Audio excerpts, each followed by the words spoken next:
This 2-year-old kid might have just learned to walk, but he's already brooding like a grumpy old man. He's already stressing about the future, having to fight his genius martial artist brothers for the title of clan leader. He knows that no matter how hard he trains, he'll always be considered a total washout. That's why he's racking his brain, trying to figure out how to live the cushiest life possible, one where he can get fed without lifting a finger. All he has to do is get the heck out of this family. Haha, I'm a certified genius. Just as he's laughing at his own brilliance, a foul stench hits his nose. Turns out, he's just filled his diaper, yet he acts like he's some big shot. And what does he do next? He starts wailing and throwing a full-blown tantrum. The reason this kid is so bizarre is because he actually remembers his past life. His name is Deseo, the young master of the most powerful martial arts clan, the Namgung family. But in that life, he had absolutely zero talent and was kicked out of the family like a piece of garbage. After inviting some old man he'd just met for a drink, they hit it off instantly, knocking back a few rounds together. The old man started spouting some nonsense about being able to go back in time, which Deseo obviously didn't buy for a second. Later that night, he was just wandering the streets when he ran into a mugger talk about rotten luck and was cut down in a single strike. Just as Deseo was getting ready to meet his maker, a piece of paper in his pocket suddenly started glowing. It was the one the old man had secretly slipped on him earlier. When he opened his eyes again, he found himself in the body of a newborn, and the surroundings looked vaguely familiar. It was clear as day this was him as a baby. Could that paper from the old booze hound actually have worked? Time flew by, and soon Deseo was 3 years old. This little guy would often wander into the main hall, the one where all the priceless family treasures were displayed, and a greedy little smirk would creep across his face as he wondered just how much all that stuff was worth. To pull off his grand escape plan, he needed to start stockpiling cash, and fast. His goal? Build a mansion with a view on all 4 sides, marry 2 or 3 beauty queens, and forget all that exhausting martial arts nonsense. Another 2 years went by, and Deseo was in the middle of sneaking away with his father's prized vase to pawn it off, when a maid tried to stop him, thinking he was just being naughty. But then, he turned around and asked her to go pawn it for him instead. He even told her not to sweat it. Because his dad, the so-called strongest martial artist, is only obsessed with fighting.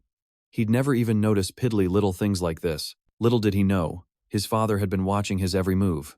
Before he knew it, Deseo was turning 8. The kid was damn proud of himself for having completely cleared out his father's treasury. The Red Blood Army had also arrived to escort him to the Sa family. This time, he was here for the clan to finally assess his aptitude. Deseo schemed to himself that he had to pull a fast one on them. If he could just pretend to have zero talent, they'd stop forcing him to train. Suddenly, he spotted his own father right there, the #1 martial god under the heavens. He immediately thought his old man had figured out his plan to sandbag the whole thing. His body couldn't stop shaking, but luckily, the man left right after they exchanged greetings. His 3 genius older brothers were also present, so this dude put on his most harmless and innocent act. I'm not here to compete for anything. You guys go ahead and brawl, just keep me out of it.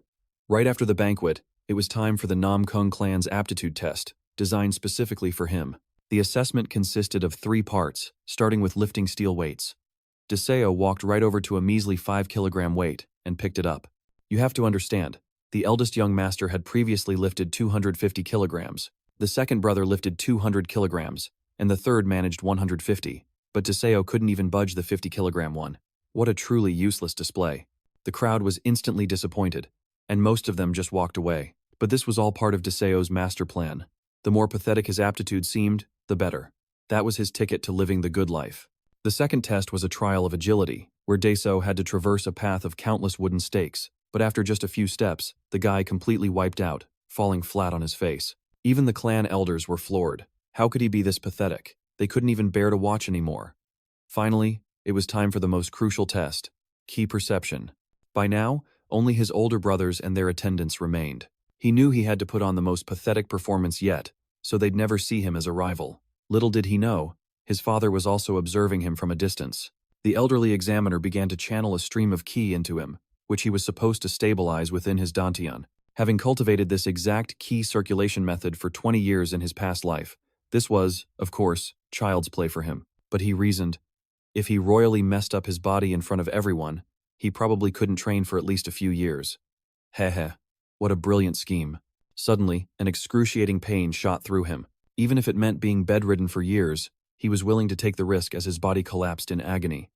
With an injury like this, even if I recover, I'll never be able to become a high-level warrior again. I'll just recover slowly and show them all that I have absolutely no interest in martial arts.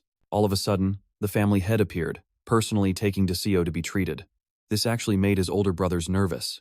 Could it be that father actually favors the kid? But after that pitiful performance, the three of them immediately dismissed the thought.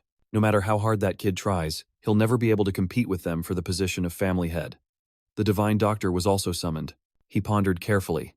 The orphanage he lived in had its funding cut 5 years ago, so by all rights, the young master Deseo shouldn't have survived. But now, here he is, perfectly healthy, and what's more, he's even caught the attention of the family head. It must be because of Lady Gu, the woman the family head loved most dearly, that he can't bring himself to abandon his own son. When Deseo woke up, his body didn't feel any pain at all. In fact, he felt completely energized. It was clear his plan had been a complete failure. I was supposed to wake up in a state that required years of special care, forced to give up martial arts forever. Damn it, I need to come up with a new plan. His father's expression suddenly turned terrifying. Had your fun, have you? But for a son of mine to suffer from chi deviation just from circulating his energy, that is unacceptable. Deseo carefully considered this. In his past life, he'd never had a conversation like this with his father. He couldn't even recall if the man ever treated him like a son. It was a complete 180 from his current situation. What could possibly be the reason? Just then, Deseo felt a powerful surge of energy coursing through his body. The divine doctor explained to him that his body was born with naturally chaotic energy. No matter how hard he trained, he would never be able to reach the third rank. Whenever he tried to circulate his energy, the slightest mistake could cost him his life. Deseo's face went blank. He'd almost kicked the bucket a moment ago. The doctor then mentioned that for both father and son to possess the heavenly martial constitution was nothing short of a miracle. It's just like the old saying, 2 suns cannot exist in the same sky. It's considered the ultimate technique, containing the very martial arts of the heavens. However, the divine doctor also informed them that Deseo couldn't fully cultivate his energy. The moment he tries to use his power, his energy channels will shatter, and at that point, not even the doctor could save him. Hearing this, the kid put on a gloomy face, but inwardly, he was laughing his head off. Afterwards, his father brought him a very ordinary martial arts manual. The 3-talent sword technique, a basic manual you could find in any marketplace. Practicing swordsmanship requires no internal energy. It seemed his father had already given up all hope for him. Everything was starting to go according to plan. Deseo returned to the orphanage and stuffed himself with a hearty meal. Before hitting the sack, he pulled out the sword manual for some light reading to help him doze off. Who would have guessed it was filled with nothing but complete nonsense? The heaven, earth, and man combination sword style sounded absolutely insane, but since he wasn't sleepy yet, Deseo took out his sword to practice a few moves. His father and the divine doctor, who were enjoying a drink on the roof, were utterly shocked. Is this kid really that graceful with a fan? Oh wait, I mean a sword. Without even realizing it, Deseo had been practicing his swordplay for the entire night. This was the state of selflessness, a trance-like condition where, upon reaching the absolute limit as willed by the heavens, some find the answers they seek, while others discover a completely new path for themselves. But only his father knew that his son was truly beginning his journey into martial arts. The path he had struggled so hard to follow in his past life had only made him a third-rate warrior, but now, it was the complete opposite. The feeling of swinging the sword so freely was strangely exhilarating. The divine doctor, Lai Han, came by the next day to check on his wounds. A normal person would need 4 months to heal, but this dude was completely recovered after just 1 week. Could it have been because of his fan dancing the other night? After that, Deseo headed to the training hall. The records for this place were held by the senior disciples, who had cleared the training in 30 days, 60 days, and 90 days. There are 2 ways to pass the training hall. The first is through the annual assessment, and the second is to participate in the endless combat trial. Seeing these training-obsessed freaks gave him the chills. One guy had fallen asleep while holding a horse stance, while another bragged he'd swung his sword 100,000 times yesterday. They were all monsters who made up for a lack of smarts with sheer diligence. Deseo was determined to get revenge for his past life in the upcoming annual assessment. To do that, he had to fail spectacularly. 7 days later, Deseo felt his internal energy steadily rising, albeit a little slowly. At this rate, it would only take a few hundred years to accumulate enough internal energy to train. Just fantastic. That day, the vice strategist, Namgung Jack Ion, came to meet with him. He was a prodigy who became the youngest top scholar at 8 years old. This kid was sent here by strategist Yo for an internship, which basically meant he could slack off and party here. This way, he wouldn't have to explain all sorts of complex nonsense to the branch family members anymore. Suddenly, his eyes took on a terrifying glint as he asked Deseo if he wanted to conquer the martial world with him. Clearly, a total lunatic. And our boy here was trying his best to get away from people just like him. He'd already tried hitting up Deseo's senior brothers, but they all turned him down, which is why he ended up here. This dude waltzes into the training hall, even proclaiming that Deseo would wipe the floor with all those morons. Holy crap, things were already a mess, and the white-haired dude just had to add insult to injury. Allow me to introduce the future master of the Namgung family. And just like that, Deseo promptly knocked his lights out. Afterwards, they had to haul the guy off to the infirmary to get patched up. When this dude finally came to, he started spouting nonsense again. It's like getting his bell rung just made him even more unhinged. I've found the one who can finally change this idiotic family. This left even the divine Dr. Lai completely speechless, having no idea how to cure this level of crazy. Deseo returned to the training hall, where everyone was eagerly watching to see just how powerful the young master really was. They were immediately disappointed. Turns out, it was just a few basic, run-of-the-mill sword techniques. His grand plan of playing the part of a total failure was going off without a hitch. Just as he was about to head home and grab a bite, he runs into that weirdo, Jack Ion. Deseo tells him he's planning on leaving the Namgung family for good. He tells the guy to stop bothering him, but Jack Ion just replies, "In that case, we share a common ambition. This tiny place could never hold back someone destined to conquer the martial world, right? Man, this guy is a total nutcase." Deseo was also realizing this dude was completely off his rocker.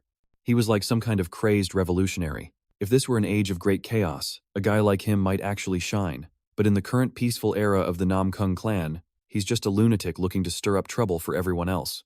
And to top it off, he started calling Deseo his lord and master. No matter how many times Deseo tried to shut him down, the guy was so persistent that Deseo finally told him to wait 1 year. 4 months later, Deseo's rate of progress could only be described as graduating from total trash to premium grade trash. That's because this whole time, he'd only been practicing the basic 3-talent sword style.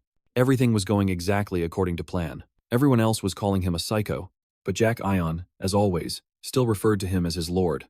He shot a terrifying glare at 2 guys who dared to badmouth his master, making them shake in their boots. Only then did he walk away. The guy then brought over a fancy box of what looked like fruit, but after just 1 bite, Deseo realized it was a small return pill. Deseo immediately grabbed him by the collar, demanding to know where he got something so valuable. Turns out, it was a gift from the Shaolin Temple's abbot to the great families, and this guy was telling the maids to eat some for fun? Unbelievable. Is this guy a thief or something? Suddenly, Deseo felt his internal energy starting to dissipate again, but he couldn't care less. Meanwhile, the white-haired dude standing nearby was sporting a sinister grin that just screamed total creep. The very next day was the annual assessment. While everyone else was frantically training, our boy Du was just kicking back and relaxing, totally unbothered. He even had the gall to claim that everything was already taken care of, just as you'd expect from the master. The time has finally come to bring down this foolish Namgung family. I've already prepared the entire plan to topple the Namgung clan. The guy was rambling on as usual, but I was used to it. The final assessment had finally arrived. My father, my senior brothers, and even my tutor were all in attendance, which honestly threw me for a loop. It's just the annual test, so why on earth did they all show up? That dude Zion even brought a massive banner to cheer me on, which nearly gave me a heart attack. He was even screaming at the top of his lungs, "The light of the Namgung family, the dream and hope of the Namgung family." And then, the greatest under the heavens, Du. I was so embarrassed I could have died. Was this guy trying to mess with me? The elder then began to explain the 2 methods of assessment. First, you can challenge any one of the individuals present here to a duel. You are free to join any division you wish, but you only get 1 shot. If you fail, you'll have to try again next year. Second, a challenger can take the stage and complete 5 consecutive duels. The evaluation won't be based on wins or losses, but will be given after all 5 matches are completed. With the rules laid out, the assessment began. One bold disciple stepped up to challenge the vice leader of the Namgung Sword Brigade, Namgung Yun. His name was Namgung Hoen, which sent a shockwave through the crowd. In my past life, he single-handedly wiped out 100 enemy soldiers on the battlefield. He was the infamous 100 Slayer, Namgung Hoen, a swordsman of the Namgung Sword Brigade. The vice leader then declared that if Hoen could withstand his attacks for just 10 seconds, he would personally accept him into the Namgung Sword Brigade. But lasting those 10 seconds was easier said than done. The old man lunged forward with lightning speed, and though Hoen blocked the initial assault, the vice leader unleashed another ferocious sword strike. This time, Hoen countered directly with the 3rd form of the iron sword technique, but the vice leader shattered it in a single blow. Still, he passed the kid, recognizing the guy's immense potential. If he's forged and honed carefully, that boy could become the greatest heavy sword user in the world. For the next contestant, stepped right up. I challenged some no-name disciple and proceeded to get beaten to a pulp. It was all an act, but man, I might have laid it on a little too thick. This really got under Jack Yan's skin, and to make matters worse, he overheard some disciples gossiping behind him, calling the youngest master a useless piece of trash. Hold on, isn't his nickname the three-talent psycho now or something? He immediately spun around and snapped, "If you're that ignorant, then just shut your mouths." But no, you just have to run your mouths and show the world how shallow you are. How dare you talk so recklessly in his presence? Just then, his father unleashed a terrifyingly powerful aura. He called out the younger generation for being so petty, saying this spectacle was completely uninteresting to watch. How can we possibly call ourselves the greatest family in the world with a display like this? The vice strategist beside him chimed in, stirring the pot. Therefore, my lord, I have a humble suggestion. I want the young master to spar with his brothers, right here and now. At this, everyone froze in shock. The thought of his Dantian being shattered once again filled Deseo with absolute terror. His third brother immediately leaped into the arena to face the youngest. Deseo was planning to make a run for it, but one look at his old man's stern face told him he had to fight. For this first match, and to make things fair, the third brother declared he wouldn't use any internal energy. The vice strategist was practically giddy, cheering them on. In reality, he had previously fed Deseo a great pill, packed with 10 years' worth of profound internal energy, but somehow, it didn't faze him in the least. The only person capable of such a feat was the head of the Namgung clan himself. Back in the arena, this was the very first time Deseo had ever actually spoken to his third brother, but the guy showed zero hesitation, lunging straight at him. With a deafening crash, his strike punched a huge crater into the stage floor. This wasn't a spar. This was an attempt on his life. Fortunately, Deseo managed to dodge in the nick of time, otherwise he would have been toast. After watching your movements and your spars today, little brother, I've realized you don't care one bit about martial arts. You nailed it, my handsome third brother. Deseo thought he might go easy on him, but instead, he attacked with even greater ferocity. The speed was just overwhelming. Deseo could only rely on the three-talent sword style to parry the blow. Even though his third brother's sword was incredibly heavy, he ultimately managed to stop it. This sent a shockwave through the entire crowd. This only made his third brother even more furious, because Deseo had just shattered his ultimate sword technique using the most basic swordsmanship imaginable. He flew into a rage, charging at Deseo again. At this rate, Deseo was about to get his face rearranged. So, he was forced to fall back on his so-called lame sword style to defend himself. Deseo relentlessly targeted his opponent's joints, the elbow, the wrist, the ankle, preventing his third brother from putting any real power into his attacks.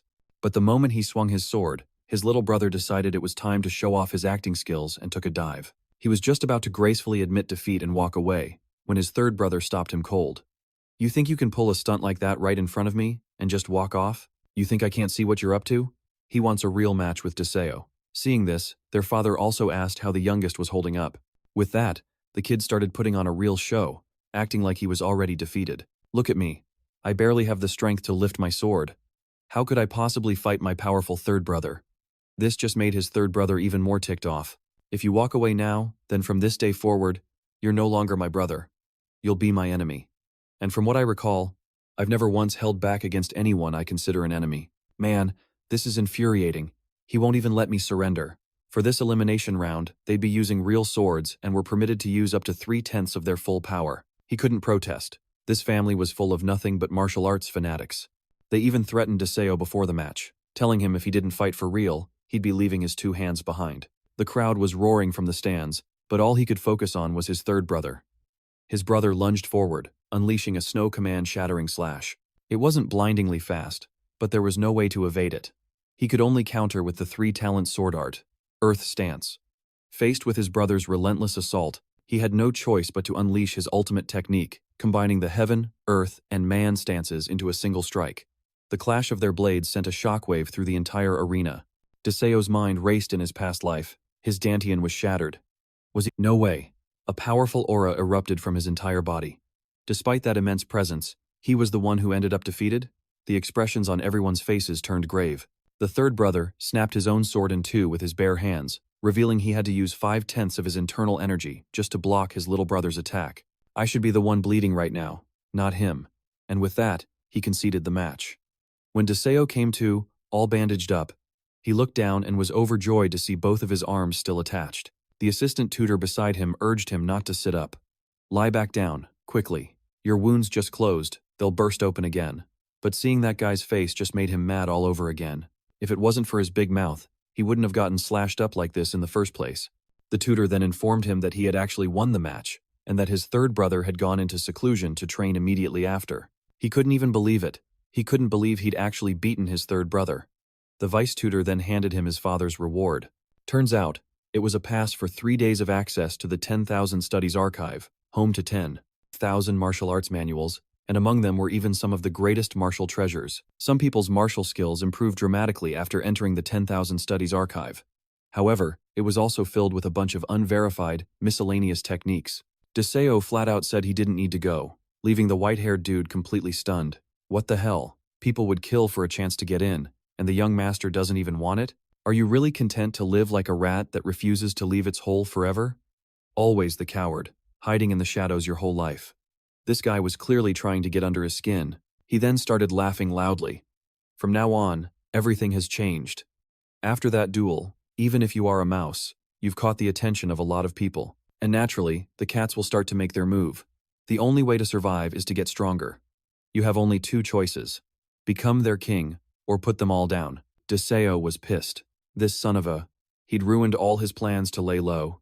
He just wanted to clock him one. But now, what he was saying made perfect sense. Still, looking at that punchable face, he really deserved a good thrashing. It had come to this. Learning martial arts was the only way to survive. He thought back to that year, after his eldest brother had won the position and a family head. Both second and third brother also had their immense talents publicly recognized. He decided he had to get serious about competing for that position. That way, even if he failed, he'd still reap some of the rewards. To face my brothers, what's the minimum realm I need to reach to even be on their level? The supreme initial realm. The most time I can buy you is the 2 years while the second young master is in seclusion. During that time, you must become someone who cannot be swayed by others. To counterattack, you need the strength to endure. Deseo headed for the 10,000 Studies Archive. According to his memory, after his eldest brother left the 10,000 Studies Archive, he, too, had become an inhuman monster. The signature art of the old Wudang was the Tai Chi Wisdom Sword. With it, his eldest brother, one of the 3 great young masters, he became as powerful as he is. Right now, the third young master is in seclusion. Instead, the forces of the second and first young masters will be targeting me. If I can just make it to the Imperial Palace, then those 2 will be forced to confront each other head-on. The moment Du stepped inside, he was under the watchful eyes of his 2 senior brothers. Word of this spread like wildfire among the factions, signaling that it was time for Jack Ion to make his move. Just as he'd heard, the inside of the library of 10,000 tomes was absolutely massive. Secret martial arts manuals were everywhere. The greedy thought crossed his mind that selling just a few of these would set him up for life. His second senior brother once mentioned that he'd mastered the technique manual found at the very end of a bookshelf here. It was the 2 principles heart technique, an art that allows one to split their consciousness in 2, enabling the simultaneous use of 2 different martial arts. But if that was all there was to it, everyone in the Namgung clan would have already tried their hand at the 2 principles heart technique.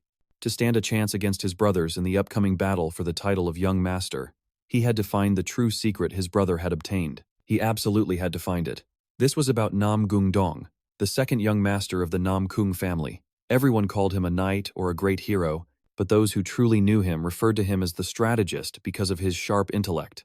And the person he considered the most dangerous was none other than the vice master. He immediately commanded his subordinates to dispatch 5 men to the master's hall and another 5 to the library of 10,000 tomes, all of them peak-level masters or higher, and to report back to him every half hour. Clearly, the unpredictable antics of that foolman and the madman Jack Ion were putting the pressure on him, making him feel like the walls were closing in. And just as one might expect, Deseo was struggling to make any sense of the 2 principles heart technique, no matter how hard he tried. He had no choice but to try and summarize it himself. In the beginning, a small universe was formed. Within that universe, chaos took shape. From that chaos, order emerged, creating a world of duality. Then, the Supreme Ultimate gave rise to one yin and one yang, which is known as the 2 principles of the Supreme Ultimate. Deseo sat down and began to circulate the Great Listening Heart method. He discovered his internal energy was moving at an incredible speed. Trying to stop it would cause his meridians to rupture. His only option was to flavor his current cultivation method with the essence of the 2 principles heart technique, and from there, separate the yin and yang. And somehow, the guy actually pulled it off with ease. He didn't miss the chance to pat himself on the back, thinking he was a true genius. Haha. Suddenly, a strange sensation washed over his body. His lower half felt like it was frozen solid, while his upper half burned like a furnace. This was followed by an excruciating wave of pain. His vision started to blur. Well, I'm a goner anyway, he thought. Might as well go all in. Deseo forced the two opposing energy flows to merge into one. All he heard was a scream even more agonizing than before, but a moment later, the pain in his entire body just vanished. He thought the pain was so intense that he'd gone completely numb. But then he felt strange currents of energy flowing within him. The ghost of this technique's creator was absolutely floored by this guy. He had already reached the minor completion stage in an instant. This kid is just unreal. The 5 elements are already circulating on their own inside his body. This is utterly absurd. The kid doesn't know the first thing about what he's doing. And yet, his body has automatically adjusted to let the 5 elements flow in perfect harmony. Of all the methods to grasp the yin-yang 3 arts, I never imagined such an illogical way could exist. In all my time, living or dead, I've never seen anything this ridiculous. But if this process goes wrong and the flow reverses, he'll be crippled for life. The 2 streams of energy then shot straight up into his head. No matter what he did, he couldn't stop it. It was like an explosion going off inside his skull with a deafening buzz. He immediately passed out. When he opened his eyes again, 3 whole days had gone by. Damn it, I haven't even learned a single thing yet. This was a total waste of time. He suddenly noticed the flow of energy in his body felt a little strange. Something was moving below his navel. It was the seed. The 5 elements were also circulating rhythmically. They could also recognize the qualities of those destined to be at the very top. Could he become as powerful as his father, his grandfather, and the heavenly demon of that era, all legendary figures who stood at the pinnacle of the world? This is something to really look forward to. He felt a bit lost, having slept for 3 days only to wake up and find no one had come to get him. Suddenly, his second senior brother showed up, which startled him a bit. Since when did second brother care so much about me? He was obviously here to probe his recent achievements. Second brother led him to a lavish feast, and this kid, who hadn't eaten in 3 days, immediately turned into a grinding machine, devouring everything. Surely second brother wouldn't go so far as to poison me with a spread this delicious, would he? This made second brother stop and just stare at the guy, who was eating like a starving ghost with absolutely no manners. I don't get what the deputy strategist sees in our youngest brother. He's clearly just an innocent kid going through a major growth spurt. Suddenly, Du turned unusually serious, and his brother thought he was about to ask something important. But then the dude just goes, "This food is amazing, can I get a few more plates?" Leaving his second brother completely speechless. Dude, how can you pack away that much food? Suddenly, the second brother recognized the way Desaiso was grabbing his food. It was the 2 principal heart technique, and the crazy part was, his body was doing it so naturally that he didn't even seem to realize it himself. For the time being, his youngest brother was nothing more than a small grass snake, posing no real threat to him. But Deso himself couldn't figure out why his second brother was suddenly being so nice to him. After all, his brother had a reputation for being colder than anyone else. A heartless man, a 3-headed serpent. But Deso quickly found out the reason why. The second brother came right out and said it. I also trained in the 2 principal heart technique at the Library of 10,000 Studies, and our eldest brother only just mastered the 2 principal heart technique last year. In any case, it's just a minor technique, nothing special. Don't worry your head about it. A minor technique, he says? Deso knew something was off. How could it be minor when it was making his Dantian grow larger? A new Dantian seed had even formed, creating a sensation like standing in the middle of a vast, cool, green plateau. And it wasn't just that. His vision had sharpened to the point where he could see even the most minuscule details with perfect clarity. This sent a shiver down the second brother's spine. That was the exact same look their eldest brother had when he stared off into the distance, combined with the smug, all-knowing smile of the vice strategist. I have to get to the bottom of this strange distance he's putting up.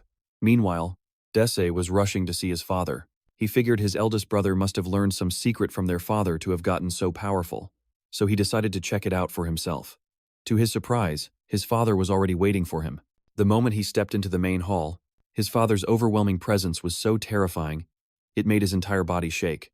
I always knew father was a force to be reckoned with. But this is on a whole other level of frightening. It feels like I'm being stripped bare. I've watched my eldest brother closely, and I used to think that if I just tried hard enough, I could eventually catch up to him. But father, he's in a league of his own. So this is the terrifying power of the Namgung family. If I want to make it out of here alive, my only choice is to get away as fast as I can. Just then, his father spoke. When I watched your grandfather master the 2 principal heart, I witnessed the manifestation of a great golden dragon. When Namgung Dae watched me, he said he saw a great sword, yearning to grow stronger. That is the instinct of a true warrior.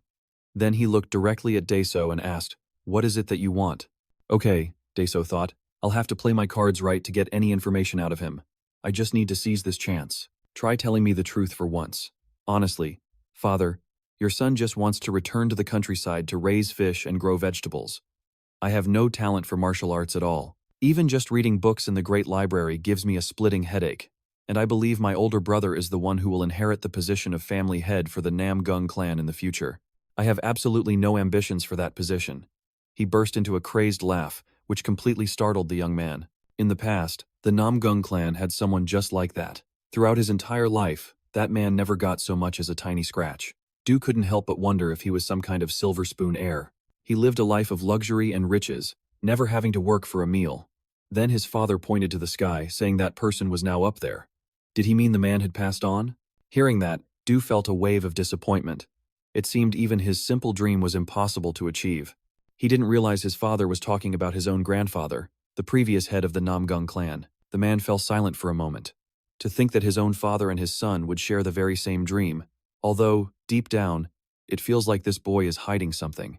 I pray that you, Father, will watch over your grandson. He has to experience it for himself to finally realize just how difficult a life of leisure can be. Suddenly, the door flew open, and an enraged Namgung Jan stormed in. Namgung Jan strode in and bowed to his father. Your second son has a request, Father. Please allow me to witness my younger brother's true abilities. Du was shocked to hear his older brother's words. He was completely stunned. Namgung Han remained silent. His face was filled with joy and satisfaction as he looked upon his two sons. Du slowly walked toward Namgung Jan. At last, Namgung Han spoke. What is your reason? Namgung Jan stated firmly. Because I am uncertain. I want to know precisely what he is thinking. Namgung Han showed no surprise, saying softly, Is that so? If you two were to fight, we all know you would win without even needing a contest. Such a match is completely unnecessary. Du was secretly thrilled, happy to back his father up. That's right. Father is truly wise. However, Namgung Jan refused to back down. He began offering more reasons to persuade Namgung Han. He is of the direct bloodline of our clan, a potential heir. Martial prowess is one of the most critical qualities for anyone who might inherit the position of family head. Namgung Han asked coldly. And so? Namgung Jan pleaded earnestly. Please, allow your second son and him to have a match. Behind them, Deseo couldn't believe his ears. His head spun, and he was left completely speechless. At the same time, Namgung Jan laid out his terms. If your second son loses, he will do anything his brother desires. He will publicly declare to the entire world that his brother is the true heir of the Namgung main lineage. The second brother flashed a supremely confident smile, his eyes gleaming with faith in his own abilities. To him, this was a golden opportunity. No matter the outcome, he wouldn't do anything to put his brother at a disadvantage. In the back, Deseo was practically tearing his hair out in frustration. How could his brother possibly lose? Namgung Han nodded, gradually being won over. He then turned to Deseo to ask for his opinion. What do you think? Deseo covered his face for a moment, trying to take deep breaths to calm himself down. He told himself, Get a grip. I'll just reason with him and make this whole thing disappear as if it never happened. After taking one deep breath, Deseo calmly addressed his father. As I understand this type of competition, because both sides are so evenly matched, it's inevitable that one party will be severely injured during the bout. Our martial arts are too different for a victory or defeat to mean anything. To truly compare our skills, proxies would have to be appointed to fight in our stead. The people who would fight for my brother are all healthy and highly skilled masters. As for me, all I have are maids who do laundry and cook. Deseo firmly asserted that this contest was completely absurd and requested that his father reconsider. While he appreciated the sentiment, it seemed impossible to execute. He squeezed his eyes shut, silently celebrating inside. What a perfect counter-argument. Namgung Jan casually interjected. Oh, but you do have people on your side. Deseo's face fell as he asked sarcastically, You mean that detestable senior brother? I'd be so scared my stones would shrivel up. Am I supposed to actually send out my maids to fight one day? Namgung Jan pretended to stroke his chin thoughtfully. It seems you're not aware of what's been happening in the family for the 3 days you were at the Wanhak library. Deseo, startled, asked back. What are you talking about? Namgung Jan replied. Now listen close, and try not to faint. The strategist has already gathered and formed a faction for you. Deseo absolutely exploded with rage. He knew exactly who it was, that crazy bastard. Trust in me. Don't fear a strong enemy. Fear a sleeping ally. Deseo clenched his fists, vowing internally, I'm going to kill you. The scene shifts to 3 days prior. Namgung Jun let out a cold grunt, feeling as if he had aged several years in an instant. He rubbed his forehead with a sigh. Recruiting forces for the young master is keeping me insanely busy, he thought, angrily tossing the book he was studying onto the desk. But from cleaning the latrines, sweeping the courtyard, scrubbing the stairs, clearing the roof, to trimming the trees, do I really have to micromanage every single one of these menial chores? Namkung's resentment burned hotter than ever. All that resentment was aimed at one person, Namgung Lam. The master was dumping all the work on his disciple. So I guess that means the master is just kicking back and relaxing, right? He then grudgingly picked the book back up, his focus intense. Every single day, I have to scrub 100 steps. That's a task these so-called servants have to trudge up and down dozens of times. Suddenly, Namgung Jan's eyes locked onto a mysterious page in the book, causing him to let out a gasp. Whoa, hold on. Something big is about to happen. He began frantically flipping through the stack of books, searching for something. Namgung Jan became unnervingly calm. Not a single trace of his earlier resentment remained. Instead, he sat perfectly still, completely absorbed in the texts. Then, as if a vital pressure point had been struck, Namgung Jan let out a booming laugh. It was a chilling, mind-bending laugh. The smile stretching across his lips slowly began to lose its humanity. A wicked glint sparked in his eyes. If they were just ordinary people, there's no way they could handle a workload like this. The servants of the Namgung family, the greatest under the heavens, couldn't possibly be chosen at random.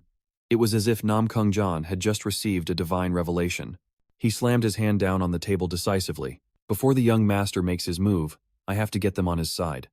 But one thing still troubled our deputy strategist. How exactly do I win them over? After all, they're all martial artists who took on menial jobs here at the Namgung estate just for a place to train their skills. Each and every one of them is probably carrying their own deep-seated scars. People who once had glorious pasts, now reduced to being treated like nobodies. Namgung scratched his head, lost in thought. He wrestled with 1,000,001 different possibilities. Even though their status as servants is a bitter pill to swallow, they represent a power that belongs to no faction. These people are the perfect asset for the young master right now. Man, all this thinking is giving me a headache. Just as he was fired up with this new surge of motivation, a sudden rumbling sound echoed from below. It forced him to glance down at the source of the noise. An army marches on its stomach, and besides, he'd been burning the candle at both ends for the young lord. Namgung decided to change course and head for the dining hall. He walked with a confident stride, his stomach completely empty. Time to eat first. Living and eating go hand in hand. You can't scheme on an empty stomach. Namgung Jun pulled out his familiar key and, with a powerful shove, threw open the door before him. He stood before the darkened room, hesitating to step inside. Yet, a melodious song drifting from within piqued his curiosity. I wonder what the ladies are cooking up today. Oh, right, I should have brought them a gift. True to his reputation as the vice strategist, a mischievous grin spread across Namgung Dion's face. It smelled incredible even from out here. Boiled chicken tonight? He flung the door wide open and stepped in. A small gift in hand, he called out cheerfully, Ladies, I have arrived. But the sight that met his eyes was something he just couldn't process. Namgung Dion's eyes flew wide in disbelief, a gasp of pure shock escaping his lips. Since when did this place turn into a restaurant? An unbelievable number of people were seated there, helping themselves to the feast the ladies had prepared, and they all looked up at him with anything but a friendly gaze. They stared at him as if he were a mortal enemy from a past life. Namgung nearly dropped the gift he was holding, stammering, How in the world did all these people end up in the young master's hall? Suddenly, one of the lovely ladies ran up, grabbing his arm and pulling him along. Vice strategist, please, come sit over here. Still reeling from the shock, Namgung asked her, Swang Nan, what in the world is going on? Swang Nan glanced around at the crowd and explained with a bright smile, These are all the people who work so hard around here. The main family members always finish everything, so there are never any leftovers for them.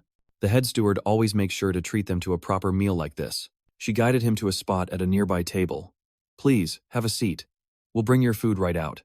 Plates of food were being served non-stop, and he overheard a nearby handmaiden talking. We prepared something special today. You all have to haul weapons every single day, so you deserve to eat well after all that hard labor. The young man on the receiving end replied shyly, Thank you for your generosity, Lady Hoanya. Oh, don't be so formal. I'm just one of the attendants. From across the room, Li Anyan held up a small box and announced to the crowd, I've prepared some snacks for you all to take for when you're working. Several men praised her as they ate. clearly delighted with the feast they were being treated to. Lai A Nian, Swang Nan, and the head steward. They're all incredible people who deserve the utmost respect. Another man chimed in. That's right. Their cooking is even better than the head chef's, and he's already amazing. Nam Kung Jun took a moment to let it all sink in. To be able to gather such elusive figures and even earn their goodwill, the ladies of the house are truly in a league of their own. Suddenly, a hulking man approached and took a seat right next to Nam Kung Jan. He sat down beside him, letting out a weary sigh. Well, I'll be. The moment he spotted Nam Kung Jan, his face lit up. My lord, what brings you all the way out here? I never imagined I'd run into a man of your stature in a place like this.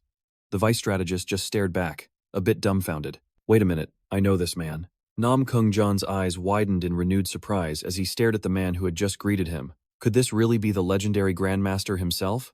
The man who once stood at the very pinnacle of the martial world, the former abbot of the Shaolin Temple and the face of the Central Plains martial world, one of the 8 venerables, the rule-breaking monk, Grandmaster Il Qian. After he lost one of his arms, rumor has it he left the Shaolin Temple, his spirit completely shattered. He carved a bloody path through anyone who stood in his way, and then vanished without a trace. And now, here he is, at the Namgung estate, calmly tending to the gardens. Nam Kung Jan let out a hearty laugh and replied politely, I was just passing through and decided to stop for a bite to eat. The man nodded in agreement. Can't argue with that. The food here is exceptional. Then, he bowed deeply. To think the honorable vice strategist is only here for a meal. I've been terribly rude for assuming otherwise. Just then, Sung Yan stormed over, her voice laced with fury. Hey, Master Glutton, you've already polished off 3 bowls and now you're just sitting there pretending you're done? What's the big idea? There are people here who haven't even had a single drop of that wine yet. Nam Kung Jan flinched and quickly whispered, Hey, don't provoke him. If he really loses his temper, we're all in deep trouble. The old man just gave a goofy laugh and said, I already told you, I'm not Master Glutton. Sung Yan stuck her tongue out at him playfully. Just have one more bowl. If you do, I'll even fix you some extra snacks for later tonight. Asterisk. The people in this house are completely unpredictable. Asterisk. Nam Kung Jan thought. Huh? Sung Yan then whispered to the old man, Oh, by the way, the head steward has something she wants to talk to you about. Hearing this, the old man's expression changed, and a look of panic crossed his face. Huh? What could she possibly want with me? Sung Yan explained, It's about when you helped Lian Nian with those thugs down at the main market. That's what this is about. She had this whole meal prepared just to show her gratitude to you. Besides, isn't everyone always saying how incredibly powerful you are? A normal person would have been frozen in fear if they ran into those goons. The old man's face turned beet red as he blurted out, That's right. So, what else did she want to say to me? A few onlookers started gathering, eager for the gossip. Don't tell me? Zung Yan burst out laughing, shooting him a playful wink. As for the rest, that's a secret. The old master looked crestfallen, his face sinking into a truly pitiful expression. The crowd, all too familiar with this song and dance, just howled with laughter at his expense. Knew it. Just look at the old man getting his hopes up, someone yelled out. Got shut down hard. For a top master of the southern martial world to be publicly shamed like that. The old man was absolutely seething. His face went beet red, his aura flaring with murderous intent. You! A scorching energy began to surge from his palm. Are you mocking me because I only have one arm? Just then, the tavern keeper appeared right behind him. Now, old uncle, she said, placating the crowd. People are trying to eat. Settle down and get back to your food. And for you other fine sirs, I'll bring you all an extra chicken leg. Just hang tight. This whole scene was a real eye-opener for Vice Master Foe. It suddenly dawned on him, these seemingly lowly men were actually masters who wouldn't bother to look twice at him. If you lack strength or fighting prowess, who knew they could be so tame? If my master ever saw how these ladies handle them, he'd probably have a heart attack. Suddenly, an idea struck Nam Kung. Hold on a minute, Nam Kung Dian thought. Isn't this a golden opportunity? One man who was once called a dragon, another once called a beast, one once hailed as a king, and another once revered as the Venerable One. As he watched the men devour their food and drink, Nam Kung Dian thought to himself, there are about 50 men like them in total. Just the right number to build an army. A sudden glint of calculation appeared in his eyes. These are men who could never coexist in the same room, yet these women have brought them all here. They're well-fed, content, and even get to take treats home. What's not to like? The men were all laughing boisterously when one of them saw the keeper. He called out to her merrily, This stew is so delicious, I might just have to stay in Namkung forever. A portly man next to him was noisily slurping his soup. draining the bowl to the very last drop. He boomed. There are people who've never tasted this, and then there are people who can't eat it just once. The keeper overheard and giggled. Oh, you're too much. The atmosphere here is just so heartwarming. The moment has come. Namgung Dion's hand tightened into a fist. I absolutely cannot miss this perfect chance. He imagined the mighty army he would one day present to his lord. Young master, please wait for me. I, your subordinate, will assemble a force for you and present them, ready to await your orders. Putting his plan into action, Namgung Dion confidently projected his voice, a sound as clear and resonant as a morning lark, projecting an air of nobility. But this was all part of the plan. Namgung Jon laughed heartily. Gentlemen, if I may have your attention. The vice strategist of the Namgung clan has a proposition for you. I know each and every one of your histories. As he spoke, Bot-Tone paused with a piece of meat halfway to his mouth, his eyes narrowing with suspicion. So, he's here with an agenda, just as I suspected. Namgung Jon clasped his hands in a respectful gesture, fully aware of the distrust in the room. His expression grew solemn. I want you to swear your allegiance to the young master, and I hope you will accept. Bot-Tone nonchalantly picked his nose, letting out a quiet sigh of relief. He had me worried for nothing. But in the next breath, he gave a blunt refusal. Sorry, kid. You're barking up the wrong tree. He then turned his back, giving a discreet snap of his fingers, his tone firm and final. We're done with the affairs of the martial world. Namgung Jon's surprise was written all over his face. What? Why? A moment later, the rest of the men erupted in laughter. One of them calmly added, You've got the wrong guys. You should try your luck somewhere else, vice strategist. At that, Namgung Jon knew he had to take a harder line. A cunning smirk spread across his face. If you're truly done with it all, shouldn't you be back in your hometowns or living as hermits in the mountains? Why are you here at the Namgung clan, doing menial tasks? The words hit a nerve. A few of the older men glanced at each other, flustered and unable to speak. That's because, one of the men yelled, his composure finally breaking. Because we were defeated. The air grew thick with tension, every face in the room falling. They lowered their heads in sorrow, the humiliation of their loss washing over them, a complete and utter defeat. Namgung Jon was taken aback. Is that really the only reason? Bot-Tone could never forget that day. The day he fought against Namgung Han. He recalled that man's sword, his voice trembling with fear. We were trapped by his swordsmanship. Namgung Jon let out a helpless sigh, then a soft chuckle. I may not understand it completely, but I think I get the picture. His thoughts immediately turned to his own master. Hadn't he once been terrified of him too? He began his story, a bit sheepishly. I too have felt despair tens, hundreds, even thousands of times, living in the shadow of my master. What's most important for you all right now is to shatter the phantom of that sword that haunts you. As a strategist, I see no other path forward.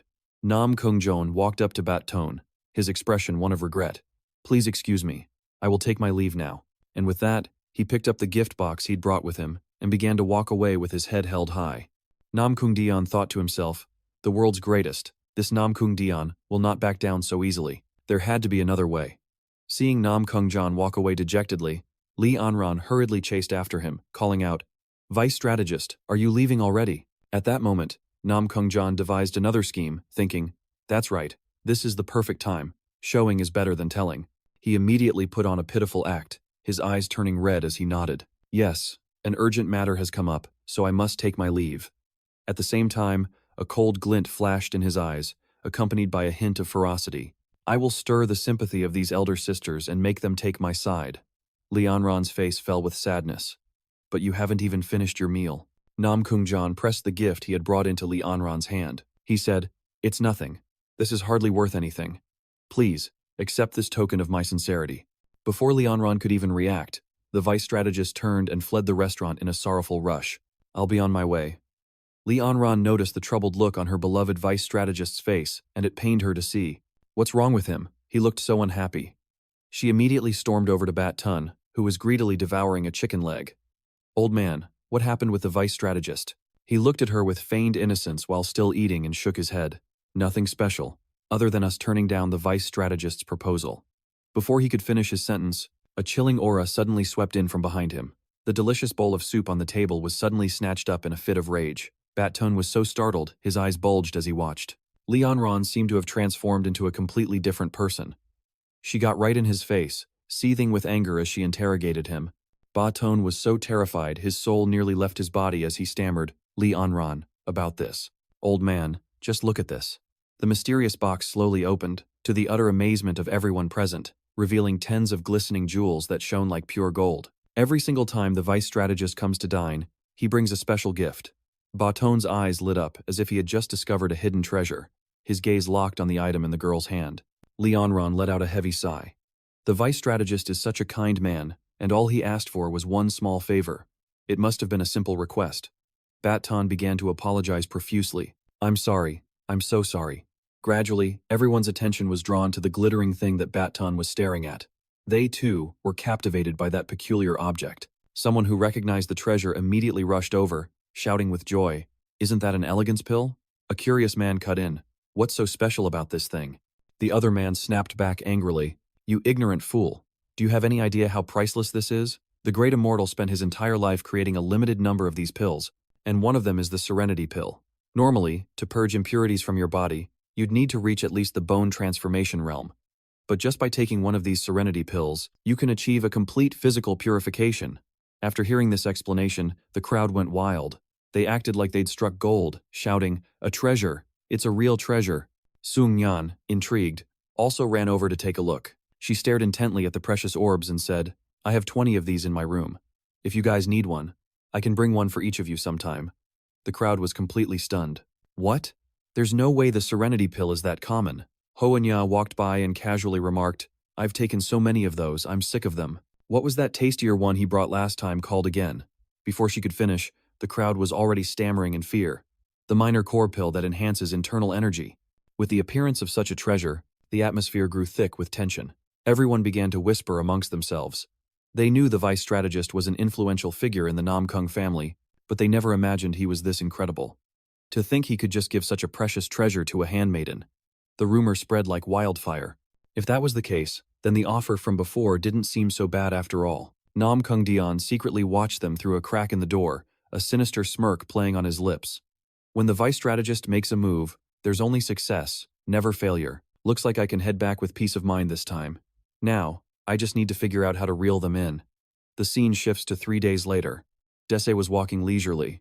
Thank goodness my second brother's proposal was postponed. He angrily rolled up his sleeves, looking for that vice strategist, Namgung John. Where is that damn bastard? I'll take this chance to beat him black and blue so he'll think twice before pulling any more of his insane stunts. Suddenly, a sound from the woods caught Dese's attention. He stopped in his tracks, slowly scanning the area. It looked like someone was hiding behind that tree over there. All of a sudden, an old man lunged forward with lightning speed.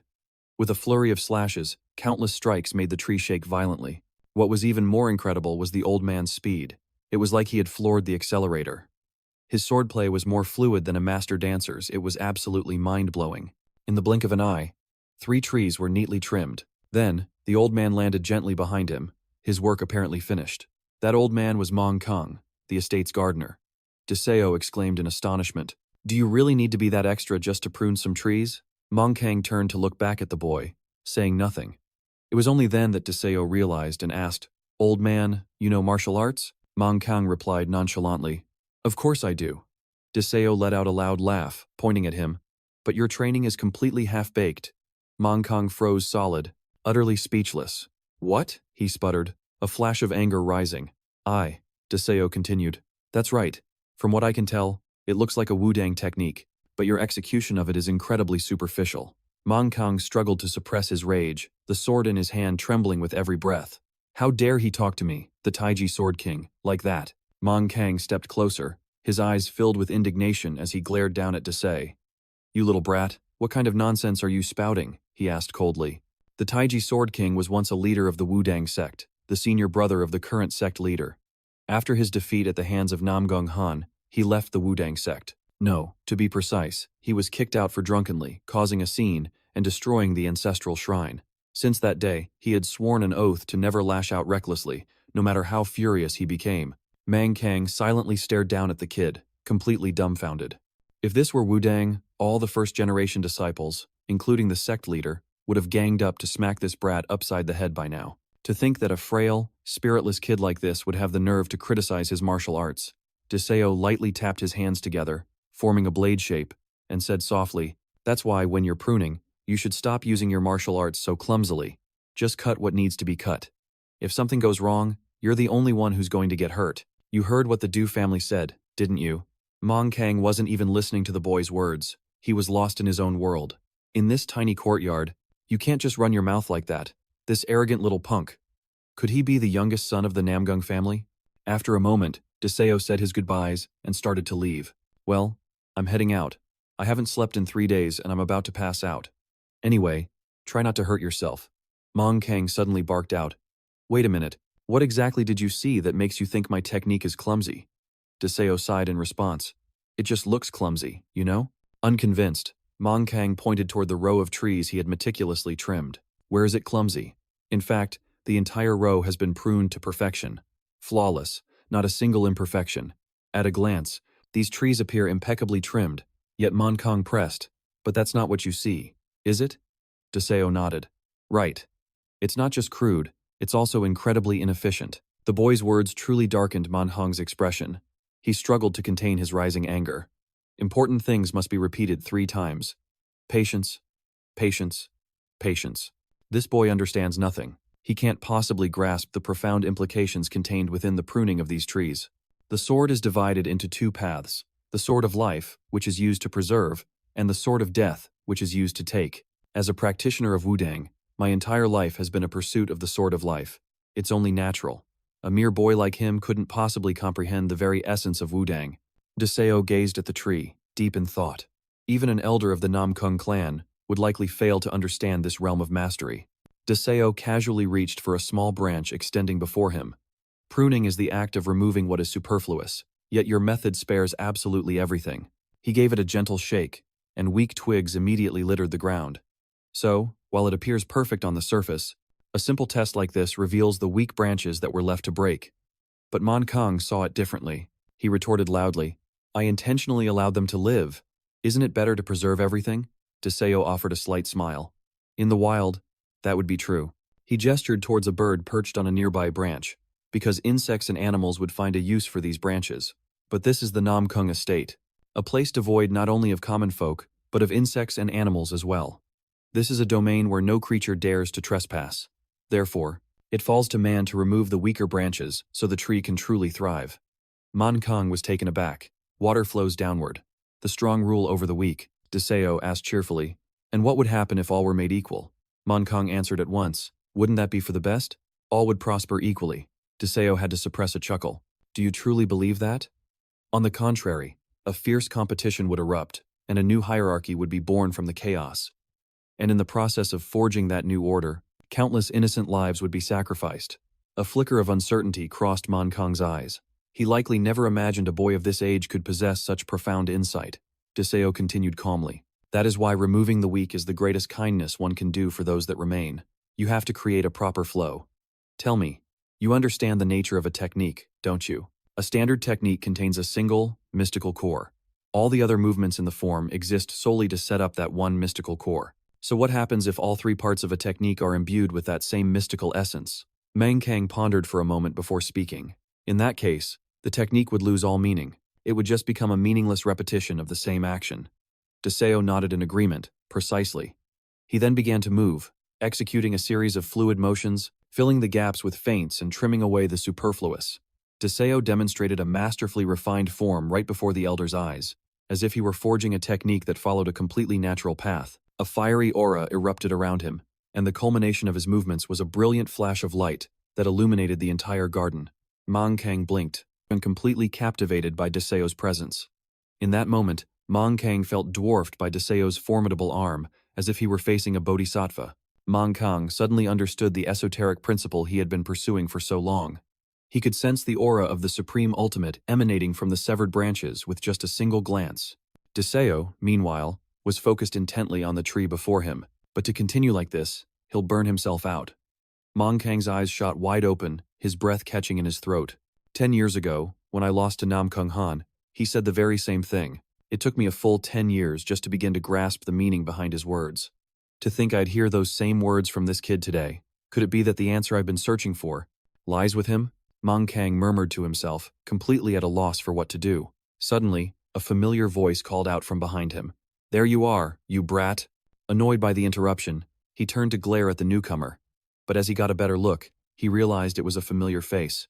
Lai Han, the divine doctor, was striding towards them with a furious expression, clenching his fists and heading straight for Deseo. "You little punk, do you have any idea how long I've been looking for you?" Lai Han grabbed Deseo and started dragging him away, yelling as he went, "Hurry up and come with me. I need to check your pulse." Deseo let out a huge yawn and tried to explain. "I was just so sleepy. I was on my way to bed." Mang Kang stood alone, watching the two of them disappear. He glanced back at the trees he had just been tending to and muttered to himself, "I guess I got a little carried away." Bat Tan appeared out of nowhere, asking, "What are you just standing here for?" He was looking in the direction Lai Han had gone, and wondered aloud, "Wasn't that the divine doctor? Not even in my wildest dreams did I imagine we'd meet like this." Suddenly, Man Kang broke the silence. "I've finally found the answer I've been searching for all this time." The moment the words left his lips, Bat Tan froze, completely baffled by what his old friend was talking about. A short while later, Deseo, having just returned home, had immediately fallen into a deep sleep, snoring away peacefully in his bed. Lai Han sat at his bedside, a pleased look on his face. He thought to himself, this is a world away from how he was before. His sinews and bones have realigned perfectly, and the internal bleeding has subsided, allowing his body to recover. He'll be able to live a full life, free from the worries of his old afflictions, like a truly healthy man. Still, something troubled the old doctor. If I didn't already know about the damage to his chi and blood, even a divine physician like myself would never have detected it, and would have simply overlooked the issue. His body has now been completely remade into a heavenly martial physique. Li Yan tiptoed into Deseo's room and asked with concern, "He's been asleep for 2 whole days. Is something wrong?" Lai Han, continuing his acupuncture treatment, calmly replied, "No, he's perfectly fine. Your worrying is needless." All of a sudden, a peculiar fragrance began to fill the room. Li Han took a deep whiff, and a thought struck him. Could this scent be the elegant pill? Something like this is far beyond the means of a mere handmaiden. His thoughts immediately turned to Namgung John. That has to be it. The Namgung clan must have stashed some away. After a moment of hesitation, Divine Dr. Han took his leave, thinking to himself that perhaps he was mistaken. But just as the thought crossed his mind, Zhuang Nan leisurely popped an elegant pill into her mouth, before handing another to Lian Yen. "Our snacks are almost gone," she commented. "Should we ask the vice strategist to get us some more?" Lian Yen nodded. "Yeah, go ask him." That evening, Deseo finally awoke. He decided to take a stroll around the estate grounds, lazily taking in the sights, his face a mask of exhaustion. After such a long sleep, he grumbled to himself, "The moment I left the library of 10,000 tomes, I was dragged all over the place. I'm so drained. Even after sleeping for 2 days, I still feel drowsy." As he wandered past the bamboo forest, he stretched his arms, figuring a little more walking would do him good. But Deseo had no idea that a figure was lurking behind a large rock, watching his every move. All of a sudden, the distinct rustle of leaves echoed through the air, causing him to halt. Sensing something was off, he shot a look to the side and realized someone was spying on him. Deseo called out in a loud voice, "Who's there?" Bat Tun slowly emerged from the bamboo grove, a look of approval on his face.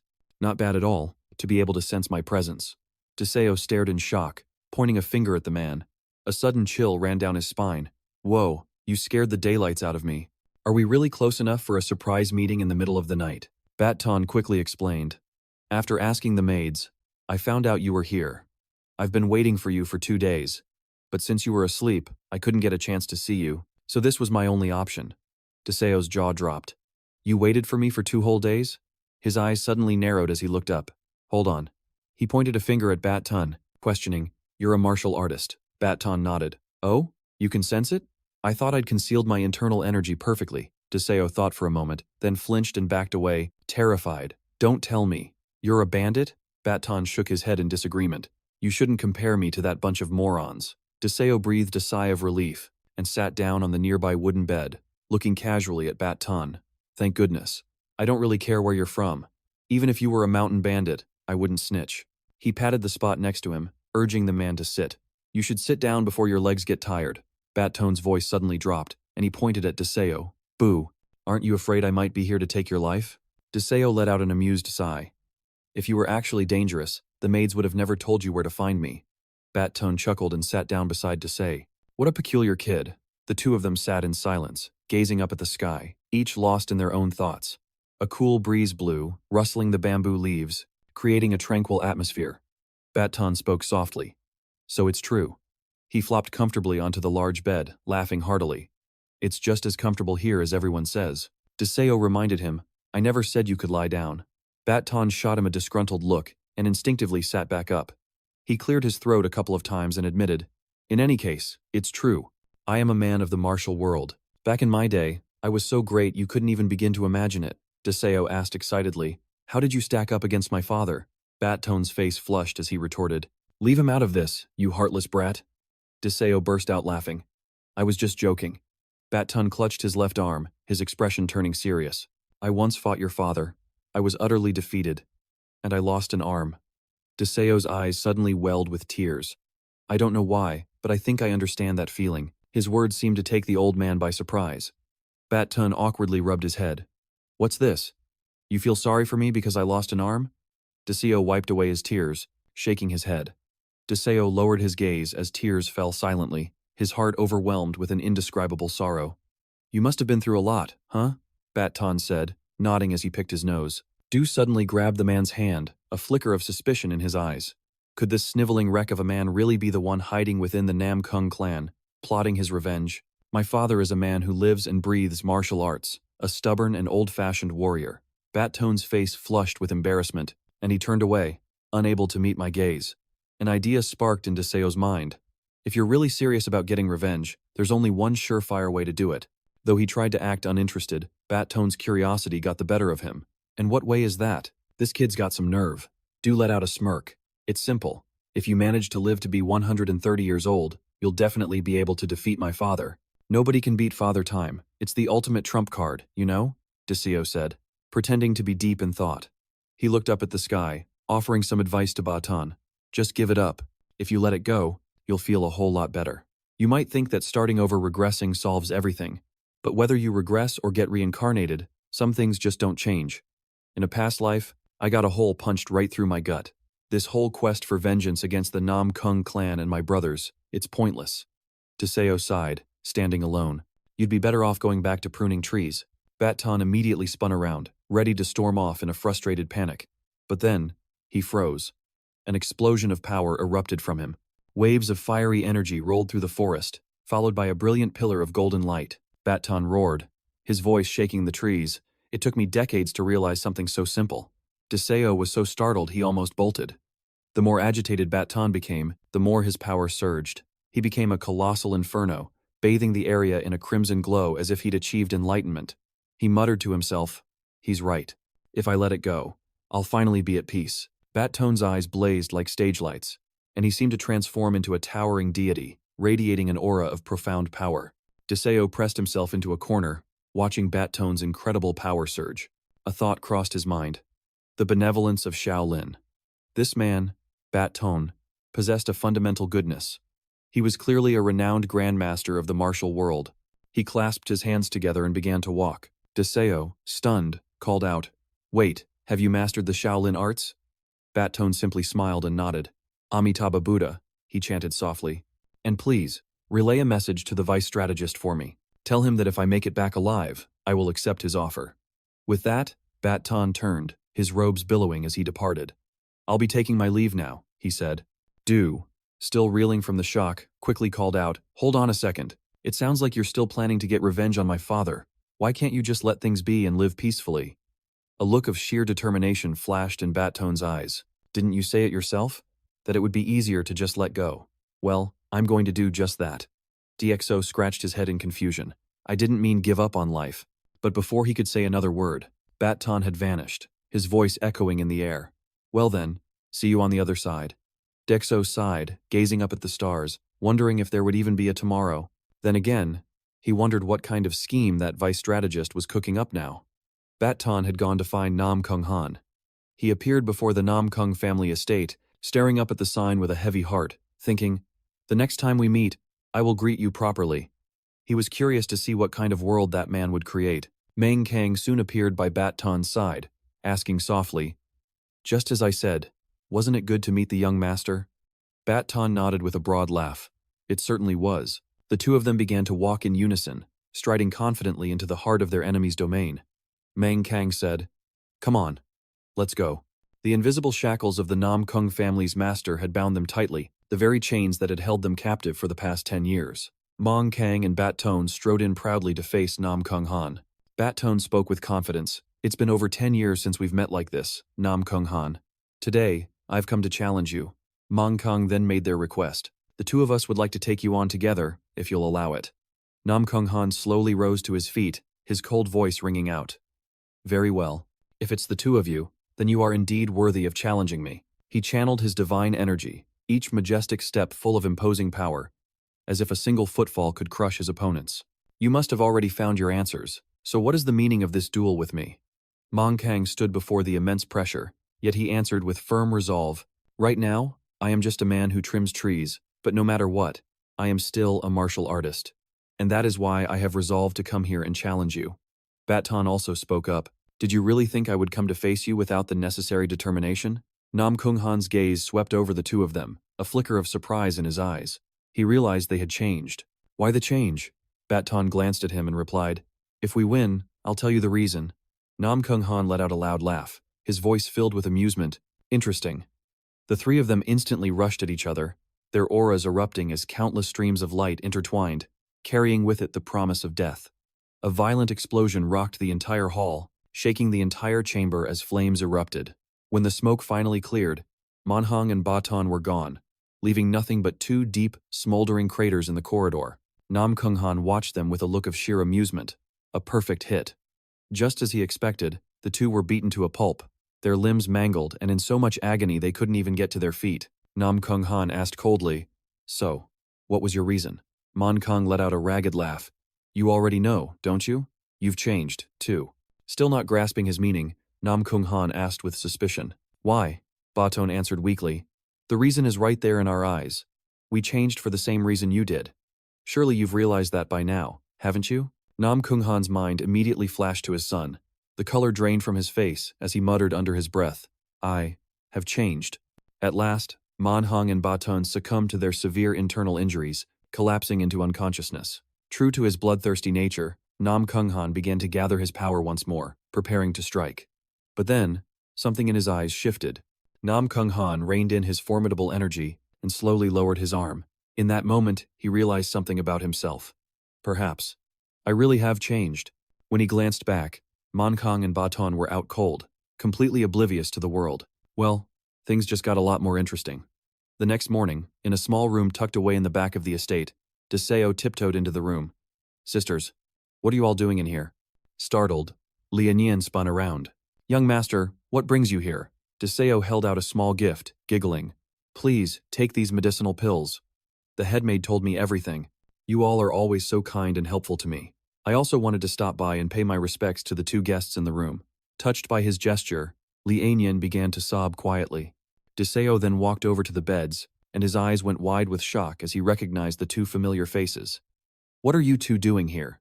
Manhwa and Baton covered their faces and sighed in resignation. Namgung, who was nearby, also sensed something was off. He clapped his hands together sarcastically.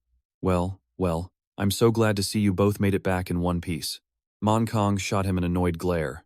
You say that like you wish we hadn't. A little intimidated, Deseo took a step back. Oh, I get it now. You two weren't on some kind of suicide mission, were you? The two men stammered. Well, you're not entirely wrong. But we got incredibly lucky. Lianyan slowly approached, asking in surprise, Young master, you know these men? Deseo looked at the pair and nodded. Yeah, you could say that. He then asked Lianyan to step outside for a moment, his voice suddenly turning serious. I need to have a word with these two stubborn old fools. As the handmaidens left, Manhwa and Baton slowly pushed themselves up, their bodies aching all over. Deseo cut straight to the chase. All right, now tell me why you two are still here. Manhwa stared at the ceiling, then the floor, stammering, I've been a while. I don't really remember. The humanity drained from Deseo's smile. Then I guess I'll just have to help you remember. Deseo started digging into the past, asking about the appearance of the Wudang sect leader and the abbot of the Shaolin temple. At the mention of their names, the two men flinched, their faces filled with terror. Deseo casually whistled a tune, then suddenly announced, It seems the Namgung clan is housing a couple of rats. Manhwa instantly shot up from the bed, while Baton, looking like he was about to cry, swore he'd tell them everything. Manhwa's heart filled with bitter resentment, recalling his defeat at the hands of Namgung Han. losing his title as sect leader, and now being found out as a mere servant in the man's own house. The sheer absurdity of the situation was staggering. Glancing at Ba Tone, he grew even more agitated, his clenched fists trembling as he sat frozen in place. Mong Kang whispered a frantic warning. "If you try anything, I'm the one who's going to get his teeth knocked out." Ba Tone was too choked with indignation to speak. Deseo pressed on. "After you left the Shaolin Temple, what happened that threw you into such a panic? Did you trash the ancestral hall again?" Ba Tone confessed. "That was me. For the first time in my life, my master got so furious he crushed a memorial tablet into fine dust. He lamented with a heavy heart. I'd rather have taken 1,000 scoldings from him." His eyes blazed with fiery regret. Deseo finally pieced it together, thinking to himself, "From the way they're acting, I must have hit the nail on the head." Deseo suspected that these two had learned some kind of forbidden martial art, and had likely stolen it, forcing them to hide in the Namgung clan to evade pursuit from Shaolin and Wudang. He demanded they answer his questions directly. Mong Kang leaned over and whispered to Ba Tone, "Can't you sense it? The aura of the Tao coming from him?" Ba Tone nodded, whispering back, "With this boy, he might actually be able to defeat the monster we'd completely given up on." Deseo suddenly broke the tension. "Lovely weather we're having, don't you think? Just perfect for a trip back home." His gaze turned sharp as he laid out the facts. "The two of you challenged my father in the past, lost the duel, and then returned to the Wudang sect to raise hell. Then, someone with more authority than you caught you and threw you out. Is that about right?"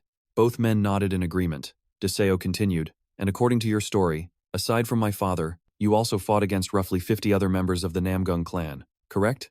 The two nodded again. Deseo asked, puzzled, "But seriously, why are you two clinging to me like a couple of gnats?" Hitting a little too close to home, the two of them just awkwardly scratched their heads, their sheepish behavior not helping their case. Mon Kang whispered to Bat Ton, "We've got nowhere else to go now, so we've got to stick together." Deseo shot back sarcastically, "You challenged my father, you lost, and you even got kicked out. Now you're coming to me expecting me to clean up your mess?" Backed into a corner, the two old men huddled up as Man Hong whispered, "He's got a point, doesn't he?" Deseo's face flushed with anger, but he forced himself to stay composed. The Supreme Tai Chi Sword King and the ascetic monk sect are both formidable powers. That vice strategist, Wuxia, is practically begging to join my side. It's a little embarrassing to admit, but I'm going to need my own faction to deal with what's coming. He looked at the two men and asked seriously, "I know you two aren't just some ordinary old guys, but you can't run a faction on intuition alone. If you want to maintain power, you need money, first and foremost. Do you two have any cash?" Man Kang glanced over at Bat Ton, who just chuckled, "I spent it all on booze." The two of them burst out laughing, casually adding, "Since when is money that important anyway?" Deseo fumed internally. These two old geezers aren't even official members of any great house, so they can forget about getting any financial support from them. Suddenly, the look in his eyes sharpened, glinting with a newfound resolve. "All right, new rule. If you want to join my crew, you have to pay a membership fee of 100 silver taels. Of course, a monthly stipend will be provided." Man Hong's expression suddenly turned serious as he looked straight at Deseo. "Now, hold on, young master. I think you've got something mixed up. That membership fee you're talking about, that's not for us to pay." Deseo was taken aback. "Oh, is that so? And how does that compare to my father's terms?" The two men immediately shook their heads. No, that's not it at all." Deseo coughed a few times, then let out a soft laugh. "Look, I'm a reasonable guy. As long as the money's there, we're good. You bring me the funds, and I'll even help you two refine your martial arts." Man Hong and Bat Tone's eyes lit up with excitement. For real? Meanwhile, outside, three figures were eavesdropping intently. Lian Yen pressed her ear to the door, murmuring, "This whole thing is getting more and more complicated." Nan and Nya were just as curious. How on earth did those three even meet? Lian Yen glanced down at her stomach as it let out a loud rumble. "Wait, am I hungry?" The other two nodded in agreement. "You know, now that you mention it, I'm starving too." Li Yanran laughed heartily. "Well then, let's eat them together." She opened the bag Deseo had given her, and inside were several shimmering serenity pills. Huaya was astonished. Weren't these a gift from the young master? What if he asks for them back after we've eaten them? Li Anran was completely carefree. "What's there to worry about? I still have more in my room, I can just replace them. Besides, this whole affair is far from over. Go on, eat." Nan took Huaya's hand, offering encouragement. "The divine doctor said it himself. All we need is a good night's rest. When we wake up, everything will be perfectly fine." Huaya nodded. "Really? The masters all seemed completely normal just a moment ago. The three of them each took a few of the fragrant serenity pills. All right, let's eat. Suddenly, a frantic shout echoed from the distance. The three women hastily popped the serenity pills into their mouths as Li Han, his face as red as a hot coal, sprinted toward them as if a ghost were on his tail. He bellowed, "All of you, stop right now!" The three of them froze, staring at him in terror. Li Han snatched the last few serenity pills from them, demanding furiously, "These look incredibly familiar. Don't tell me these are serenity pills? How did you get your hands on them?" Li Anran answered innocently, "They were given to me." Li Han was in disbelief. "Given to you? By who?" Just then, the sound of approaching footsteps was heard, followed by a cheerful voice. "Looks like it's your lucky day." Nam Kungjan appeared, cradling the box that once held the serenity pills, and sauntered over. Li Han angrily ripped the box from Nam Kungjan's hands. When he opened it, he was devastated to discover only a single, final serenity pill left inside. His hands trembled as he asked his son, "What happened to the rest of them?" Nam Kungjan remained perfectly calm. "We ate them, of course." Li Han's eyes narrowed, brimming with a murderous aura. "Do you have any idea what this is?" Nam Kungjan laughed loudly, pointing at the container. "They're serenity pills. It's written right on the box," he teased. "Your vision is getting blurry already? I guess old age is really catching up to you." Li Han, unable to even cry, looked to the heavens and let out a furious growl. Then, he turned back to Nam Kungjan, his aura flaring, his voice as cold as ice. "The maids also reek of serenity pills. Just how many did they eat? 5 pills? 7 pills? Or was it 10? Nam Kungjan jumped back in fright, stammering, "Why are you acting like this?" Then he quickly added, "Oh, I get it now. Don't tell me the divine doctor wants to eat some too? You should have just said so. I would have secretly slipped you one." Already seething with rage, and now dealing with this smart aleck, Li Han's eyes turned bloodshot. An overwhelming surge of killing intent erupted from him as he crushed the box in his hand. Terrified, Nam Kungjan bolted. He wailed, "No! I told you I'd give it to you. Why are you doing this to me? Somebody, please help." The sudden uproar outside caught the attention of the three men in the room. Curious, Deseo opened the door to see what was going on, shouting out, "What's with all the racket out here?" He then spotted Nam Kungjan, a face he hadn't seen in quite a while. With his face streaked with tears, Nam Kungjan scrambled towards him, calling out desperately, "Young Master Deseo." Deseo had been meaning to find him, but seeing him show up in this state, he immediately started scolding him. "What in the world are you doing here?" But before he could finish his sentence, Nam Kungjan frantically ducked behind him, looking absolutely terrified. This only made Deseo even more baffled. "What's happening here?" Lai Han also came forward to check on Mon Kang and Bat Tone's condition. The two of them appeared to be lucid, and immediately expressed their gratitude to Lai Han. "We're deeply grateful, sir. Thanks to you, we were able to get some proper rest, but you should still take it easy for a few more days," Lai Han advised. Mon Kang and Ba Ton just shook their heads. "That won't be necessary. We have an urgent matter we must attend to." Meanwhile, Nam Kungjan was still desperately clinging to Deseo's leg, and Deseo looked like he was about to beat him up. Lai Han shot Nam Kungjan a look that could kill. "In that case, it can't be helped. I have business to take care of as well." A wicked grin spread across Deseo's face. "Ah, so that's how it is. I get the picture now." He promptly handed Nam Kungjan over to Lai Han. "Looks like you have a lot you want to discuss with him, eh?" Lai Han gave a sharp nod. With that, he seized Nam Kungjan by the collar and started dragging him off. All Nam Kungjan could do was shriek helplessly, "Young master, please, no." Deseo paid him no mind, turning to address the maids instead. "You ladies may go on ahead. I need to speak with these two for a moment. I'll catch up with you later." A short while later, everyone else had departed. The three men headed to the bamboo forest behind Deseo's mansion, moving with a familiar sense of purpose. "This spot should do just fine. I want you two to use whatever techniques you know. I'm going to observe. If I see anything that needs correcting, I'll point it out." "Understood." Mon Kang smoothly unsheathed his sword and acknowledged the command. He raised the blade high into the air, as a lethal aura began to permeate the surrounding space. Mon Kang's gaze followed the trajectory of his blade, his own spiritual energy flowing in perfect sync with it. Mon Kang began to move the sword with practiced ease, executing a series of fluid and graceful strikes. The spiritual energy he released was immensely powerful, so much so that a single, light slash was enough for Deseo to feel the chilling approach of death itself. A massive wave of spiritual energy surged forward, pushing him back as a gust of it grazed past his face. "Can you feel that? The wind?" Baton said from the side, then turned to Dese. "Are you for real?" It was as if Mon Kang had poured his very soul into the blade, moving with a gentle, fluid grace, oblivious to the world as the very air swirled in the wake of his sword. The blade followed the path of the wind.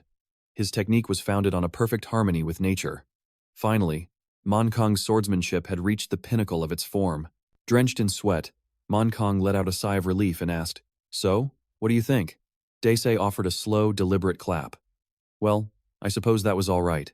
Mankang was taken aback, unable to tell if he was being praised or insulted. Battone and Mankang grew irritated, their pride stung by the lukewarm response.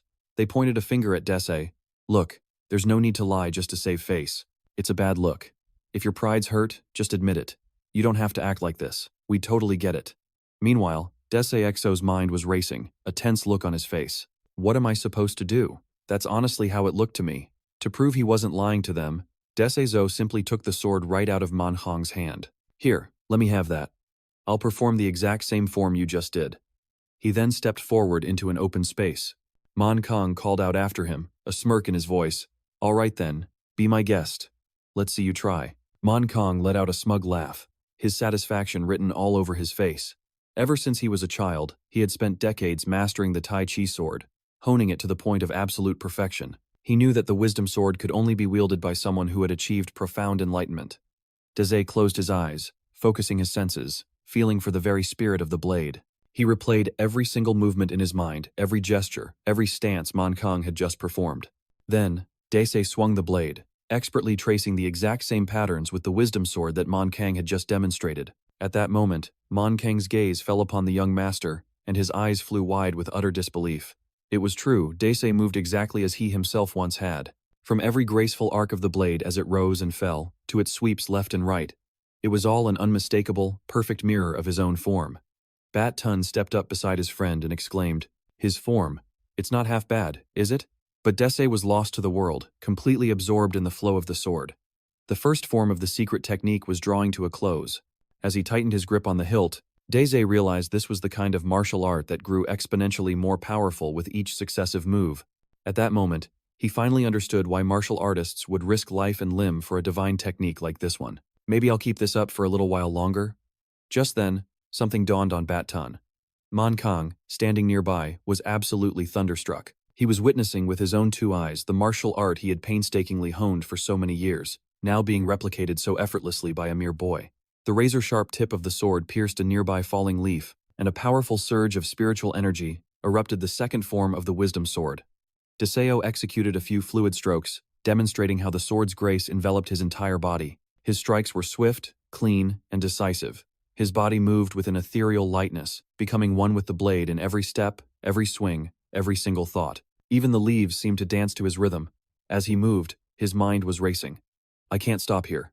I have to train more," he vowed to himself. Just a little longer, a little more practice to really show those two old geezers.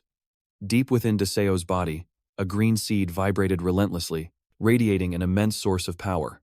Battone's eyes widened in disbelief as he exclaimed, "At this rate, by the time he's finished, we might have to sneak back to our own sex and steal some new techniques." He suddenly stopped, saying, "That's as far as I can go. I can't figure out anything else." Then he added a word of caution. "Don't force it. Just go with your gut. Got it? This technique is perfect for the old tree trimmer who swiped it from the Wudang sect. The more you practice, the lighter and more at ease your body becomes. That's precisely why people in the martial world would risk their lives for this technique." The Tai Chi wisdom sword. It wasn't actually stolen, was it? Deseo's explanation was a revelation for Mankang, leaving him trembling uncontrollably. Suddenly, the old man shouted, "You! Do you want to join me and found the greatest martial arts sect in the world?" His face lit up as if he'd struck gold, and he eagerly grabbed Deseo's hand with the proposal. "I'll handle all the logistics and make you the sect master."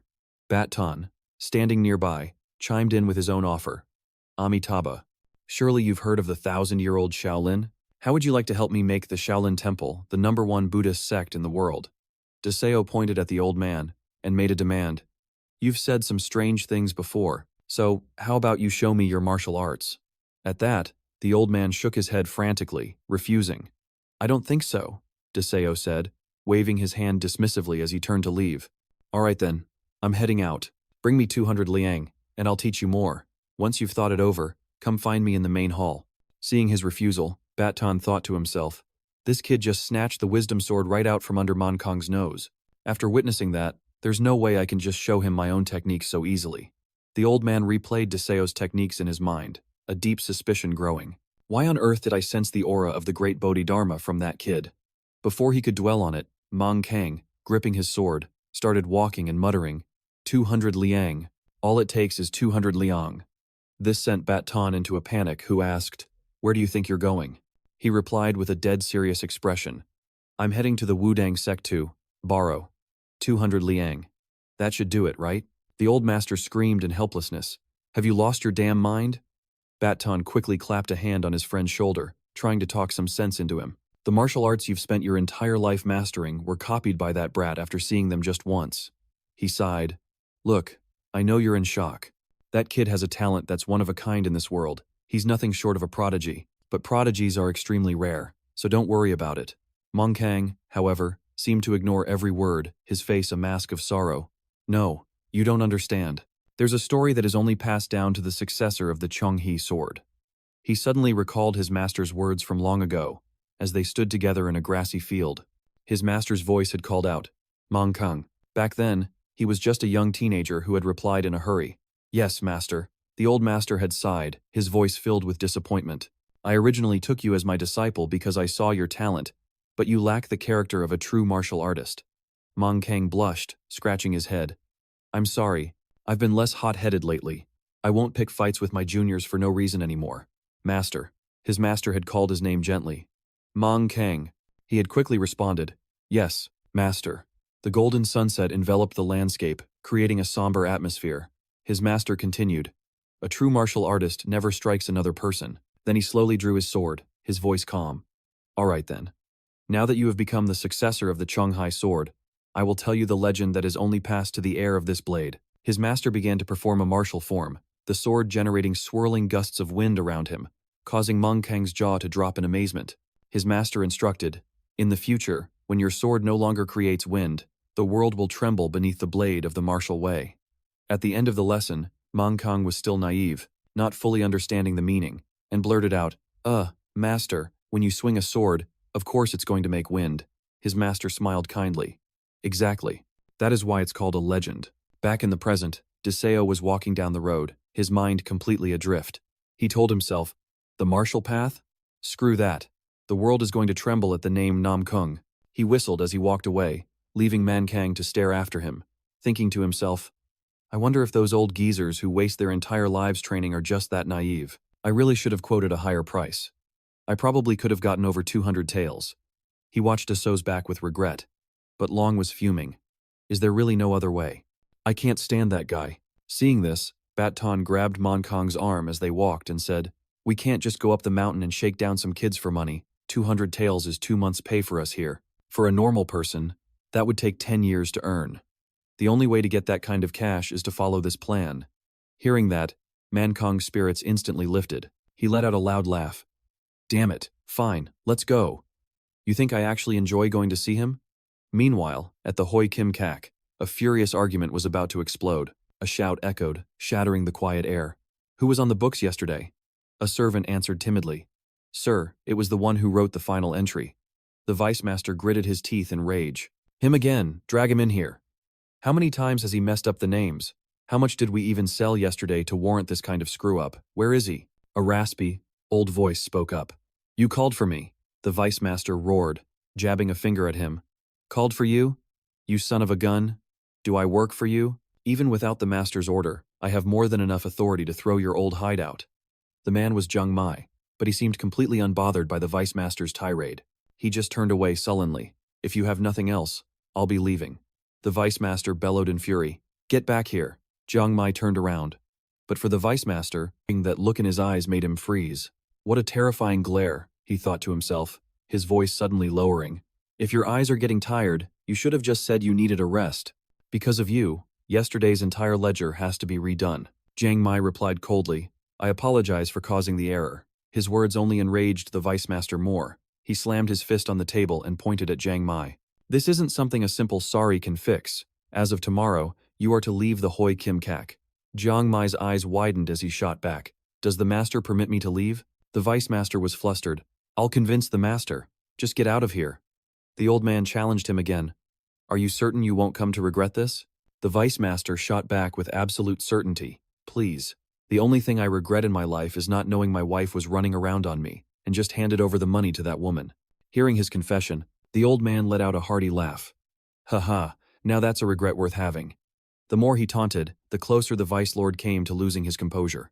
How dare this old man laugh at another man's misery? If it weren't for the master's direct orders, I would've. Before he could finish his threat, Jiang Mai's expression hardened, his entire body radiating a terrifying aura. I will get revenge for you, sir. With enough money, nothing in this world is out of reach. But the vice lord completely ignored his proposition, his face turning beet red as if he were about to explode, and roared, "You don't even know what's coming to you, and you have the gall to talk about getting my revenge? Forget my wife, it's you. You're the one who's going to give me a heart attack. Get the hell out of here, now." The old man turned to leave, tossing one last remark over his shoulder. Such a pity. If the vice lord's son were just a bit older, he could have watched his own father break down completely because of me. To make a child fatherless, even I would feel a twinge of guilt over that. With just a few simple, yet venom-laced words, he had driven the vice lord into a rage, causing him to foam at the mouth. The household servants flew into a panic. "Vice lord, sir, snap out of it. A physician, get a physician, quickly." They rushed to carry the vice lord away, their voices filled with urgency. "Vice lord, please wake up." Once the commotion had faded into the distance, the old man broke into a cunning grin and tossed a note onto the table. "I was planning to hand this to you personally, but things got complicated. Consider this a parting gift." The note revealed an address. The third house on the right, on the outskirts of Kusan County. It was the hiding place of the portly man's wife. His business concluded, the old man clasped his hands behind his back and sauntered off, wondering to himself, "So, where to next? Have I settled my debt with the master, or should I just head home?" Just then, someone up ahead caught his eye, startling him. It was none other than Bat Tun and Man Kang. Bat Tun politely held out a hand. "Can you lend us 200 taels?" The old man retorted instantly. "For a second there, I thought you were beggars, asking for such a paltry sum." Jiang Mai narrowed his eyes, his mind racing. There was no logical reason for these prideful vagrants to seek him out here. He stroked his beard, a crafty smile spreading across his face. "I can smell the thick stench of money all over this." Jiang Mai clasped his hands together, his expression turning serious. "So, you need 200 taels to join the ranks of the young master from the Namgung clan." Man Kang impatiently thrust out his hand. "If you already know, then just loan us the money. We'll pay you back later." As if putting the final piece of a puzzle together, the old man let out a sly chuckle. "If the two of you join his cause, it means all the men under your command will follow suit." "Around 50 people, you say?" The question made Batton anxious. He thought to himself, "Asterisk, he smells money, doesn't he?" Asterisk, Batton recalled Jiang Mai's past, a time when he was known as the Gold King, the man who controlled the most wealth in the Central Plains. As long as there was a profit, he'd sell out his own parents, his wife, and his children. A man so blinded by greed was capable of anything. Jiang Mai spoke with a sneer. "You expect me to lift a finger for a measly 200 taels? Up the price. Now, gather all your lackeys and bring them here." His words left the two men completely stunned. "What?" The old man declared confidently. "Whether it's 10,000 taels or 100,000, I'll decide after I meet the young master." Meanwhile, at Deseo's residence, a sharp blade sliced through the air. He was in the courtyard, completely absorbed in his sword practice, while a few girls watched from behind, captivated by his every graceful movement. Hoanya and Shuangnan were snacking on pastries and chatting. Zhuangnan asked casually. "He started practicing the moment he arrived. Did something happen while he was out?" Hoanya chimed in. "Don't you think it's just incredible? I always thought martial arts was unsuitable for us because it's so aggressive, powerful, and rigid. But watching the young master practice his sword forms, I feel so at peace." Lian Yen joined their conversation, wondering, "Head manager, are martial arts supposed to be this graceful?" Holding two pastries, she replied while taking a bite. In all my years, I've never seen anything like it. I've seen many different styles, but the young master's technique is different. If that's what martial arts is like, I'd want to learn it too." The head manager then glanced toward the gate, sensing that something was about to happen, as if someone was approaching. The girls, not understanding, asked, "Huh? What makes you say that?" But her premonition was spot on. Just then, a group of large, intimidating men burst through the entrance. Hoanya and Lian Yin were startled, wondering about these older men. Asterisk. Aren't they supposed to be working right now? Asterisk. Shuangnian quickly rushed forward to block their path. "Stop right there. What business do you have here, arriving unannounced?" Manhung replied with a serious yet polite tone. We wouldn't be here if it weren't for an important matter. Besides, the young master is already expecting us. Shuangnan replied, "Oh, is that right? Could you please wait until he finishes his practice?" The young master has been at it for quite a while now. The commotion was starting to bother Deseo, who was concentrating with his eyes closed. He felt a wave of irritation, thinking, humph, why is it so noisy all of a sudden? The green seed of energy inside him began to vibrate restlessly. As he continued his sword forms, he said, "That's right. With so many people watching earlier, I had to deliberately suppress my internal energy. Every stroke of my sword feels like it's seeping into each muscle and cell. I can't use too much force, so this time I'll just let my internal energy regulate itself." Suddenly, his eyes flew open as he gasped. "Whoa, it's like I can actually see and feel every single movement of my blade, and I can't help but be amazed. My sword path was definitely stuck at this point before, but now I can see a whole new way forward. The knot is untangled." Deseo joyfully executed the sword dance with a newfound freedom. "So that's how it works. From this point on, I need to use my internal energy." And just like that, the green seed within him seemed to ascend to a new level, transforming into a rosy red. He let out a delighted laugh. "Ha, amazing. That's it. This is my new sword dance. I'll call it the Cloud Sword." Suddenly, Deseo cried out, "Huh?" He just now realized a crowd of people was standing all around him. Deseo stood in the middle of the courtyard, baffled by the many pairs of eyes staring at him. He finally spoke up. Everyone?" Every single person's jaw was on the floor, as if they couldn't believe what they just saw. Deseo casually asked, "Why does everyone look so freaked out?"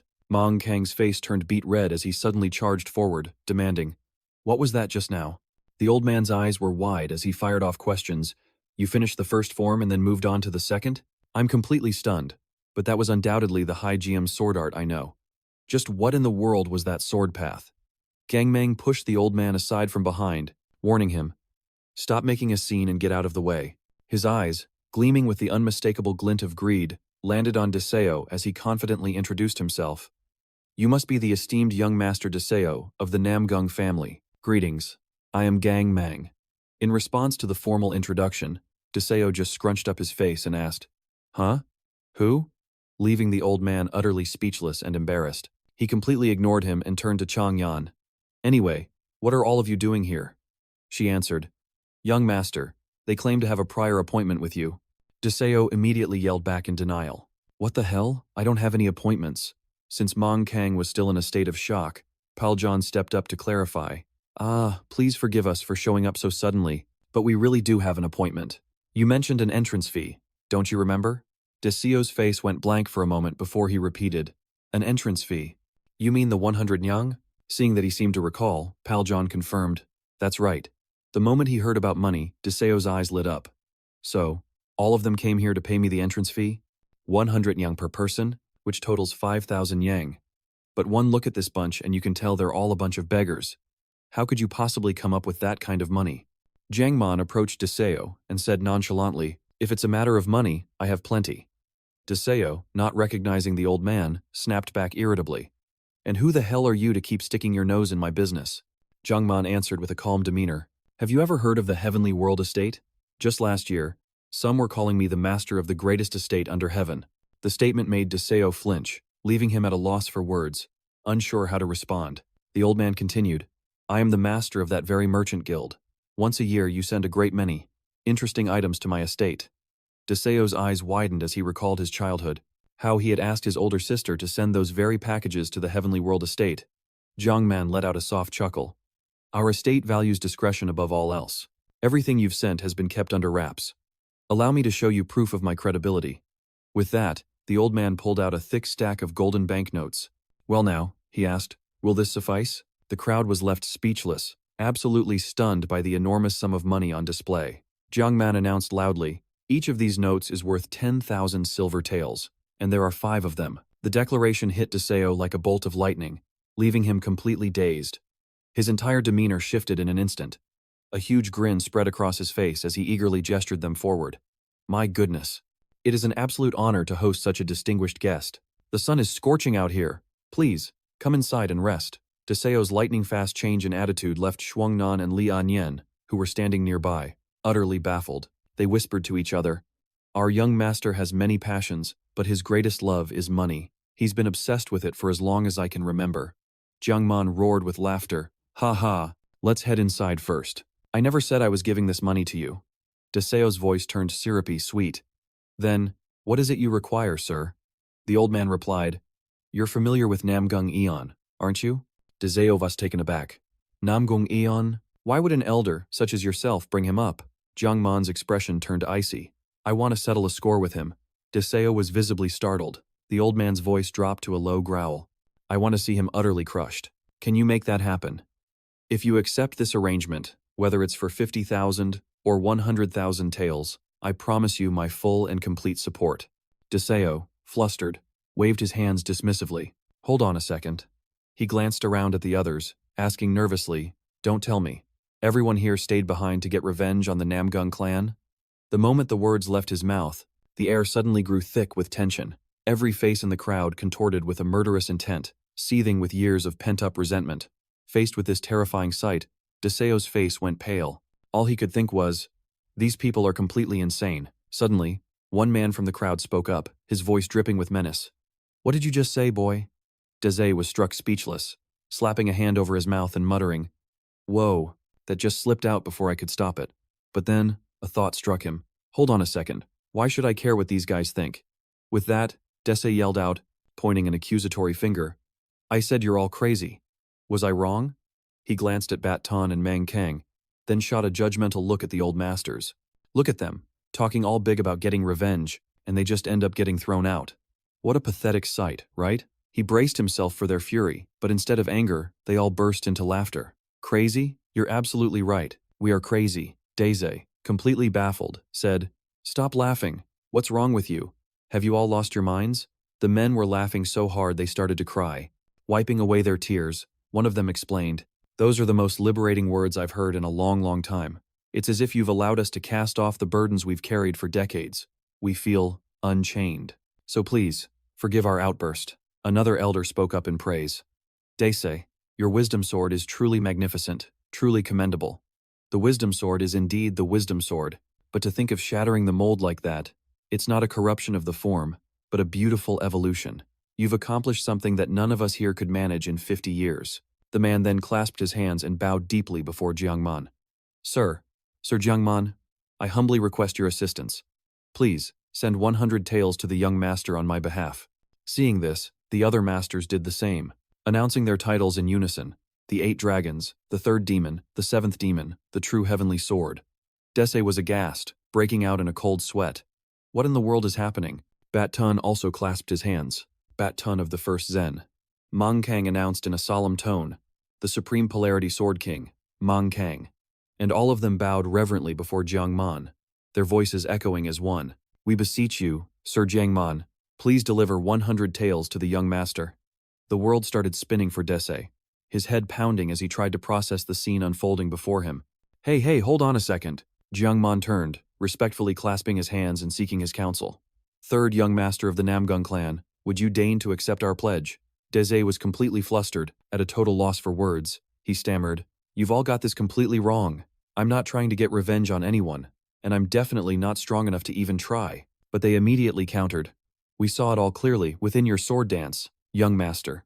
Deseo's jaw dropped. That was just a performance.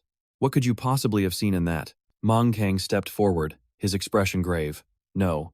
What you just performed wasn't merely a sword dance, but the Tai Chi wisdom sword itself.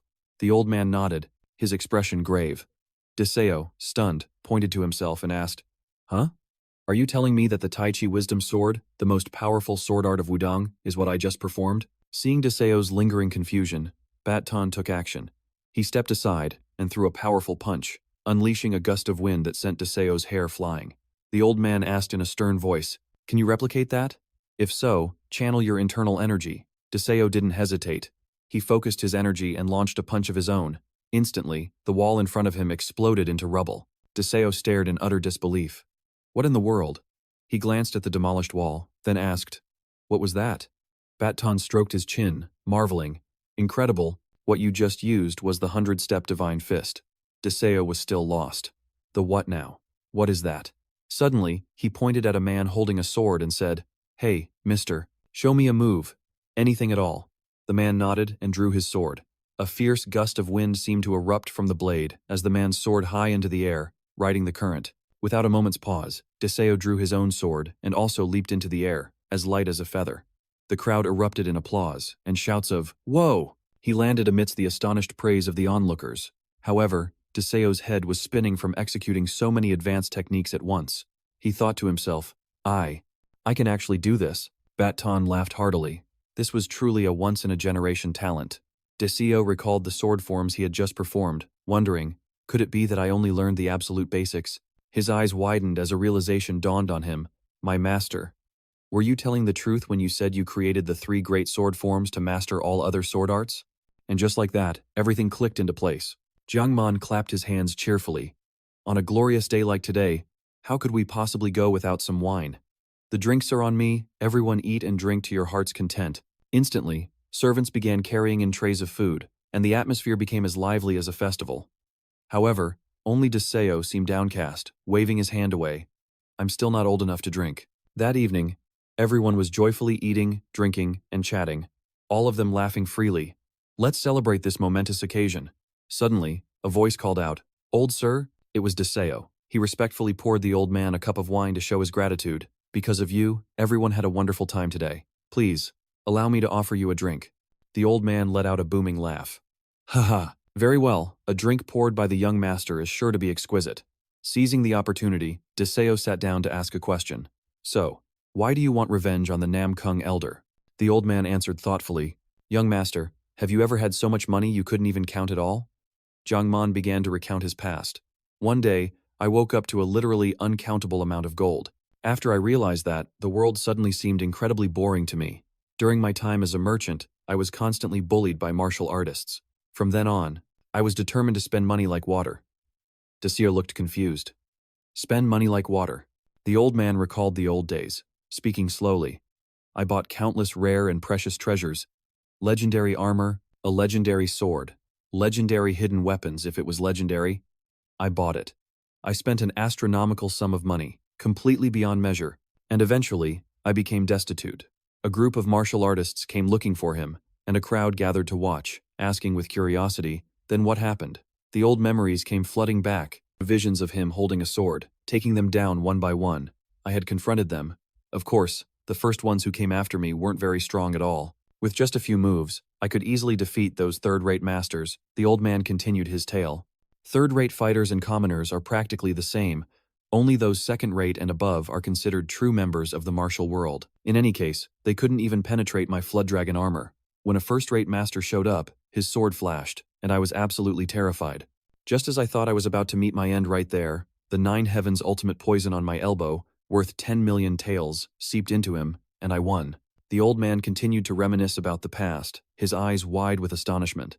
That's when I realized that even a martial artist, once touched by poison, is just an ordinary man like me. And when the top-tier masters came looking for me, poisoning them was a bit more difficult, but I still came out victorious every time. The old man quickly took a sip of his wine, then looked down and continued. And so it went, until I met times him asterisk. In his memory, Namgung Chin stood under the twilight sky, leaning against a wall. A terrifying aura radiated from his entire being. The old man's voice trembled. He was a monster. Jiangman recalled the moment he met Namgung Chin, how he had cheerfully approached him, saying, So this is what it's like in the martial world. I should have been living like this from the very beginning. Not even the greatest martial arts masters can get through my flood dragon armor, so I have nothing to fear. The old man laughed, filled with smug satisfaction. Perhaps I should test my skills against the world's #1 sect for once. Just then, a man appeared, leaning against the wall, catching the old man's attention. Asterisk. Asterisk. He eyed Namgung Chin, whose entire being radiated a murderous aura. He then thought, what's this guy doing blocking the middle of the road like this? Jiangman spoke up. Hey, get out of the way. The blunt command made the man's whole body tremble, as if he were suppressing an uncontrollable rage. Without a moment's hesitation, he replied, You damn bastard. The old man froze, pointing at himself in disbelief and asking, Are you cursing me? As the words left his mouth, a terrifying power erupted from the man's body. He growled, Because of you, you worthless son of a dog, you shattered my path to transcendence. Now, I can never set foot in that realm again. Namgung Chin's face turned crimson, his killing intent boiling over. Entering the state of transcendence was the moment of ultimate enlightenment. Get over here. At that time, the old man, still unaware of his opponent's power, answered with contempt. Asterisk. Humph. Just some beggar blocking the path. Asterisk, asterisk. Turns out he's a lunatic too. I doubt he's even a martial artist. Asterisk. What? Transcendence? You sure talk a big game. Without wasting another word, Nam Kung Chin struck in an instant. The old man's eyes widened, unable to react as the sound of a sharp impact rang out. Before he knew what happened, Jiang Man's hat was smashed flat, rolling in the dirt. All the old man could stammer was, "Huh?" His opponent smirked smugly. Asterisk. Humph. Asterisk. I barely even touched you and it fell off? Was that thing made of paper or something? The old man erupted in fury. He pulled a firecracker from his robes. So, you're not just all talk, are you? Well then, try this on for size. As he spoke, he lit the firecracker in his hand, and at the same time, launched a volley of tiny needles at him. Nam Kung Chin instinctively raised his arm to shield himself, though he had no idea what the projectiles were. With his attack launched, the old man declared confidently, just one hit from a single oxhair needle is all it takes for the poison to course through your entire body. He continued his explanation. In just 3 seconds, you will lose your vision. 8 seconds after that, every muscle in your body will contract. After 10 seconds, you will lose all your senses as your heart and lungs are torn to shreds. And after 30 seconds, you will die. The man stood perfectly still, not moving an inch, simply looking down at the needles embedded in his body. Meanwhile, Jiang Man casually walked toward him, holding a vial of antidote as he spoke slowly. But I can't just go around killing every person I meet on the road. I will give you the antidote, because I trust you've now realized the gravity of your mistake. But then, Nam Kung Chin suddenly burst out laughing. The old man, completely horrified, yelled out, "Hey, don't be so damn arrogant, drink it now." But the man paid him no mind. He simply tilted his head back, hacked up the poison that was inside him, and spat it onto a nearby rock. The poisoned stone instantly vaporized. Jiang Man cried out, "What in the world is happening?" Nam Kung Chin just let out a low grunt, but in the next moment, the veins on his face bulged like thick ropes. He flexed his entire body, and in a blink, every single needle embedded in his muscles shot out. The old man's eyes flew wide open, his jaw dropping in utter disbelief at the scene before him as he screamed, "That's impossible!" He forced out the oxhair needles on his own, something even a divine healer couldn't manage. Nam Kung Chin stood there, an imposing figure, his terrifying gaze locked onto the old man. He sneered, grinding his teeth. The moment the needles pierced me, I contracted my muscles. It wasn't enough to stop the poison, but I'll admit, you've got some skill. If I were just some common thug, I would have dropped dead on the spot. The old man bowed his head, trembling, unable to meet his gaze. All of a sudden, Nam Kung Chin grabbed the shoulder of the old man's armor, continuing, "It seems you've got a lot of interesting toys." As fast as lightning, he ripped an entire section of the armor off. In a shaky voice, the old man stared at his armor and whispered, "The Flood Dragon armor?" An ecstatic expression spread across Nam Kung Chin's face. He maniacally tore the armor the old man cherished to shreds, mocking him, "What do you even use this piece of junk for, huh?" The old man was too terrified to move, simply standing there and taking the verbal abuse, his heart shattering with every rip. My greatest treasure, fallen into the hands of this monster, being torn apart like it was nothing but paper. After he finished his destruction, Nam Kung Chin wiped the sweat from his forehead, a look of immense satisfaction on his face. "Wow, my body feels incredible. It's been a long time since I've felt this good." He waved his hand dismissively and started to walk away, leaving one last comment. "You gave me a great workout, so I'll let you live." Jiang Man, his clothes ripped to shreds, was left standing in nothing but his pants, shivering as he watched him leave. Before he got too far, the old man called out, "What is your name?" Nam Kung Chin turned back, a wicked grin spreading across his face. He answered coldly, "You want to know so you can plot your revenge?" The old man was horrified. I was just curious," he scoffed. "The name's Nam Kung Chin of the Namgung clan." After finishing his story, the old man calmly poured himself a drink. Everyone in the room, including Deseo, had tears welling up in their eyes, deeply moved by his tale. Amidst the heavy, emotional atmosphere, one of the men began to share his own story. "I was once called a talent seen only once in 50 years. Back in my army days, I honestly believed I was a prodigy, right up until I ran into that monster, Nam Kung Chin." Another man chimed in. "There was this one time I bumped into an old man. He promised that if I just followed him, I'd never get my butt kicked again for the rest of my life. Looking back now, it was all just a big fat lie.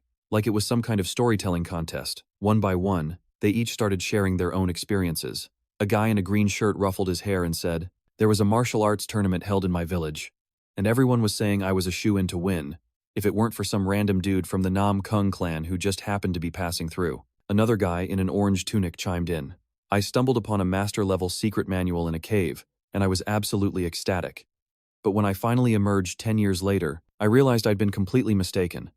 After listening to each person's circumstances, Deseo sat there quietly, lost in thought. The 50 people gathered here were all renowned figures in their local areas, all with notable abilities. But just because they crossed paths with the Namgung family, they all fell from their pedestals straight into the abyss. He mused to himself. Among all the people who carry the Namgung name, I'm the one who understands them best. Gazing into the wine bowl before him, which seemed to reflect his own past, he thought with a hint of sadness, they're probably just like I was back in the day. All these people, even knowing the inevitable outcome, they still can't bring themselves to give up. Suddenly, a voice cut through the gloom, startling everyone. What's so difficult about any of this? I'll do it. Deseo slammed his hand on the table and declared with unwavering confidence, this revenge that you all desire, I will grant it to you. Hearing the official declaration from Deseo, the entire crowd erupted in joyous cheers. They all hoisted him into the air, shouting, Our leader, long live Deseo!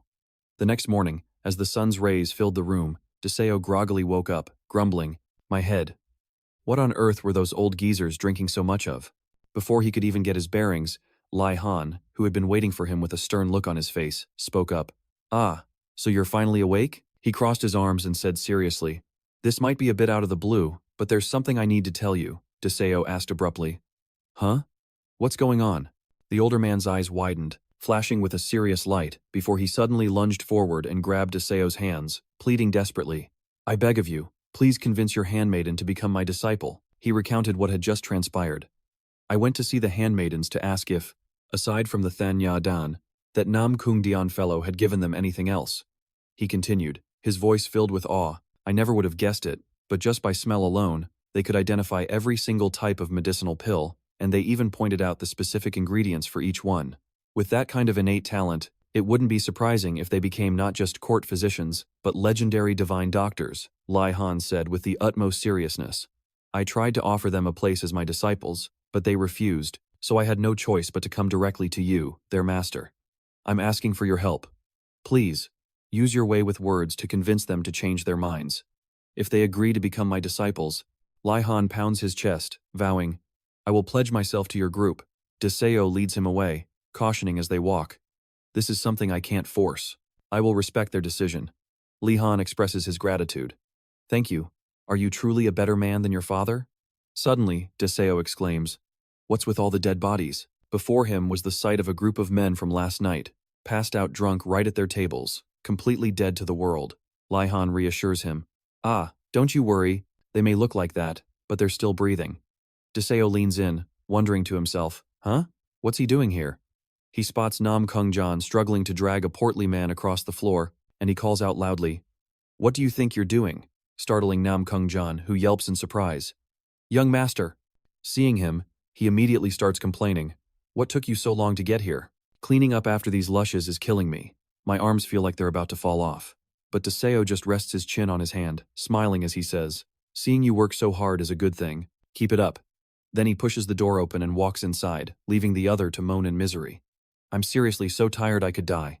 When Deseo arrives, Shungyan and Hoanya, who are busy cooking, turn to greet him. Young master, you're awake? Catching the fragrant aroma of the food, he asks curiously, An aged soup? Li Anyan quickly chimes in. Yes, it is. Would you like to try some? He immediately ladles a spoonful to taste it and praises them. This looks delicious. Taking the opportunity, he probes, Is it true you don't want to become physicians? The three women affirm without a moment's hesitation. That's right. We want to spend our entire lives serving you. Hearing this, Deseo is at a loss, unsure of how to persuade them. He looks at Li Han and asks, So, what are we supposed to do now? Li Han asks in return, Are you refusing my offer because of the young master? But the three of them seem to pay him no mind, focusing only on their work. Is the stew simmering yet? Deseo also asks again, Is it really because of me? His eyes widen, sparkling as he blurts out, But why? I'm not a child who needs looking after anymore, you know? Suddenly, the kitchen door bursts open, and an arm appears. It's Namgung John, with Jiang Man right behind him. He loudly declares, We also want you to become our disciples. The already awkward situation just made things even more chaotic. Desai yelled in frustration, "You crazy bastard, what the hell do you want now?" And this old man, too. Hearing himself mentioned, Jiang Man immediately replied, "I observed them yesterday. Their eye for spotting treasures is truly extraordinary. That sharp intuition of theirs honestly makes me envious." Hearing the praise, Shuangnan was a bit taken aback. Namgung Dian stepped toward Lian Yen, calling her name. He stared her down with eyes as sharp as daggers and said coldly, "You'll do." Lian Yen grew anxious, beads of sweat forming as she listened intently. Then he suddenly proclaimed, "I hereby appoint you as the strategist for Namgung Dian. You are the same age as I am. Though you passed the provincial exams, you became the head handmaiden, Lian Yen, after your family was ruined. This is a responsibility that only you can handle." What followed was a heated argument as the three men fought over the women. Lai Han shouted angrily, "Hey, I was the one who asked first." Namgung Dian, not backing down, retorted sarcastically. "Aren't you getting a bit greedy?" Jiang Man then said confidently, "Shouldn't their own opinions matter most?" Meanwhile, Dessa, caught in the middle of the noisy squabble, was about to tear his hair out. Unable to take it anymore, he decided to kick all three of them out, so the ladies could think. "I'm asking all of you to wait outside." Once it was just him and the ladies, Dessa began the discussion in earnest. "All right, it's just us now. Please, speak your minds. I know this is all very sudden, but it's a rare opportunity. I want to hear what you all truly think." Shuangyan spoke first. "Honestly, I'm not really sure. Living here with everyone has been wonderful, but I'm also curious about the world outside." Lian Yen added, "Thanks to the great mistress's kindness, I was saved from a life of servitude. It's a debt I can never fully repay in this lifetime. Being able to take care of the young master, both then and now, has been the happiest time of my life." Hoan Ya chimed in, "I will follow whatever the young master commands. There is only one master for me in this world." Dessa closed his eyes in thought, then opened them, his decision made. "All right then, this is what we'll do." He began to announce his verdict. "Sister Shuangyan, you will go with the divine doctor. Sister Lian Yen, you will go and serve as the vice strategist. And Sister Hoan Ya, you will become Jiang Manhe's disciple." All three women bowed their heads in agreement, accepting his command. Dessa added a final word, "I will always keep your positions open here. If you ever get tired of it all, just come back home. You are all family to me." His words moved the three women deeply, and with tears welling in their eyes, they called out, "Young master." Overwhelmed with emotion, Deseo's face twisted into a devious grin. "With Sister Shuangnan as a master pharmacist, all her pills will be mine for the taking. Once Sister Lian Yen becomes a strategist, our operational funds will be practically limitless.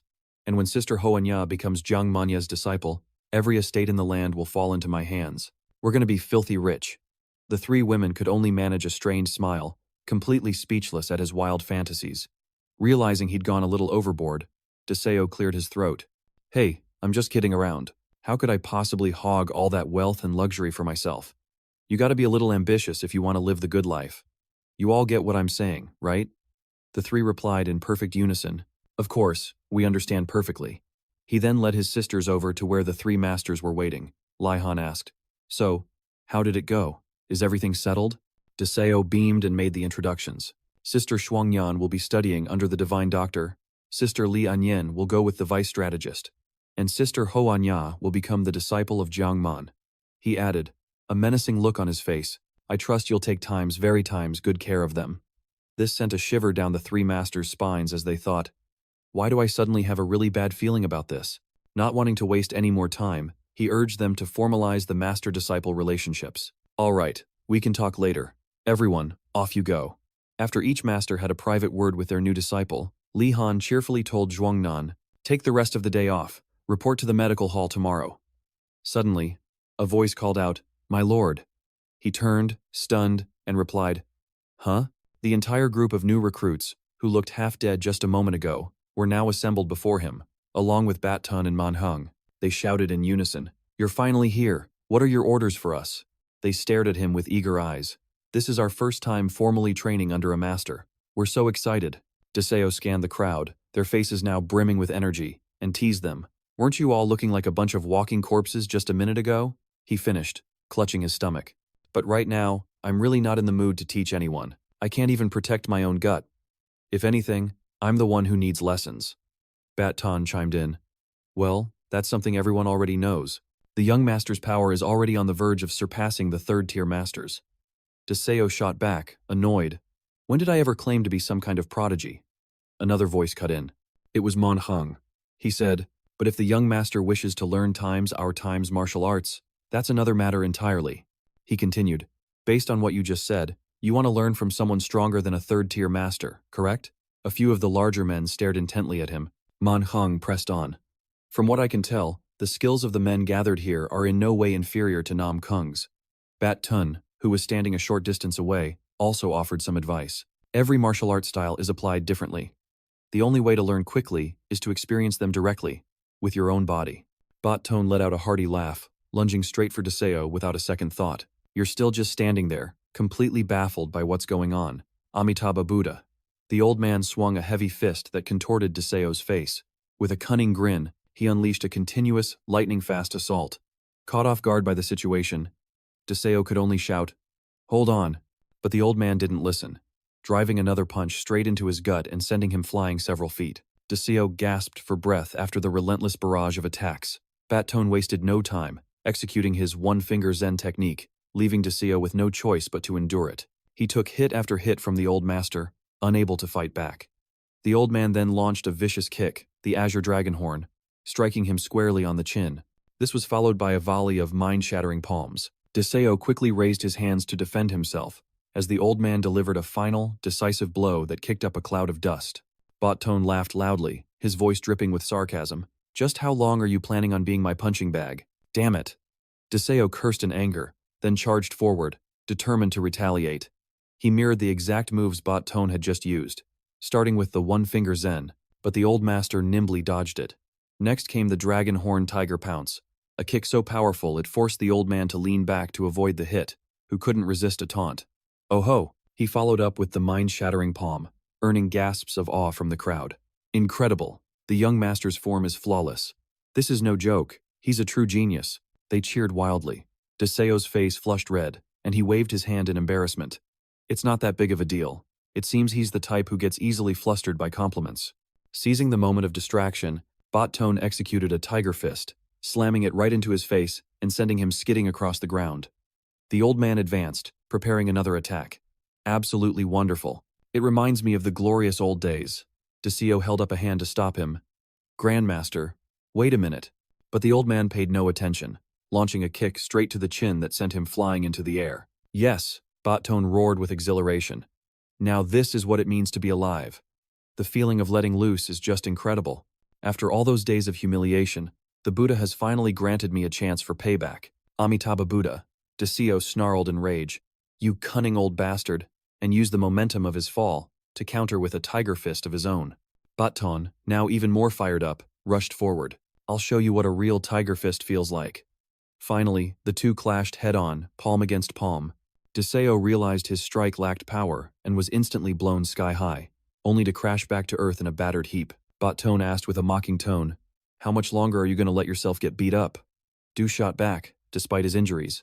Are you really sure that's what 10 years of training looks like?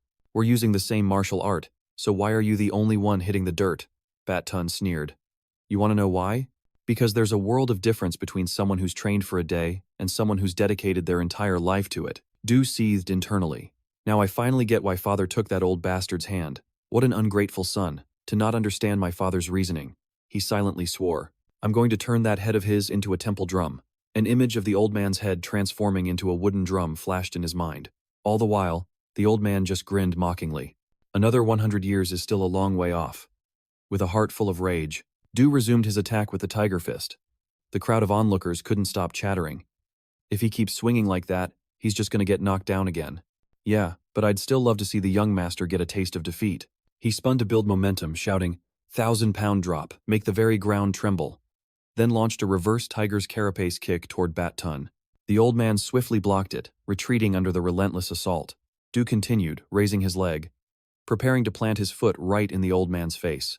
Asterisk, my light body neutralizes his 1,000-pound drop. Asterisk, he thought. Asterisk, his arms are short, so I'll counter with my legs. Besides, whoever said the tiger fist only uses fists? Asterisk, Bat Tun wasn't the least bit worried, laughing with amusement as he praised him. Not half bad, just as I expected. The old man caught his leg, killing his momentum. Du cried out in alarm. What? And just as quickly, he was sent flying by a tiger's horn kick. In his dazed state, he was still completely stunned by the old man's move and blurted out. He can use the tiger fist with his feet, too? That's a violation of the form. Du collapsed to the ground, injured and unconscious. Seeing him fall, Manhwa announced. He has fainted. The old master turned to ask another person. You witnessed the entire exchange. What do you think? He is, without a doubt, a rare talent. To be able to discover the next level of both the martial art and his own internal energy, his natural aptitude and unyielding spirit are truly impressive. There isn't a single warrior here who sees that overwhelming talent and doesn't covet it. Manhwa said with a smile. To master all of those martial arts, the young master is certainly going to be quite busy for the foreseeable future. Sunlight streamed down everywhere as a gentle voice called out. Du rubbed the back of his neck, sitting up and wondering to himself. My neck? How long was I lying here? Right in front of him. Everyone was sparring with all their might. Still dizzy from waking up, he asked in confusion. Huh? Is everyone having some kind of martial arts competition? He called out. What is all this? Why are they even fighting? One guy's using a weapon while the other is bare-fisted. He couldn't help but wonder. All of a sudden, someone came flying straight at Dessa, making him jump out of his skin. Seeing that he was awake, the man quickly asked, Young master, when did you come to? The man continued. While you were asleep, young master, someone came looking for you, but we already sent him on his way. No pointed to himself and asked, To see me? The man turned to discuss it with another guy. He was a pretty big dude, wasn't he? The other replied, He was all brawn and no brain. What, did you spend your whole life training in the mountains? You don't know how things work out here? That taunt was enough to make the other guy's veins pop on his forehead. The two of them immediately lunged at each other. What's your problem? You got a death wish? Bring it on. I'll show you a thing or two. Still completely lost, Desse watched them with annoyance and muttered, What in the world is wrong with them? Just then, Battun and Manhwa appeared from behind, telling him to just let them be. From now on, they were all on the same side, so it was time to establish a pecking order. Daisy wondered, So why aren't you old-timers jumping in? Battun shot him a look, replying through gritted teeth, If we got involved, where's the fun in that? Besides, our ranks are already set. Desse watched everyone, thinking to himself with awe, Just watching these spars is incredible. Seriously, just how powerful are they? Manhwa spoke up reassuringly, If you put in the effort, you'll become stronger than all of them. Desse blurted out in surprise. Really? Battun added, If you're willing to bleed for it, you'll become even stronger than the two of us. The old master explained, If you train to the brink of madness, you might even surpass the heavenly demon and the martial god. Daisy placed a hand on his chest, feeling a surge of something, and said, All right then, let's do it. His face flushed, filled with newfound confidence. I want to give it my all. Desse went back to watching the others, speculating to himself. With those relieved looks on their faces, it seems they've figured out the general rankings. He sighed. There are so many of them. How am I ever going to remember all their names? He walked over, pointed at a man with a scar on his face, and declared, From now on, you're number 1. Next, he gestured to the men in the orange and purple tops. You're number 2, you're number 3, and you're number 4. Hearing his simplistic naming scheme, everyone there groaned inwardly, silently judging him. Just as they were mulling over his unique naming standards, the doors to the hall were suddenly thrown open. The man strode quickly towards Dese, who, completely bewildered, could only stammer out, Huh? Second brother? Namgung smirked and said, Little brother, I accept your offer. Still completely lost, Du asked again, Wait, didn't you already declare war on me yesterday? In 2 years, I'll probably be toast. He was still in shock, having no clue what his second brother was even talking about. Namgung explained, I was actually pretty surprised yesterday. That was the first time my little brother ever showed me his true colors. Du gritted his teeth, shooting a furious glare at the two guys who had just ratted him out. Namgung clapped him hard on both shoulders, declaring it was all very interesting. Now that's how a true Namgung should be. Then, his expression suddenly shifted, turning ice cold. I always thought you were just a sweet little kid. 2 years is certainly a long time, but you said you'd face me in a direct duel, so you can bet I'll be waiting. DxO's face turned ghost white when he heard those words. Namgung turned to leave, tossing over his shoulder, I'll be waiting for you in 2 years. Don't you dare disappoint me. And with that, the door slammed shut. The moment he was gone, the room exploded with energy. Everyone started buzzing with excitement. Now this is how you make things interesting. Forget 2 years, 1 year is all he needs. D, however, was visibly trying to keep his cool, until he finally snapped, roaring, Who? Who the hell said 2 years? From the middle of the crowd, Batton let out a huge laugh and raised his hand. That would be me. Realizing who the instigator was, DeXo looked ready to explode. So it was you, old man. I'm going to cave your skull in. Batton looked back at him without a trace of fear, instead cheering with delight. Look at that determination in your eyes already. Excellent. Now that's some real fighting spirit. Mankang observed them with a judgmental gaze, thinking to himself, fighting spirit? That's pure bloodlust. Suppressing his rage, he waved a hand dismissively. Whatever, I don't have time for this. Let's just get to training. At the same time, he thought of Namgung. If that psycho were here, I'd have already beaten him to a pulp to blow off some steam. Damn, I miss him. DeXo looked at Batton and asked, so where do we begin? Batton pondered for a moment, then replied, first, you're going to fight every single one of the brothers from number 1 to number 50. Hearing that, everyone started cracking their knuckles, which made Du tremble in fear. Please, hold on a second. Of course, nobody showed him any mercy. A loud voice boomed, number 1, you're up. Soon after, his pathetic screams of pain echoed throughout the entire hall, startling anyone who happened to be walking by. In another corner of the room, Lai Han slammed a thick book onto the table and asked, this is your first time studying medicine, isn't it?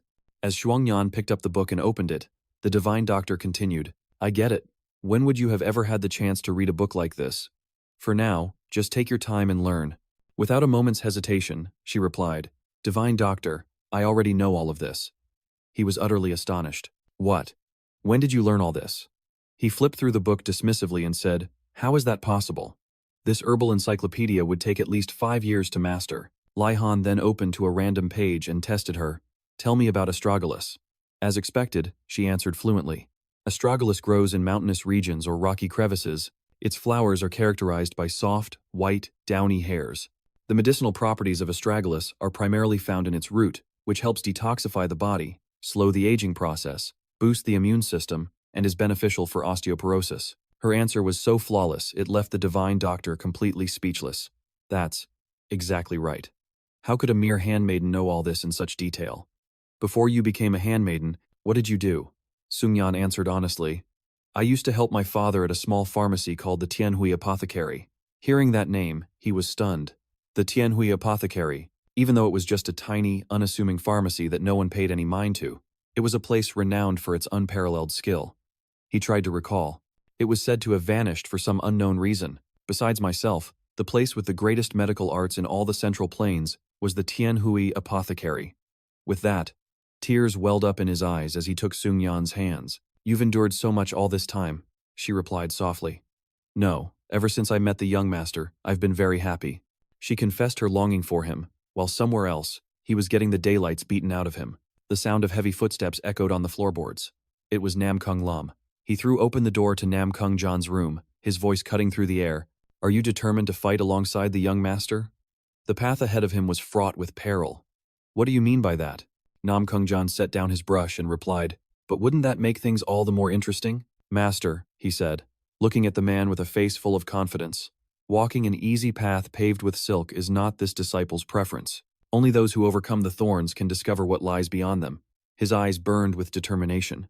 This disciple has faith in the young master. Witnessing such resolve, the strategist's heart softened. It seems you know exactly what you want. Namgung Jan then added, furthermore, your disciple would like to recommend someone. His master asked, you wish to nominate another strategist for the young master? He replied eagerly, no, an assistant for the vice strategist. To lighten this disciple's workload, which means from now on, I'll have much more time to be by the young master's side. Wouldn't you agree? Hearing this, the strategist's face darkened, and he let out a cold snort. He peeked out and lit up when he saw Lai Anyan approaching. You're finally here. Master, let me introduce you. This was the young master's handmaiden. And just like your disciple in Du Huang, she was 10 years old. But due to her family's circumstances, she had to stop. She bowed her head respectfully in greeting. Namgung Jan continued, but she's not just a handmaiden anymore. From now on, she's going to be my student, which means, if we're going by seniority, she'll have to call you Grandmaster. Namgung Lam sized Lai Anyan up from head to toe, his voice trembling as he asked, what is your name? She answered with a polite bow. This humble servant is named Lai Anyan, the eldest daughter of Li Thianmin. I pay my respects, Grandmaster. At the mention of Li Thianmin's name, the strategist flinched, and Longtron was visibly moved. It can't be. Li Thianmin's daughter? He was lost in a flood of memories. Li Tianmin had once been the most brilliant mind of his time. But after the new king ascended the throne, his entire clan was put to the sword, their descendants either slain or forced into servitude. Rumor had it that his daughter was the sharpest mind in the entire Central Plains. I never dreamed I'd meet her today. The strategist choked up. The heavens truly do have eyes. He let out a hearty laugh. What a glorious day. This occasion definitely calls for some wine. Turning to Namgung Dae, the strategist declared, I'm going to borrow this kid for a while. Namgung Dae's face went pale as he whined. But master, I'm the one who needs her. The strategist clapped Lai Nian on the shoulder and bellowed. From this day forward, you won't call me old man anymore. You will call me master. Let's go. I can't possibly leave you in the care of that little rascal. Namgung Dae scrambled after them, yelling in desperation. Who on earth poaches their own student's student? Master, I was the one who discovered her. Meanwhile, at the Hoi Kim Cat, the usual morning screams had fallen silent. Nam Kung Vin, the lord of Hoi Kim Cat, sat upon his seat, his voice laced with ice. He put in a request on your behalf, but can you truly handle life here? Before him stood Honya. She shot a sideways glance at Jiang Man, thinking to herself, he speaks to old Jiang Man so casually, without a hint of fear. Then she sized up Nam Kung Vin. You hold the fate of everyone in Hoi Kim Cat in your hands. You must be the master of this entire place. Hoanya concluded internally. Everyone in the Nam Kung clan has to walk on eggshells around him, but not me. She thought with a surge of confidence. I'm not the one who needs to be worried here. Honya placed a hand over her heart, a look of pride on her face. For all you know, this whole Hoi Kim Cat might just end up bowing to me. Her thoughts drifted to Deseo's face. Because unlike them, I have a home to go back to. All the while, Nam Kung Vin watched her every move. A smile played on his lips. You've brought back an interesting kid. Jiang Man glanced at Hoanya and said, just stay here for 2 years. He narrowed his eyes, his voice laced with a hidden meaning. If you can endure these 2 years, you might just change a great many things. Hoanya replied proudly, I'm very confident. 6 months later, at Deseo's hall, the sound of clashes from a sparring match echoed. Deseo was dominating his opponent, shouting, Head! He slammed the wooden sword straight into his opponent's head, sending the man flying a good 10 meters. Deseo let out a hearty, satisfied laugh. Now that's what I'm talking about. What a feeling. He taunted smugly. That's how you're supposed to fight. The defeated opponent trembled, saying, When did he get so much stronger? Deseo raised his sword, issuing a confident challenge. Who's next? Step up, and make it quick. Mankang stepped forward and said, It seems you're finally ready to face one of us. He laid out the rules. I will be using the wisdom sword. Deseo took his stance and said, Fine by me, bring it on. He lunged forward, moving like a blur, stunning everyone present. The sun-piercing sword style, a secret art of the Diankang sect, it was said to be capable of splitting the sun itself if mastered. Deseo calculated in his mind, the most terrifying thing about the wisdom sword is its flow. If I get caught in that vortex, I'll struggle until I'm finished. He steeled his resolve. I have to seize the initiative when facing the wisdom sword. Mankang chuckled in approval. Not bad. He stood his ground, parrying Deseo's strike with a single swing of his own sword, forcing Deseo to retreat. Deseo looked down. His feet were already caught in the profound flow of Mankang's internal energy. What is this? He wondered silently. Mankang flashed a triumphant smile. Caught in the current after just one small move? He glanced at Deseo, his voice dripping with arrogance. The outcome is already clear. You're planning to give up, aren't you? But Deseo refused to yield. He recalled the grueling days of training. How many times he'd been knocked down. How many times he'd faced adversity yet continued to fight with unyielding spirit. Without a moment's hesitation, he unleashed the twin flying swallows technique and charged straight at Mankang. Mankang was surprised to recognize Deseo's martial art. The beggar's sect style? In the blink of an eye, Deseo had closed the distance, startling him into taking a step back. Mankang quickly thrust his sword toward him, but Deseo leaped into the air to evade the attack. The first swallow was just an illusion, the second one is the real deal, he said with a grin, launching a surprise attack from behind. The brothers watching from the sidelines roared with encouragement. He got him. Go for it. But Mankang merely scoffed. From the Diankang sect to the beggar's sect. I can't believe I've run into someone who's mastered the arts of both the 5 great clans and the 9 sects. Without a moment's hesitation, he spun around and launched a palm strike right at Deseo's face. He couldn't react in time, as the thought Wudang's 2 extremes heart art flashed through his mind. After that exchange, Deseo had to bitterly accept his defeat. Damn it. The invincible walker is from the Wudang clan. No wonder the old man knows the two extremes hard art. He realized that the Wudang style was just a front, and the wisdom sword wasn't his only trump card. Refusing to be beaten, he pressed the attack with the tornado kick and returning fist kick. But Monkong effortlessly dodged every single move. Deseo thought to himself, "Don't resist the flow. I have to bend the flow to my advantage." But it was useless. Monkong stood his ground, blocking all of his attacks with just one hand. But in the next instant, Deseo lunged forward with his sword, forcing Monkong to lean back to evade the strike. The old man was stunned, recognizing the sun-shooting sword technique. Spotting an opening, Deseo unleashed a high kick. Monkong quickly threw both arms up in front of his chest to defend, wondering to himself, "Is this the tornado kick?" No, it's the returning fist kick. The force of the kick sent him staggering backward. Before he could even regain his footing, Monkong was already facing a relentless barrage of attacks from Deseo, forcing him to use his wooden sword to parry. Deseo smirked. Judging by his reaction, it looks like this isn't entirely ineffective. Monkong, bewildered, wondered, a hidden weapon? Where did that come from? Wasting no time, Deseo rushed in and deployed a smokescreen, completely blinding Manhang. He sneered, "Didn't you say that playing dirty is fine as long as you win? Getting angry now, are we?" Monkong's face flushed with rage. This little brat. He lunged forward, raising his sword to strike down on Deseo's head, but a glint of determination flashed in Deseo's eyes. "Perfect," he thought. "I've forced him to rush every single move." He dashed in, extending 2 fingers, thinking, "This is my chance." Suddenly, Monkong spoke, "You're still 100 years too early." Deseo was taken aback.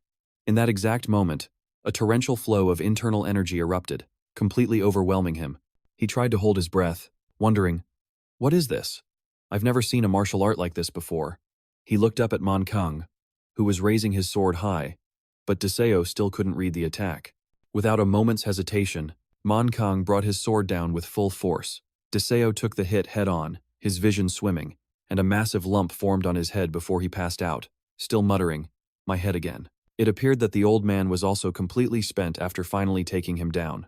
He let out a sigh of relief, gazing at the sword in his hand and thinking to himself, "I never thought I'd have to use this new Thon Hughes sword so soon." Seeing him lying unconscious on the floor, he couldn't help but offer praise for such incredible progress after only 6 months. Truly impressive. It was uncertain if Day could even hear Monkong's compliment, but he was indeed a formidable and unpredictable demon. It's hard to imagine what he'll become in 2 years. Elsewhere, Deseo's handmaidens were all completely dedicated to their work. Honanya was busy analyzing the ledgers, Shuangnan was focused on mastering the art of formulating medicine, and Lian Yen was deep in research to assist Namgung Jan. As for Du, he trained relentlessly, no matter how harsh the weather became. Within a magnificent and imposing castle, a voice echoed. At last, 2 years have passed. I've been waiting for this showdown for so long. It was the voice of Namgung Jan. The doors swung open, and he bowed respectfully to the figure seated before him. The second young master spoke cautiously. "Your son has come to request permission for a duel." The man before him was none other than Namgung Han. He rested his chin on his hand and replied, "I seem to recall granting that permission a long time ago." Namgung Jan quickly clarified, "I heard that my younger brother completed his secluded training today." Just at that moment, the sound of footsteps echoed from outside. Namgung Han continued, "If that's the case, you'd better act fast." Before he could finish, someone burst in, calling out loudly, "Father!" Seeing him, Namgung Jan spoke up. "I knew you would come, my little brother. So it's Namkung's son." He replied, "What a surprise. I didn't expect you'd already come looking for me." Namgung Jan added, "I was planning on it, but I wanted to wait a little longer." "Is something wrong, little brother? Why come here instead of finding me?" Namgung Son laughed cheerfully. "I suppose nothing gets past you, big brother." Namgung Son placed a hand on his shoulder, squeezing it firmly as he spoke with a sarcastic tone. "Seeing how relaxed you are, it seems your time in seclusion was quite fruitful." Namgung Son replied stiffly, "Well, that's a given." Namgung Jan leaned in close, his voice a provocative whisper, "But I sense you've become more aggressive, sharper, and heavier than before. It seems you've been wielding a blade, not a sword." The words hit a nerve, causing Namgung Son to freeze and stammer. "How could you possibly?" Namgung Jan pressed on. "Isn't it an older brother's duty to understand his younger brother's accomplishments?" Despite the taunts, Namgung Son remained completely unfazed. He was about to draw his sword, but then calmly said, "I'll back down this time. It seems you got here first, after all." Namgung Jo laughed cheerfully. Much appreciated, little brother. He then added, but would you allow me to come and watch the match between you and our junior? Namgung nodded in agreement. Naturally, the more spectators, the better. Suddenly, a hand shot up in the air as Namgung declared, I'm participating as well. His statement startled them both. Namgung thought to himself, is he doing this for our little brother? But he didn't object, thinking, if that's the case, let's invite all the members of the great families to attend. I'm sure everyone would love it. Don't we of the Namgung clan always love a good competition? He mused internally. I'll let everyone witness who truly has the upper hand in a clash between the young masters. He then imagined the scene of himself defeating Du. Namgung spoke up with a word of caution. You shouldn't underestimate our little brother. Namgung immediately shot back, his gaze as sharp as a viper's. You're saying I underestimate him? Me? He then turned and walked away, tossing one last comment over his shoulder. You don't know a thing. Namgung watched him go in silence, a deeply unsettling feeling growing inside him. He muttered to himself, if it wasn't a sword but a blade. Just then, before the main gate, a voice called out, this is definitely the place. Swangnan stood there, gazing at the residence in absolute awe. It hasn't been that long, and it's already this magnificent? Another young woman walked up, saying, I heard old man Jiangmang used the money he donated to build the new wing. Swangnan turned her head and, recognizing Li Anyen, greeted her with a warm smile. Li Anyen, you came too? Li Anyen waved back happily. Swangnan, it's been too long. Are you here for the meal as well? It would be perfect if Hoanya were here too. Swangnan said softly. I heard she had to leave the Namgung family because of a pact. I wonder when she'll return. Just as she finished speaking, a young man opened the door from the inside and invited them in. You're here. Come on in. As they stepped inside, the two of them were met with the sight of everyone practicing their martial arts. Swangnan and Li Anyen couldn't help but be impressed, still training as hard as ever. Recognizing them, a young man exclaimed with delight, Big sisters, it's been so long. The two women replied cheerfully. The young master is greeting. Just then, someone wielding a staff took advantage of his distraction and charged right at him. Lose focus in a fight, and you'll take one to the dome. Have you forgotten that already? But he swiftly dropped into a crouch, dodging the strike and leaving his opponent stunned. What the? Two others charged in, determined to test him. We're gonna land at least one hit on your head today. He leaped up nimbly, breaking free from their circle, pulling on his shirt as he grinned. Hey, are you ladies hungry? Come on, the steward has everything ready for us. The two women eagerly approached the table, their eyes landing on a spread of delicious-looking food. The steward chuckled. Perfect timing. Li Anyen and Shuangnan are here. It's been a while, but I still remember those days like they were yesterday. The two of them savored the meal, showering him with praise. You've truly earned your title as steward. I remember those times too. We had so much fun eating together back then. The steward urged them on. Eat up. There's plenty more where that came from. Deseo, however, was lost in thought. Asterisk, aren't these the kind of days you're supposed to eat beef? Asterisk, young master? Shuangnan's voice broke through, and he snapped out of it. Shaking himself from his thoughts, he responded. Ah.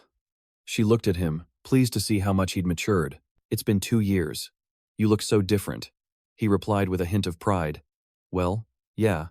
It'd be weird if didn't times change after 2 years of getting knocked around like that. Shuangnan laughed in agreement. True enough. Suddenly, someone burst in with an announcement. Young master, you need to come outside, right now.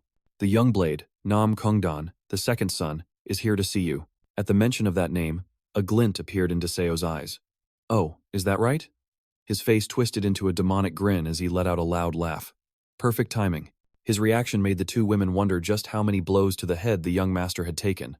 Outside, Nam Kungdan waited patiently, lost in his own thoughts. Asterisk, I thought 2 years would be too short for my little brother to accomplish anything of note. Asterisk. Asterisk. Who knew he'd just be surrounded by a bunch of lackeys? Asterisk. He scanned the people before him, sizing them up silently. Asterisk.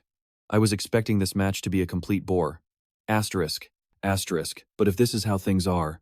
Asterisk. Just then, Deseo stepped out. What's on your mind, brother?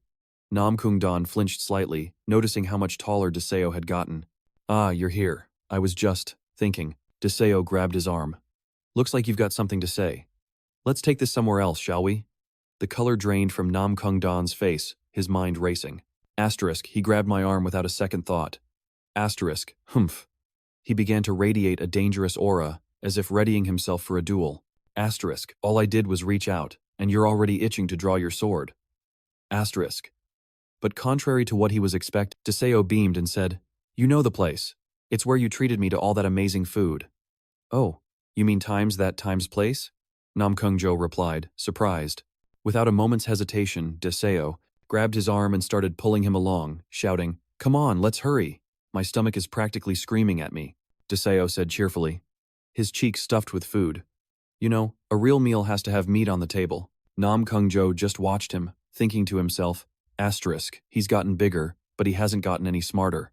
What if this food was poisoned? Asterisk. He rested his chin on his hands and called out, "Fourth brother." Startled, Deseo replied, "Yeah?" Namgung began to lecture him with a worried tone. "You can't be so trusting in this world, not even with your own family. We're not just any family, we are the greatest family in the entire world." Namkung's brow furrowed, his voice laced with suspicion. "Aren't you afraid I might have put something in your food?" Deseo just stared back blankly, his mouth still full, but then a huge grin spread across his face, his eyes crinkling. "Nah, you're my big brother. Anyone else might try to hurt me, but I know you never would. You've never been mean to me. Heck, you even give me all this good food." His words made Namgung blush, flustered.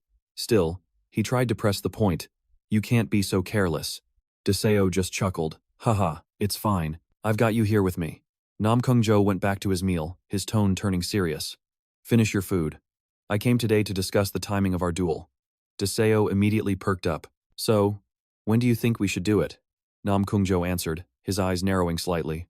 "How about tomorrow?" Deseo jumped in surprise, nearly choking on his food. Namgung continued, "There will be no limit on the number of participants, and the match ends when one side surrenders. That way, there can be no complaints." Deseo asked curiously, "Aren't you going to fight in it yourself?" Namgung nodded. "Of course not." Then he smirked, a cunning look on his face. "Isn't our real fight for the title of young lord?" Deseo looked confused. "It is?" Namgung laid out his terms. "If I win tomorrow, I'll have a favor to ask of you." His eyes lit up. "I've heard your attendants are exceptionally skilled. If you lose, one of your 3 attendants will have to come with me." Deseo shot up, slamming his hands on the table. "What the hell?" His shout echoed through the room as he burst through the door. The elders stared at him, and Baton just smirked. "We were just having a friendly chat." Monkong gestured as if to start a game. Deseo quickly asked, "Where are my attendants?" Monkong replied, "They were tired after the meal, so they went back to their rooms to rest. Should I go get them for you?" Deseo cut him off. "No. The duel is set for tomorrow afternoon." The 2 elders jumped in surprise. Daisy's eyes shot open with determination. "We need to start preparing immediately. Losing is absolutely not an option." He placed a game piece on the board, reciting the rules. "There's no limit on participants. The match ends as soon as one side concedes. He'll definitely send the Daeyuan Sword Brigade to fight." Deo asked, "If we go up against them, do we even stand a chance of winning?" Baton stroked his chin, deep in thought. "If this were 2 years ago, we would lose. 100%. Then, the old man clenched his fist, his brow furrowing deeply. "But we've trained for the past 2 years, we're definitely not going down that easily." Hearing that, Marnkong raised an eyebrow and chimed in. "Namgung is the elder of the Daeyuan Sword Brigade. If we can't stop him tomorrow, we'll lose before we even know what hit us." He concluded with a sense of helplessness.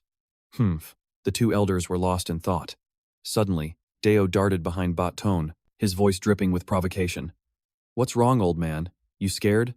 Scared of getting rocked?" Seeing his face turn beet red as he clenched his teeth, he pressed on. "So you really are scared? Wow. And to think you were talking big about fighting for the young master, turns out it was all just hot air." Baton snapped, swinging a fist behind him and yelling, "Are you asking for a knuckle sandwich?" Deo leaned back to dodge the attack, a smug grin on his face. "I dare you. You think I'm the same pushover I used to be?"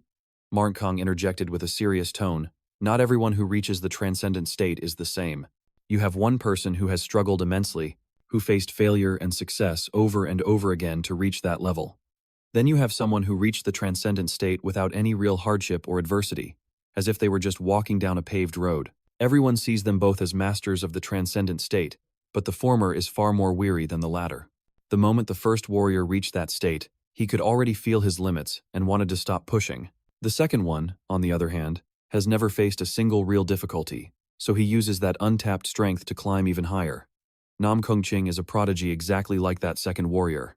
Not only that, he was born with something they call divine power, which no one else has." Deo raised an eyebrow, a smirk on his lips. "Is that so?" he taunted. Does that mean you old-timers are scared? The two men suddenly burst out laughing. Marnt Kong said, Seriously? You're jumping to conclusions that quickly? He continued. To put it simply, in a one-on-one fight, his chances are 50%. He said confidently, pointing to himself. As for me, I'm a cut above this old man, so my chances are 60%. Hearing this, Dese slammed his hands on the table. Then it settled. The following afternoon, at the main arena, a massive, bustling crowd had gathered around. The audience couldn't stop chattering with anticipation. Everyone was buzzing with excitement, eager to witness the showdown between the two young masters of the Namgung family.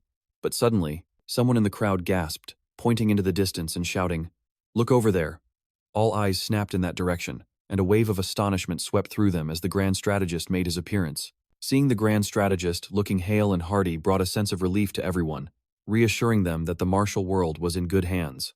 And next to him was the Vice Strategist, whose exceptional talent, despite his youth, commanded everyone's respect. All at once, the sound of deliberate footsteps echoed, cutting through the noise.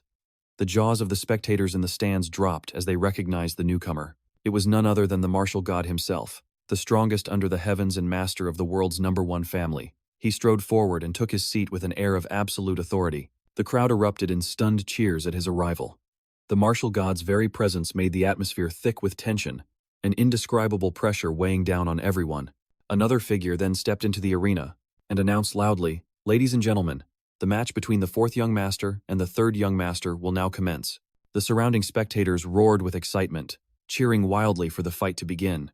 Jiang Man was thrilled. The battle was finally starting.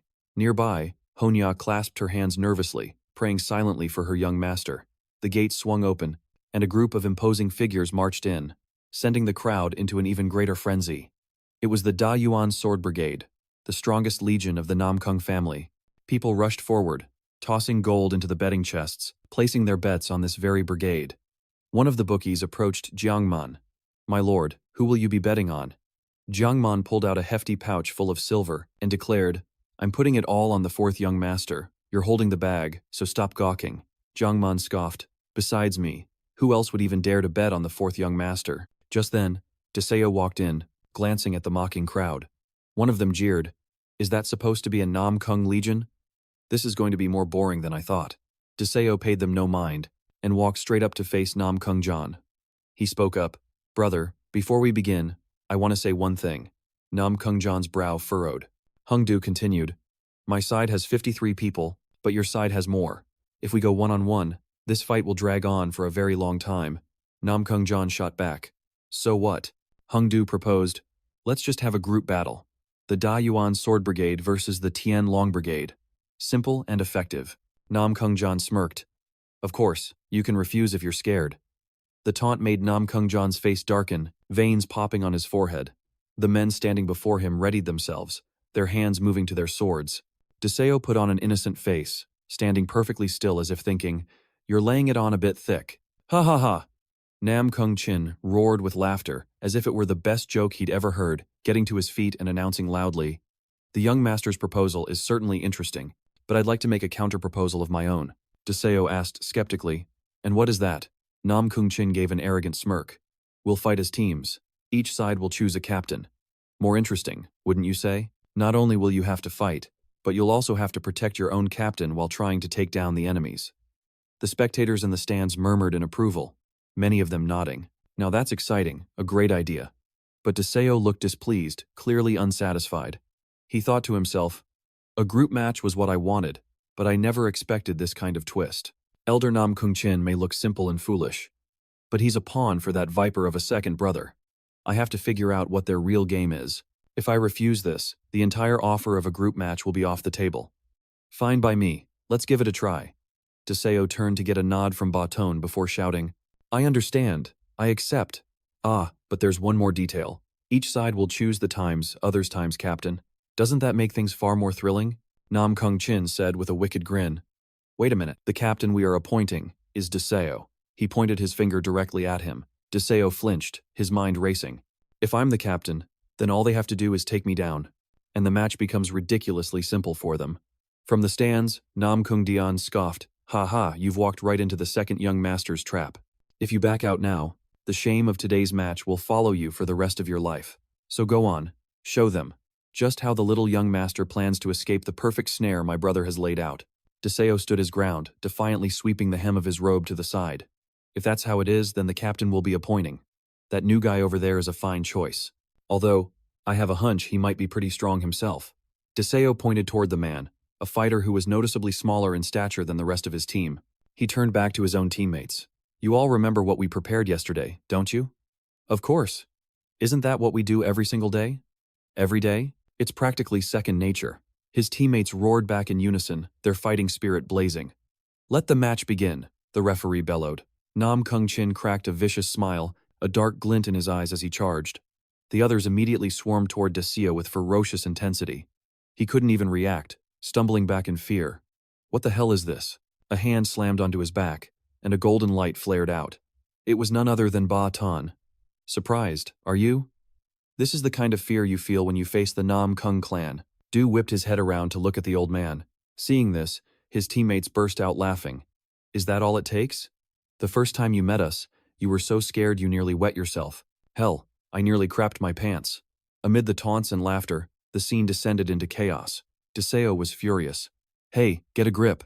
How do you expect to get any stronger with minds stuck in the gutter like that? Just then, the enemies charged forward in a unified assault. Give the order, now. At this rate, we're going to get wiped out, Dese yelled, throwing his hand up. The enemies were stunned. What the? From behind them, Dese's forces suddenly appeared. They completely surrounded their opponents. Everyone on the scene was left in utter shock. What? Isn't that Nahanjin from the Shaolin Temple? Son Nahanjin is here. At the Namkung clan? Hold on, look closer. That's the great Master Baton himself, the abbot of the Shaolin Temple. I heard his whereabouts are always a mystery. I never expected him to show up at the Namkung clan's estate. A master in the stands put his hands together in respect. Amitabha, so Baton is still alive. Namkung Chin's expression remained as venomous as ever. So that's their game. The Dai Uyan Sword Brigade is split into 3 groups, and they've also created a central point to coordinate their formation. A clever setup. Dese smirked, raising a confident eyebrow. Namkung Chin, if you think this is enough to stop us, you're dead wrong. He ferociously pointed his sword at Dese. He swung down with all his might, but his blade met nothing but air. The Wudang's 5-element sword formation. Still the same old trick, he sneered. He attacked again, only to fail once more. This time, it was the 7 stars sword formation that left him baffled. This is the Tai Chi sword formation. Dese stood there, a grin spreading across his face.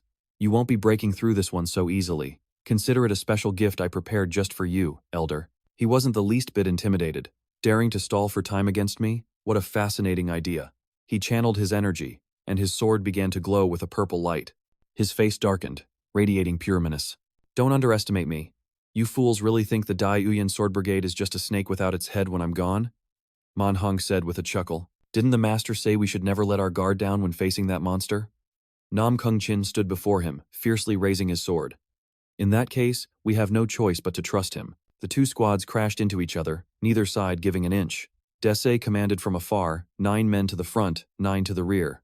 The Dai Uyan Kim Sword Brigade followed his command, immediately shifting into an encirclement formation. They're here! Box them in! Dese roared. Everyone, advance! Instantly, they surged forward, resuming the drawn-out battle. He constantly altered their formation, 15 men to the front, 3 to the rear. That's right, 18 to the rear. The vice-captain grew anxious. If this keeps up, we're not going to be able to hold them off. The ever-shifting battle lines left the vice-captain completely bewildered. Dese clenched his fist, issuing commands with confidence. Push forward, we have to pin them down.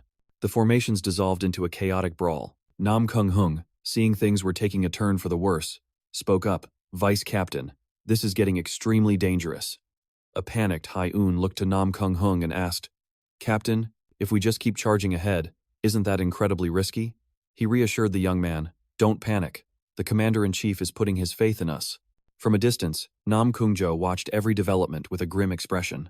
Nam Kung Hung took his stance, his voice firm as he commanded. From this moment on, all of you will do everything in your power to protect Hun.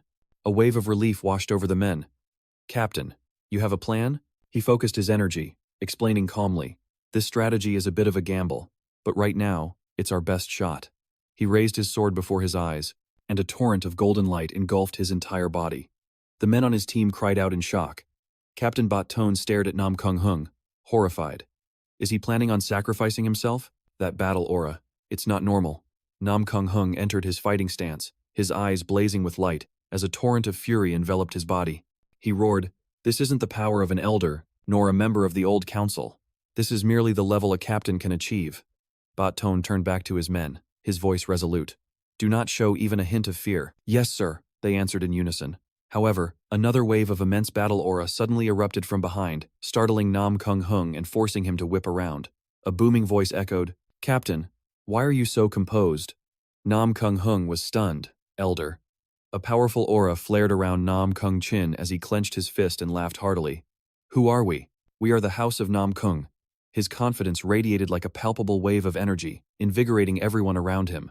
Nam Kung Chin roared, "Are you all just going to stand there watching? Show these mongrels what it truly means to be from the Nam Kung clan."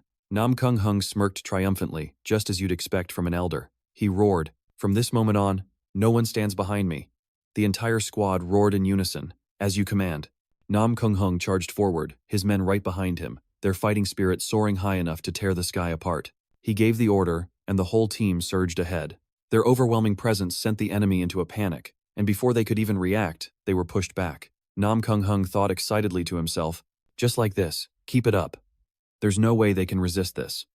Deseo desperately tried to command his troops, using every tactic to halt the enemy. If their line broke, every plan would turn to dust. He pointed his sword forward, and Bat Ton, along with the senior warriors aged 30 to 40, advanced. Everyone quickly fell in line behind Bat Ton, running in the direction he indicated. Watching the chaos unfold, Deseo yelled, "How much longer can we hold out?" Manhung strained to block a blow, grimacing as he replied, "2 more exchanges. I can't take much more of this." Deseo snapped, "Are you trying to get yourself killed, old man?" Mankang furiously spun around and roared back, "You damn brat." Deseo muttered grimly, "We have to win within the next 2 exchanges." He raised his hand and signaled, "Lohan, first formation." The members of his squad swiftly scattered in different directions, catching the vice captain completely off guard. He stammered in panic, "What is this?" Nam Kung Hung snapped out of his daze. "What are you doing? Hurry up and attack the young master." The enemy saw Deseo standing alone, completely unguarded, and immediately rushed forward to capture the young master. Sweat beaded on Deseo's face as he thought to himself, "The moment I've been waiting for has finally arrived." Deseo pointed his sword at the approaching enemy and shouted, "All 13 of you who remain, except for those 5 uncles, target their rear." The warriors who received the command instantly leaped into the air, swinging their weapons to attack. One unleashed the Fallen Moon sword style, Moon's Descent, while another struck with the Thousand Hands technique, and the rest brandished their swords with the Plucking Leaf, Flying Flower move. The 3 techniques sent the enemy flying, causing them to scatter in a panic. "We're being attacked from behind," the vice captain screamed. "Don't turn back, just keep moving forward." They gripped their swords and charged on, aiming straight for Deseo. The onlookers laughed with delight. It's over. If he were just a bit more experienced, maybe he could have blocked that move. However, every single one of their attacks was nimbly dodged by Deseo, leaving them utterly dumbfounded. What in the world? As they all thrust their blades toward the same spot, Deseo had already leaped high into the air. The mob surged after him, yelling, "Don't let him get away." Deseo's body flickered in and out of sight, evading every single strike. They're in shock. How did he dodge all of that? One man raises his sword, gritting his teeth. "We have to capture him," but before the technique is even unleashed, Du sends him flying. Du's face is pale as he spits out a bit of blood, muttering, "Damn it. My internal energy is completely drained." The vice captain sees his opening and lunges, aiming his sword at him. His face is filled with killing intent as he growls, "Even for someone from the main branch, I never imagined you could evade all of my techniques." Deseo's body feels heavy, frozen in place. The vice captain smirks confidently, "But I'll end this all with one easy strike." He steps forward and swings his sword down, his eyes gleaming with malice, thinking, "This is my win."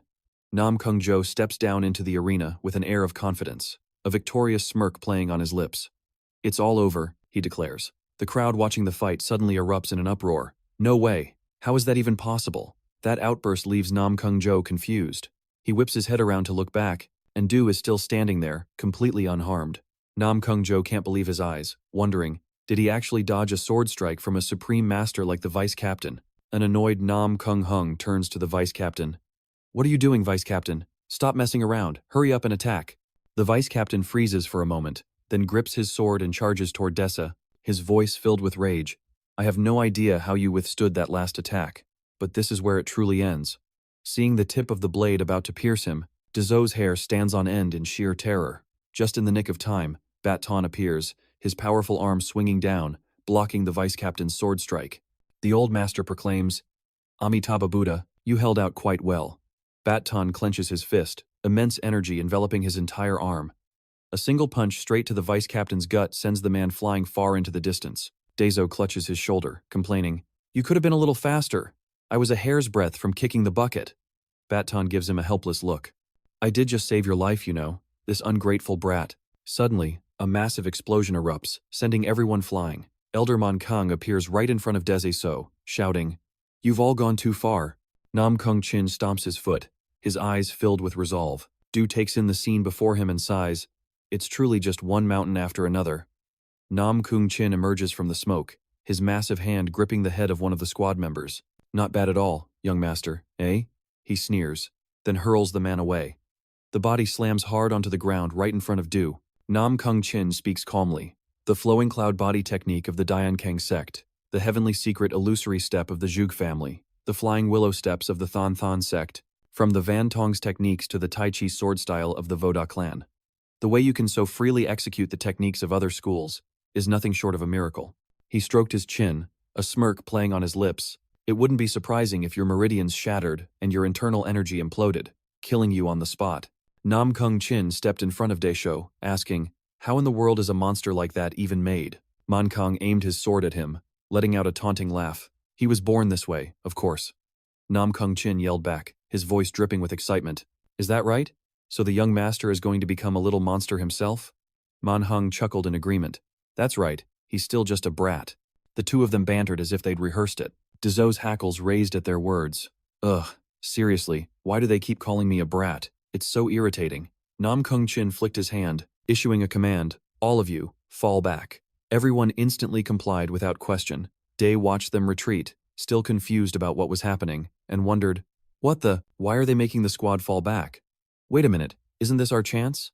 He approached Manhwa and pointed ahead. He's all by himself. If we all charge at once, wouldn't we win easily? Manhwa whipped his head around to face him, and roared furiously. Get back now. Dezou, completely bewildered, said, Huh? He backed away, wondering to himself, what was that all about? Why did he suddenly blow up like that? Dantian looked at him and let out a sigh. Young master, you've never witnessed a duel between true masters, have you? The old man glanced over at Manhwa, thinking to himself, It seems he intends to show the young master something important. Dantian turned to Dezou and said, Young master, from this moment on, you must carefully observe every single move they make. The ground beneath Manhwa's feet began to crack, and then both men suddenly sank into the earth, sending wide fissures through the paving stones. Everything he was witnessing would become an invaluable experience for Dezou, a lesson that would prove crucial to his martial arts training down the road. Namgung Chin offered a cunning smile. Stop the useless posturing. There's still time to call for backup. When you're facing me, there's no shame in ganging up. Manhwa's reply was just as firm. Infinite life Buddha. I wish to test my strength against you, just once. Without a moment's hesitation, Namgung Chin launched a fist toward Manhwa, roaring, After I'm done killing you, that old monk is next on my list. Just as his strike came down, Manhwa's sword was there to block it. Every single attack from Namgung Jung was parried with pinpoint accuracy. He turned his head toward Dezou and gave an instruction. Young master, you need to observe this very carefully. Although he didn't understand the intent, Dezou watched the two of them with rapt attention. Manhwa began to demonstrate the techniques, explaining them to him as he moved. These are the most fundamental skills of the Wudang sect's martial arts, and they are also the most important. All the while, Namgung Jung was relentlessly unleashing a flurry of vicious strikes, screaming as he attacked. It was utterly ridiculous. He channeled his rage, like a volcanic eruption, directly into his fist. Let's see you try and break through this. Manhwa held his sword firm, his eyes locked on his opponent with deadly seriousness. He closed his eyes, sensing every single drop of water as it fell. Vicious vortexes of energy began to swirl around him. Dezou could only watch in terror. He's trying to dismantle every one of those absurdly powerful attacks. The battlefield suddenly grew still, and Manhwa smirked. Just as I thought, you're incredibly gifted. I'm actually quite jealous of you, to be that strong thanks to a talent that others could never possess. Veins bulged on Namgung Jung's forehead as he seethed, biting down hard on his lower lip. Are you trying to say I was just born with superhuman strength? That I'm all brawn and no brains? Hearing that, Mong Kang let out a laugh. That's right. You were born with it. And calling you all brawn, as you put it, isn't far from the truth. You've already admitted it yourself, so there's nothing more to say. Namgung Jung ground his teeth in pure fury. Deseo, both panicked and angry, shoved Old Man Batsun's head and yelled, "No, that old fool is insane. Why would he provoke him into using his real power?" Batsun quickly explained. Don't you understand, young master? He's doing this deliberately so that you can witness the full extent of both their abilities. In the center of the courtyard, Namgung Jung's furious aura erupted violently, but Mong Kong simply stood his ground, looking completely unfazed.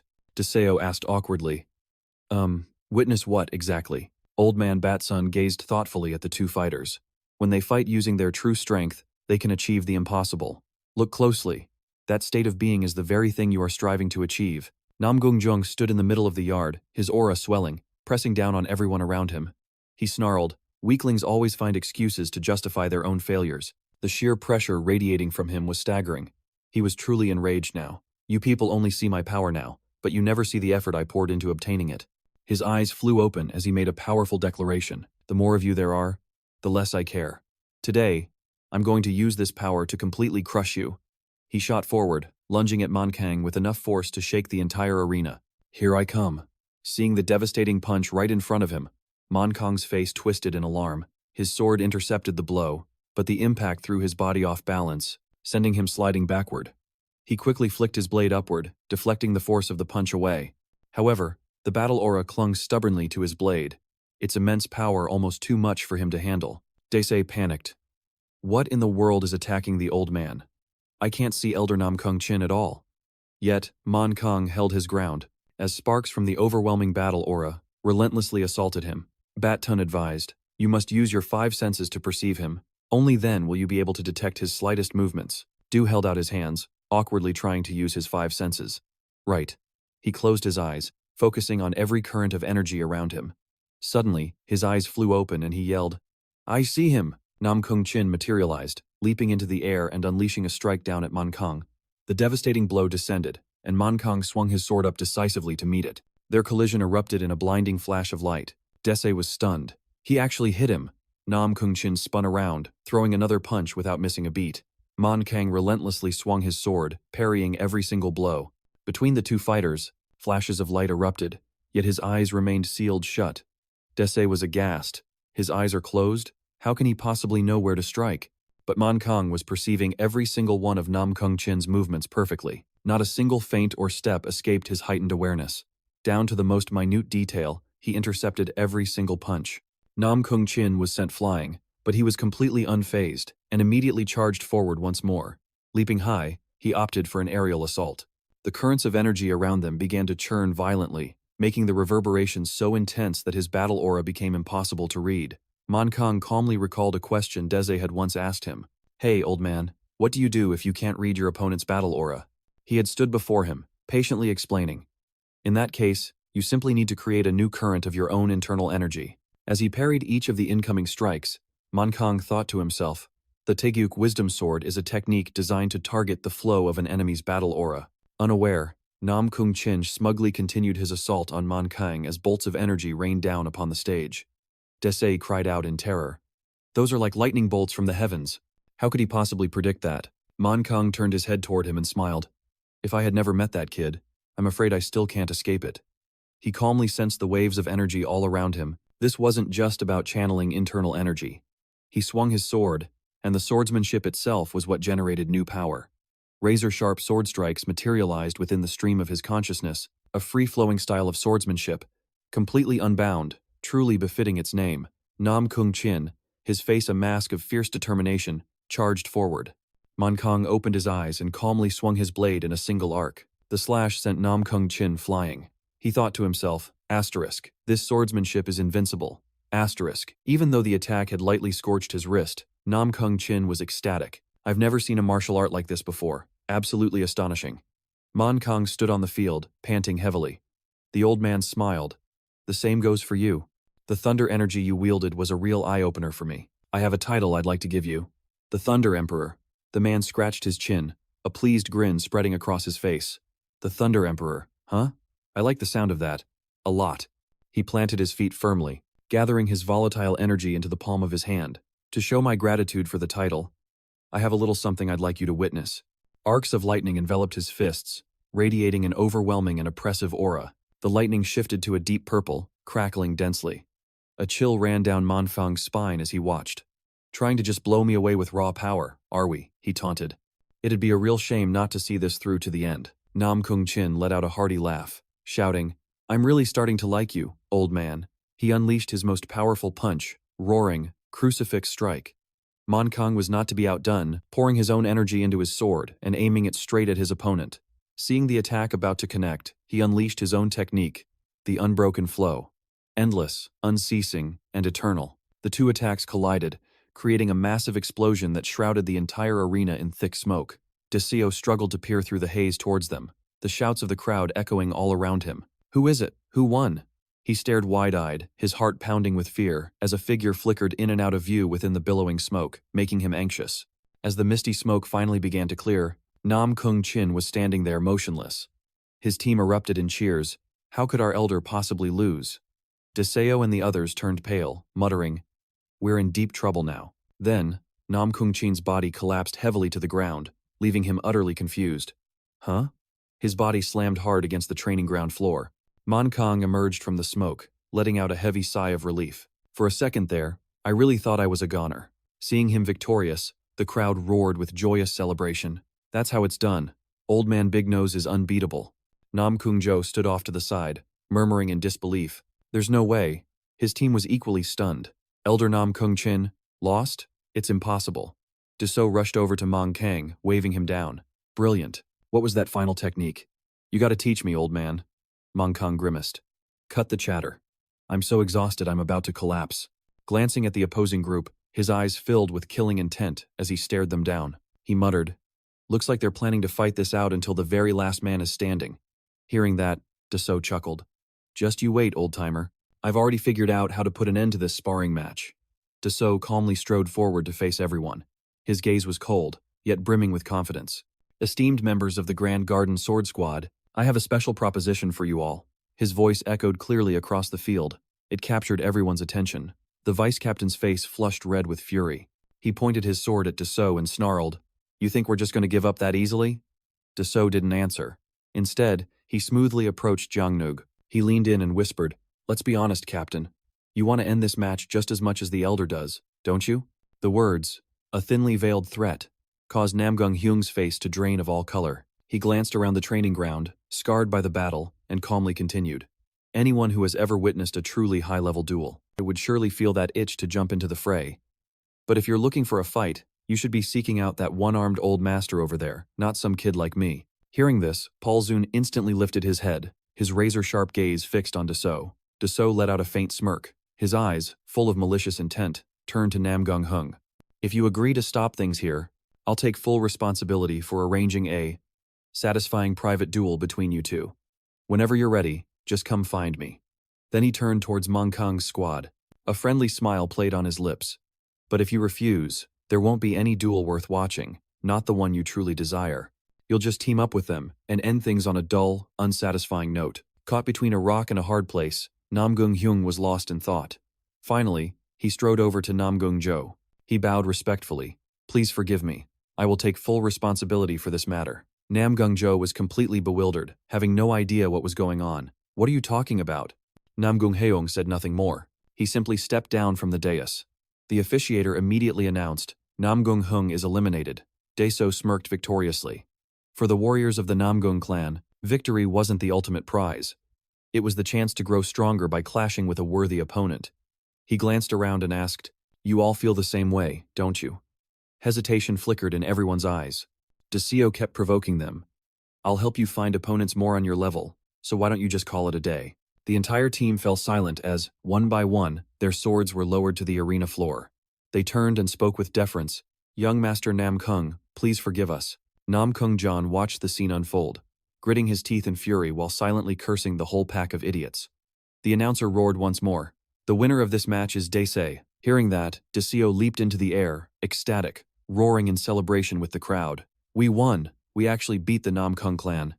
Triumphant shouts echoed from every corner. Azure Dragon Team, the undefeated champs. What a fight. Both Baton and Monkong were beaming with pride. The entire stadium erupted. 9 demons, 9 dragons, 9 dragons. Deseo turned away, annoyed, muttering, "Guess I'm the only one who can't hear a thing." Suddenly, a voice cut through the noise. "Yo, do!" He spun around with a grin. "What was that? Who's calling me?" Up on the second-floor corridor, a member of the Namgung family was waving a flag, his face alight with excitement as he yelled, "Fourth young master! Fourth young master! Over here! Over here!" Mortified, Deseo turned away as someone nudged him. "Hey, look, he's calling for the fourth young master." Deseo shook his head, never met the guy. Just then, Shuangnan, Honna, and Lian Yen rushed over, their faces etched with worry. Young Master Du smiled, thinking to himself, "My dear ladies, thank goodness I was able to keep you around." They closed in, ruffling his hair and pinching his cheeks, nagging him nonstop. "What in the world happened to you? You're so pale, and your skin is all shriveled up." All of a sudden, an unfamiliar hand entered Deseo's field of vision. He looked up to see Namgung John offering a hand with a friendly expression. "I've got to say, you really surprised me. You beat me fair and square." Deseo awkwardly scratched his head as he took the handshake. "It was just a lucky break, brother. If we fought again, there's no way I'd win." Namgung John chuckled, "You little punk, still playing humble." He casually turned, ceding the winner's spot. But then, Namgung John seemed to realize something. He glanced back, and his eyes instantly locked with Shuangyan's. She gave him a slight, respectful nod.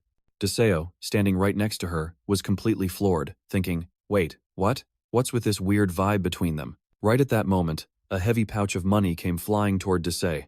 He snatched it out of the air with lightning speed. From across the way, old Jiang Man strode over, hauling a chest overflowing with silver. He grinned from ear to ear and said, "Thanks to you, I made a killing." Du let out a hearty laugh.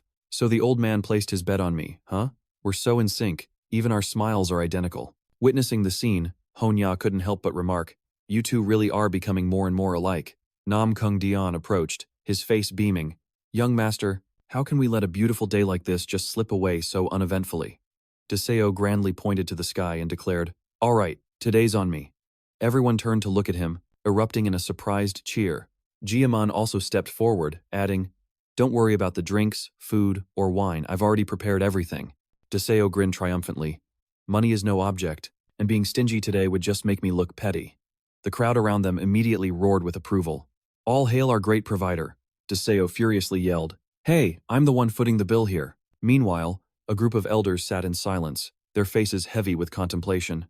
One of them furrowed his brow and muttered, "This is no ordinary matter." He looked toward the head of the family, his expression strained as he continued. "An elder of the Namgung clan has been defeated.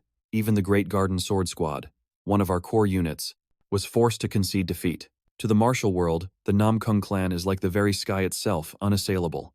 He clenched his fist, his voice a low growl. "And yet today, because of them, that sky has been fractured." Another elder, arms crossed, commented icily, "The monsters have returned to the mortal realm, led by the fourth young master." Deseo led the procession, the others following quietly in his wake. One man stated calmly, "Now we can be certain. Deseo will be the next successor of the Namgung clan." News of the Azure Dragon Squad's victory over the Great Garden Squad spread like wildfire throughout the martial world. Those who had witnessed the match couldn't stop buzzing about it as they departed. "I never thought I'd live to see a fight as spectacular as that one." They walked down the street, their endless praise catching the attention of a nearby beggar. The beggar cried out in alarm, "The Azure Dragon? Chuta?" He hastily gathered his belongings and dashed toward a derelict shack. Gasping for breath, he called out, "Chief, there's big news." He shoved the door open, shouting, "Big news, big news. Chief, you can't be sleeping right now. Get up." The chief, lying on a tattered straw mat, let out an irritated groan, sitting up and mumbling, "Is it time for a meal already?" An image of an old man flashed through the beggar's mind, and he declared with conviction, "Master is at the Namgung estate." The chief asked, completely bewildered, "What?" Meanwhile, at the Wudang sect, a shout echoed from the main gate. "Senior brother!" Someone exclaimed. "He's still alive, going by the name Mong Kang, and he even defeated the main elder of the Namgung clan." The other person replied, "That's right. The Grandmaster is currently at the Namgung family estate." Panicked, he asked, "Shouldn't we immediately head to the Namgung clan and bring the Grandmaster back?" The man scowled. "That's because you have no idea just how treacherous those Namgung clan members can be. If he doesn't leave that place on his own accord, there's nothing we can do. For now, it's best to wait for an opportunity and assess the situation." At the Shaolin Temple, A furious Min Chi stormed off, staff in hand. Min Thian chased after him, pleading, "Abbot, please, you must calm down." He whirled around and roared, "How can you possibly tell me to stay calm? Not when I hear that our master is eating well and sleeping soundly at the Namgung estate, while the Shaolin temple is left unattended." Min Thian hesitated, his eyes showing a hint of confusion. Everything is still intact. Isn't this a blessing for the entire martial world? The eighth master is still alive. Hearing this, his voice softened. Min Chi turned and asked, "Deo, how old is the child our master chose this year?" Min Tian promptly answered, "Around 13 years old." Hearing this, he burst out laughing. "Well then, I absolutely have to go meet him. Besides our master, there must be plenty of others. A child personally chosen by the master himself. I'm incredibly curious about him." Meanwhile, their master was still laughing heartily, continuing to pour a drink for Du. Deso stared at the scene before him, tearing at his hair in a panic. What is all this? His eyes darted around. On one side were people from the strategist's hall, and on the other, people from the medical hall. His panic intensified when he saw that even people from the Golden Cat Hall were present. Li Yon walked over, clapping him on the shoulder with a smile. "Today is a joyous occasion. Shouldn't everyone be enjoying it together? Besides, the young master is treating everyone." Du clenched his fists, thinking through gritted teeth. "I had no intention of treating this entire mob." He shot to his feet and yelled, "Fine. Let's just say they're connected to my sisters." Then he pointed to another table. "But why the hell are my second brother and the entire Day One sword squad here too?" Nam Kung Jo shot him a provocative smirk. "I heard from squad leader Nam Kung Pil that you invited us. Isn't that right?" He laughed loudly at Deso's miserable expression. "My dear little brother is throwing a big party. As his older brother, how could I possibly sit idly by?" Deso thought to himself, "Anyone can see they're just taking their frustrations out on the loser." Nam Kung Jon then approached him, a drunkard slurred. "So what? If that was me, I'd have dragged every single fighter over here. As a direct descendant of the Nam Kung clan, you should try being a little more magnanimous." Deseo's face went grim. He clenched his fist, growling, "Are you seriously trying to pour gasoline on the fire?" The guy just kept talking. "If you ask me, this atmosphere isn't half bad." Deseo's fist froze. He looked around. The place was absolutely buzzing with energy. Guys had their arms slung over each other's shoulders like nothing ever happened. Everyone was huddled together, loud and rowdy. Nam Kung Chin and Man Kung were acting like old pals, pouring drinks for each other, as if nothing had happened. Just a few hours ago, they were at each other's throats, desperate to take the other one down. But now, they were laughing and carrying on like it was a family holiday reunion. Deseo looked on and had to agree, thinking, "Well, I'll be damned." He turned to ask Nam Kung Jon, "So, how much did I rake in today?" Nam Kung Jon did some quick math in his head before answering, "Let's see. Since you bet 200 liang, you won a whopping 200,000 liang." Hearing that, Deseo grinned and announced, "All right then. With a haul like that, let 'em eat and drink till they drop." Everyone roared in unison, "Drink! Drink until we can't think." Nam Kung Dion chimed in, "This is absolutely fantastic," as they all drunkenly cheered together. "Drink! Drink!" someone else yelled, while another guy leaped onto a table to bust out some moves. "You can't not dance in a place this lively," and everyone cheered him on. "Yeah, nice moves." Nam Kung Chin, his face beet red from the booze, slapped Bat Tone on the shoulder and pointed at his own chest. "Bat Tone, you and me, 1 round." Nam Kung Hung grabbed him from behind. "Elder, you'll have to get in line. Even an elder doesn't get to cut the line." Meanwhile, Nam Kung Jon just kept sipping his drink calmly, unfazed by the chaos. "Captain, you're completely wasted." The 3 serving girls were huddled together, giggling amongst themselves. "Hey girls, did you see the young master flying through the air, dodging all those attacks?" Honya exclaimed. "I sure did. He was zipping around, as nimble as a squirrel." Suddenly, the sound of footsteps echoed from the gate. Nam Kung Han shoved the door open and stepped inside, leaving everyone completely stunned. The moment he saw him, Deseo did a spit take with his drink, sputtering, "F father. What are you doing here?" Even the plastered Nam Kung Jon paused for a second when he laid eyes on the man. He was so wasted he couldn't tell up from down, and he brazenly pointed right at the clan head. Well, well, well, who do we have here? If it isn't the big boss of our entire family." Everyone shot him furious looks, all thinking the same thing, "Shut your damn mouth, you idiot." The guy then had the nerve to throw an arm around Nam Kung Han's shoulders, chuckling as he said, "Hey, why'd everybody suddenly go quiet? I wanted to keep playing, you know." Meanwhile, everyone was silently pleading for him to stop. "Please, just make it stop." Deseo frantically muttered, "If this keeps up, we're all goners. I have to find a way out." Amidst a collective gasp, Nam Kung Lam rose to his feet. That's right, what good is being Elder Nam Kung anyway? He casually raised a hand and announced, I'm suddenly not feeling too well, so I must take my leave. Young master, please enjoy the rest of your night. Nam Kung Chin was stunned, frozen solid as he watched the man walk away. Old man Jiang Man quickly scrambled for his own excuse. I have an important matter to attend to tomorrow, so I really must be going. One by one, the others started getting up to make their own excuse. One person piped up, oh my goodness, I completely forgot I have a patient to look after. Then another chimed in, ah, I should be heading to bed too. Almost forgot about the elders meeting tomorrow. The vice captain turned to Jiang Yo and asked, Captain, didn't you say we were supposed to be training for the tournament? He simply nodded. That's right. Deseo watched the whole pathetic spectacle, his eyes burning with rage. What a bunch of spineless cowards, only looking out for themselves. Just then, Nam Kung Don stepped forward and took the initiative. Father, it seems my brother has really hit the jackpot tonight, he said with a hidden sneer. Right, if this were second senior brother. But who would have guessed? He just bowed his head and said, I'll see you later, sir. Deseo was completely baffled. Wait, you can just do that? By now, almost everyone had bailed, leaving only old man Mankang passed out drunk on the floor. Nam Kung Han picked up a bottle of liquor and said nonchalantly, This is some fine liquor. Then, using his internal energy, he levitated the remaining unopened jugs, and turning back, he commanded, Follow me. Deseo was crying on the inside. Huh? Why is he telling me to follow? I really don't want to go. Despite his thoughts, he still stammered his obedience. The father and son climbed onto the roof to sit and sip their drinks. Deseo marveled, I can't believe I'm actually on the roof of the patriarch's main hall. Gazing into the distance, he wondered, Huh? Over there. Could that be the same group of cowards who fled earlier, now just hanging out like nothing happened? Deseo seethed. Those rotten scoundrels, they left me all alone. Looking off into the distance, Nam Kung Han clicked his tongue. Tsk, just look at that. Because of my arrival, even innocent bystanders got caught in the crossfire. Nam Kung Han took a sip of his drink and let out an irritated sigh. Deseo looked at his father, his heart filled with a strange feeling. No matter how I look at him, he's still the same old man I see every day. He wondered to himself, why does he seem so lonely tonight? Could that be the reason he came here? Deseo remembered the rumors he'd heard that his father sometimes had a side to him that was almost human. He walked over and took the initiative to pour a drink for Nam Kung Han. To his father's utter astonishment, he spoke, a bright smile on his face. I've heard people say that if you really want to learn how to drink, you have to ask your own father. He stared at his full cup of wine, remaining utterly silent. The heavy silence made Deseo nervous. Asterisk, did I say something stupid? Why does he look so lost in thought? Asterisk, just smile, will you?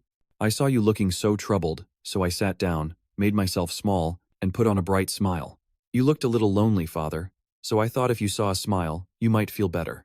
The boy's radiant smile left him momentarily stunned. Namgung Ha was reminded of his late wife, wondering, asterisk, why did she look at me and smile like that back then? Asterisk, his wife had only covered her mouth and giggled. He had asked, was I that amusing to look at? She had replied gently, how could you be? When I look at you, I feel a sense of sadness. I want to fill your empty eyes with a smile. He didn't understand. Why? His wife answered earnestly, because I want you to be happy. Even when I'm no longer by your side, I hope our child will be the one to smile for you. The smile on Deseo's face became strained. His father glanced into his cup and let out a faint, hollow laugh. He took a sip of wine and said, who was it that said a father must teach his son to drink? How ridiculous. Don't get any ideas. Deseo was stunned. He had just clearly seen his always stoic father actually smile. He blurted out, Father just smiled. Lai Han, in a panic, what? I'm not following. Deseo just kept pouring more wine, laughing. Ah, it means he's happy. I never thought I'd live to see the day. Ha ha. After a night of unrestrained partying, everyone was sprawled out across the courtyard, deep in a drunken slumber. Deseo clutched his head in bed, groaning. Ugh, just how much did I drink last night? Someone brought him a bowl of hangover soup, speaking softly. Wake up, drink this, you'll feel better. As if meeting his savior, Deseo eagerly took the bowl. After downing it, he turned with a bright smile. I'm alive again. Thanks a lot, old Baldy. But when he took a closer look, he was shocked to realize it was his third brother. Flustered, Deseo quickly pulled on his robe and asked, when did you get in here? Namgung-san replied sternly, news of your victory celebration has already spread throughout the entire family. Yesterday, while watching your match, I made a decision. Deseo asked, bewildered. What decision? Namgung Sun said gravely, I have decided to enter seclusion to prepare for the tournament of the four princes, because I know you will be there as well. He then looked Deseo straight in the eye and declared, I will win this tournament of the four princes and become the undisputed successor. Puzzled, Deseo repeated the words, the Four Kings Tournament. Namgung Sun turned to leave, saying, I've said all I need to. I'm leaving now. Take care of yourself, little brother. Before he left, he turned back and smirked at Deseo. I was quite pleased with yesterday's outcome. The look of defeat on our second brother's face was absolutely priceless. And just like that, something clicked for Deseo. He muttered to himself, the Four Kings Tournament. The Four Kings Tournament. Then, he slapped his forehead. A huge grin spread across his face. That's it, the Four Kings Tournament. Why didn't I think of that? Images of the prestigious competition flooded his mind, a grand stage where martial artists under the age of 20 from every clan would gather to compete. The Four Kings Tournament would crown a junior king in 4 separate divisions: the Junior Sword King, the Junior Fist King, the Junior Blade King, and the Junior Shadow King. But most importantly, the 4 final victors would face off against one another, and the last one standing would be hailed as the true dragon of the era, the most outstanding successor of their generation. Deseo recalled his past life, when his eldest brother had competed in the Four Kings Tournament, hoping to challenge their father. His second brother had also won once, demanding secret information related to the martial arts chronicles as his prize. A sudden jolt of excitement coursed through him. Leaping out of bed, he shouted, I never even considered entering the Four Kings Tournament before, but things are different now. He raised a hand and slapped his own bicep, thinking, I'm so much stronger than I used to be. There are still 2 years until the Four Kings Tournament. I have to prepare for it with everything I've got.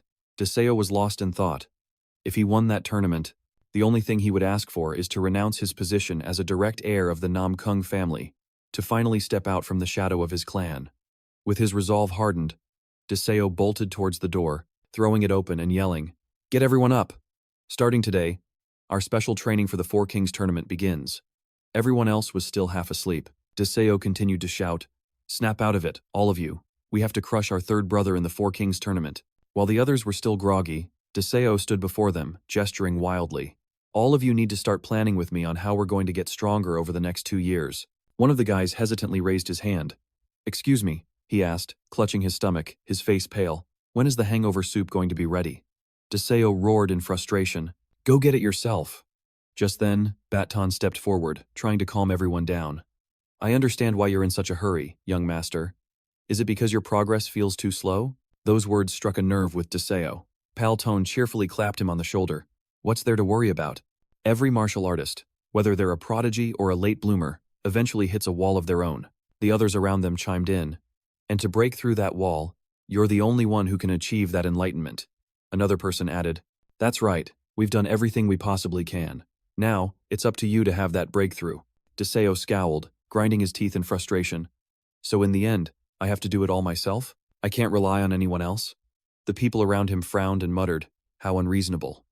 Mong Kang pointed directly at him and said calmly, If that's the case, young master, why don't you try retraining the martial arts you've already learned? Deseo was taken aback. What? He clutched his head in a panic. I've already trained so hard my head feels like it's splitting open, and now you want me to start over from scratch? Mong Kang gently advised. Please, just hear me out. When you first learn a martial art, you need to understand its core intent. From long-range and close-quarters combat to assassination techniques, he explained, you must understand the strengths and weaknesses of each art, whether it benefits an individual or a group, and whether it's meant for a direct confrontation or a stealthy takedown. But you, young master, have approached it from the wrong direction. Mong Kang sighed. You should have used your mind to understand first, and then trained your body. You did the reverse, he added softly. It may take longer, but this is the standard and most effective method. Deseo clapped his hands together. So that's how it is. Mong Kang asked, Young master, how many techniques have you learned so far? Deseo looked up, thought for a moment, and began to count. 33 sword techniques, 15 blade techniques, 25 fist techniques, 10 kicking techniques, 6 assassination arts, 5 poison arts, 5 ground fighting arts, 7 concealment arts, 29 footwork arts, and on top of that, the 18 basic weapons, with 15 techniques for each, for a total of roughly 154 techniques. Mong Kang was stunned, letting out a long sigh. That's quite a lot. To relearn the fundamentals of all those techniques, it would take at least 10 years. Deseo trembled, stammering, 10 years? Meng Kang tried to console him, but he was firm. One thing is certain. In 10 years, you would become the most formidable warrior in the entire martial world. Deseo roared, "No, I told you. I have to win the Four Kings tournament in 2 years." The onlookers stared at him with admiration. His will to win is so strong, Deseo thought in a panic. I remember seeing One Kyung fall before my third brother. If I don't win, I'll be the one getting a blade run through my gut. Bat Ton stroked his chin. Well, if that's the case, it's not like there's no way. Deseo shot to his feet. What did you say? Bat Ton's hesitation instantly deflated him. No, I think it's a completely impossible method. Deseo pointed over his shoulder. If you don't tell me, I'll order the head manager to never see you again. He turned to call out, "Head manager," just as Bat Ton grabbed him. How can you mix personal matters with official business? Deseo didn't care and kept walking, ignoring the old man tugging at his sleeve. All right, I'll talk, I'll tell you. Bat Ton, panting and clutching his chest, asked, "Young master, have you ever heard of wanderers?" Deseo looked confused. Wanderers? You mean martial artists who roam from place to place? Warriors who are constantly drifting, with no set path. Bat Ton continued. That's right. They can't learn martial arts through conventional means because they lack a master's guidance. They have to forge their skills and gain enlightenment through real combat, not structured training. So, it would be best for you, young master, to train your martial arts by engaging in real fights, just like a wanderer. It dawned on Deseo. Real combat experience. He pointed behind him. Can't I just train with the elders and the men of the Namgung clan? Bat Ton waved his hand dismissively. You need to fight opponents on your level, not old geezers like us. He continued. Besides, you are the successor to the clan, young master. As the official heir of Namgung, we can't truly go all out against you. Deseo stood there, a sad look in his eyes, as he watched everyone depart in their own directions. An indescribable sense of loss washed over him. He thought blankly, this is a huge problem. Gazing up at the birds soaring freely in the sky, he wondered to himself, in an era of peace like this, where am I supposed to find a worthy opponent? Does this mean I have to give up on the match of the Four Kings? I was counting on that match to contend for the title of young clan head. He looked down at his own hands, his voice filled with dejection. If that's the case, maybe it's for the best. The memory of his victory alongside everyone against his second brother flooded his mind. Deseo clenched his fists, and his gaze hardened with resolve. He turned to Bat Ton, his voice firm with determination. I can't give up on the match of the Four Kings. Bat Ton smiled and nodded. Oh? Deseo continued, his tone resolute. I just have to find a way.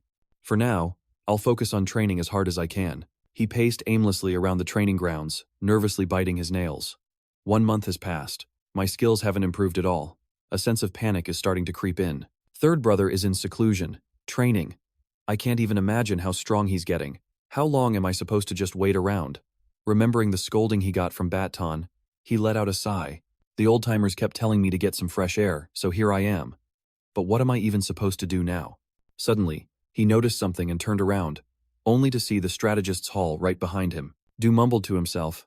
I was just wandering aimlessly and somehow ended up at the strategist's hall. Well, since I'm here, I might as well see how Sister Hoa-Na is doing.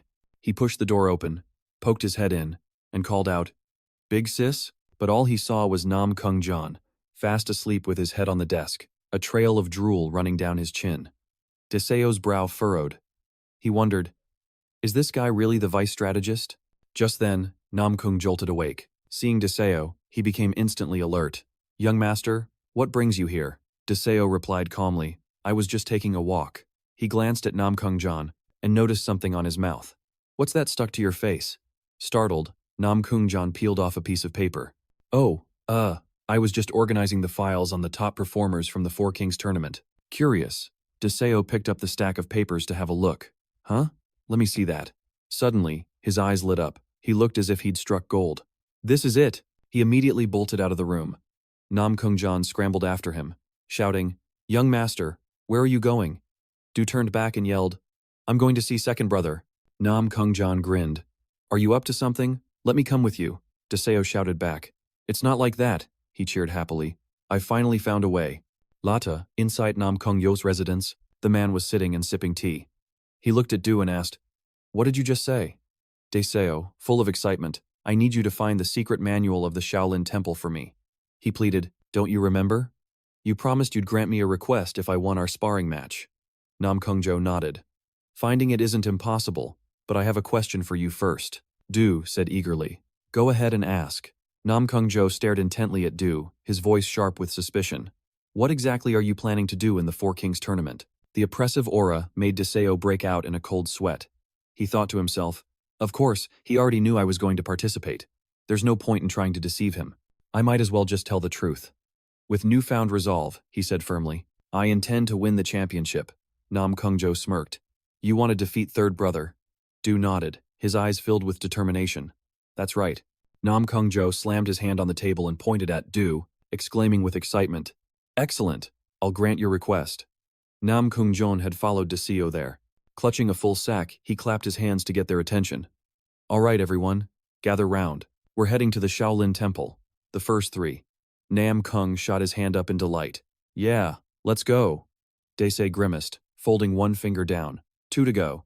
Baton asked in surprise.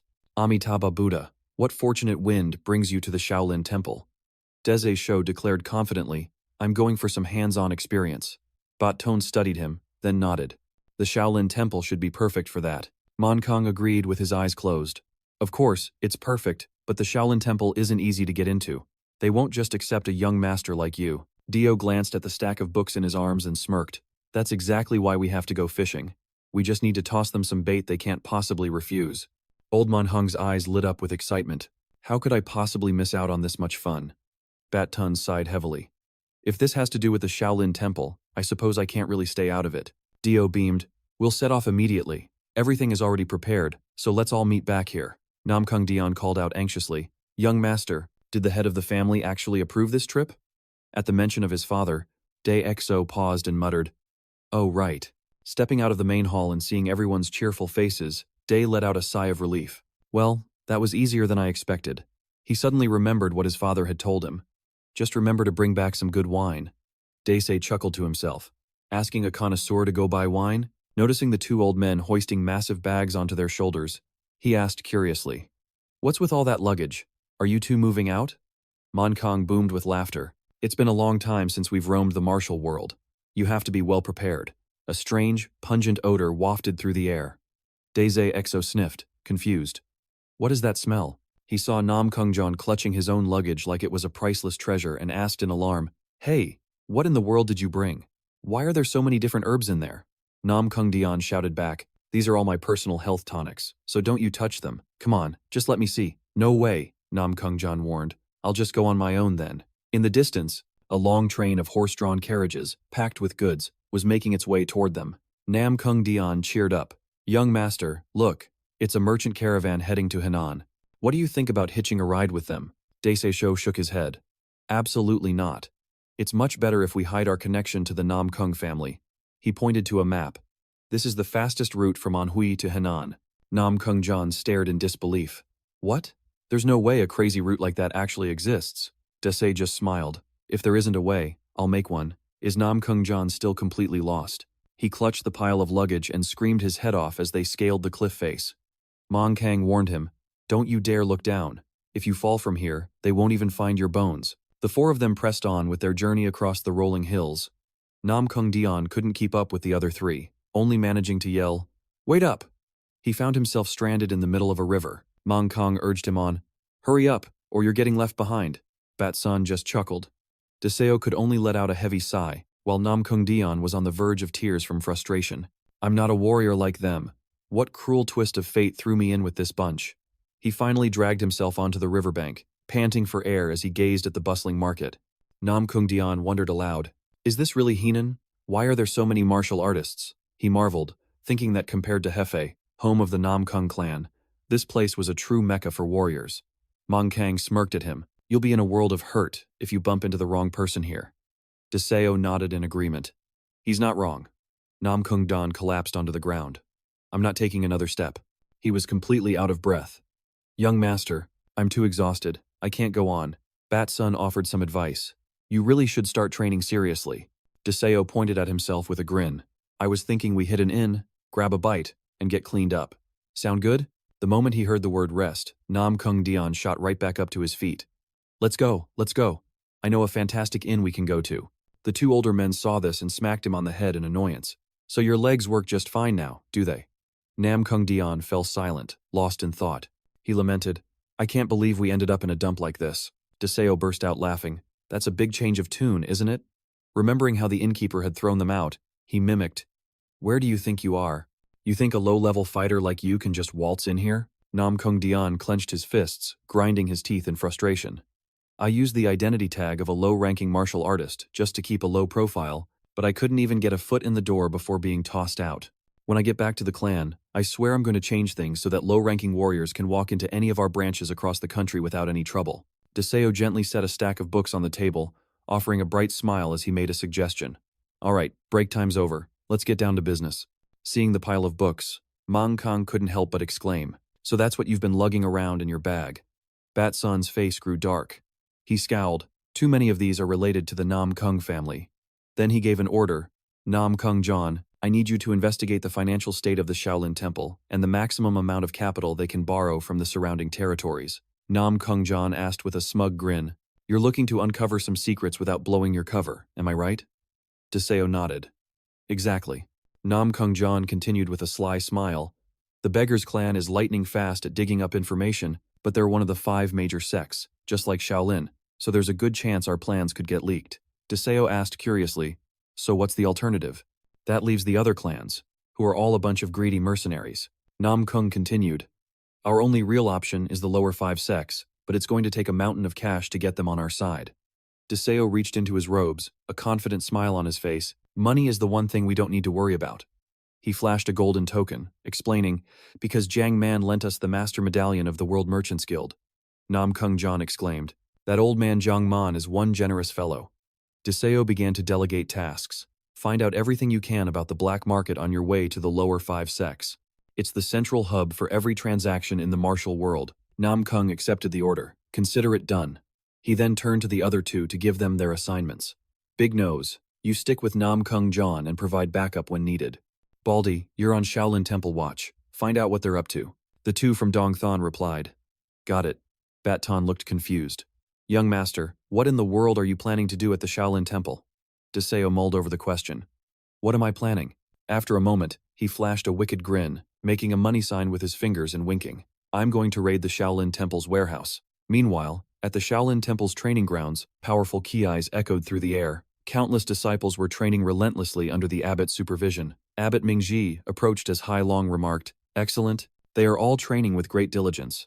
Seeing him, Ming Shan turned and clasped his hands. Greetings, senior brother. Mingzi nodded in return. You've worked hard, brother. Are the preparations for the 4 Kings tournament proceeding well? Ming Shan replied with a smile. As you can see for yourself, we have a few exceptional talents among the 3rd-generation disciples. He gestured toward a disciple who stood out from the crowd, unleashing a punch so devastatingly powerful that the disciple next to him flinched in pure shock. Ming Shan introduced him. That's a 3rd-generation disciple, Li Quan. After he secures the title of Little Fist King in this tournament, we will finally take back the Tran Long that was stolen by NC. The young man, however, remained completely absorbed in his training. Mingji looked absolutely delighted. That's right. With Li Quan on our side, we have nothing to fear. Ming Shan added. If he keeps up this pace, that boy is certain to surpass the previous abbot. The second the words were out, he realized he had just spoken out of turn. Turning to look, he saw veins bulging on Min Chi's polished head as he clenched his fists in fury. Are you telling me you're still relying on that damn intuition of yours?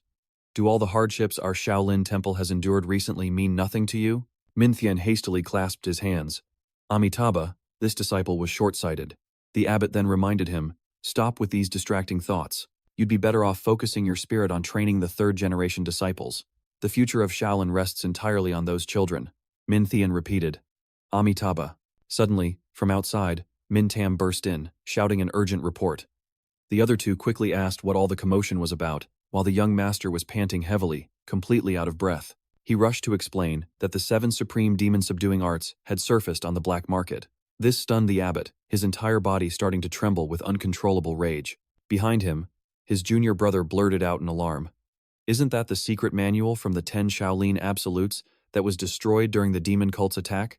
Are you certain? The disciple placed a hand on his chest and affirmed, I am positive. This disciple saw it with my own 2 eyes.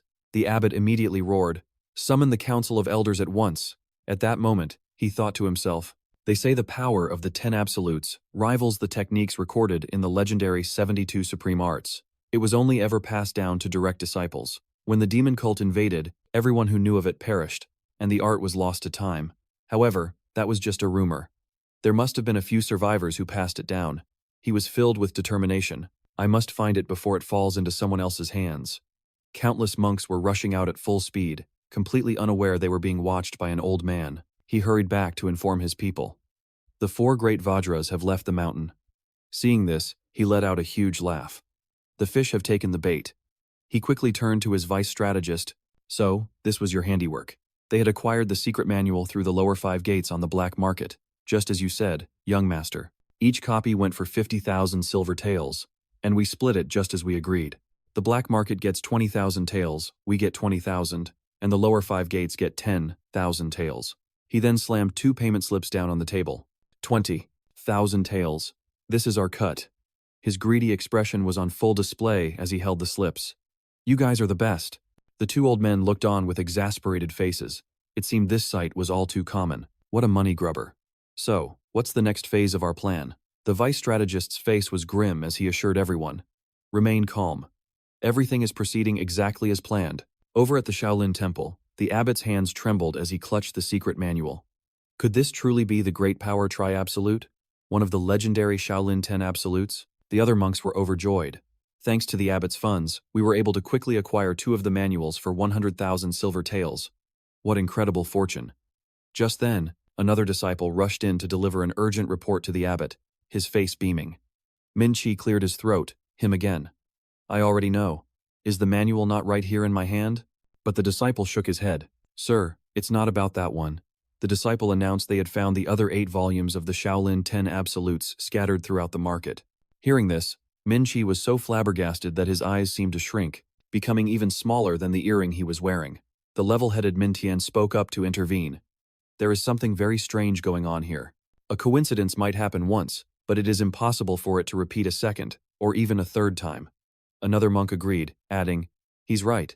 It's obvious someone is orchestrating this from the shadows. Min Chi nodded gravely. My thoughts exactly. Seeing they were all in agreement, they began to propose a course of action. In that case, we should, but Min Chi quickly cut them off. However, regardless of whose scheme this is, the situation itself is simply too good to be true. The return of the Shaolin 10 Absolutes to their rightful place is of the utmost importance, he said. His brow furrowed. His voice was deep with thought. This act, in itself, brings no harm to Shaolin. If I were to detect even a hint of malice or hostility, then we would turn our backs on these manuals, even if they are the genuine articles. But as it stands, we cannot simply ignore the remaining volumes. What is the price of silver when compared to the value of the complete Shaolin 10 Absolutes? Min Chi turned to his aide and asked, How much do we have left? Min Tian reported, We just spent 100,000 silver taels, leaving us with only 200,000. To purchase all 8 scrolls, we will need an additional 400,000 silver taels. If we gather funds from our lay disciples in Henan, we should have just enough. Min Chi waved his hand decisively. Go. Gather every last one of the Shaolin 10 Absolutes and bring them home. Min Tam and the disciples shot off like a gust of wind, while Dong Than simply replied, As you command. Min Tian watched them go, a thought echoing in his mind. Something isn't right about this. It's as if someone knows the exact maximum budget that Shaolin can afford to spend and has taken advantage of it, but we have no choice but to see this through. He tried to reassure himself. Perhaps I'm just overthinking things. Still, for someone to know Shaolin's circumstances so intimately, to have such a deep understanding of the lay disciple's situation, to pull off a plan this flawless, could an outsider really manage that? Back at the inn, Bat Tone's face was pale as a ghost, muttering, I don't know if what I'm doing is the right thing. Deseo, holding his conical hat, chuckled and asked, Getting cold feet? Old man? Isn't this a win-win situation for everyone? We get paid, and the Shaolin Temple gets back the secret manual they're so desperate for. Namgung John chimed in excitedly. All right, it's time for us to make our move. We've already set the trap right where the fish are schooling. By fish, Deseo meant the exhausted Shaolin disciples gathering the manuals for their sect. Then, holding a cloth-wrapped bundle, he let out a smirk. Now, let's toss out the bait and reel in the big one. Min Chi reached out, his voice trembling. At long last, the Shaolin 10 Absolutes have returned to the Shaolin. He took the manual from the hands of a panting Min Tam. Min Chi praised them. You disciples have worked hard. From now on, we will be incredibly busy selecting the new Shaolin 10 absolutes. If we move quickly, in 2 years' time at the Four Kings tournament where the entire martial world gathers, the world will once again witness the glory of the Shaolin 10 absolutes. Hearing this, the disciples roared in unison, "As you command." Suddenly, a stranger appeared, his face completely hidden by a hat. He was panting heavily. Patting his own aching back, he said, "Ah, I must be out of shape. Just getting here has me sweating buckets." The person beside him teased, "Didn't I offer to give you a hand?" The two began to bicker. "Like I'd ever need your help." This sudden commotion took Min Chi completely by surprise. A disciple stepped forward to block their path. "Amitabha, Buddha. This is the path to the inner monastery. We ask that pilgrims please use the side entrance." Deseo tipped his hat down slightly and replied with a grin, "Sounds like I'm in the right place then. I wish to have an audience with the abbot of the Shaolin Temple." Min Chi reluctantly stepped forward. "This humble monk is the abbot of the Shaolin Temple. May I ask what business you have with me, benefactor?" As Deseo spoke, he began unwrapping the bundle in his hands. "I've come to give you something."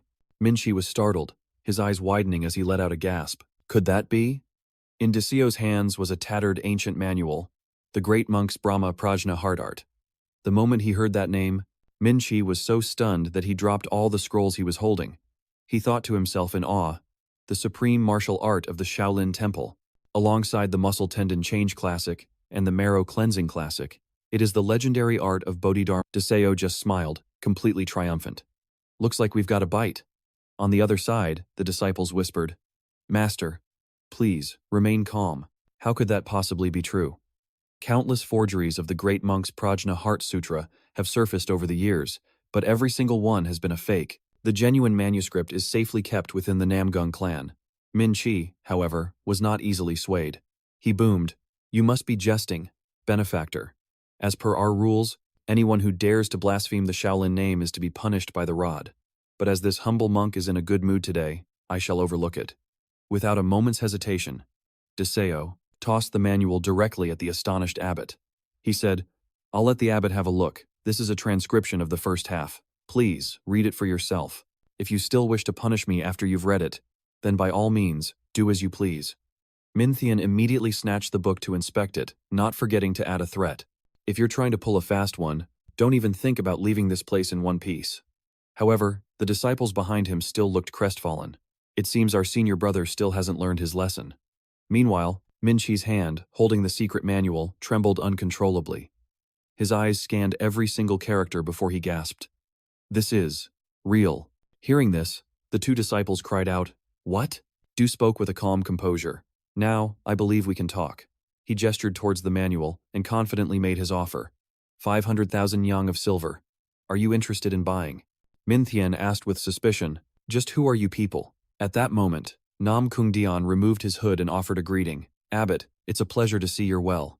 Min Chi recognized him instantly, exclaiming in surprise, "You're, of course." His voice dropped, a look of understanding dawning on his face. "So, that's what this is all about. This is all part of the vice strategist's grand design." Namgung just chuckled, his expression suddenly twisting into a maniacal grin. "This is but the first step in my conquest of the world, and I shall begin with the Shaolin." Seeing his subordinate's bizarre outburst, Du immediately smacked him across the back of the head. "What is this lunatic rambling about?" Min Chi's face paled as he deduced. To so casually strike the vice strategist, he must hold an even higher position within the Namgung clan. Du finally removed his own hood, muttering to himself, "It seems the Shaolin can't be bought with mere silver. In that case, I have another proposal. Let me face every single third-generation disciple of the Shaolin Temple in combat. I will wager this manual on the outcome. Compared to 500,000 yang of silver, wouldn't you say these terms are far more favorable?" he finished, flashing a brilliant smile. Min Chi was left completely speechless. "So, this is the young master from the rumors. It all makes sense now why you're so well informed about the Shaolin Temple's affairs. It's all because that old man couldn't keep his mouth shut." Bat-sun, watching from a distance, was startled to hear that. Deseo paid them no mind and pressed on. "So, is that a yes or a no, master? It seems your interest in the great Brahma Prajna Heart Sutra has completely vanished." Without another word, he turned his back as if to walk away. "I guess I'll just have to visit the nearby Manhwa sect." Seeing this, Abbot Myung-chi cried out. "Ah," he thought to himself, "so we've fallen right into this young brat's trap.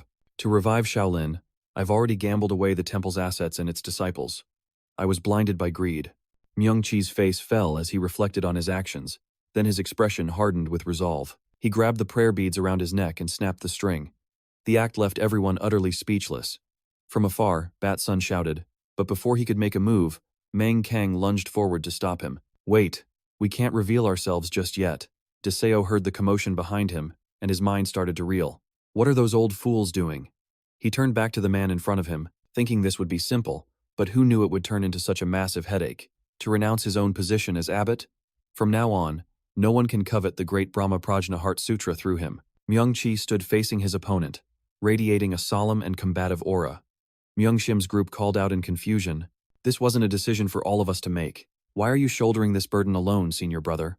Myung-Sun chimed in, pleading, that's right, senior brother, please reconsider. But Myung-Chi simply raised a hand to stop them both.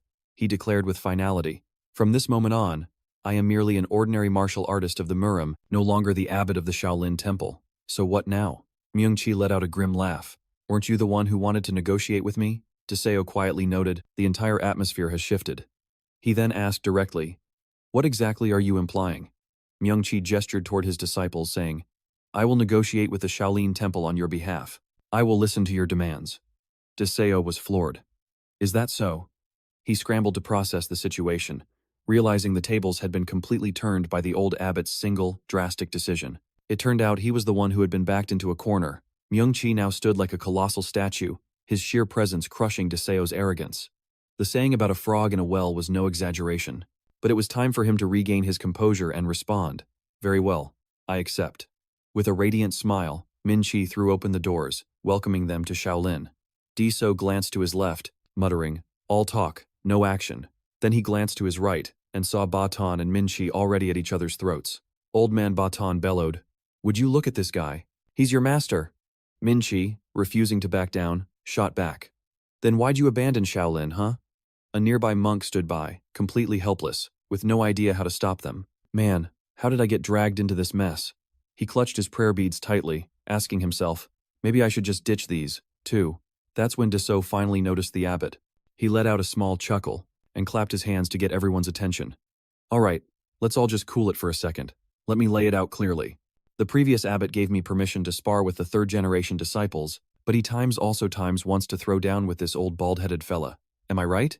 Min-Chi eagerly agreed. Damn right. Just one good punch, and I'll finally get some satisfaction. Deseo continued. But the old bald guy here doesn't want to get hit. Batan nodded in agreement. That's right. A smirk played on Deseo's lips as he raised a single finger. This is simple, then. I'll trade the great monk's Prajna Heart Sutra for a match against the third-generation disciples of the Shaolin Temple.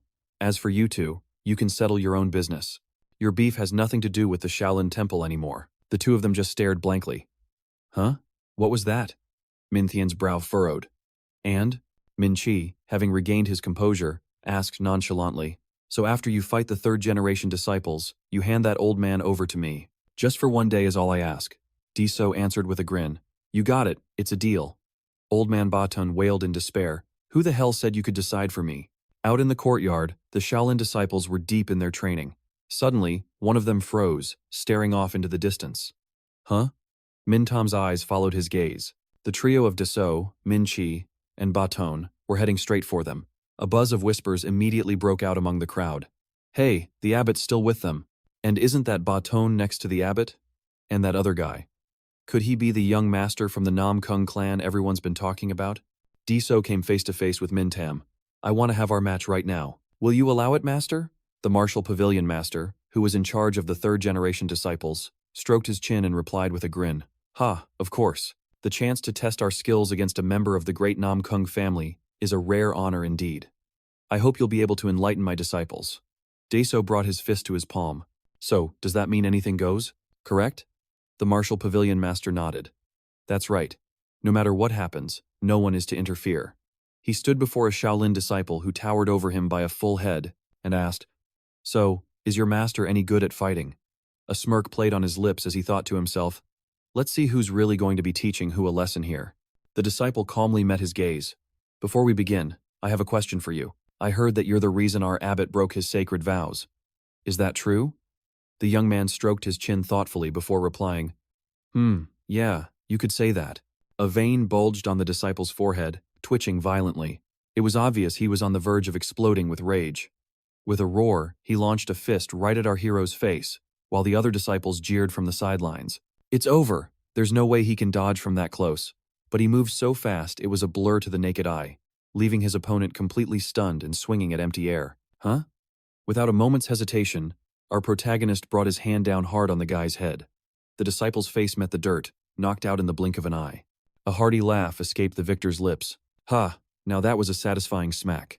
Everyone who witnessed the one-hit takedown was utterly horrified.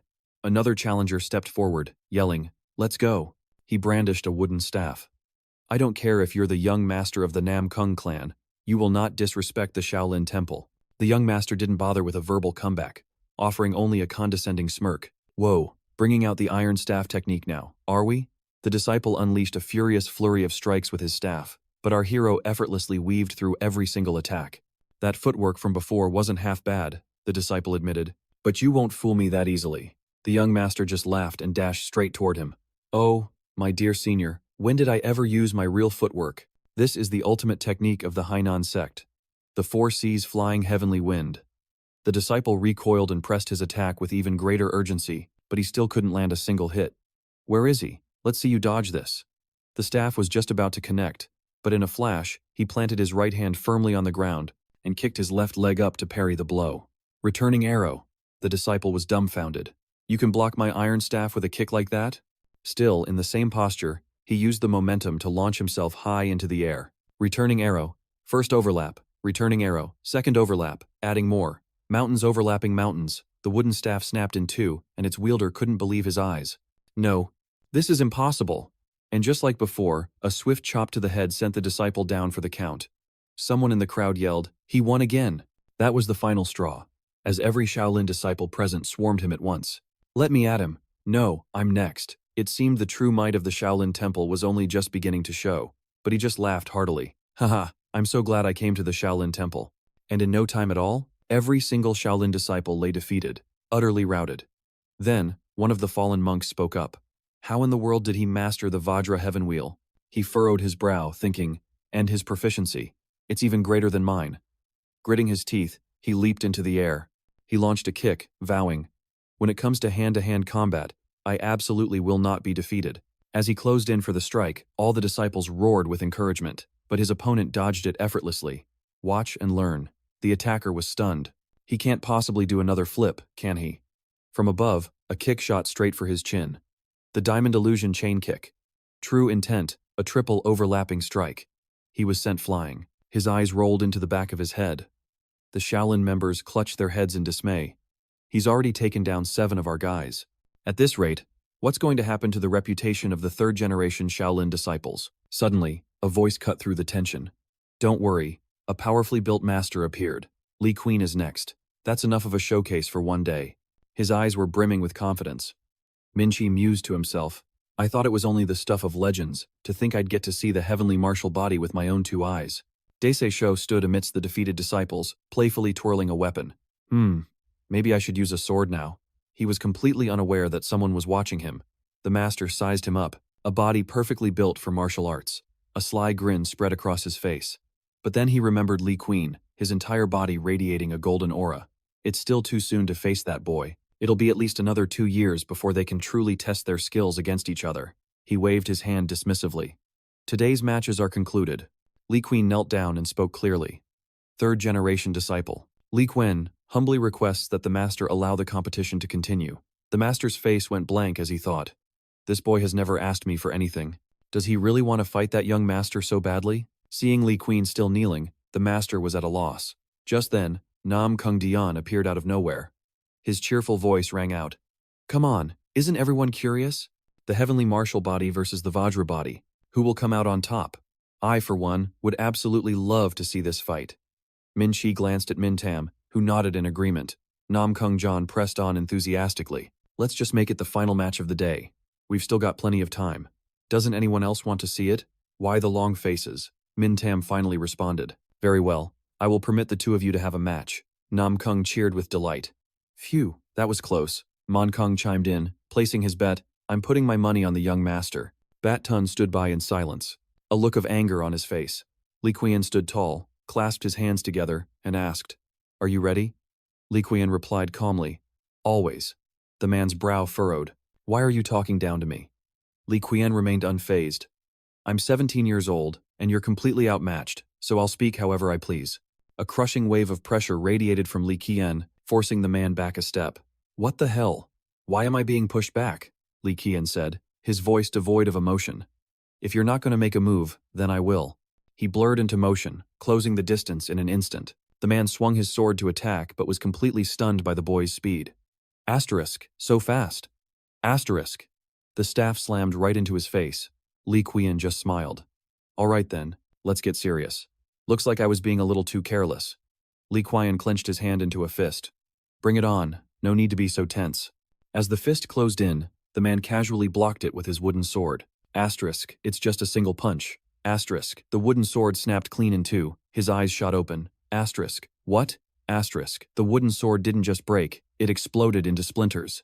He had to duck his head to avoid the shrapnel. Asterisk, a sword made of black bamboo broke that easily? Asterisk, Li Qian advised. You should probably pick a different wooden sword. The man thought, irritated. Asterisk, that should have been the perfect opening, but he didn't even press the attack. Asterisk, you're looking down on me. You threw away the other half of your sword, Li Qian pointed out. Go on, pick up a sword. If you don't have one, I'll even lend you mine. The man mocked him, repeating, pick up a sword. If you don't have one, I'll lend you mine. He laughed, holding up his empty hands. I don't need one. I'm a master of hand-to-hand combat. The drunken fist. He began to move, his steps quick and rhythmic, the drunken eight immortal step. He jabbed two fingers straight toward Li Qian's eyes, but feinted, instantly redirecting his attack into a kick at Li Qian's calf.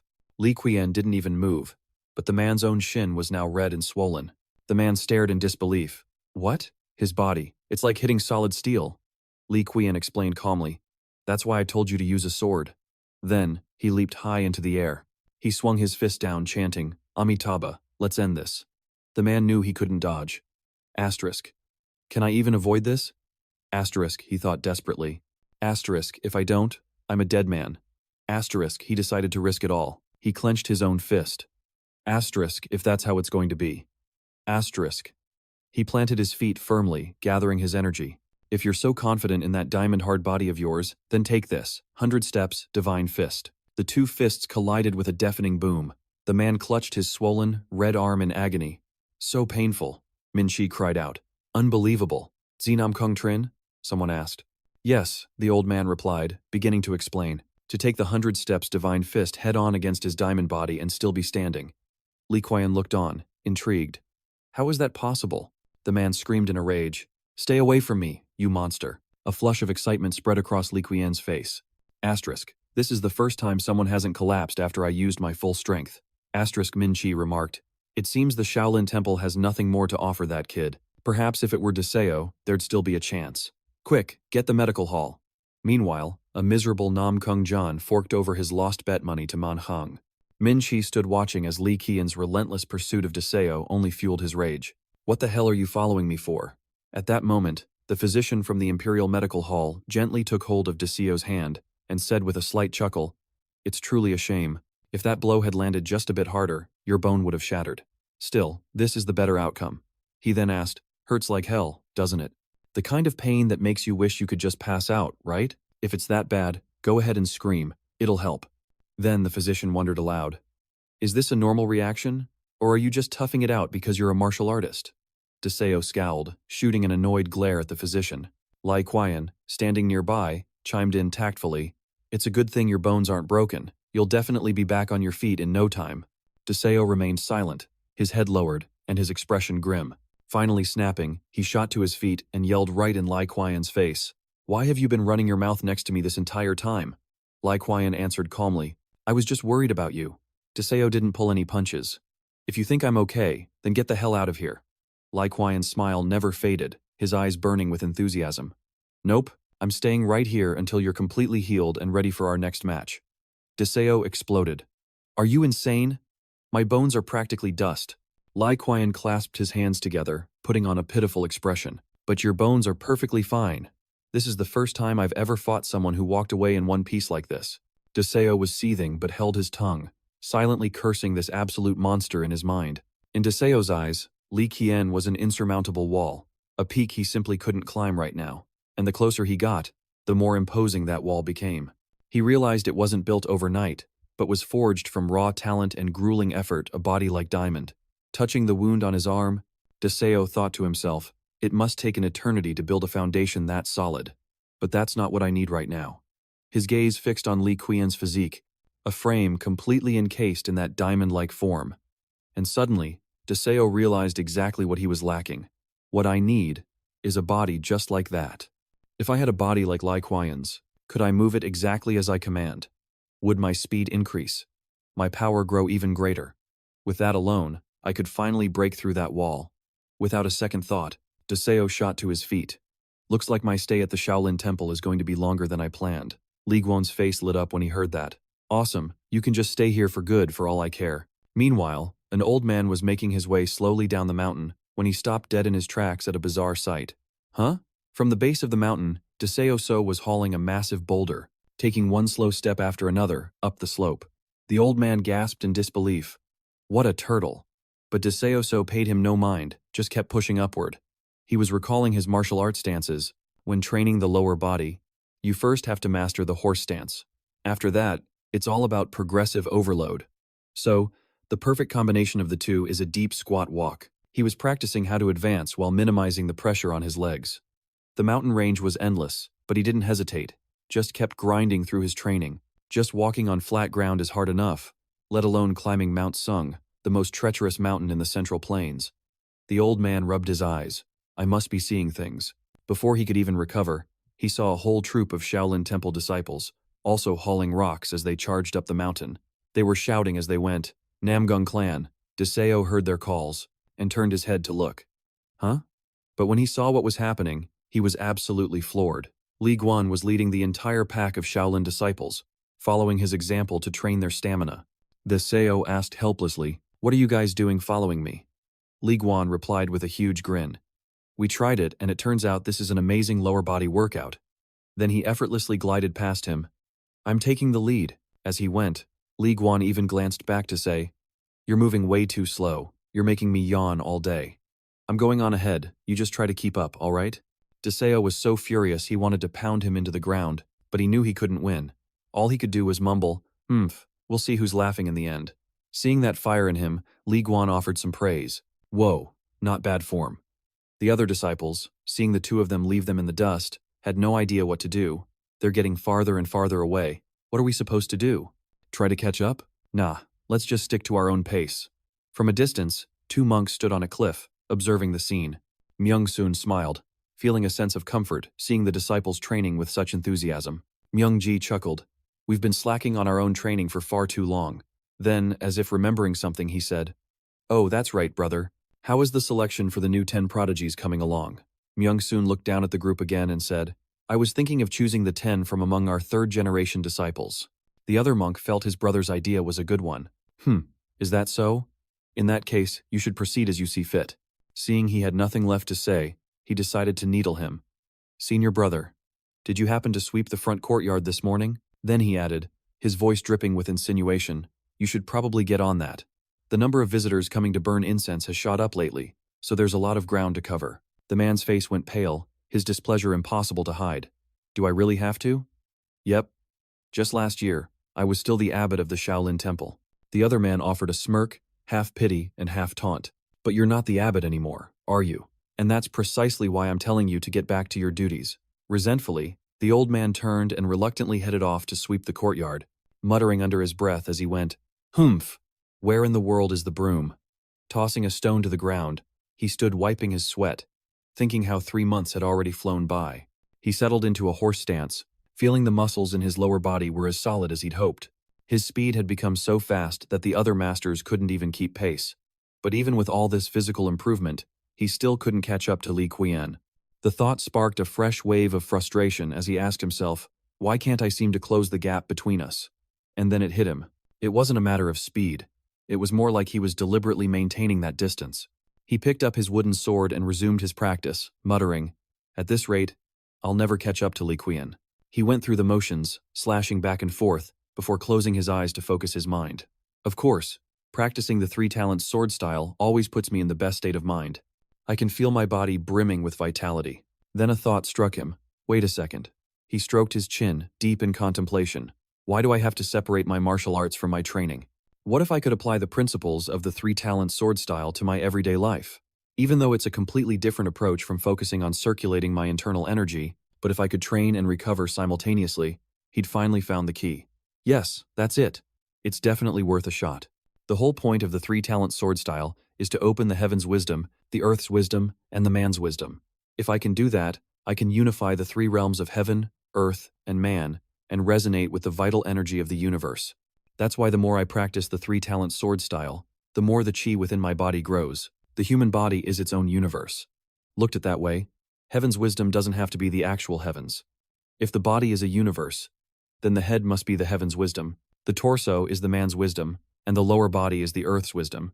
He drew a real sword to practice, and the medium that connects these three wisdoms is the sword. The real key, then, is to find a way to unify these three wisdoms simultaneously, without needing the sword at all. He scratched his head, pondering, what's the right way to do this? He let out a long sigh. Just like that. Breathe out. Then breathe in through the mouth. After standing there for a good while, his face suddenly lit up, a clear sign he'd found the answer. Breathing. Suddenly, Baton gasped, pointing in a specific direction. Old man, look over there. Hearing him, Man Kong's eyes shot over to where he was pointing. Huh? He shouldn't have looked. The sight sent a shiver down his spine. What is that? Du's entire body was enveloped in a current of spiritual energy, which was slowly rising up from the ground beneath him. With every breath he took, his spirit merged with the world's natural energy. It wasn't just from the ground. He was even drawing spiritual energy from the trees. Bat Tone, finally understanding the situation, began to explain. That kid is going through a critical phase.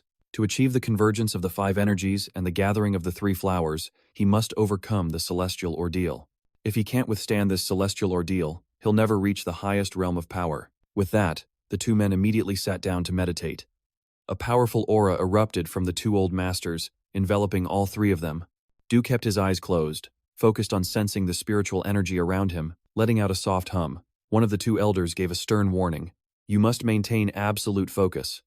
This could very well be the only chance you get in your entire life. Just then, from a distance, Namgung came sprinting towards them, shouting at the top of his lungs. Young master, the two elders roared in unison. We just told him to concentrate, that damn fool, but he just kept running over, completely oblivious to the danger lurking ahead. I've figured out the fastest way to take over the Shaolin Temple. Before he could even get close, he slammed face first into an invisible wall, exclaiming in surprise, Huh? What is this? At that exact moment, a rock came flying out of nowhere and smacked him right on the head. Namgung John let out a pathetic yelp. Ah, Man Kong! One of the two elders roared furiously. Did you just throw a rock? This idiot almost caused a catastrophe. He tumbled to the ground with a massive lump on his head, seeing stars. The elder glanced back at Du, sighing in relief when he saw that his meditation was undisturbed. Thank goodness. The celestial ordeal hasn't been broken. But the commotion had already woken Du up. He cracked his eyes open and looked around, muttering, What in the world are these old geezers doing? Seeing the two of them seriously guarding him, he thought to himself, Celestial ordeal? What's that? I was just taking a break after practicing the three-talent sword style. What's all this noise about? A flicker of pity sparked in his heart. That poor Namgung John. He's always getting his butt kicked. To help him out, I've decided this can't go on. Starting tomorrow, I'm forcing him to train in martial arts. The kid was still out cold on the ground, completely oblivious that his days were about to become a living hell. On the way up to the Shaolin Temple, pilgrims looked down from the mountain's base, laughing and talking.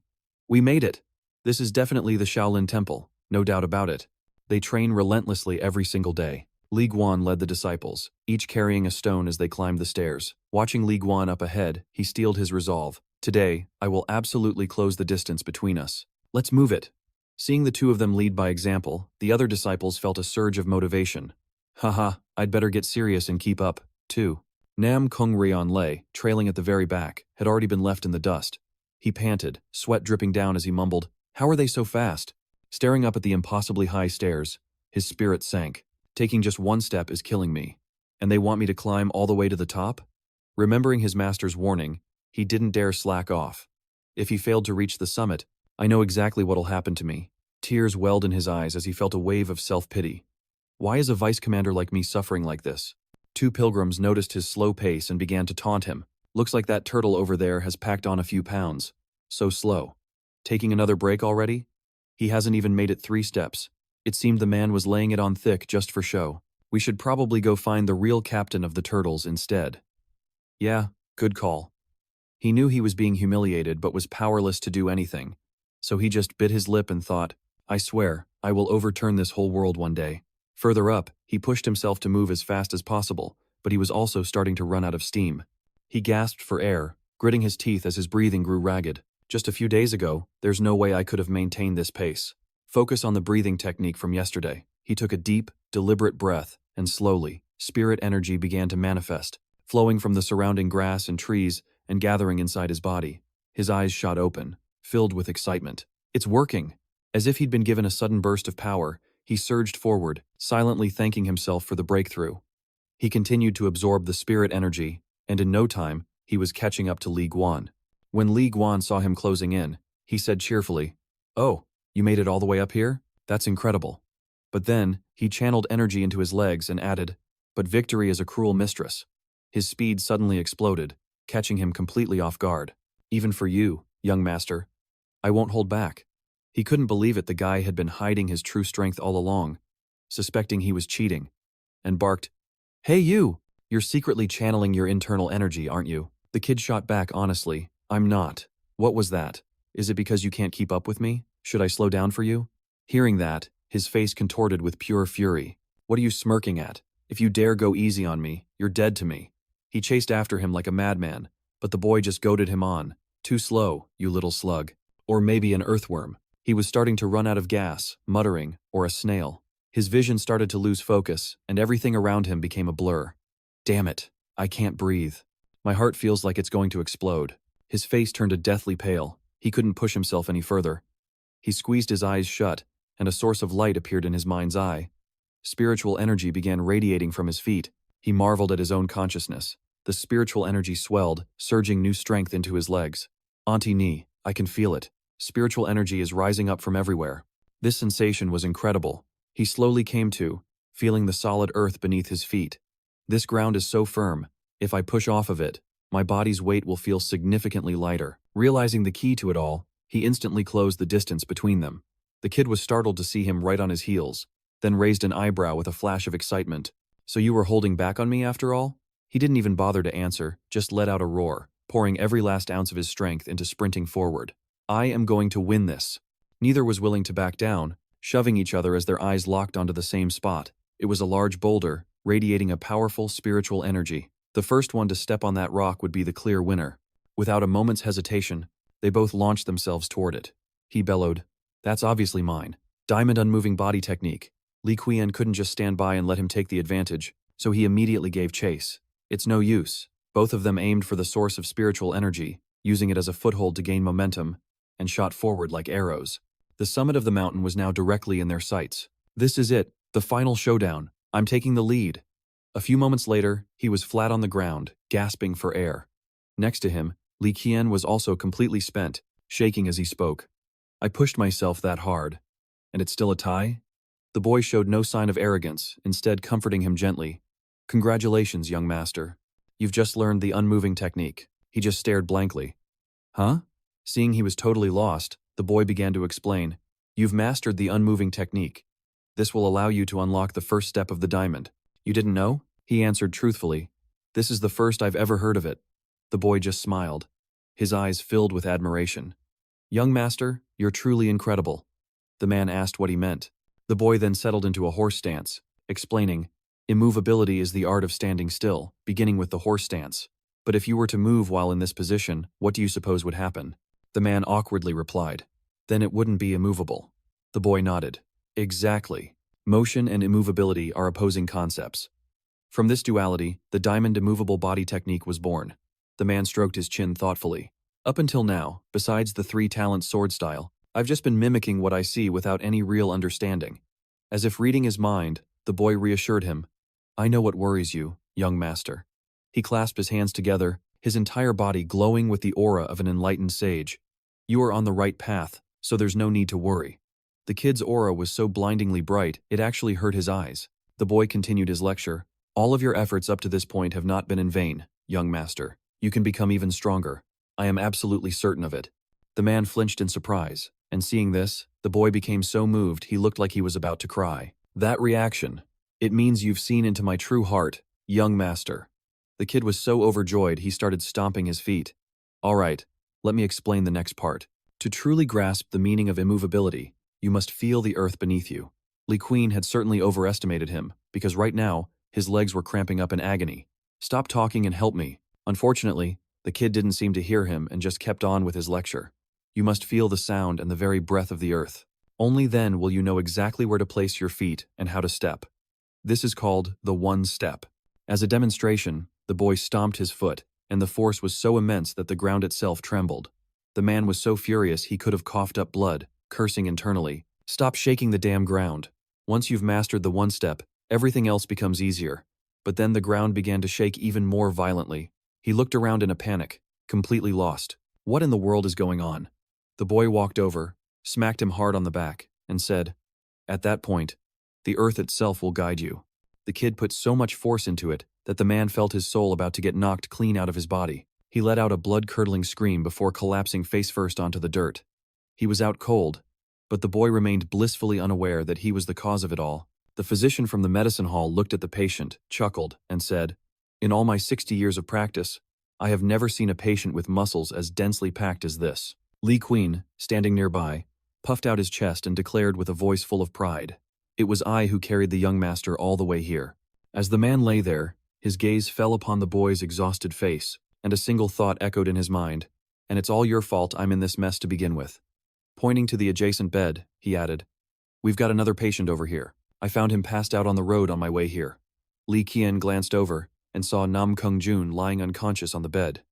It suddenly dawned on him that he'd forced the kid to train with him. He blurted out, "Ah, right.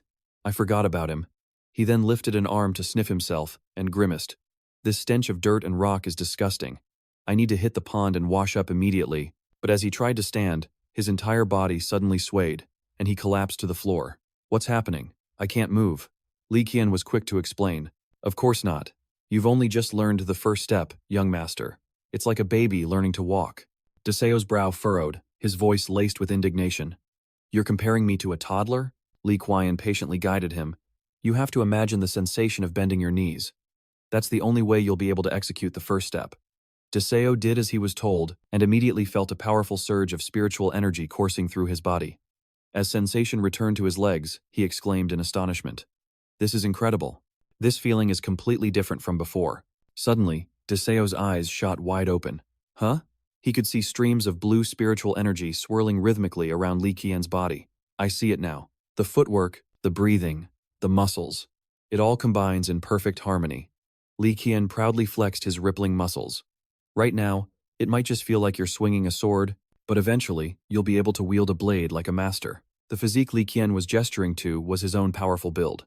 "You'll end up looking like this, young master, and I'll be the one to help you get there." Deseo pictured his own face on Li Qian's body, and, finding the image deeply unsettling, immediately shut it down. "Yeah, no thanks, but I have to admit, his advice is useful." He clenched his fists in determination. "It looks like I'm finally on the right track. I will absolutely get stronger." 1 year later, on a mountain of the Shaolin Temple, Li Qian and Deseo were still competing, racing each other while carrying massive stones. Li Qian smirked, "Counting yesterday's race, my record is 45 losses out of 99 total matches. If I win today, we'll be tied at 45 wins apiece." He shot forward like an arrow, ignoring every obstacle in his path. "If this keeps up, he's going to win. Fine. I'll do this my way." Deseo moved with a new grace, each footfall leveraging the firmness of the earth beneath him. "I've learned the proper footwork technique. Now, I'll use everything at my disposal." He stomped on the trunk of a tree in his path, bending it into an arc before using it to launch himself forward, launching him high into the air. Hearing the strange noise, Li Queen whipped his head around. "What the?" Dese used his head as a springboard, smirking, "Just borrowing this for a sec," before launching himself even higher. Li Queen was still completely bewildered. What just happened? Dese placed a hand on the stone stele, his voice low and steady. "The time has come. I'm leaving the Shaolin Temple." Li Queen remained silent, saying nothing. Dese continued, "But before I leave, let's have one final match." Li Queen clasped his hands, his gaze turning fierce. "So the day has finally come. I will hold nothing back."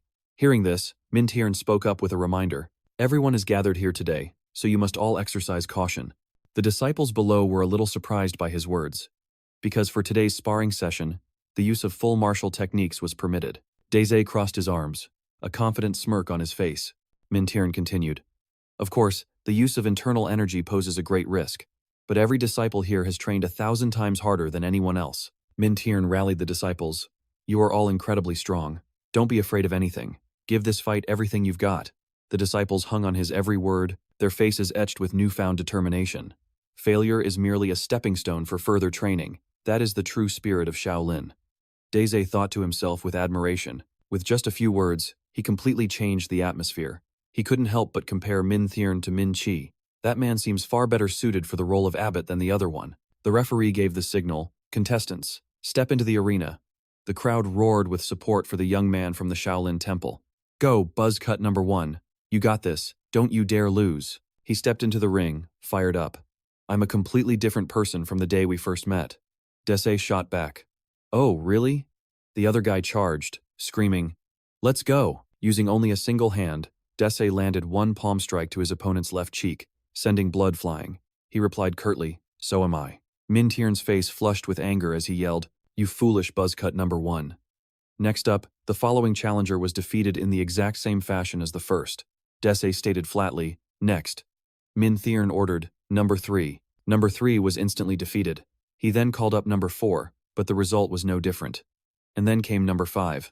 This disciple lacked the enthusiasm of number 1. He looked utterly bewildered. Hold on. But we've all gotten so much stronger. Li Queen smiled, placing a hand on number 5's shoulder. My apologies, brothers, but allow me to cut in.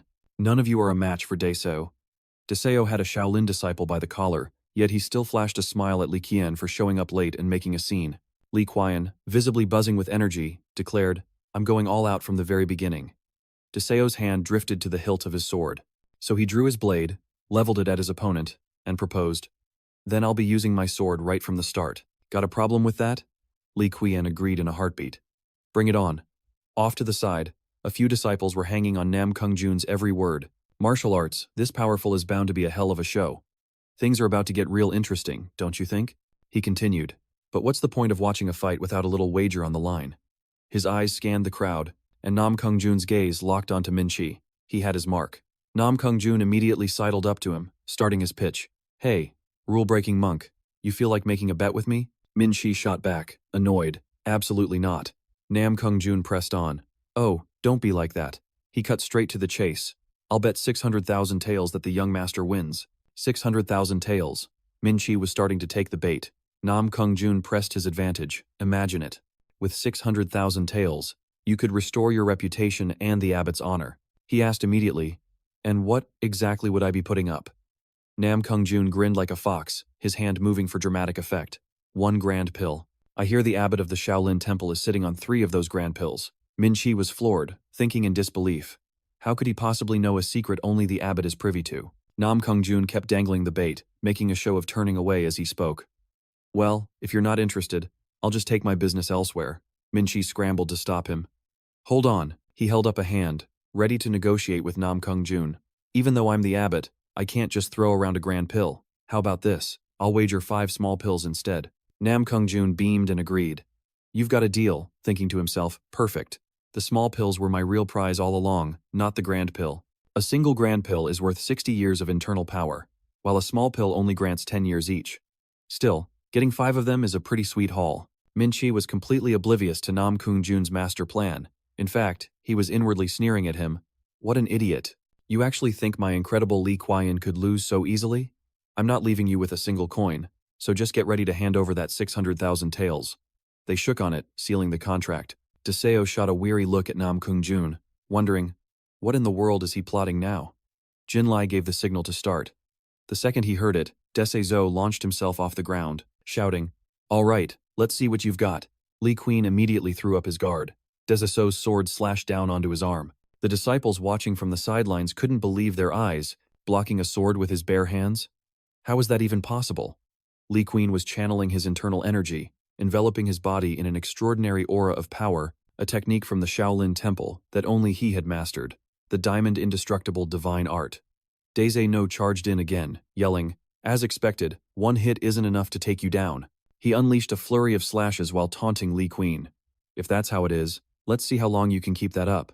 Dezo switched to another technique, the 3 talents mind method. He visualized the path of his attack, stepping into the most optimal position to strike. The tip of his sword aimed directly at its target, following the path of least resistance through the air. Then, he brought his blade down on Li Queen. Still just defending? Li Queen braced for the impact, then let out a smirk. Too easy. Dezo gritted his teeth in disbelief. What? Li Queen channeled power into his fist, aimed it at Dezo, and spoke. That's not it. The force he was gathering was immense as he glared at Dezo and continued. This is how you attack. Dezo thought to himself, this oppressive feeling. I have to dodge this. It was as if Li Queen read his mind, because he said outright, I didn't dodge a thing. Dezo's face twisted as he cursed under his breath. Damn it. Li Queen put everything he had into a punch straight to Dezo's gut. The impact sent him flying back a good distance, giving the disciples watching the fight goosebumps. But Dezo was completely unfazed. In fact, he just laughed out loud. Ha ha ha, so you've finally gotten serious. If that's what you really want? Dezo unleashed his own power, roaring a challenge. Then let's see you handle this. He swung his sword, and a 7-colored energy erupted from the blade. The Shaolin disciples were stunned. What in the world is that? I've never seen anything like it. Can someone from the Namgung clan really do that? Bat Tone turned to Marn Kang and asked, Do you have any idea what that is? He replied, This is my first time seeing it as well, but I think I can guess. Marn Kang continued, Isn't sword aura just a manifestation of internal energy? Bat Tone agreed. Exactly. Marn Kang went on. But the young master has a different way of accumulating his internal energy. Normally, those types of energies could never be merged within a single body.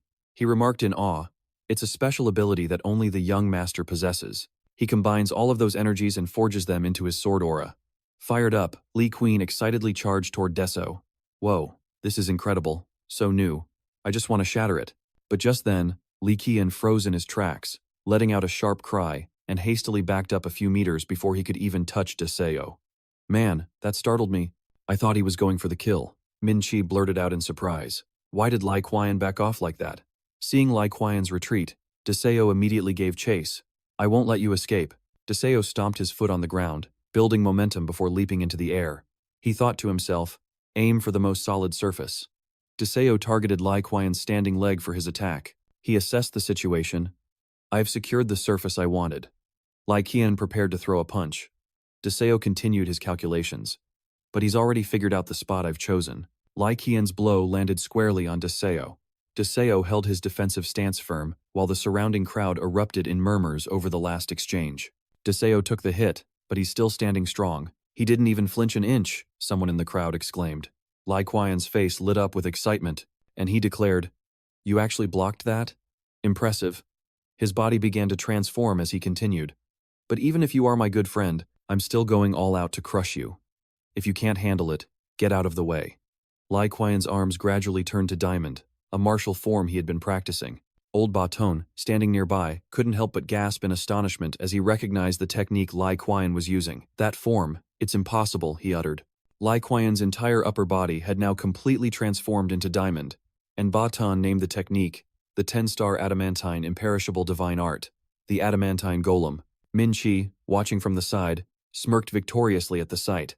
That's not something a mere novice could ever achieve, he said. To master the adamantine imperishable divine art, the body must be torn into hundreds of pieces and reassembled. Without immense effort and unwavering belief, success is impossible. His gaze softened as he looked towards Lai Qian. He's a kind-hearted kid, but he also possesses the strongest will in all of Shaolin. He will fast-track Shaolin's path to glory and could become the saint that appears only once every 100 years. Nam Kungjan, standing nearby, covered his mouth and chuckled. A saint that appears once every 100 years? Excuse me, I can't help but laugh, he said, his laughter echoing. Ha ha ha. Min Chi was instantly ticked off. What's so funny? You're telling me that's what passes for a once-in-a-100-year genius in this backwater town? I have no intention of disrespecting the Shaolin, but the Namgung clan is overflowing with talent of that caliber. We have at least 30 people, if not more. Nam Kungjan's words immediately weighed down on the Shaolin disciples. They found it utterly unbelievable that 30 individuals could possess such power. Nam Kungjan watched the situation out of the corner of his eye, thinking to himself, looks like that did the trick. He continued his calculations, glancing over at Dezo. If I side with that old man, Who's going to back up the young master? I have to stick with him. He shot a look at Desai's opponent, Li Queen, and sized him up. He's probably a five-finger job. No, maybe not even three. After a moment, he pointed at Desai and declared, "That young master over there is the second greatest talent in the entire martial world." Minchi, confused, asked, "Second? Then who's first?" Namgung answered grimly, "The martial god, of course." "Ah, right." Meanwhile, Desai gripped his sword, sighing, "I'm going to lose my mind." He kept his eyes on Li Queen, murmuring, "Even after all my grueling training with the three-talent sword art, I still haven't reached this level." Li Queen then charged at Desai, shouting, "Vajra, indestructible body technique," as he launched an attack, suspended in mid-air. "If you won't come to me, then I'll come to you." Desai raised his sword to parry the strike, and replied with a smirk, "Bring it on. I can block anything you throw at me." But with a single finger, Li Queen pierced right through Desai's sword, leaving him utterly stunned. The Vajra finger. Desai dodged in a flash, crying out as Li Queen pressed his advantage, unleashing a powerful Vajra kick. Desai swung his sword, his gaze sharp as a razor, clearly preparing for a counterattack. As his blade made contact with Li Queen's hand, the man simply raised his hand to block it. Desai watched in horror as his sword snapped in two. "This is..." Li Queen took a deep breath and exhaled. Desai was shocked. "That horse stance." Li Queen threw a punch, unleashing the 100 Steps Divine Fist. Desai's feet dug deep into the ground as he braced for Li Queen's blow. 1,000-pound weight. He met Li Queen's technique with the very same. The 100 Steps Divine Fist. Li Queen leaped high into the air, dodging his opponent's attack, before swiftly countering with his own 100 Steps Divine Fist. The blow flew straight towards Desai's center, who held a firm defensive stance. After launching his attack, Li Queen immediately fell back. He braced himself, gathering power for his next assault. Desai's eyes shot wide with panic as Li Queen charged forward relentlessly, but somehow, Desai managed to block the full force of his attack with a single hand, leaving the crowd completely floored. "What? No way, did he just block the diamond fist?" Desai strained to hold his ground, his body trembling as a grunt escaped his lips. In his mind's eye, Li Queen was nothing short of a raging bull, and he couldn't help but think, "This guy is a beast, not a man." Still, Desai told himself, "I need to relax a bit, or my body's gonna explode." He muttered through gritted teeth, his arms straining against the immense pressure. "It's no use. My arm can't take any more of this." Desai's guard broke, and Li Queen instantly seized the opening, catching his opponent completely off guard. Desai shut his eyes in dismay, a single thought echoing in his mind. "It's over." An image of his brother, Namgung's son, flashed before him, whispering to abandon the Four Kings formation. Then, a strange transformation began to manifest all over his body. Even Desai himself was taken aback by what was happening. This is Tai Chi." He immediately fell into a stance, determined to harness every ounce of this newfound power. "Fine by me. My body was going to fall apart anyway." Desai let out a smirk as his limbs began to flow into motion. "I'm going to give it everything I've got, so I have no regrets." Li Queen continued his relentless charge straight at Desai. The surrounding Shaolin disciples shielded their faces from the powerful gust of wind generated by the clash, and couldn't help but cry out in astonishment. "What the? How is this even possible?" Manhwa also shouted in disbelief. "Those are the four forms of yin and yang manifesting. The technique Desai is using. It's 4 ounces deflects 1,000 pounds. He's using a smaller force to overcome a greater one by redirecting his opponent's own power." Elder Baton added, "It's not just that. It's something even greater." Li Queen roared, his resolve unbroken. "I will not lose." He then switched to another technique. Indestructible Diamond Divine Art, 3rd stage. This time, it was Desai's turn to be stunned. "Did I just level up in the middle of a fight?" he wondered. But Li Queen's body was radiating a terrifying aura. Desai's eyes widened, his resolve hardening. "If I act now, I still have a chance." He began to manifest his own techniques. First, the right hand, Wisdom Sword. Then, the left hand, Cloud Sword. Desai visualized it perfectly, the yang energy of the Wisdom Sword and the yin energy of the Cloud Sword. Two seemingly incompatible forces were now converging into a single point. The two elders watching from the side were utterly astonished. How is he doing that? I never taught him how to use the Cloud Sword. But Li Queen understood one thing perfectly. If I can just break through this technique, victory will be mine. He watched Desai closely, realizing, he's gotten so much stronger. If I just keep enduring this, I'll be in serious trouble. Desai unleashed a torrent of energy around him, roaring out the name of his technique. A bewildered Li Queen cried out, "Huh? This is not good." In an instant, he was sent flying. The surrounding Shaolin disciples were also caught in the blast from this immense power.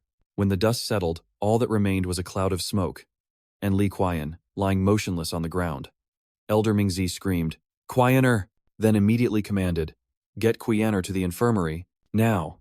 Deseo let out a sigh of relief. Phew, looks like I'm ready to take a shot at the Four Kings tournament after all. Meng Kung and Namgung Dian approached him. "A magnificent victory, young master." He grinned broadly and suggested, "We should go celebrate and have a little chat." "It's on me today, everyone." Deseo shot back. "You're paying? Now that's a rare sight. Just don't come to regret it." After those two headed off, Deseo turned his head and looked toward Baton. He called out, "Hey, old bald head." The sudden address startled Baton. "Huh?" Deseo continued. "If you're that worried about him, just go check it out," Baton asked, full of doubt. "I can?" Deseo replied. "Why not? You're back at your old home, so you should make yourself comfortable." A pleased Baton started to leave, not forgetting to offer his gratitude. "My deepest thanks. I will repay this kindness in the future." Deseo smirked, satisfied. "Of course you will." However, Mingshan suddenly blocked his path. "Hold it right there," he continued. "Qianer will be cared for by the Shaolin. Outsiders have no business interfering."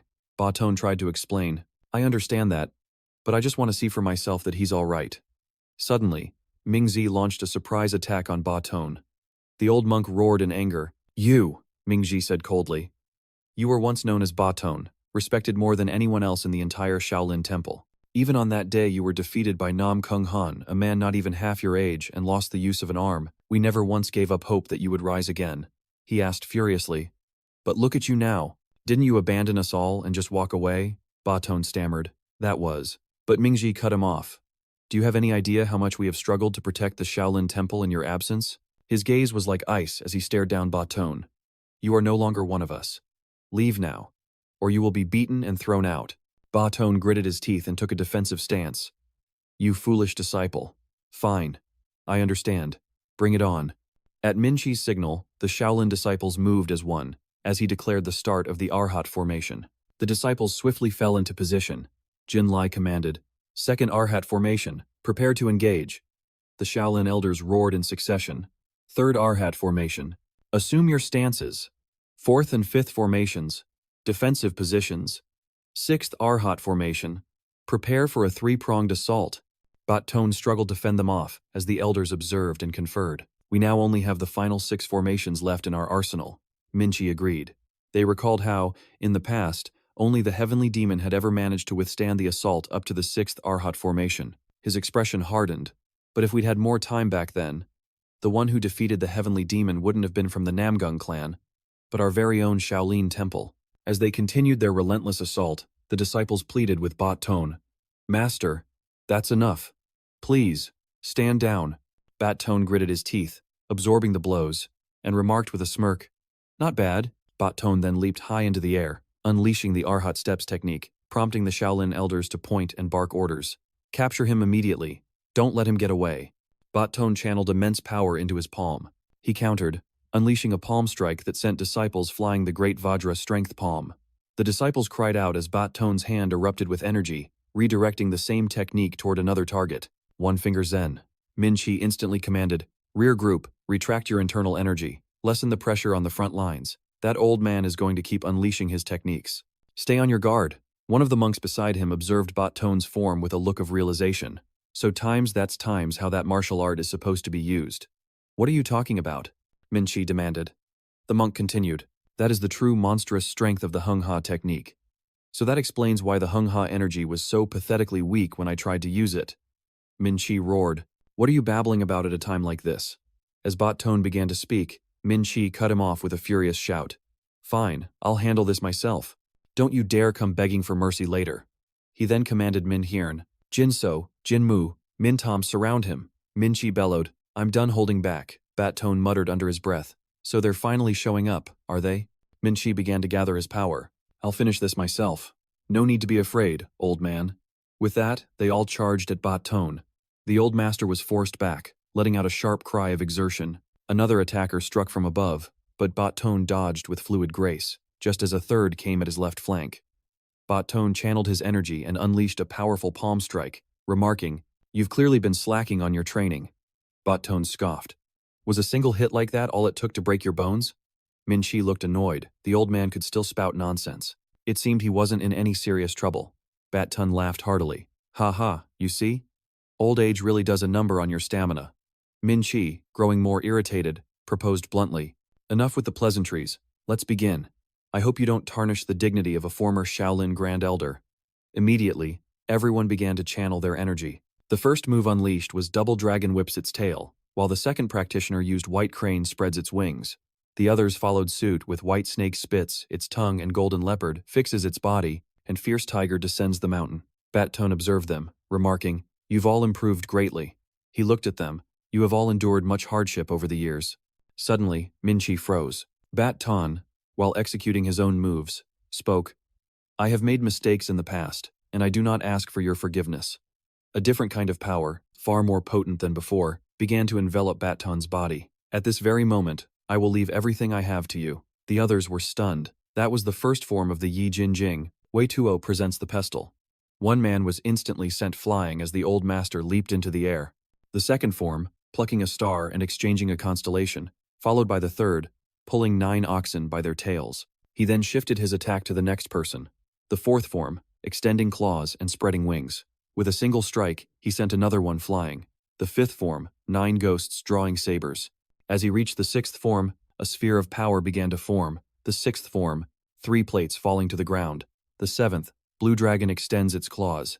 The monks watched, their eyes glued to his every move. The eighth form, Crouching Tiger pounces on its prey. The ninth form, drawing the bow. Bat Tun closed his eyes, preparing to execute the final form. The 10th form, waving the tail. When he finished, no one dared to move a muscle. Min Chi, trembling, spoke with tears in his eyes. "The Yi Jin Jing of Master Bodhidharma." "So then," Min Chi continued, "our Shaolin has now obtained both the Great Prajna, Heart Sutra, art, and Bodhidharma's Yi Jin Jing." Bat Tun said, "I have accumulated a great debt over the years." The other man replied, "All right, it's time for us to go." Min Chi presented a string of prayer beads. Bat Tun was puzzled. "Aren't these your personal prayer beads?" Min Chi spoke on behalf of the Shaolin Temple. "Please forgive our ignorance of the hardships you've endured. Whenever you wish, please come visit the Shaolin Temple." Bat Tun smiled brightly, placing the prayer beads around his neck and replying, "Amitabha Buddha, my thanks." Min Chi waved as they departed, and Li Qian smiled. "See you around. I'll get even stronger," he thought to himself. "Just you wait." Meanwhile, Deseo and the others had already started heading back. They were discussing among themselves, "That old man really wasted our time." "Haha, my apologies," Deseo exclaimed enthusiastically. "Let's get going. Our next goal is to win the Four Kings tournament." Deseo and his crew were returning by horse-drawn carriage. Namgung Dion chuckled with delight. He. He was so happy he was on the verge of tears, saying, "I've been waiting for this day for so long." He was holding the box of minor pills given to him by the abbot. He glanced over at the others, muttering, "They're all probably asleep, right?" Namgung Dion picked up a pill and brought it to his mouth. "Well then, let's give this a try." But before he could even pop it in his mouth, Deseo, Bat Tone, and Mankang snatched them with lightning speed. They tossed the pills into their mouths, even making comments right in front of Namgung Dion, who was absolutely fuming over the heist they just pulled. "Hey, this tastes pretty good. So these are minor pills? It's been a while since I've had one. It's really good for the body." They took every last one of his pills. "Oh, there's still one left. Hehehe." Then they tossed the empty box onto the road, right before Namgung Dion's astonished eyes. Deseo remarked while chewing, "Namgung Dion really has a knack for finding these things." The wooden box hit the ground and shattered into pieces. Namgung Dion exploded with rage. "What the hell do you think you're doing? You bunch of blockheads." Mankang and Bat Ton immediately intimidated him with the pressure of their superior strength. They took turns speaking. "What's with that look? You'd better drop the glare. You know what'll happen if you don't, right? You'll end up dead." Namgung Dion was crying without making a sound, cursing them out in his head. "Boo-hoo, even a pack of bandits wouldn't be this shameless." Deseo let out a small, relaxed laugh. "Sorry about that, man. I just have a habit of eating any kind of pill I see without a second thought." His excuse made Namgung Dion incredibly suspicious. He thought to himself, "Asterisk, did he really think I'd buy such a lame excuse?" Asterisk, Deseo continued, his voice full of excitement. "But man, that was delicious. You got any more?" His words only made Namgung Dion angrier as he muttered under his breath, "Damn it, I swear I'll get my revenge one day." They soon arrived in Anhui province. When the four of them got out and started walking, They couldn't help but exclaim, "Whoa, this place is packed. They must all be here to see the upcoming Four Kings tournament." A man hurriedly pushed through the crowd, shouting, "The road's already narrow enough. People, don't just stand there blocking the path. Move it." Another person snapped when Daisei accidentally bumped into them. "Yeah, quit shoving." Someone else chimed in. "Hey, who just stepped on my foot?" Deseo struggled to weave through the crowd, constantly apologizing as he bumped into people. "Oops, my apologies." The young man he had just run into simply smiled back. "No worries, it happens." Deseo's eyes lit up as he pointed to the man's sword, asking, "With a sword like that, you must be a martial artist, right?" The man chuckled in reply, "Haha, you got it." He continued, "I came early for the Four Kings tournament, but this place is a madhouse." Then he formally introduced himself. "I'm Xiao Ding, from Naman." Deseo thought to himself, "Naman. Isn't that place incredibly far from here? Isn't that one of the places I considered running away to?" He then said, "I was also here for the Four Kings tournament, and I'm on my way back now." Xiao Ding nodded, a look of understanding on his face. "I see. So we've both had quite the journey." Xiao Ding then turned to Namgung John. "Is this gentleman also here for the tournament?" Namgung John was taken aback. "Me?" Then he broke into a grin and introduced himself. "I'm a military strategist, in charge of a small unit of soldiers." Deseo cut in, annoyed. "Would you stop showing off?" Xiao Ding asked again. "So, are these two your guards?" Tan replied. "Ah, you could say that." Xiao Ding observed. "I can tell with just one look that all of you are absolute masters of your craft. To have men like these as your subordinates, that's truly incredible. I just hope we don't end up facing each other too soon in the tournament." In that moment, Tone sent a telepathic message to Deseo. "Hey, young master, do you see them?" Deseo sent back, Of course I see them." He shifted his gaze upward to the 5 rats perched on the roof. Mong Kang added, "And 3 more over there." They conferred. "There are about 10 people protecting this guy. He looks so innocent, but he is definitely not some run-of-the-mill character. Could they be from the Name and Beast Palace, the one rumored to have power rivaling the 9 great sects?" Meanwhile, a group of soldiers was on the move. I can feel a powerful aura from a distance. Deseo grew cautious as the presence drew nearer. Such immense martial prowess. They gathered together, kneeling before Deseo to give their report. "We request an audience with the young master." The leader announced. "The patriarch has sent us to escort you." The surrounding crowd gasped in shock. The Crimson Blood Corps? They all stared at Deseo, who was now bright red with embarrassment. Young master. So, this young man. This is exactly why I wanted to keep my identity a secret. A few people pointed at him and started talking. The Snowbull young master. The one they call the Loach. Their excited chatter brought back memories that were still fresh in my own mind. The way he dodged was as slick as a loach, slipping right through your fingers. The more Deseo heard, the more ticked off he got. But Nam Kung John just had to add fuel to the fire. "Haha, a loach. It fits you perfectly, doesn't it?" Furious, Deseo slammed a fist down on Nam Kung John's head. "You're the one that name fits." Nam Kung John yelped in pain. Deseo turned to Xiao Ding and said, "We've only just met, but it's been a pleasure making your acquaintance." Then he took his leave with a soft, "Now, if you'll excuse me." Shh. Xiao Ding glanced over, a faint smile playing on his lips. He turned to the person beside him and asked quietly, "What do you make of all this?" The other man, who had been concealed in the shadows, spoke up, "Those 2 old geezers." He then proceeded to explain what had just transpired. "They've already detected our presence here." Bazun immediately shot back a warning. "Don't cause any trouble, or you can say goodbye to your teeth." Meng Kang chimed in, his voice full of curiosity. "How fascinating. Is that a technique for concealing one's aura? It's a bit different from what we're used to seeing in the Central Plains." He judged their strength to be, at the very least, on par with their own. "They might even be stronger," he concluded. Xiao Ding simply smiled in response. "For you, the master of the Nam and Wild Beast Palace and one of the 5 great leaders, to say such a thing. Now that's interesting," he continued. "And what about that young master? What's your take on him?" The man replied, "It's a shame we didn't get to see Nam Kung's son, the one with the best shot at winning this thing. Instead, we got the little young master they call the Loach. But he's also a descendant of the heavenly martial body lineage. Just getting a look at him this one time will surely prove useful down the road." The man turned to him, asking, "Young master, what are your thoughts?" Xiao Ding replied, "At first glance, he certainly seems to be a powerful martial artist." He used an analogy, but a tree carefully cultivated in a garden can never compare to one that grows wild and untamed. Then came his final verdict. "Perhaps it's because he grew up coddled in luxury, but I can't sense any real sharpness from him." Xiao Ding let out a soft laugh and continued, It seems he's completely oblivious to the truly skilled warriors all around him. I'd say that young master's potential ends right about there. The man's gaze on him shifted, asked him straight up. If you had to face that guy in this tournament, do you think you could win? Xiao Ding's expression turned grim, and his aura flared so intensely that even people far away could feel the pressure. He let out a light chuckle and said, "Haha, you're worrying for nothing. You can't possibly think I'd lose to a punk like him, can you?" A guard led Deseo to the clan leader's chamber and said, "The clan leader is waiting for you inside. Please, go in." Even from outside the room, Deseo could feel an overwhelming pressure emanating from within. The others with him spoke up. "We'll leave Deseo by himself then. We'll get going now." He turned and snapped at them. "You bunch of cowards. Fine, go on, get the hell out of here." Man Kong shot back. "We were leaving anyway, even if you hadn't told us to." Deseo slowly stepped inside. The man seated on the dais saw him and immediately asked, "So, did you bring back that fine liquor for me?" Deseo flinched as a memory surfaced. "When you come back, remember to bring me some good liquor." He broke out in a cold sweat, thinking to himself, "Oh, I'm so dead, crap."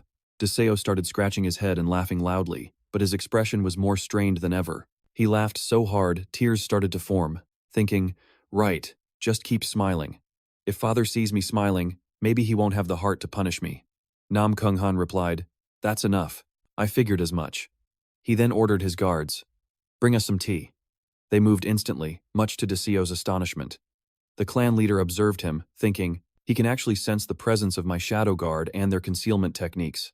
It seems his training at the Shaolin Temple wasn't a waste of time after all. Nam Kung Han then asked, "Tell me, what did you see at the Shaolin Temple?" Deseo answered truthfully. "The Shaolin I witnessed is protected by a white tiger that has guarded the mountain for many years, and by another guardian who watches over it as well. Though he is still young, I saw in him an Iron Man with a body of diamond.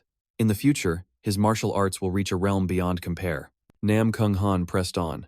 "How fascinating. And how does that compare to our Nam Kung clan?" Deseo replied, "If a single division of the Nam Kung were to go there, the result would be mutual annihilation.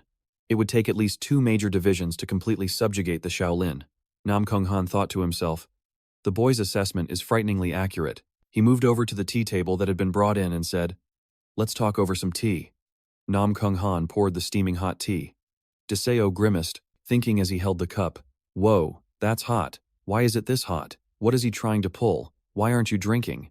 Deseo had no choice but to take a sip of the scalding hot tea. Deseo suddenly realized something. "This tea is scorching hot." Nam Kung Han immediately followed up. "Do you truly intend to participate in the tournament of the 4 kings?" Deseo answered without hesitation, "I do." Nam Kung Han stated grimly, "As you are now, you'll have a hard time defeating your third brother."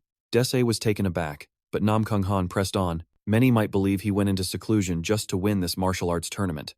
But you know the real reason, don't you?" Deseo recalled the look in Nam Kung San's eyes, the way he stared at him. He spoke up, "I know. It's because of me, isn't it? Ever since that day, his sights have been set on me and me alone." Deseo's hand tightened into a fist. "But that doesn't mean I'm just going to accept defeat." He declared with conviction, "In this tournament, I will absolutely defeat my third brother." Nam Kung Han rose to his feet. "So, you learned a thing or two at the Shaolin Temple, did you? If you're this confident, then it must be true. Very well." He then proposed, "Since you're so sure of yourself, why don't you convince me?" Without a moment's hesitation, Deseo picked up his sword and replied, "I'll be happy to show you, father." He eagerly drew his blade, adding, "I've always wanted to experience firsthand exactly why everyone is so afraid of you." Nam Kung Han remarked, "Such fighting spirit, then come." The moment the words left his mouth, Deseo lunged forward, letting out a sharp cry as he closed the distance. His first move was a strike aimed at the ground beneath Nam Kung Han, a tactic to shatter his opponent's balance. He succeeded, forcing his father to move by targeting the weakest point in the flooring. Asterisk. "I finally understand what it means to be as immovable as a mountain." Asterisk. A smirk crossed Deseo's face as he said, "If there's no opening, you just have to make one. Not even you, father, can maintain your footing on a floor like this." Nam Kung Han stomped his foot, the force of it catching Deseo completely off guard. Asterisk. Is he shattering the floorboards under his other foot to regain his balance? Asterisk. His father spoke. 20 taels. That's the cost to repair the floor you just destroyed. 20 taels of gold. Deseo was utterly bewildered. In the blink of an eye, Nam Kung Han closed the distance between them. Asterisk. What? Asterisk. With a single flick of his finger, the sword was sent flying from Deseo's grasp, embedding itself deep into the ceiling. His father continued, "Add another 10 taels of gold to the bill." Dese gasped in disbelief. With just your pinky finger?" The sword dislodged and came crashing down, shattering a flower vase on the floor below. Nam Kung Han went on, "What a shame." His words left Dese completely stunned. "There are so many valuables in this room, and yet, you still managed to break it." That porcelain vase was worth 500 taels. Deseo was in a total panic, sweat streaming down his face. His only thought was to get out of there. "I have to run. I have to escape the Nam Kung family estate right now." Nam Kung Han closed in, flicking Deseo on the forehead. He went flying. Deseo thought in disbelief, "I'm actually flying." Nam Kung Han commented, "I used just enough force to knock you unconscious, but you're pretty durable." Deseo spotted a flower vase right in his path, and his heart leaped into his throat. He shouted, "Not that! That vase has to be worth at least 100 taels. I'll channel my energy to avoid it. I'm betting everything on this one move." Deseo successfully altered his course and stuck the landing. Nam Kung Han spoke, "Impressive. I never thought you'd be able to redirect your body in midair like that. But that vase was just a fake. I intentionally threw you towards it. You wasted all that effort for nothing." He continued, "The floorboards you just wrecked will add another 40 taels, bringing your total to 570 taels. Don't you worry. I will make absolutely sure you settle this debt with me." Mong Kang spoke up when he saw Pal John place a bottle of wine on the table. "Oh, you're finally going to drink it?" The old man replied. "I went through hell and back to sneak this out of the Shaolin Temple." He then continued to flirt with the woman. "But if I get to share it with this fine lady, it won't be a waste at all. My lady, would you care to join me for a drink?" She replied, "You gentlemen can start without me. I'll bring some food out from the kitchen." Mong Kang was startled when Nam Kung Han opened the door, carrying Deseo over his shoulder. He asked, "What brings you here?" Nam Kung Han didn't answer. He was too busy staring at the wine bottle. "So the wine I heard you two brought back. It's been here all along." Pal John quickly spoke up to stop him.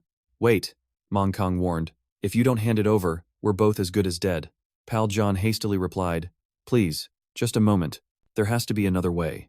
Mong Kang didn't give him a chance to finish, and directly presented the wine bottle, ignoring Pal John's desperate screams. "No." Nam Kung Han glanced at the wine bottle in his hand and remarked softly, "Not bad." He tossed Deseo towards the steward and ordered, "Have Li Han treat the boy's injuries." He then added, "Just tell him it's an order from the patriarch. He won't dare to complain." The steward caught Deseo and bowed his head in acceptance. "I understand, sir." The woman bowed respectfully as Nam Kung Han turned to leave. "Please, my lord, come in," Mong Kang said. "Now that Nam Kung Han is out of sight, we should head inside." "My lady," Bat Tone shot a furious glare at Bin Duo, while the head steward sided with Mong Kang. "Of course. Please, the two of you, get some rest." Her eyes landed on Duo as she exclaimed, "It's only been 1 year, and I almost didn't recognize you. It feels like just yesterday you were a mere toddler taking his first steps." She smiled, adding, "It seems the patriarch cares a great deal for the young master." Meanwhile, at the Four Heavens house, a message from the Nam Kung clan regarding the Tournament of the Four Kings had arrived. The one reading it was the leader of the Four Heavens house, the Poison King, Dang Mok. The terms of the tournament were as follows. First, the Tournament of the Four Kings will be held at the Nam Kung clan's estate. Second, the date will remain as scheduled. Third, there is no limit on the number of participants. Fourth, all contestants must be between the ages of 15 and 20. Fifth, participants who reached the final round in the previous year are eligible. Sixth, only 2 fighters from the Nam Kung clan will participate, Nam Kung Sun and Deseo. Seventh, that is all. Signed, the Martial Saint, Nam Kung Han. Eighth, if there are any complaints, bring them directly to me. The others spoke up, their voices laced with concern. "My lord." Dang Mok angrily crushed the notice in his fist. "How very interesting," one of his men said. "I don't know what he's plotting, but this is a once-in-a-lifetime opportunity." Another agreed, "Indeed." They continued. "Up until now, the Nam Kung clan has always sent around 50 of their disciples, while the other sects send as many as 100. Then, the scheming began. If this message is true, and only 2 fighters from the Nam Kung clan are participating, then it will be incredibly easy for us to focus our numbers and overwhelm them. If that's the case, we could seize more than just the title of king. We might finally claim the ultimate victory we've coveted for so long." Dang Mok considered this. But then he countered, "Have any of you ever seen the Martial Saint interfere directly with the Tournament of the Four Kings before?" The men answered meekly, "No, my lord." An oppressive aura radiated from him as he continued. "So, The man they call the martial saint has taken an unusual interest in this year's tournament, has he? A sinister thought crossed his mind. If those two brats were to be ruthlessly crushed right before the martial saint's very eyes, imagining the look on Nam Kung Han's face, now that would be a sight to behold. Dang Mok slammed his fist on the table. Very well. I will personally enter the Tournament of the Four Kings this year. Then, he issued the command. Inform the disciples and prepare everything at once. His subordinates scrambled to carry out the order. A similar scene was unfolding all across the martial world. Everyone was taken by surprise. Just the two of them? Some sects even began scheming, planning to join forces. Their intentions were crystal clear. Let's topple the Namgung family together. Meanwhile, others simply ramped up their training. But one thing was certain. With the delivery of that letter, Namgung-san and Deseo had become the public enemy for everyone in the Tournament of the Four Kings. Deseo clutched his head, groaning. Ugh, what in the world is father thinking? It's obvious we're going to be completely isolated. And what did my third brother have to say about it? Namgung-John replied. The third young master? He then relayed Namgung-san's words. He said, How interesting. Deseo practically wailed. Of course that's what he would say. He shot up, already on the move. Well, this is no time to be lazing around. Deseo barked out an order. Gather everyone immediately. His face was set with determination. From this moment on, we begin 5 months of hellish training. All right, people. If you're not tired enough to collapse, don't even think about taking a break. 5 months later, the participants had gathered for the tournament. Elder Lai Donghu of the Diankang sect spoke up, his voice laced with irritation. They're just checking the participants' identities. So why are they making everyone wait this long? Even for the Namgung family, this is just disrespectful. A member of the Namgung family approached unhurriedly and spoke in a slow, deliberate tone. You've been identified. If you'll proceed inside, we will guide you to your quarters. Hu shot back, clearly annoyed. Do you have any idea who I am? You've kept us waiting all this time. The least you could do is show some proper courtesy. Just then, another voice cut in from behind. Well, what do we have here? Hu was startled when he saw the banner behind the man. What is that, a royal standard?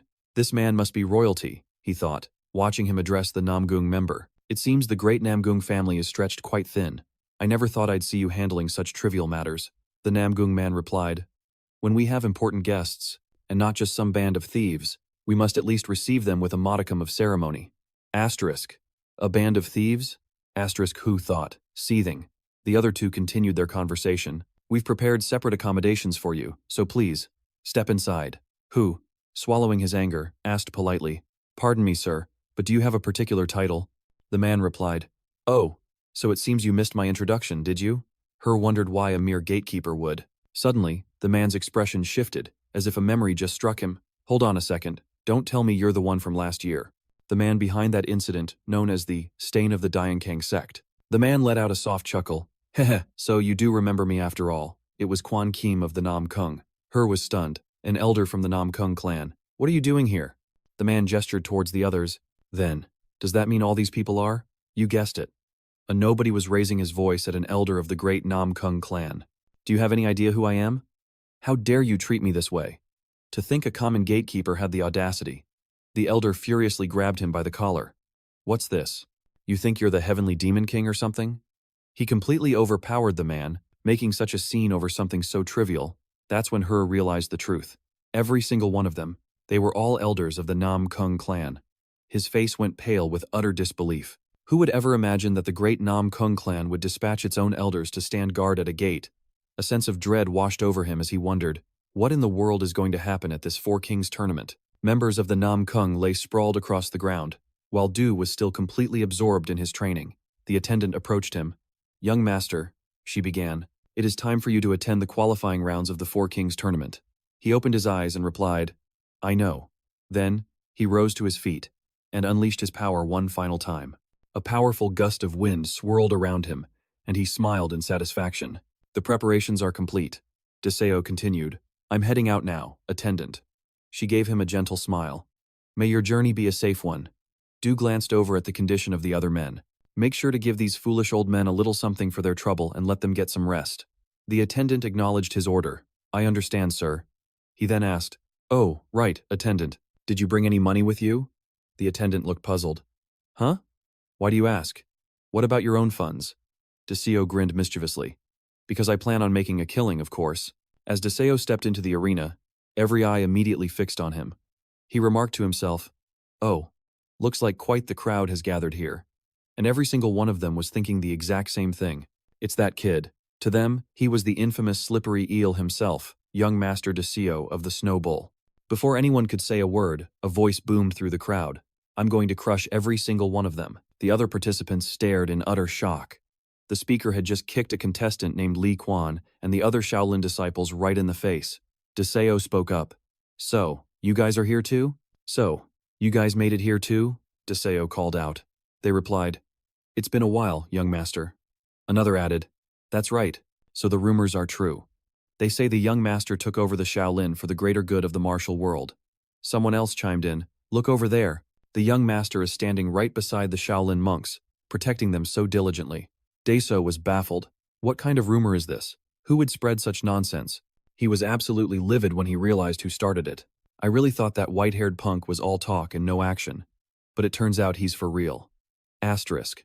"That bastard Namgung John is so damn annoying," asterisk, Deseo thought to himself. Li Queen asked irritably, "Should I just go crush him right now?" Deseo quickly stopped him. "Please, just drop it." Another person spoke up. "Everyone, quiet down." Then, he continued with the announcement. "The qualifying round is about to begin." He explained the rules. This arena has 20 zones, and each zone will have 50 contestants competing simultaneously. Out of those 50 people, only a single person will advance to the second round. Once the 20 winners have been decided, they will face each other until only 2 advance to the final match. Deseo scanned his surroundings, thinking to himself that you could tell everyone was on edge. The announcer continued, "When I call your name, proceed to your designated position." Deseo mused, asterisk, "So, the first person to be called," asterisk. The moment the man finished speaking, Deseo was already on the move. Deseo of the Namgung clan, to combat zone number 1. The crowd murmured in surprise. His reflexes are incredible. He started moving the instant the announcer finished his sentence. Deseo thought with a smirk, asterisk, "Hey, asterisk, asterisk, I already knew the lineup for this round. I secretly got my hands on the qualifier list." Asterisk. Deseo glanced over at Namgung John. Asterisk. "But as for that guy, Namgung John, asterisk, asterisk, if you dare to show your face, you're dead meat, asterisk." The referee continued, "You may use any method you wish to fight, with the exception of intentional crippling or manslaughter." He gave the signal. The first qualifying match begins now. Countless fighters rushed forward to surround Deseo. They were planning to jump him. "Let's show this little eel from the Namgung clan what we're made of." In stark contrast to the fearful demeanor he once had, Deseo was now overflowing with a startling amount of confidence. He used his overwhelming power to take down a girl in the blink of an eye, showing no mercy. It didn't matter that she was Jia Katsuung, the #1 beauty of Hubei. Soon after, the mob that rushed in to gang up on him couldn't lay a single finger on him. Asterisk, your boy Deseo can take all of you on.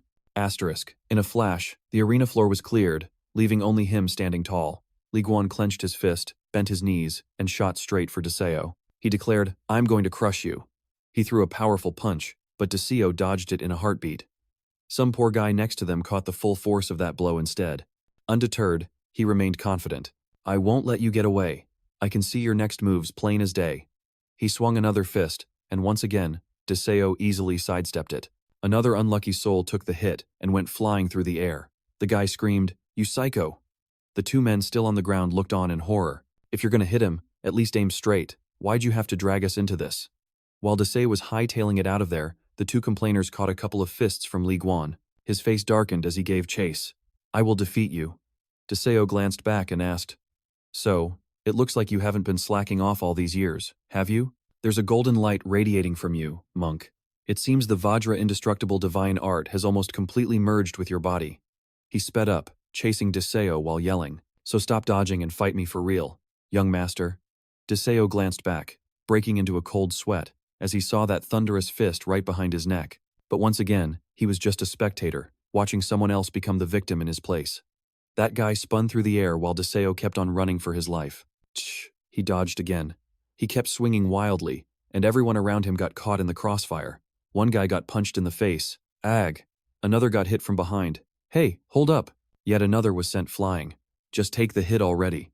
But Deseo was still smiling, completely unfazed. "When it comes to movement techniques, I'm confident that no one can catch me. Do you have any idea how long I've been training my footwork?" The brown-haired young man took in the entire chaotic scene. What a bunch of idiots. Xiao Ding found it incredibly boring. One guy using all his energy to dodge, and the other using all his energy to attack. At this rate, those two will wear themselves out soon enough. His eyes lit up. Meanwhile, I've been hiding among the weaker contestants, conserving my strength. Xiao Ding drew his sword, and then there were only 3. All I have to do is take down one of those 2, and I'll advance to the main tournament. The monk slammed his foot on the ground. Humph, this is so frustrating. Then, he channeled all his power into his left hand, unleashing the 100 Steps Divine Fist technique. Deseo's face went slack as he sighed. There was no way he could dodge this one. While his attention was fixed on Li Qian, a sword-wielding figure lunged forward, roaring. Just give up. Deseo's expression darkened as he instinctively drew his sword. Your target is me, not Li Qian, isn't it? Li Qian suddenly grasped the perilous situation unfolding before him. He hesitated, thinking, if I jump in between them now, I'll definitely be sliced in 2. In that moment of hesitation, Xiao Ding unleashed a sudden, ferocious assault on Deseo. Deseo swiftly drew his blade to parry the blow, smoothly gliding to the side as he did. He whispered, that was just a lucky break. The real battle starts now. With that, Xiao Ding instantly activated the art of the hidden shadow, vanishing from sight. The onlooker's eyes widened in astonishment. Someone gasped, what? The guy's just gone. Another chimed in. Where did he go? Meanwhile, Xiao Ding moved with stealth, thinking proudly to himself, my art of the hidden shadow doesn't just conceal my physical form, it completely erases my presence. He leaped into the air, bringing his sword down directly on Deseo's head, shouting, it's over for you. This guy is as slippery as an eel. Deseo sensed the disturbance in the air around him and instantly raised his sword to block the attack. Xiao Ding was completely stunned. How could he? You knew where I was going to strike from? Deseo answered calmly. Is it really that surprising? I simply blocked what I could see. Refusing to accept defeat, Xiao Ding activated the art of the hidden shadow once more, growling, don't get cocky. There's no way you can see through my technique. Deseo just let out a soft chuckle, and with a graceful flourish of his sword, he executed the blue wind point technique. Tesk, it seems you still don't understand. Intertwining streams of white energy surged directly toward Xiao Ding. Xiao Ding looked down at his hands, his face a mask of shock. What in the world is this? Am I no longer invisible? Deseo stated calmly. I've put a lot of thought into preparing for my fight against the third brother. As you can clearly see, I've mastered a considerable number of martial arts. Hearing this, Xiao Ding's heart filled with rage. He let out a furious roar and unleashed the fierce tiger's destructive strike. And what does that matter to me? Deseo countered by swiftly executing the blue wind touch technique, launching it to intercept Xiao Ding's attack. The technique struck its mark, and Xiao Ding screamed in agony. Without a moment's hesitation, Deseo unleashed the raging wind to end the match. Xiao Ding was violently swept up into the air, his sword torn from his grasp as the vortex flipped him upside down, his face drained of all color as he let out a pathetic shriek. He ended up toppling off the stage in a handstand. The referee declared Xiao Ding of the Nam and Wild Beast Palace out of the arena. He then announced the 2 combatants advancing to the next round. Deseo and Li Qian. The result left Li Qian clenching his fists, his heart seething with frustration. I didn't even get a real fight. Meanwhile, Deseo stood in silence, his eyes half-lidded, wondering to himself if this was even enough. In another arena, a brother from the Namgung clan had just finished his own match, his sword still gripped tightly in his hand. His final opponent lay unconscious on the ground, as the referee's voice echoed, declaring the match over. He was surrounded by the bodies of his defeated foes. The referee announced, the sole warrior from the Namgung clan to advance to the next round is the second young master. Meanwhile, at the infirmary, Jia Cat Shuang lay in bed, her entire body shaking. She was muttering incomprehensible words. In her dream, Deseo was charging at her menacingly with his fist raised. Her eyes were squeezed shut, sweat drenching her body. She jolted awake with a start, clutching the blankets and screaming, my head, my head. She quickly clutched her head, trying to calm herself. It was just a dream, but one I never want to remember. Just then, a stranger with a menacing look appeared before her. His voice was cold. So, you're the one. The woman our young master has chosen. The man continued in a flat tone. He's brought back countless oddities before, but this is a first. Jia Cat Shuang sat up in her bed, her hands clasped together as she stammered. This is. The man smirked cunningly. First, you will remove all of your clothes. Jia Cat Shuang's face went pale as she quickly asked, what? Why so suddenly? Sunan's gaze was cold and intimidating. When you arrived here, Your body was covered in wounds and requires a thorough examination. Jia Cat Shuang trembled as she listened to the woman's warning. If we discover you're a spy, we won't hesitate to eliminate you. If you're concealing any weapons or poisons on your person, we will burn you alive on the spot. And if you used wealth or status to get close to us, be prepared to drown in a vat of our most potent concoctions. At that moment, Jia Cat Shuang was filled with nothing but regret as tears streamed down her face. Oh no, I never should have come here. Uncle, I'm so sorry, she thought, recalling her uncle's furious expression as he gave his stern warning. I warned you to stay away from the Namgung clan. Suddenly, a shout erupted from just outside the door. What in the world? The door was kicked wide open, and there stood Ho Anya, her voice booming. So you're the vixen who's been charming our adorable young master, huh? Both of them pointed right at her in unison. It's you! Jia Cat Shuang completely lost her composure. She scrambled off the bed, asking in a panic, Me? Are you serious? Ho Anya pressed on with her interrogation. Are you in debt? She immediately answered. No. Lian Yen immediately fired off another question. You've studied the 4 books, the 5 classics, the Analects of Confucius, and you're well versed in politics, military strategy, and royal etiquette, correct? She nodded honestly. Yes, I am. The two of them broke into wide grins and declared, You've passed. Shuangnan turned and said gently, All right then, time to go home. Before she could even react, Ho Anya grabbed her wrist and started dragging her away. She stammered, The home you're talking about. Is it in Hobak? They immediately shot back. What are you talking about? We're going to the Lam Long Hall at the Namgung estate. Of course. Hearing this, she panicked. Why would I have to go there? The 3 girls turned back in unison, smiling as they replied, Because from now on, you're family.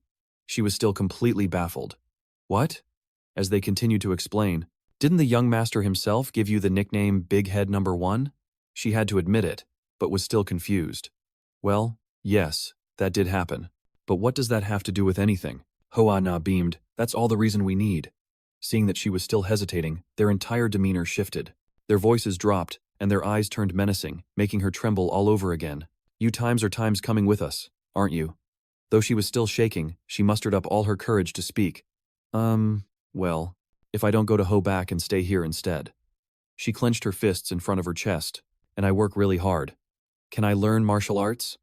She remembered her relative's past objections. Who do you think you are, wanting to learn martial arts? Your only job is to marry into a good family. She squeezed her eyes shut, bracing for their answer, but Lian Yen's response snapped her out of it. You don't have to worry about a thing, whatever it is you want to do. Our little young master is a really good person. If there's anything you want to achieve, he'll definitely make it happen for you. Jia Cat Shuang imagined a cheerful Deseo teaching her martial arts. Her eyes lit up, and she thought to herself, Uncle, I'm so sorry. As the group set off for the Namgung estate, she told herself, I've found a reason to stay at the Namgung estate for just a little while longer. Meanwhile, Deseo had just finished his match, clutching his growling stomach. Man, I'm starving. That single serving of bibimbap with wild greens barely did anything. Suddenly, a voice called out, catching his attention. Brother Deseo! He turned around, surprised. Well, who do we have here? That's right, Yang An. You're competing in this 4 Kings tournament too? Yang An scratched his head sheepishly and replied, Yeah, I'm not really sure how it all happened. Deseo studied the young man in front of him, his mind drifting back. Yang An, the heir to the Manhwa sect and my only friend from my past life. The memories came flooding back. From when his mother was pregnant and praying at the shrine, to when he was a boy and Yang An would often visit. Yang An's father used to ruffle his hair, smiling warmly. You've gotten so big. Deseo smiled at the memory. He was always such a lively and energetic kid. Then, another memory surfaced. I always thought he'd become a Taoist priest, just like his master. But when Yang An's master became the sect leader, he was named the successor. Of course, the other disciples of the Manhwa sect weren't just going to accept that. But all that resentment vanished in the face of Yang An's incredible swordsmanship. But it wasn't long before things took a drastic turn. On the ground, Yang An's opponent was trembling, clutching a blood-soaked hand and screaming in agony. His hand was ruined. Yang An had crippled his opponent during a spar, and from that day on, he turned his back on the martial world, choosing a life of solitary seclusion. Back in the present, the two walked side by side as Deseo asked, So, you've already gone through 2 of the qualifying rounds? How'd you do? Yang An gave a small, humble smile. Oh, I was lucky enough to advance to the main tournament. Deseo looked at him, a bit of his worry easing. Looks like it was more than just luck. Even in seclusion, you never stop training with your sword. Up ahead, 3 disciples from the Manhwa sect approached them. Their voices dripped with scorn. Well, look what we have here. Why is someone who's supposed to be holed up in the countryside showing his face here? Yang Hook continued to sneer. I'm surprised a wash-up who can't even hold a sword has any friends. Yang An just lowered his head, not saying a word, but Deseo couldn't hide his irritation. Are these guys looking for trouble? Yang An quickly grabbed his arm as he was about to make a move. It's okay, brother Deseo. They're all my junior brothers. The other disciple didn't let up. You still have the nerve to say that? You're about to be kicked out of the sect and you still don't know your place. Deseo couldn't hold back his anger any longer. He snarled. What did you just say? Duong An, equally panicked, repeated the word, expulsion. Duong Hook let out a sneer, his voice laced with menace. If you don't achieve a good result in this tournament of the 4 kings, the sect master will have to renounce his position before the elders, and I will become the next successor disciple. Get it? Those words hit Duong, and like a bucket of ice water, his master's position as sect master. Duong Hook continued his threats. You'd better pray you don't run into me in the upcoming rounds. Even though you were once the successor disciple of Mount Hua, if you suffer a humiliating defeat in front of everyone, wouldn't we lose face as well? Deseo turned towards Duong An, his voice dropping low. I understand now. Duong An will be swiftly defeated in the main tournament, and the sect master will have to step down. Not long after, Duong An's master fell ill and passed away. His master's death was the final straw, turning Duong An into an entirely different person. The nickname people gave him back then. They said that whenever he drew his sword, blood was guaranteed to be spilled. He was called the Ghost Blade of Mount Hua. And back then, all I could do was stand by and watch. His eyes filled with resolve. But it's different now. This time, I won't let Duong An walk down the wrong path again. Deseo moved closer and asked, Where is the old Taoist master now? Duong An turned back, surprised. You mean my master? He explained. He's probably at the Mount Hua sect's residence. I don't stay with master, so I don't know his exact location. Deseo nodded. All right, I get it. I'll be on my way then. Duong An quickly called out. Brother Deseo. He clasped his hands together, his voice laced with worry. Could you visit master for me, to see if he's doing okay? Deseo smiled, raising a hand in a farewell gesture. I was already planning on it. I'll see you later. He thought to himself, if this kid is so worried, why doesn't he just go see his master himself? An image of a man stroking his beard appeared in Deseo's mind, his voice mysterious. Now then, should we go have a little chat with the old Taoist master? At the Namgung estate, a loud shout rang out. Where in the world is he? Deseo clutched a bundle of items, his voice full of frustration. Seriously, this Namgung family estate is way too big. It takes a whole day just to find one person. Suddenly, a voice spoke up. This is the residence of the Mount Hua sect. Why is there so much noise? To his surprise, the very person he was looking for was standing by the lotus pond. He exclaimed, Old Taoist master. The man, seeing the commotion, spoke up and asked a question. Wait a minute. Something feels missing. He then continued his questioning. And who might you be? Deseo suddenly recalled a memory from his childhood, so he answered, I'm Deseo. We met once every year at the nursery. The old Taoist stroked his beard and let out a hearty laugh. Ah, that's right. I never imagined that little kid would grow up to be this big. He then asked, a hint of suspicion in his voice, but what brings you all the way out here? The young master of the Namgung clan can't possibly have this much time on his hands, can he? Deseo held up the object in his hand and explained, It's because of this, sir. An enticing aroma wafted from the bundle, prompting him to remark, Oh, that smells an awful lot like roasted duck. He shook his head, reaching inside his robes as he spoke. But you've forgotten one crucial component. Deseo watched him, his voice tinged with resignation. And what would that be? The old man immediately pulled out a flask of wine, a sly grin spreading across his face. If you're going to bring meat, you should have brought some wine to go with it, don't you think? Deseo, startled, stared at the flask and protested. Even though they say the Taoists of the Mount Hua sect don't shy away from worldly affairs, as the sect leader, you probably shouldn't be drinking. The old Taoist simply uncorked the flask, tilted it back, and lectured, Listen here, kiddo. It all starts with embracing the so-called impure things of the world. To become a true Taoist, you must be able to handle your liquor. An image of a beautiful woman and stacks of silver coins flashed through his mind, along with his words about embracing women and managing wealth. The old master continued, I was just thinking how dull it is to drink without something to munch on. Hurry up and bring that meat over here.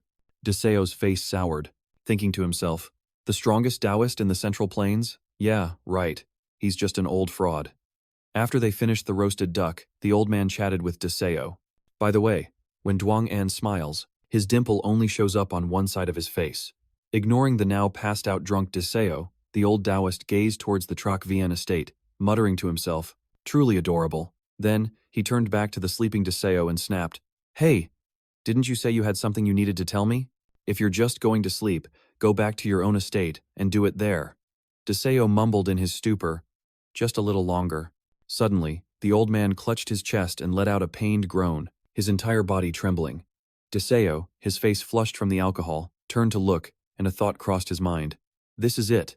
Is this the reason the old Taoist passed away? A moment later, a question echoed through the hall. Where in the world did the sect leader go? Just then, the old Taoist opened the door and stepped inside. "Were you two looking for me?" one of them asked, turning to face him. "Where have you been? This is a crucial moment." As he walked past them, he explained, "I was just catching up with an old friend and lost track of the time." He then questioned, "But why are you both gathered in my chambers?" The other man's voice boomed, "We require a straight answer from you." His next words sent a shiver down the old man's spine. "If Duong An's performance proves unsatisfactory, will you strip him of his title as the successor disciple, and agree to appoint my disciple, Duong Hook, as the new successor? Is that not the deal?" His voice grew heavy. "That is correct." The two men turned back, their eyes fixed on him. "Then we trust you'll make the right decision." The door clicked shut behind them. The old master stood frozen in the middle of the room. Suddenly, his hands clenched into tight fists. He clutched his chest, a pained groan escaping his lips. He fought to withstand the agony, thinking, "No, I can't let them find out. Not yet." The image of those treacherous elders flashed in his mind. He knew that if they discovered his failing health, they would never leave him in peace. He recalled the look on Duong An's face as he held his sword, the faint smile he'd offered him. "If I step down as sect master, I won't be able to protect that boy any longer." His vision began to blur as his trembling hands reached for the door. I have to lock the door before they see me like this." But just then, the door swung open as someone called out, "Sect master!" The old man's face filled with panic. "Stay back." But Lai Han rushed in anyway. "Good thing I got here when I did. I was worried that kid was making another one of his ridiculous demands." The old master collapsed, asking just before he blacked out, "Who are you?" Lai Han rushed forward to catch him, demanding, "What in the world did the Manhwa sect do to you?" Lai Han quickly assessed his condition, then made his diagnosis. "This is bad. Let those Manhwa bastards come. I'll make them pay for this 1,000 times over." Dese So strode into the room, his fists clenched tight, his voice ringing with determination. "You understand the situation, don't you? You have to save him," Lai Han replied, brimming with confidence. "Just put your faith in the Han family." He looked at Dese Zo and chuckled, squinting slightly. "Listen, kid, there isn't a single person in this world that I can't save." With that, Dese Sho stepped outside. He let out a long sigh of relief. Thank goodness, that's one problem solved. Suddenly, Namgung Dion came running, shouting his name. "Young master." Dese Sho turned back, a curious look on his face. "What is it? What's going on? And you, how in the world did you know I was here?" Nam Kungjan demanded, panting for breath. He wiped the sweat from his face and replied, "How? I've been searching all over the place for you, sir." He covered his mouth, a sly grin spreading across his face. "More importantly, what are you doing at the Mount Hua sect's residence? Don't tell me you're actually planning to take over the entire Mount Hua sect this time, are you?" "Of course not," he snapped irritably. "Just spit it out already. Why were you looking for me?"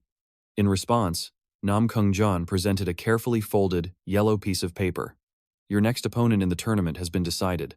Deseo unfolded the paper, muttering, "All right, let's see." His eyes then went wide with shock. "What? Is this for real?" Noticing Deseo's trembling hands, Nam Kung Jan leaned in. "What is it? Did you draw an interesting opponent?" Deseo thought to himself, "Damn it all. Why did it have to be Duong An?" He furiously crumpled the notice in his hand. He remembered Duong An's shy expression when he'd asked, "Brother Deseo, how have you been doing lately?"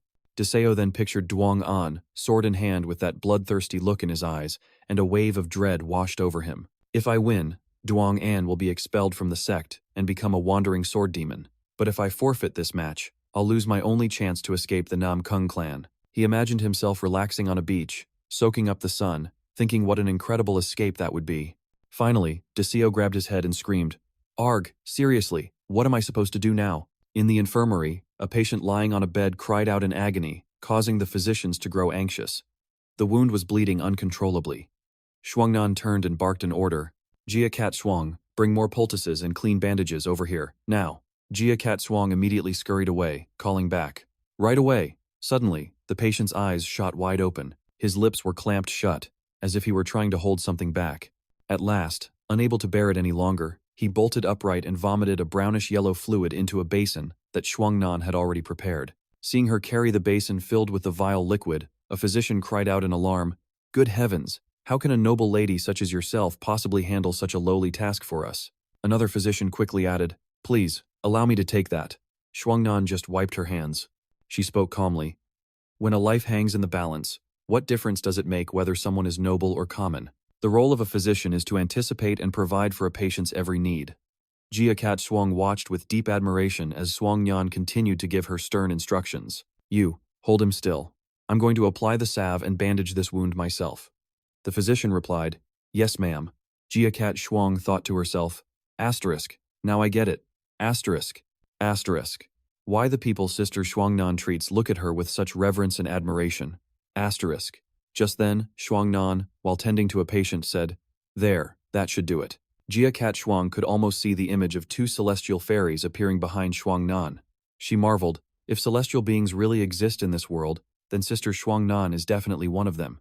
Jia Cat Shuang then recalled the sight of Shuangnan raising her sharp, menacing hand toward her, and she couldn't help but feel puzzled. Asterisk. But that look on her face back then. Asterisk. Her train of thought was cut short by Shuangyan's cheerful voice. "Jia Cat Shuang, we're all done here. Let's go check on Li Anyan." In the training yard, a commanding voice rang out. "Everyone, listen up," Li Anyan announced, standing before a group lined up in perfect formation. The main rounds of the Four Kings tournament are about to begin, and the eyes of the entire martial arts world will be on this competition. Therefore, you must all carry out your duties flawlessly. She then commanded, "Guard squad, inspect every inch of the arenas, thoroughly." The entire squad shouted in unison, "Yes, ma'am," she continued. "And remember to inspect the contestants' weapons to ensure they all adhere to the tournament's regulations." "Yes, ma'am," the guard squad roared. Jia Cat Shuang's eyes glittered with admiration as she whispered, "She's so incredible." She gazed at Li Anyan's commanding figure with profound respect. Asterisk. With just a single word, Sister Lai A Nian can mobilize hundreds of people. Asterisk. Asterisk. If there's a pinnacle of achievement that a woman can reach, asterisk, asterisk, it has to be the very position Sister Li Anyan holds right now. Asterisk. Li Anyan noticed her arrival and called out, "Jia Cat Shuang, you're here." As she spoke, she tossed a book to Jia Cat Shuang, much to her confusion. Li Anyan explained, "You mentioned this before, so I set it aside for you. If you don't understand something, just go ask one of those blockheads over there." Jia Cat Shuang examined the book in her hands, her eyes widening in shock. "Sister, this is a secret manual of the Jia Cat family, isn't it? How did you even get this?" Suddenly, Lai Anian snatched the book back, leaving Jia Cat Shuang completely stunned. She teased, "Well, if you don't want it, I'll just take it back." Jia Cat Shuang scrambled to grab the manual, exclaiming, "No, wait, I need it, I really, really do." Lian Yen chuckled, amused by Jia Cat Shuang's adorable reaction. Clenching her fists, she thought with determination, "Asterisk, I need to start practicing right now." Asterisk, just at that moment, Huanya's voice called out, "Jacquetzung, where are you headed?" Jacquetzung replied, "Sister Hoanya, I'm just heading back to the Lam Long Hall." Hoanya raised a finger with a smile and said, "The main tournament is about to kick off. Why don't you come with me? I was on my way there anyway." Jia Katsung nodded. "Sure, I'll come right now." Then Hoanya asked for a favor. "There's actually something I need your help with." Jia Katsung's curiosity was piqued. "Oh? What's that?" Hoanya covered her mouth, winking as she whispered, "You're about to see a whole lot of silver change hands, a sight you might never get to see again." The scene shifts to the tournament grounds, where the stands are packed to the brim with a buzzing, chattering crowd. One spectator exclaimed, "Wow, this place is already packed."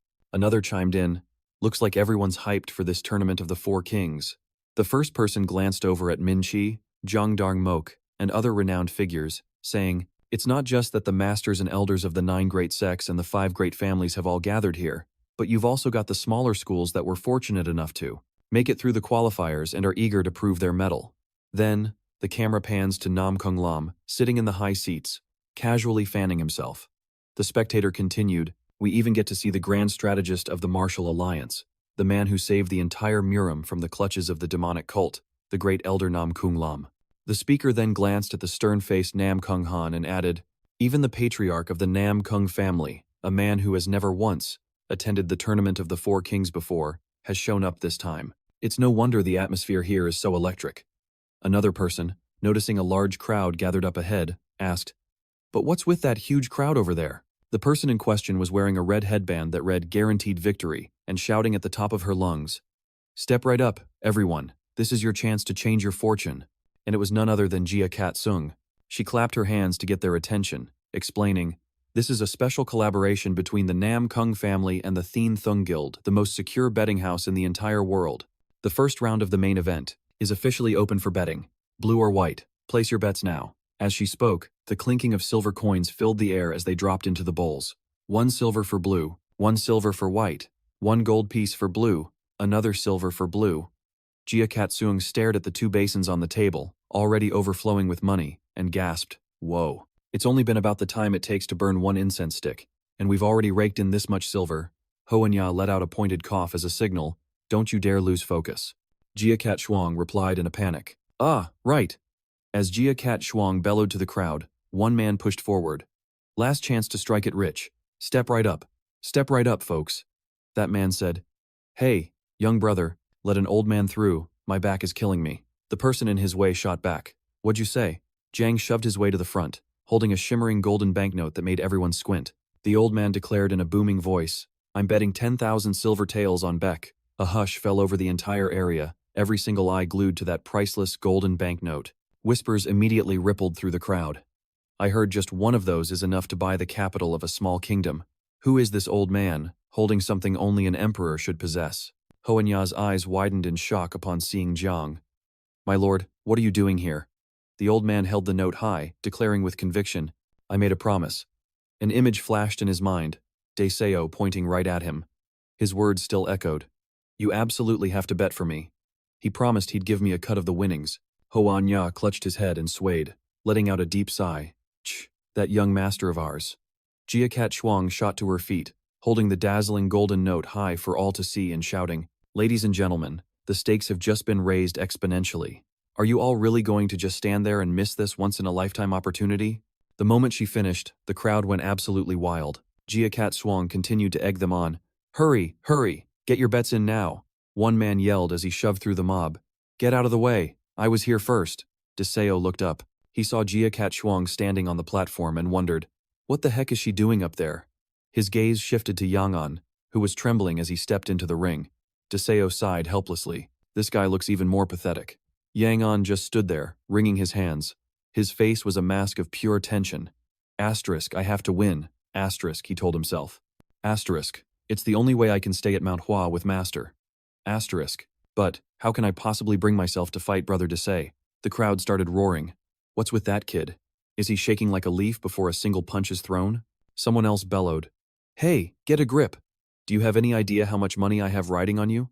Yang-an clutched his head, terrified by the harsh insults raining down from the stands. And you call yourself a successor disciple of Mount Hua? Get the hell out of here. The screams were like haunting specters. Give us our money back. Get lost. You're a disgrace to Mount Hua. Terrified, Yang-an mumbled, I can't do it. Just then, a familiar voice called out. Duang-an looked up, his eyes widening in shock to see his master sitting in the stands behind Deseo. Duang, Anne cried out. Master, the old Taoist smiled gently. My disciple, do as your heart tells you. He closed his eyes, his expression benevolent. No matter what you choose, I will always be by your side. After all, you and I are family. Duang-an's lips trembled, his eyes filled with emotion. Master. With newfound resolve, he drew his sword. Meanwhile, Deseo glanced back with a smile, thinking to himself, he's looking much better now. Looks like the divine doctor's treatment was a success. Duang-an raised his sword and stepped forward, startling Deseo. Brother Deseo, he continued, his voice filled with resolve. I'm sorry, but from this moment on, I must surpass you to keep moving forward, for my master, and for all of Mount Hua. His crimson eyes flared, revealing an intense will to fight.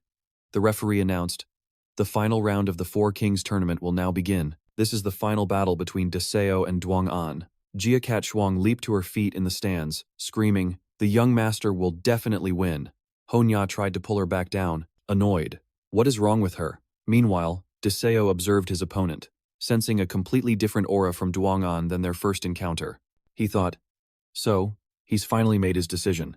Duong'an stood firm, his sharp gaze locked onto his opponent. Deseo's demeanor shifted. In that case, show me what you've got. He then lunged toward Duong'an. Let's exchange a few blows first. With that, a powerful sword strike came crashing down. Duong'an deftly dodged the attack, confidently thrusting his own sword forward. Duong'an kicked the very tip of the blade, using the momentum to spring away. Deseo was slightly taken aback. Oh, not a bad dodge. The words had barely left his mouth before he raised his sword overhead, preparing for another strike. Duong'an instantly spotted an opening, but a flash of light zipped past his face, scaring the color from his face. As Deseo's sword swung high, Duong'an rapidly calculated his defense. The two forces collided with a violent crash, forcing him to muster every ounce of his strength to block the blow. A cold sweat drenched his entire body. A doubt began to creep into Duong'an's mind. Is this really the same brother Deseo I once knew? When did he get this strong? The image of a cheerful Deseo asking to borrow money flashed through his mind, leaving Duong'an even more bewildered. He used to always avoid training and only ever cared about money. And yet, his martial arts have reached such an incredible level now. Deseo, on the other hand, looked absolutely thrilled, letting out a wild cry. Oh, you actually blocked that? Let's see you handle this. With that, he unleashed another furious slash. Duong'an parried the blow perfectly, earning a hearty laugh from Deseo. Well now, you're not half bad. All right then, let's kick things up a notch. And just like that, Deseo channeled his internal energy, unleashing a massive surge of power. Duong'an recognized it instantly. It was lightning chi. He focused all of that power into his blade, his voice dripping with challenge. Let's see if you can possibly stop this one. A thrilled grin spread across his face as he executed the great heavenly steel sword art. Duong'an thought to himself, I have to block this, no matter what. As Deseo's sword came crashing down, he swiftly bent backward to evade the strike, then flipped in a graceful arc, landing softly on his feet. Deseo taunted. So the Wuxian sect is all talk, after all. Up in the stands, a man began his commentary. How is he using the great heavenly steel sword art of our Zhongnan sect? The speaker was none other than Ha Vuong, the grandmaster of the Zhongnan sect. He analyzed the fight intently. There's no mistaking it. He's using the great heavenly steel sword art, but his internal energy. That's the heavenly thunder emperor divine art. Watching the blade glow and arc through the air, he surmised the boy was using the most stable sword form possible to control that incredibly volatile lightning chi. A cold sweat broke out on Ha Vuong's brow as he recalled the rumors about this young master being able to use multiple martial arts, but he never imagined it was to this degree.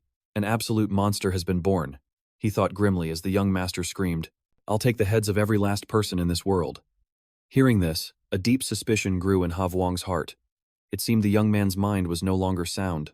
Elsewhere in the stands, Hai Min, the great elder of the Huashan sect, began his own commentary. Tsk, tsk, just as I expected. A pampered pretty boy who's never known anything but a full belly and warm clothes. What could he possibly understand about the true hardships of martial arts? He glanced over at Duong'an, his voice dripping with contempt. It's painfully obvious he's unworthy of the title of successor disciple. Then he turned to the young man beside him. Zhang Luong, it would have been so much better if you had been the one to defeat him on that stage. A true shame indeed, Zhang Luong replied, his voice tinged with regret, but his eyes burned with determination. I, too, regret that I was unable to settle that score myself. His voice grew tight with anger, his face flushing. But as long as I can defeat the young master who brought down Duong'an, I will prove that I'm the one who truly deserves to be the successor of the Manhwa sect. Hai Min nodded in encouragement. That's right. You will soon reclaim the position that is rightfully yours. A guest seated in the upper stands overheard their entire conversation. His hand clenched his robe, trying to stifle his rage as his gaze fixed on Yang An, as if he were plotting something. Deseo roared in frustration. How much longer are you just going to block? If you have no will to win, then just offer me your head. I'll smash it to bits and put you out of your misery. Yang An finally parried with a decisive slash. The crowd roared with excitement. That's the first time he's actually fought back. Now this is getting good. Yang An spoke with an almost apologetic tone. I'm sorry, but I can't afford to lose. Deseo, his face a mask of brutality, screamed as he lunged forward. Then stop cowering and actually try to defeat me. The intense swordplay between the two warriors had the entire arena on its feet. Everyone was shouting, roaring for the Manhwa sect to win. I've bet my entire fortune on you, kid. Young master. Yang An launched a powerful kick straight at Deseo's leg, but his opponent dodged it with ease. The two faced off, their eyes locked in a defiant stare. Deseo's anger boiled over as he thought, "This little punk thinks he can take my place? Fine then, let me show you what real power looks like." Deseo resolved to use his full strength to end this. He raised his sword high, preparing for the finishing blow. Yang An instantly knew he had to seize the advantage before his opponent could gather his inner energy. Deseo moved in, a cruel, amused smile playing on his lips. He brought his sword down with absolute certainty. Just as the blade was about to strike Yang An's face, a bizarre image materialized, a giant, golden chrysalis. Deseo's eyes shot open, as if he could feel it about to burst. In that split second, Yang An sidestepped, catching Deseo completely off guard. The tip of the sword merely grazed Deseo's cheek, leaving a thin line of crimson blood. He thought to himself, "In just a single moment, a coward like you is already on the verge of a breakthrough?" Thrilled, Deseo charged forward, thinking the fight had finally gotten interesting, but he was stunned to see Yang An trembling, his face ashen, unable to even stand properly. Deseo was suddenly reminded of how Yang Ku would panic at the mere sight of blood. He subconsciously touched the cut on his own cheek, wondering, "Blood?" The crowd was bewildered. Whispers spread through the stands. "What's going on? Why is he acting like that? Did he get poisoned? Why is he shaking all of a sudden?" Some of the more impatient spectators started to shout, "Hey, referee, what are you waiting for? Tell them to get on with it." The referee, Hai Min, just stood there in silence, not making a single move. The screams of the crowd echoed throughout the entire arena.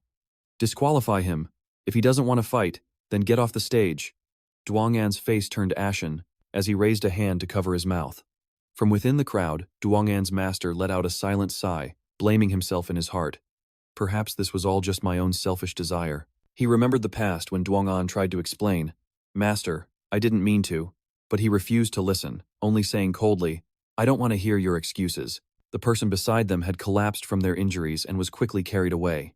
Before leaving, he had even screamed, "You pathetic fool," leaving Duong An to stand there all alone, staring helplessly at his own blood-soaked hands. Now, the master was filled with regret. "If only I had turned back to look at you more closely then. Would things have been different? We were both wrong from the very first moment I let you hold a sword."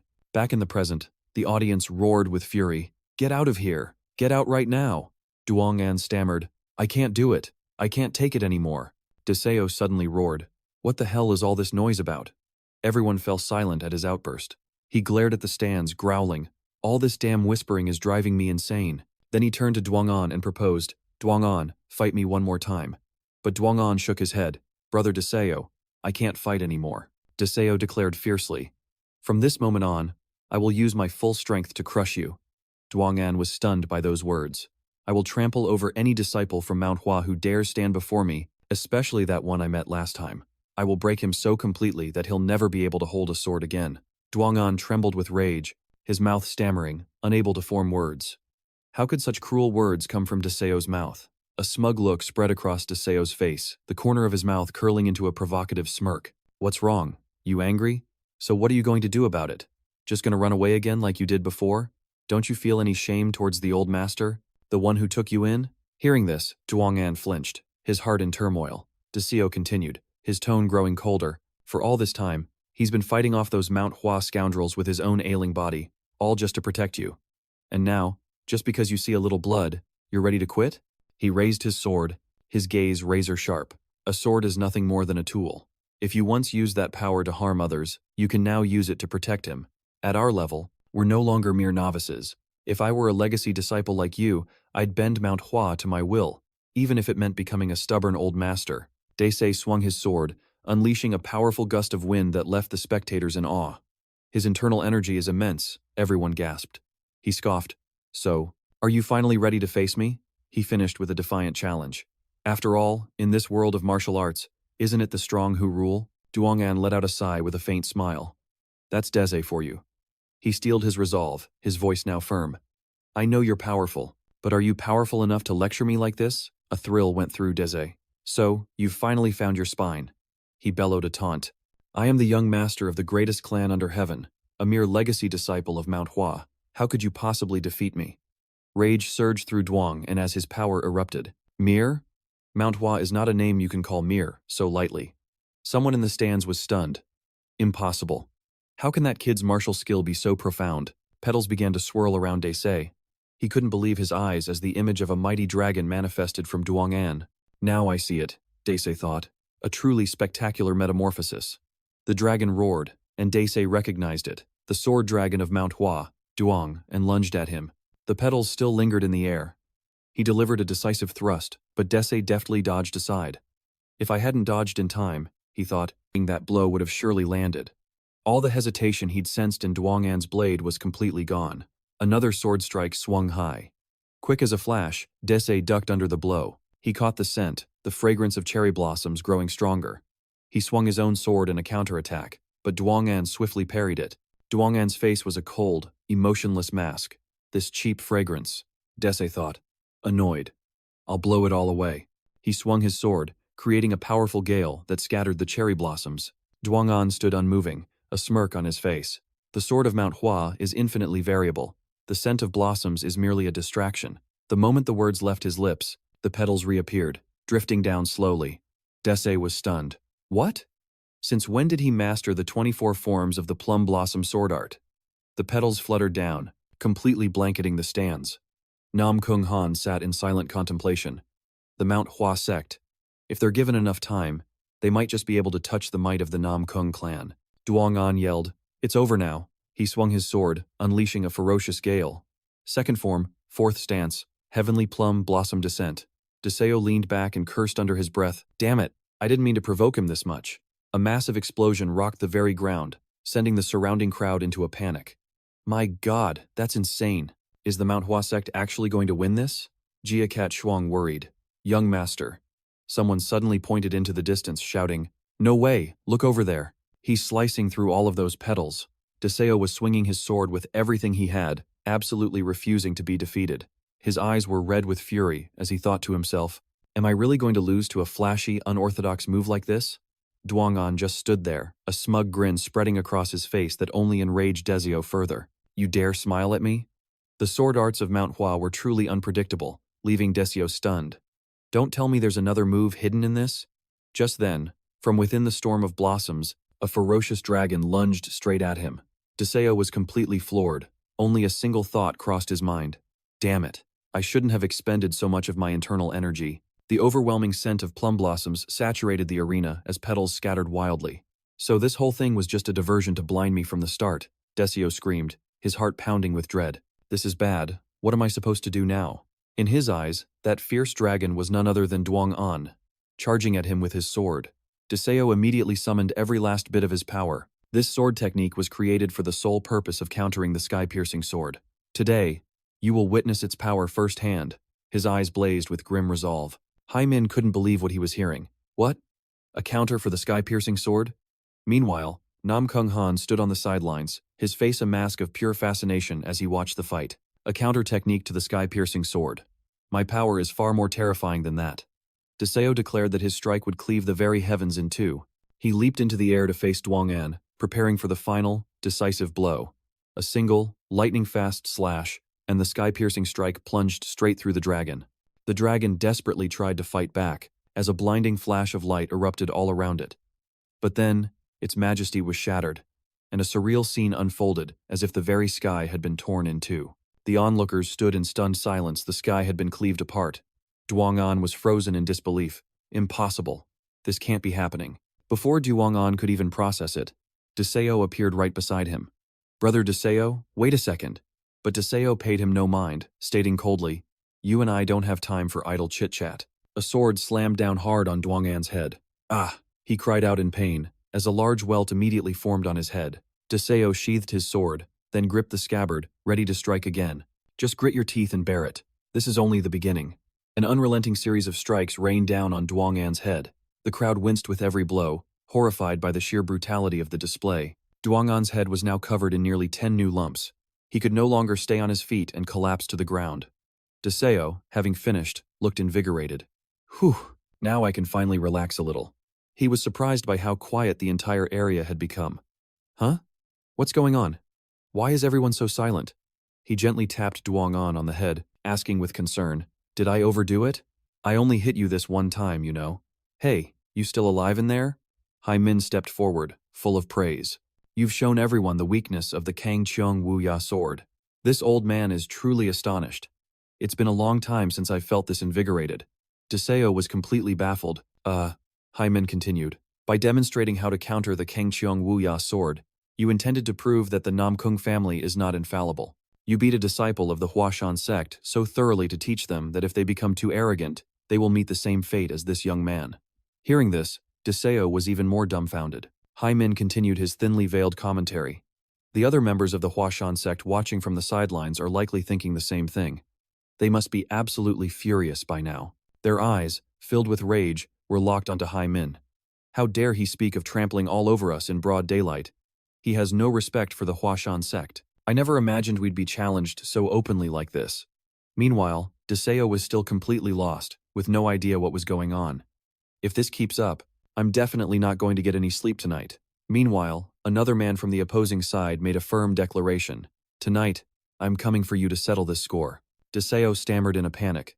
But before he could get a word out, Hyman suddenly grabbed his arm, raising it high for everyone to see.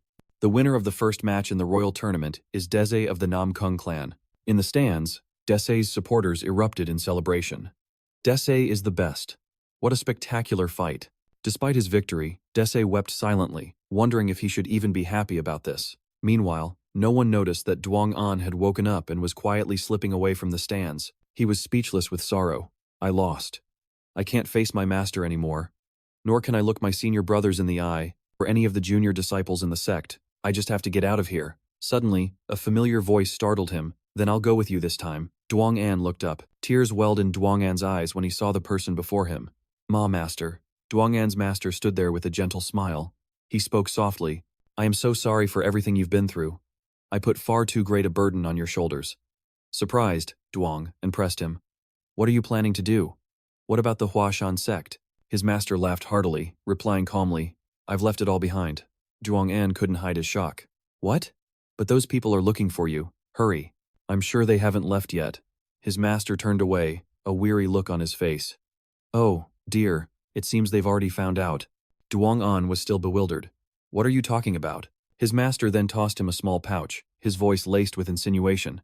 I've dedicated so much of my life to Huashan, so it's only right I take a little something with me when I leave, isn't it? Duong An took it and asked curiously, What is this? His master replied, It's the primordial chaos pill. Just then, a group of people rushed toward them, shouting, Wait! Hold on. Please stop right there. Duong An quickly asked his master, Do you have any more of these primordial chaos pills? His master held them out. I have 3 left. Duong An yelled, Give them all to me. Forgive this humble disciple. I will return all the elixirs to you. He quickly bowed and presented all the pills. The man, his face turning purple, asked, What's this? Why are the primordial chaos pills here? Duong An was stunned. If you didn't come for these missing pills, then…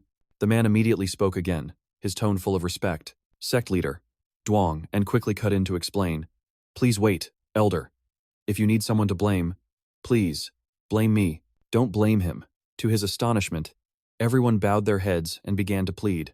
Sect leader, I implore you, lead our Mount Hua sect once more, the master stated coldly. If that is your wish, then I shall leave Mount Hua. His words sent a chill of fear through those standing behind him, who broke out in a cold sweat.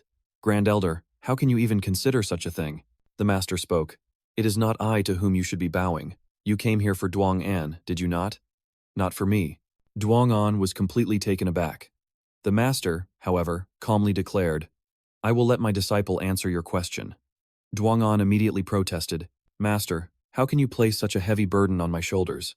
The master simply gave a gentle smile, reassuring him, Don't be so shocked. This is merely the culmination of what has come before. It was my own ambition that first placed a sword in your hand. Whether you choose to wield it again is entirely up to you. Duong An was stunned as his master continued.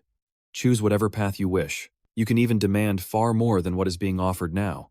He stepped forward, placing a hand on Duong An's shoulder in a gesture of heartfelt encouragement. And no matter the outcome of your choice, even if it ends in failure, I will be right here with you. This time, we will bear the burden together. The words brought tears to Duong An's eyes. He looked at his master, his eyes filled with gratitude, while those around them struggled to contain their own emotions. They were choked with emotion, witnessing the profound bond between master and disciple. Duong An declared to everyone present, I hold Mount Hua very dear to my heart. A wave of joy washed over the crowd as they heard his words. He held out his hand, and a few plum blossoms swirled gently in his palm. Duong An then made a vow, I may be a bit clumsy this time around, but I swear I will make the plum blossoms of Manhwa bloom in full glory. They will never wither again." His voice rang out, firm and filled with unshakable resolve. The crowd erupted in cheers, rushing forward to embrace Duangan. "Oh, that's wonderful, truly wonderful. You've thought this through so well," one of them asked. "Now, this might not be the best time, but could you tell us how you managed to make the plum blossoms bloom during that first duel?" Duang An answered honestly, "Well, it kinda just depends, you know?" In the distance, a figure turned and walked away. A smile of pure happiness spread across the master's face. The departing figure was none other than Du. He let out a quiet sigh of relief, thinking to himself, "Thank goodness. It looks like everything worked out in the end." Even though Duang An lost the match, he showed everyone his true potential. He earned their recognition and gets to stay at Mount Hua. This way, he won't become the sword demon. He was walking, but stopped dead in his tracks when he saw Jia Cat Shuang and her stunning smile. "I was waiting for you." Deseo was a little taken aback. "You were waiting for me, milady?" Jia Cat Shuang was just as surprised, thinking to herself, "Asterisk, what is this? Why is he being so formal with me? Asterisk. Asterisk, this is strange, but if I just do what they told me, it should break the ice." Asterisk, she recalled the advice she'd received from the other two young ladies. Asterisk, if you feel shy, just offer him your head. That's right, the young master likes girls with big heads. Asterisk, Jia Cat Swang squeezed her eyes shut, feeling like she had no other choice. With that thought, she bowed her head and said, "Just for today. You can do whatever you like." She then raised her hands as if surrendering, which completely startled Desai. He thought in confusion, asterisk, what in the world, where did this bizarre woman come from? Asterisk. Meanwhile, she was feeling utterly mortified. She wondered, asterisk, ugh, is this really going to be okay? Suddenly, he reached out and gently patted her head. The simple act made Jia Cat Shuang blush crimson. Deseo thought with pity, asterisk. Poor thing, she has such a pretty face. Asterisk. Asterisk. But she's clearly not all there. Asterisk. When Jia Cat Shuang returned to her seat, the other ladies were buzzing with anticipation. "She's back," Lian Yen asked eagerly. "So, what happened?" Hoa Na chimed in. "Have you made up your mind? Are you going back to the Jia Cat family?" The questions flew at her, but Jia Cat Shuang just sat there, completely still. Her face was dazed, as if her soul had left her body. She replayed the image of the impossibly handsome Deseo in her mind. Then, she made her decision. "I've decided to stay a little while longer." Just then, the referee's voice echoed through the arena. "We will now begin the next match." The young ladies lit up with excitement. "It's starting." The referee turned to a hulking, muscle-bound man and introduced him. Fan Kai of the Northern Fan family. Seeing his colossal frame, someone in the crowd remarked, "That guy is built like an ox." The person next to him added, "He must be unbelievably strong." The referee then gestured to the other fighter, an exceptionally handsome and stoic young man. "His opponent is Nam Kung, son of the Nam Kung family." Fan Kai thought with disgust, asterisk, what a complete joke, asterisk asterisk, this frail-looking kid is supposed to be the top contender in the Four Princes tournament, asterisk, asterisk, to dare enter this tournament in such a pathetic state. The arrogance is unbelievable. Asterisk. He then slowly drew his blade, and with a single, powerful slam, drove its tip deep into the arena floor. The impact sent spiderweb cracks racing across the stone. His face flushed red with pure rage. A voice boomed, echoing through the arena. "I will crush you, and prove that the swordsmanship of the Northern Fan clan is the greatest in all the Central Plains." But Nam Kung Son remained utterly unfazed, his bored gaze wandering around the arena, which only fueled Fan Kai's fury. "Where do you think you're looking? Do you really think I'm some kind of pushover?" he roared. The referee standing on the sidelines felt a knot of worry tighten in his stomach. "I don't expect the third young master to lose, but that kid from the Fan clan is no slouch either. The divine energy passed down through the Northern Fan bloodline is surging from him in an unusual way. With that level of power, he's definitely one of the top 3 fighters in his entire clan." Fan Kai's face twisted with mounting rage, his glare fixed on Nam Kung Son. "If you're not looking down on me, then are you disrespecting my sword?" he bellowed. Nam Kung Son slowly met his gaze, his eyes as cold and sharp as ice, completely unmoved. "It seems that even with a fine sword, you yourself are still far too weak. True strength comes from a powerful body." He flexed, muscles bulging and coiling under his skin, then continued, "Just so you know, my sword weighs a ton." Nam Kung Son smirked, slowly drawing his own blade. "A ton, you say?" He effortlessly twirled the sword in his hand, his voice dripping with confidence. "I have never disrespected a sword in my life." Fan Kai glanced at his opponent's tiny blade, and couldn't help but let out a derisive laugh. "What is that thing? A toothpick?" Nam Kung Son didn't respond. He simply lowered his sword gently to the ground. A thunderous crash echoed out, and the stage splintered far more than it had from Fan Kai's attack. He stood frozen, his eyes wide in disbelief. Namgung-san smiled, his voice like steel. I've never brought it up, so not many people know, but my sword weighs a ton, at the very least. The crowd gasped in awe. He just set his sword down, and the stage completely shattered. Could he have already mastered internal steel at such a young age? Fan Tai, the head of the Fan clan, watched the scene with a contemplative look. That boy is an absolute monster, he muttered. External arts are divided into two types. External steel, which increases muscle size, and internal steel, which increases muscle density. External steel is developed through training and rest, but internal steel is a different beast entirely. It gives you no time to rest. As the strain on the damaged tissues steadily increases, the muscles tear and the fibers snap, one by one. Because of this, countless practitioners have been crippled trying to master it. But for those who can endure, a miracle occurs. The hidden life force, the very essence of their being, begins to flow, knitting together the very muscles they've torn apart. These newly forged muscles, now infused with that life force, possess double the strength of ordinary flesh. Mastering this inner strength begins with an absolute understanding of one's own internal energy. Even the slightest misstep during this process of destruction and reconstruction can lead to irreparable damage. Given its extreme danger and abysmal success rate, most believed this technique had been lost to the annals of the martial world. But if that truly is the legendary inner strength I know, then the Murim is about to witness the rise of another heaven-defying warrior. The moment the words were spoken, the duel began. Fan Kai lunged at Namgung-son with a decisive slash. The two blades clashed, but strangely, Fan Kai's eyes widened in utter disbelief.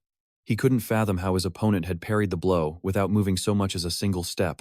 Fan Kai stared intently at Namgung-son, his eyes filled with suspicion.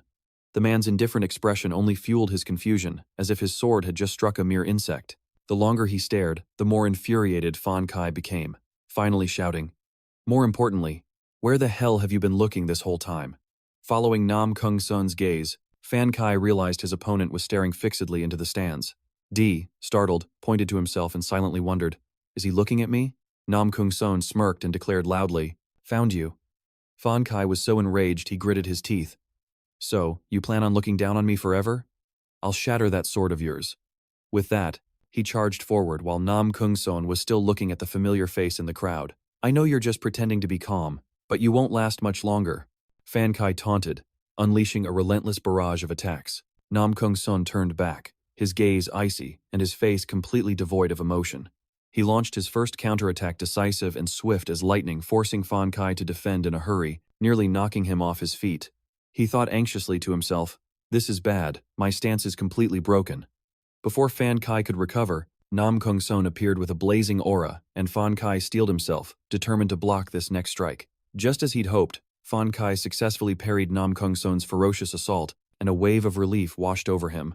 "I blocked it. That was easier than I thought." However, Namgung-son's expression remained perfectly calm as he launched yet another series of attacks. Fan Kai tracked the trajectory of his opponent's sword, thinking to himself that he could finally see the path of the attacks. "If I just concentrate on my defense, my mind will clear, and I can assess the situation with a level head." Despite still being at a disadvantage, Fan Kai's sword strikes flowed one after another in a continuous cycle of offense and defense. Gradually, even if just by a little, he could feel his own power starting to surge. While fighting back, he calculated his strategy. The moment you reveal even the slightest opening, I'll strike. He imagined the scene of his victory and let out a self-satisfied smirk. Namgung commented with excitement, "Now that we're in the main tournament, everyone's true strength is finally on full display." He's actually starting to adapt to the third young master's attacks. Deseo, however, looked on with pity. "How pathetic." Namgung shot back in surprise. "Who are you talking about? The third young master?" Deseo quickly denied it. "No, you fool, I meant his opponent. The way things look, he's probably clinging to some false hope that he can win. But right now, my third brother is just getting warmed up." Hearing this, Namgung was floored. "You're telling me this is just a warm-up? That's insane." Fan Kai, however, was still pushing on, determined to fight to his very last breath. "Just a little more," he thought. "Just a little bit more is all I need." Namgung let out a long exhale, and Fan Kai immediately recognized it as the golden opportunity he'd been waiting for. With a mighty roar, he unleashed the 5 Tiger Gates slashing blade. Third form, followed immediately by the 3 Tiger severing strike. Ferocious tigers formed from his blade's energy lunged straight toward Namgung's son. The crowd in the stands erupted in a frenzy of excitement, cheering wildly. Got him, Fan Kai thought. I was waiting for that very moment when Namgung Son's breathing wavered. If his breath control is unstable, his martial arts will falter as well. Could this be my chance? Deseo watched the spectacle, completely astonished. That stance. It's the very same one my third brother used to earn the title of Iron Dragon. The stance where he raises his sword high. Fan Kai, still brimming with confidence, bellowed, I've won, Namgung Son. But Namgung Son stood firm, holding that legendary posture. He brought his sword down in a single, fluid motion, the blade cutting through the phantom tigers, ripping them to shreds. They disintegrated into nothing right before Fan Kai's eyes, leaving him utterly stunned. The gale from his sword unleashed a ferocious attack that sent Fan Kai staggering off balance and crashing to the ground. The spectators in the stands couldn't help but gasp in utter disbelief. Just like that, Fan Kai had fallen before the extraordinary power and unshakable composure of Namgung Son. Namgung Son leveled his sword at his younger brother. I'll be waiting for you at the summit. Seeing the contestant was down for the count, the referee swiftly declared young master Namgung Son the winner. Up in the stands, Deseo was completely floored. Third brother is on another level. A burning desire to challenge his third brother ignited within him. Noticing Deseo's thrilled expression, the vice strategist chimed in, What in the world has got you grinning like that? That question seriously ticked him off. How about you mind your own damn business? The only thing heard next were a few solid thwacks, and the guy's head was already swollen like a prize melon. Down below, a loud voice announced, The next match is about to begin. The contestant is the monk with the six-pack abs. He was practically radiating battle energy, clearly fired up after witnessing such a powerful opponent and itching for a real fight. The monk's entire body began to emit a powerful aura, enveloping him and scaring the living daylights out of his opponent. Whoa, monk, let's just talk this out. No need to send me to the next life just yet, okay? In that instant, he recalled the words of his master, Bat Tan. The true essence of Shaolin martial arts is a tranquil mind. Only by maintaining your composure can you unleash your full, true potential. And in that moment, you will surely become even stronger. The monk suddenly clapped his hands together. Thatman Ting Tom, he murmured. I must remain centered. The overwhelming aura he had been projecting suddenly vanished, completely catching his opponent off guard. A second ago, he looked ready to eat me alive, so why is he so calm now? Is this guy on something? This is trippy as hell. Immediately, his opponent channeled a surge of power into his fist, preparing to charge. He might be screaming, I'll destroy everything, but the look on his face isn't selling it. The monk's entire body was now shrouded in a brilliant golden chi. His opponent's face went pale. Is he planning to finish me in a single strike? If I charge in, am I just buying a one-way ticket to the afterlife? He had no choice but to pour every ounce of his strength into one attack, hoping to land a quick and decisive victory. In the blink of an eye, he lunged forward to strike the monk. However, it was like punching solid steel. The blow inflicted absolutely no damage.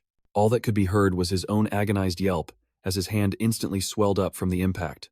It turned out the monk had activated the Diamond Indestructible Body, 8th level. The one body of diamond. A confident grin spread across the monk's face as he shot forward like a lightning bolt, his fist ready. All right, it's my turn. No dodging allowed. Seeing this, his opponent immediately started crying and begging for mercy. I surrender. The monk froze in his tracks. Damn it. Just let me get one punch in. I'm begging you. The guy was still trembling in fear like a fish on a chopping block. Please, just let me go. I already surrendered. Sniffle, sniffle. He even screamed for the referee to save his life. When the ref announced the monk as the winner, it drove him crazy with frustration. Seriously, I didn't even get to land a single hit. What a total letdown.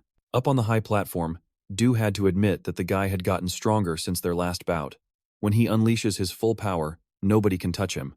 Beside him, the vice strategist suddenly reminded the young master, Sir, do you have any idea who that guy down in the ring is? He's been staring daggers at you this whole time, and I can't figure out why. His gaze turned vicious, as he declared, I will definitely surpass you to claim the title of Junior Sword King. Deseo was a bit taken aback. Are they picking on me because I'm too nice? Just you wait, buddy. Right after that, his opponent stepped onto the stage, but this dude greeted him with a Buddhist Namo Amitabha Buddha. He's clearly from the Wudang sect.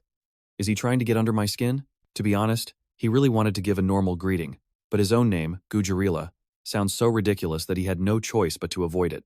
The moment the match started, his opponent lunged forward like a flash. Gujarila simply swung his sword in a light, swift motion to block the attack. A current of water seemed to flow around his blade. His opponent's face flushed red.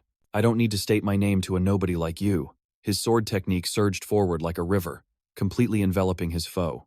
In an instant, its incredible power launched the man high into the air. The winner is Gujarila? The audience roared his name, but the guy's face turned beet red with embarrassment over his own name. The vice strategist was laughing so hard he started crying. This dude is a real comedian. Deseo, however, saw it differently. Don't underestimate him, his skills are the real deal. Seeing his Wudang disciple's outstanding performance, Old Man was overjoyed, slapping his knee in celebration. He then turned towards Deseo and bellowed, "Just you wait. If necessary, I will pass down everything I know to Guja." He clenched his fist in excitement. The Junior Sword King title will belong to our Wudang sect. The matches that followed were completely uninspired. Yet, every single contestant targeted him as if he were their arch nemesis. It turned out his performance in the previous match was so overwhelming that they all saw him as the ultimate rival to overcome in order to grow stronger. Deseo couldn't be bothered and simply walked away. A bunch of worthless ants daring to run their mouths. Daisei couldn't care less about them. His true adversary was none other than third brother, Manhwa Chai. Meanwhile, at his estate, the master and his disciple from the Manhwa sect had arrived. Turns out, he was an old acquaintance of the head steward. Right after the greetings, he immediately invited her out for a drink, which was a pretty bold move. She didn't turn him down, either. It was obvious their relationship used to be incredibly close. The Manhwa sect master even went as far as to take her hand. Right at that moment, Tan walked by and saw the whole thing. His eyes practically bugged out of his head as he roared, "Who the hell is this old man?" The head steward turned and replied gently, "He's just an old friend I haven't seen in a long time." It was clear she was trying to smooth things over with Tan, which only made him blush furiously. And the Manhwa sect master definitely noticed the strange vibe between them. So that was the secret to why she seemed to be getting younger and more beautiful. She was truly happy, and a satisfied smile crept across his face without him even realizing it. Tan, still fuming, marched over, clearly intending to get his rival's information. But the sect master saw right through him and addressed it head-on. "You wouldn't happen to have a thing for the head steward, would you?" The words had barely left his mouth when a cloud of dust erupted as Tan unleashed his power to create a diversion. From that reaction alone, the Manhwa sect master knew he'd hit the nail on the head. Instantly, Tan did a complete 180, asking, "Hey, big brother, could we have a private word for a second?" The old man played along. "All right then, let's go, little brother." His disciple, still acting like a kid, was just hoping to freeload some food. As the two men were sitting down for drinks, the elders of the Namgung family suddenly burst into the room. Their aggressive aura made it perfectly clear they were there to find the young master. In no time, the place felt like a chaotic high school reunion. When he finally got back, he couldn't make heads or tails of the situation. "Why is this place so crowded? If you people are broke, don't come here looking for a handout." The elders immediately swarmed around him. What they desperately wanted to know was how he managed to break the legendary sword technique of the Manhwa sect. It was completely unbelievable. They were like a pack of hungry wolves ready to devour him, demanding he teach them how to dismantle the Namgung family head's Supreme Sky Infinite Sword. Meanwhile, Namgung Han, the Divine Doctor, and the clan strategist were casually sipping wine on a rooftop, though the family head didn't look very pleased. It seemed like it had been a hot minute since he last had to put those meddling elders in their place. Just then, a figure appeared, causing the group of old men to turn deathly pale, sweating buckets. It was the patriarch himself, glaring at them with a burning rage. A nervous chatter erupted among them. "Why would the patriarch summon us? This can't be happening. Could it be because the demonic cult is on the rise again? Yeah, you've got a point." Just then, the patriarch suddenly raised his hand high, and his sword instantly shot into the air, spinning a few times, before finally landing back in his grasp. The patriarch narrowed his eyes. "All 5 of you, attack me at once. And from this moment on, I will not tolerate any more questions." The sheer killing intent radiating from him sent a shiver down everyone's spine. Without another word, he cut down the unlucky guy standing closest to him in a single slash.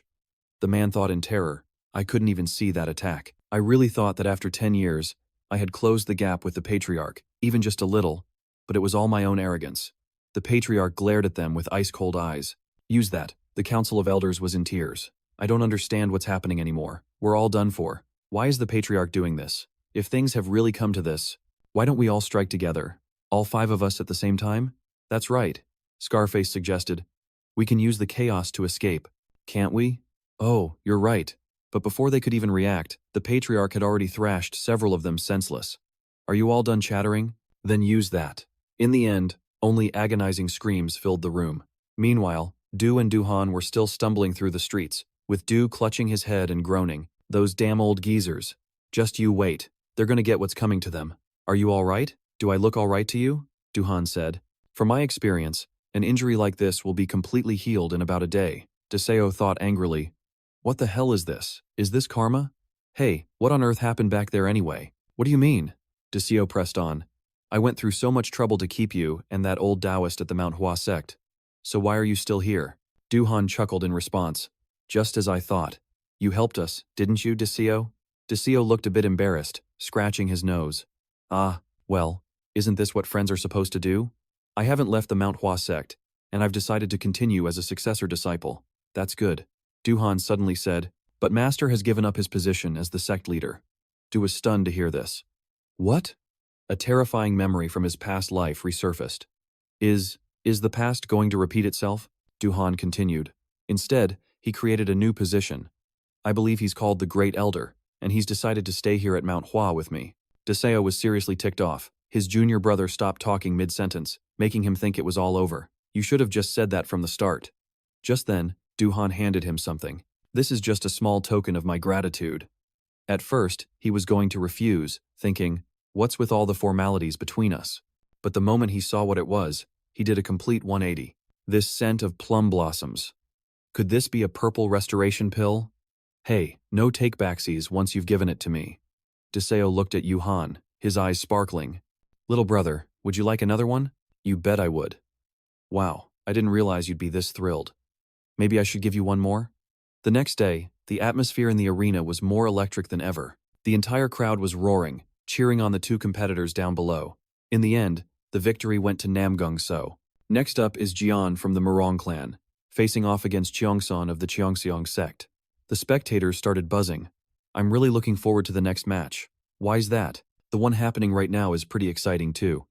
Isn't the next match with that big-headed young master? It's not every day you get to see a guy get his bell rung 50 times. The match concluded, and Jian was the winner. The next match featured Deseo from the Namgung clan, and the crowd immediately started chanting his nickname. Head tapper, head tapper. This really got under his skin. Why do I always get stuck with these weird nicknames?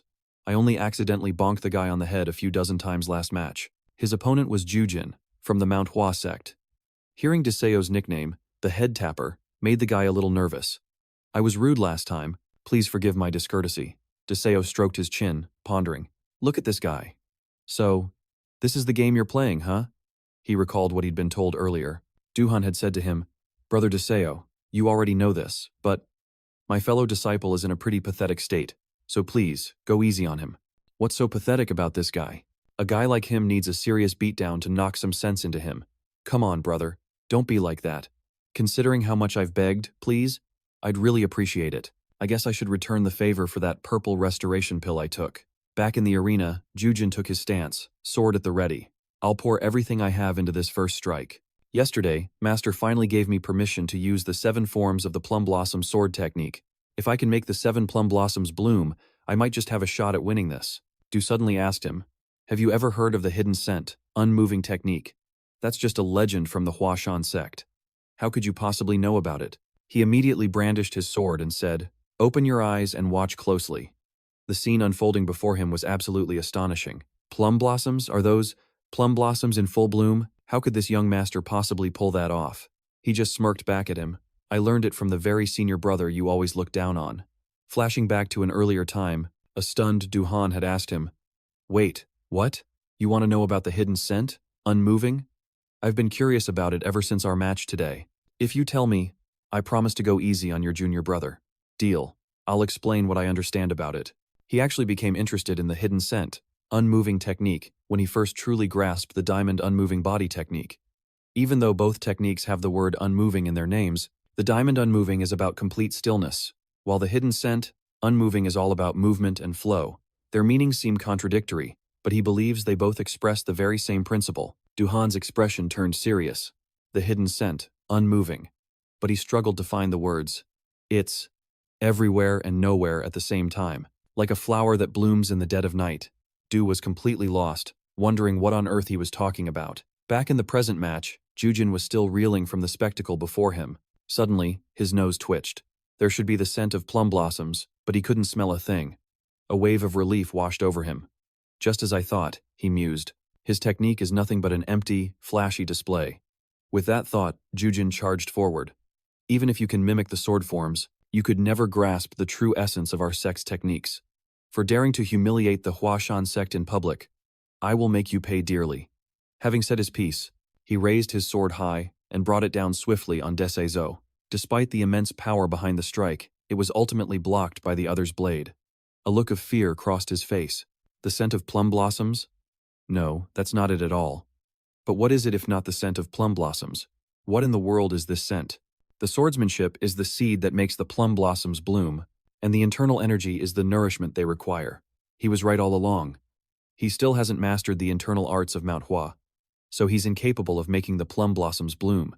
But are plum blossoms truly the only flowers in this world? He will make the flower he has cherished in his own heart blossom. High above, the Namgung family head was observing their duel. To think I'd only get to see a spectacle like this during the final match. A flower is on the verge of blooming. Time rewinds to the past, back when Deseo was just a boy. He looked down at a flower on the ground and said, "That's just some nameless flower growing by the roadside." "Head steward, why are you so fond of these kinds of flowers?" The woman beside him replied gently, "Because they are small and beautiful, of course. What's more, wildflowers can always bloom in the harshest conditions, whether it's pouring rain or battered by wind. My gaze is always captivated by these little flowers." Deseo let out a small chuckle. "Then I'll go pick a whole bunch of the flowers you like. Thank you for being so thoughtful, young master." Back in the present, at the duel. "This flower is my gift to the head steward. This small blossom is the very first gift I ever gave her." Up in the stands, one of the old masters was taking a jab at his friend. "What kind of low-grade technique is that? Letting someone copy it so easily?" The other elder didn't respond, merely letting out a cold snort. Down on the fighting stage, Deseo was unleashing a sword style of his own creation, using his grace sword to fill the heavens, causing the entire arena to overflow with life. Witnessing this, the old master's expression suddenly grew grim. "Wait a minute. That brat? Since when did that little thief learn to mimic the reverse root technique?" This time, it was his friend's turn to laugh in his face. "Looks like the young master pulled one over on you, too, didn't he? Huh, the kid's growing up fast." Within Deseo's mind, flower buds began to form, but this still wasn't enough to make them bloom. Endless flashes of his blade appeared in the void, the third form of the indiscriminate gaze. The two elders were horrified. Impossible. He's mimicking the indiscriminate gaze as well? Deseo let out a mighty roar. "It's time to bloom." Duan was so stunned he couldn't even react. Such overwhelming life force. He quickly regained his composure. "This is not good. This is no time to be standing here frozen.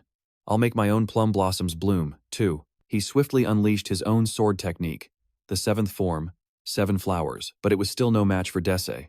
Little flower sword style, first form, 10,000 blossoms revelation. Jujin was floored by the scene unfolding before him, a veritable whirlwind of petals.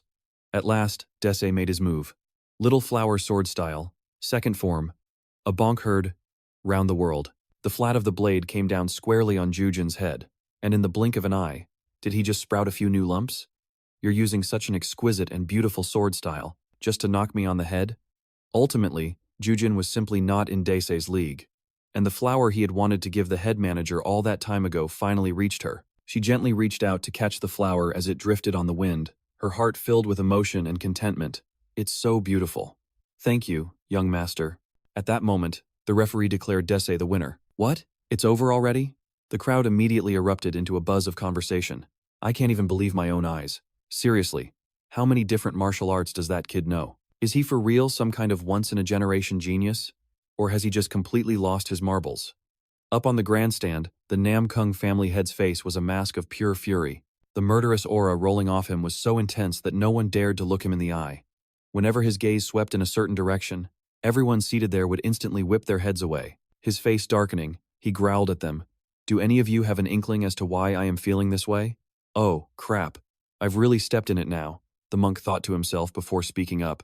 "This humble one believes it is perhaps because—" "You are feeling displeased, sir?" The family head pressed on. "And why is that?" The question startled the monk. He never expected a follow-up question. The master wasn't normally one for idle chatter. It seemed the young master was right. His father really had become more talkative. After a long moment of thought, the monk uttered a sentence that struck everyone completely dumb. "Could it be because you are experiencing male menopause?" Utterly oblivious to the Namgung patriarch's face, which had turned as black as the bottom of a pot, he just kept on talking. This humble one knows of a tea that is quite effective for the change. I would be happy to recommend it to you. The patriarch's hand clenched, shattering the armrest of his chair. Who told you that? The other men sitting beside him could only make frantic, desperate gestures. Please, just shut up. Are you trying to get us all sent to an early grave?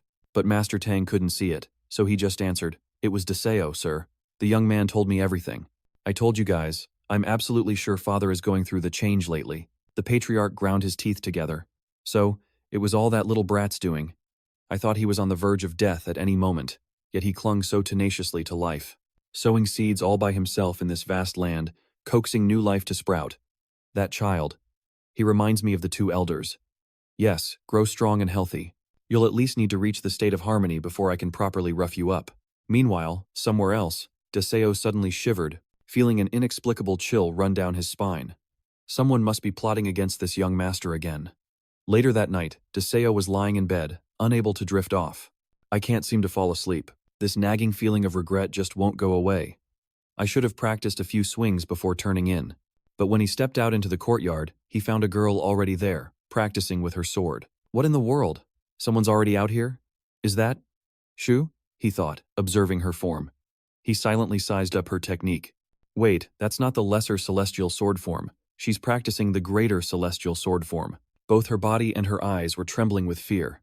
And yet, the way she gripped the hilt and aimed the blade was absolutely resolute. It was as if she believed this was the only path left for her. Filled with the same desperation I once had. I just have to get through this, the girl resolved in her heart. But from the sheer exhaustion of her training, her hand could no longer grip the sword. That's strange. I'm sure I remember those block-headed elders doing it this way. So why isn't it working for me? Even though her hand was now bleeding, she refused to give up. Just one more time. Unable to watch any longer, Deseo finally spoke up. It's useless, no matter how many times you try. You lack the fundamental strength to execute the greater celestial sword form. With tears welling in her eyes, she replied helplessly, I know. The mocking words of the past echoed in her mind. You want to learn the way of the sword? A girl like you? Just because you have a knack for scholarly arts, you think you can look down on the martial path? Fine, do as you please, but you'll soon hit your limit and give up in despair. If that's all you came here to say, then please leave. Angered, Deseo raised his hand. Are you an idiot? Terrified, she quickly threw her hands up to cover her head. He's going to hit me again. Watch closely. Though, this sword is filthy. He then executed a few basic forms, leaving her completely stunned. I can't believe it. He perfectly executed the very move I was struggling with. The third form, the one I could never get right, no matter how much I practiced. As he spoke, he demonstrated, pull the sword back towards your core, then thrust forward with force. He then handed the sword back to her. Do you understand what you did wrong now? She answered, a little ashamed. No, I still don't. This set him off on an angry lecture. What? You can't even manage that? I already taught you, so if you still can't do it, what's the point of trying so damn hard? Not everyone is cut out for martial arts, you know. You should just stick to sewing. You're supposed to channel the internal energy from your Dantian to your fingertips all at once. That's the only way you can fully release your internal energy all the way to the end. Got it? He suddenly grabbed her hand. Now, give me your hand for a second. Huh? Why so suddenly? Just hold still. I'm checking the amount of internal energy in your body. This level. It's about 8 years worth. By now, her face was as red as a cooked shrimp. Is he really teaching me this diligently?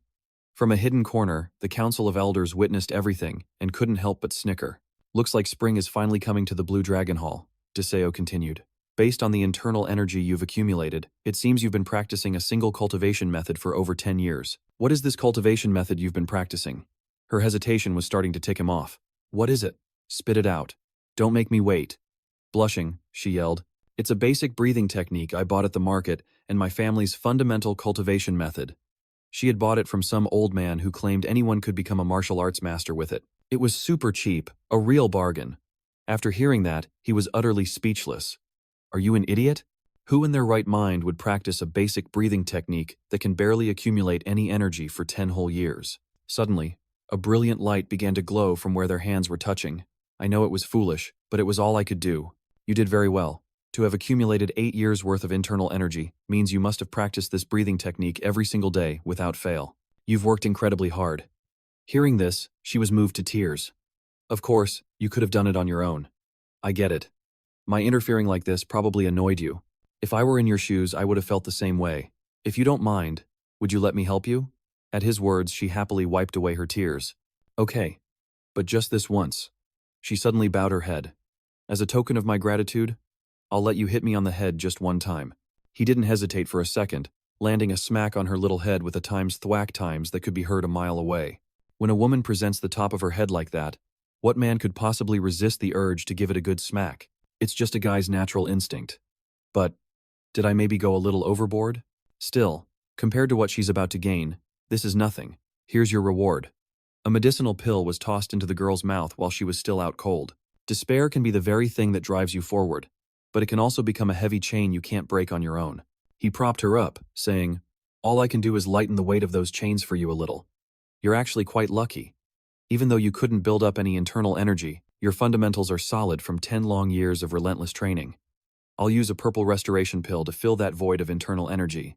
The elixir entered her system like a long-awaited rain after a drought, and the barren ground greedily soaked up the nourishment, becoming fertile once more. And from that, new sprouts, brimming with vibrant life, began to form. The next day she awoke. Where am I? You're awake. This is my room. Manager, why am I here? The young master carried you here after you passed out. The young master? The manager's expression suddenly turned serious. What exactly happened between you two yesterday? She answered, flustered. Well, we held hands. You held hands? And then? He hit me on the head. The manager was completely baffled. Wait, what does holding hands have to do with getting bonked on the head? Oh, please don't misunderstand. I'm the one who asked him to hit me, so please don't worry. The manager started sweating, completely unable to figure out what's going on with kids these days. I see.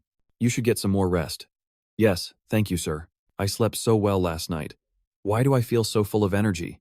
Maybe I should try a little jump? With that thought, she leaped into the air. To her astonishment, she had barely used any force, yet she soared high enough to nearly touch the ceiling. Why does my body feel this light? Hold on. Could it be that getting hit on the head actually changed something in me? It's just as I thought, getting bonked is the best. The manager witnessed this and was utterly speechless. Did that knock to the head scramble her brains? Afterward, she headed out to the training grounds. My body is just itching for a fight. I can't sit still. Let's give this a try. This is definitely different from before. At this rate, I can really do it. Her movements grew more and more fluid, as if a seed was finally sprouting and reaching for the sky. What? What is this feeling? Did I actually do it? Just then, Dese suddenly roared. Don't stop now, go higher. The phantom of the white crane has already appeared behind you. She was stunned, realizing, have I already mastered the third form? Dese yelled again. What do you think you're doing? Don't you dare stop now, get higher. You can go even higher. Hearing his words, her mind couldn't help but drift back. Only a handful of the senior members in the entire clan could ever reach the third form. And my eldest brother. He was the only one who could execute the fifth form. But as for me, they all said the same thing. Just find a good husband for the family's sake. Me? Rule the heavens? There's no way I could ever do that. It's impossible. This is good enough for me. But Dese's voice boomed once more. Lift your head. Open your eyes and look at the sky. There's nothing holding you back. Go on and conquer that sky. You can soar even higher than this. Has anyone ever believed in me so completely? Pushed me to keep going like this? Her grip on the sword tightened. I'll choose to believe in him. Since you believe in me, then the Dantian sword technique, that giant phantom from my memories, isn't so scary anymore. With a single slash, she finally shattered it. Dese observed, she's entered the state of no self. Looks like she won't be putting that sword down until nightfall. Now that's more like it. After all the internal energy I've poured into her, I was getting worried when she almost gave up at the third form. From this point on, it's all up to her. In the distance, a group of people was drawing near. Deseo angrily snapped at them. What have you guys been gawking at since yesterday? Stop getting on my nerves. Hey, we were just worried about that big-headed lady, that's all. From now on, we'll watch out in the open. Knock yourselves out. Suddenly, an old man clapped him on the shoulder. Much appreciated. Big head number 28, Gasson. The two began to chat. How do you know X, anyway? Are you her ancestor or something? I left the main family over 50 years ago. How could I possibly know her? Cut it out. Are you trying to curse me with an early grave? So, you're a grand uncle of the family then? You could say that. I heard the young master's opponent this time is the eldest son of the Joel family. Gasson sighed. I've been gone for so long, yet they haven't changed one bit. I'm hoping you can knock some sense into that kid for me. Just give him a good thrashing to wake him up, Deseo replied. A request like that isn't too difficult. But you know the deal, right? Nothing's for free between us. With no other choice, San pulled out his money. You've become such a despicable person. And whose fault do you think that is, huh? Wait a minute, you're telling me this still isn't enough? You're an absolute demon. You are the uncle of that big-headed young lady, after all. Looking out for her is the same as looking out for you. Isn't that right, big-headed uncle? That's true. And if I help the Jago family, that's basically the same as helping you, right, big-headed uncle? I suppose so.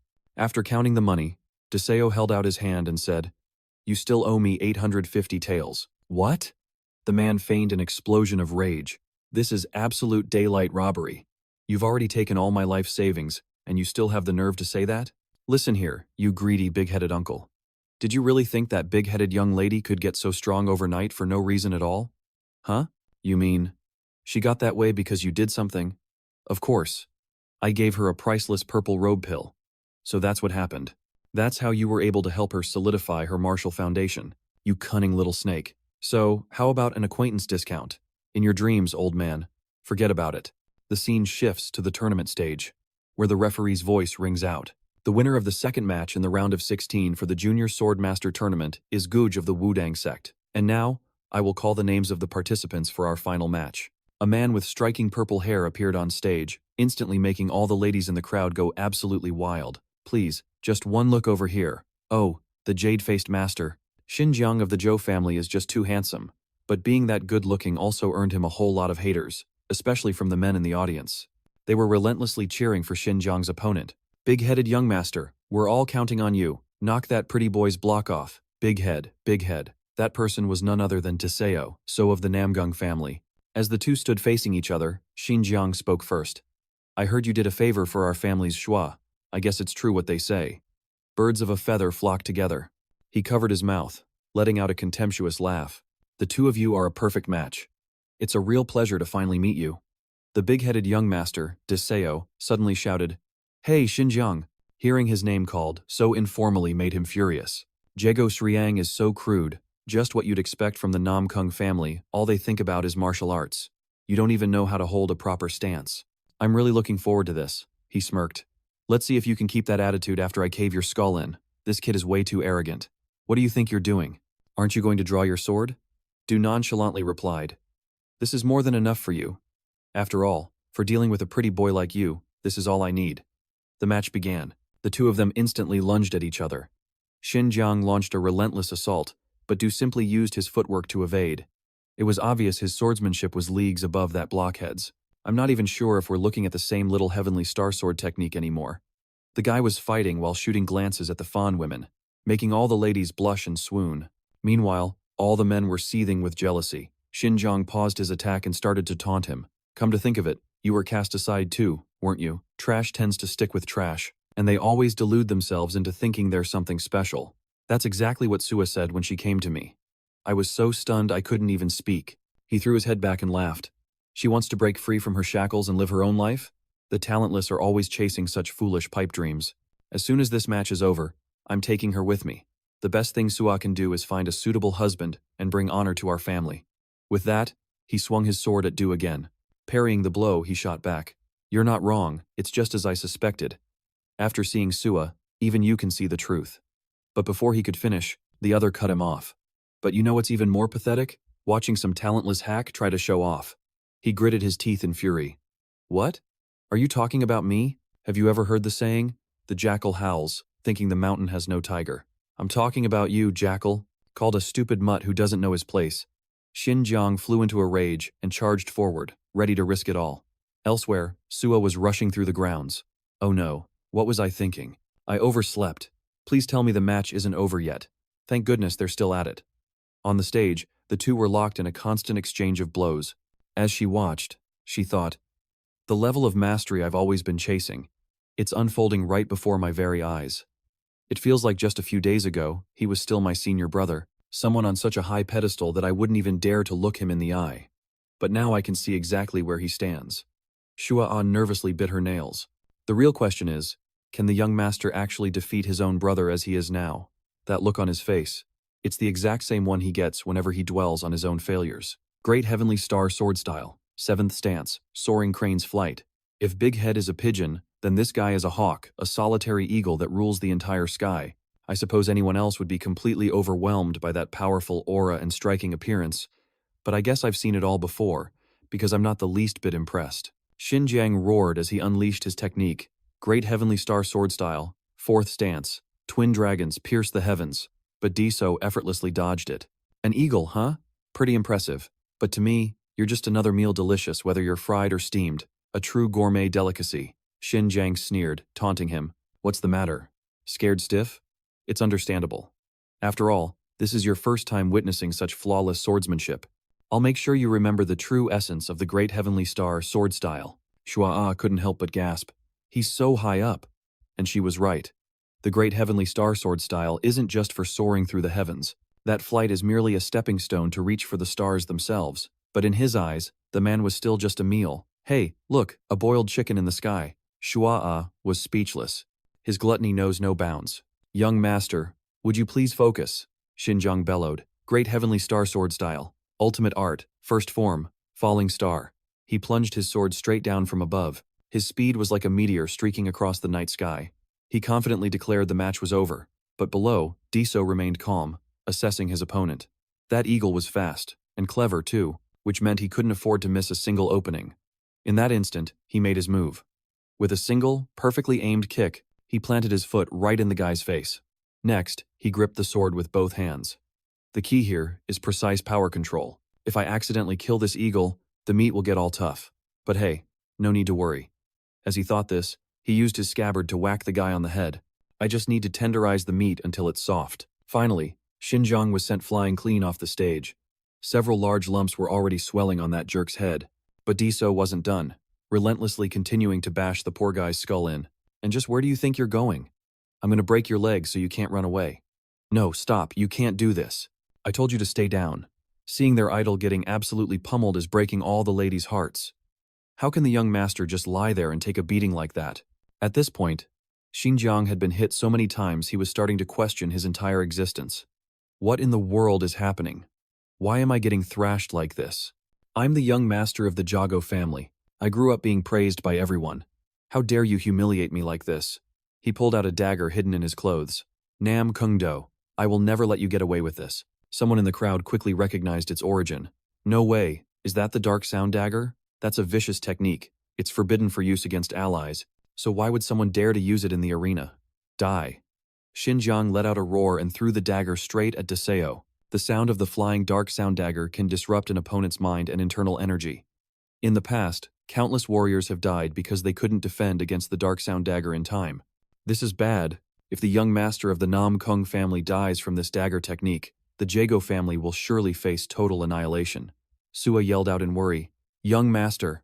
But what happened next left Xinjiang completely stunned. Deseo caught the dark sound dagger with just one hand and crushed it.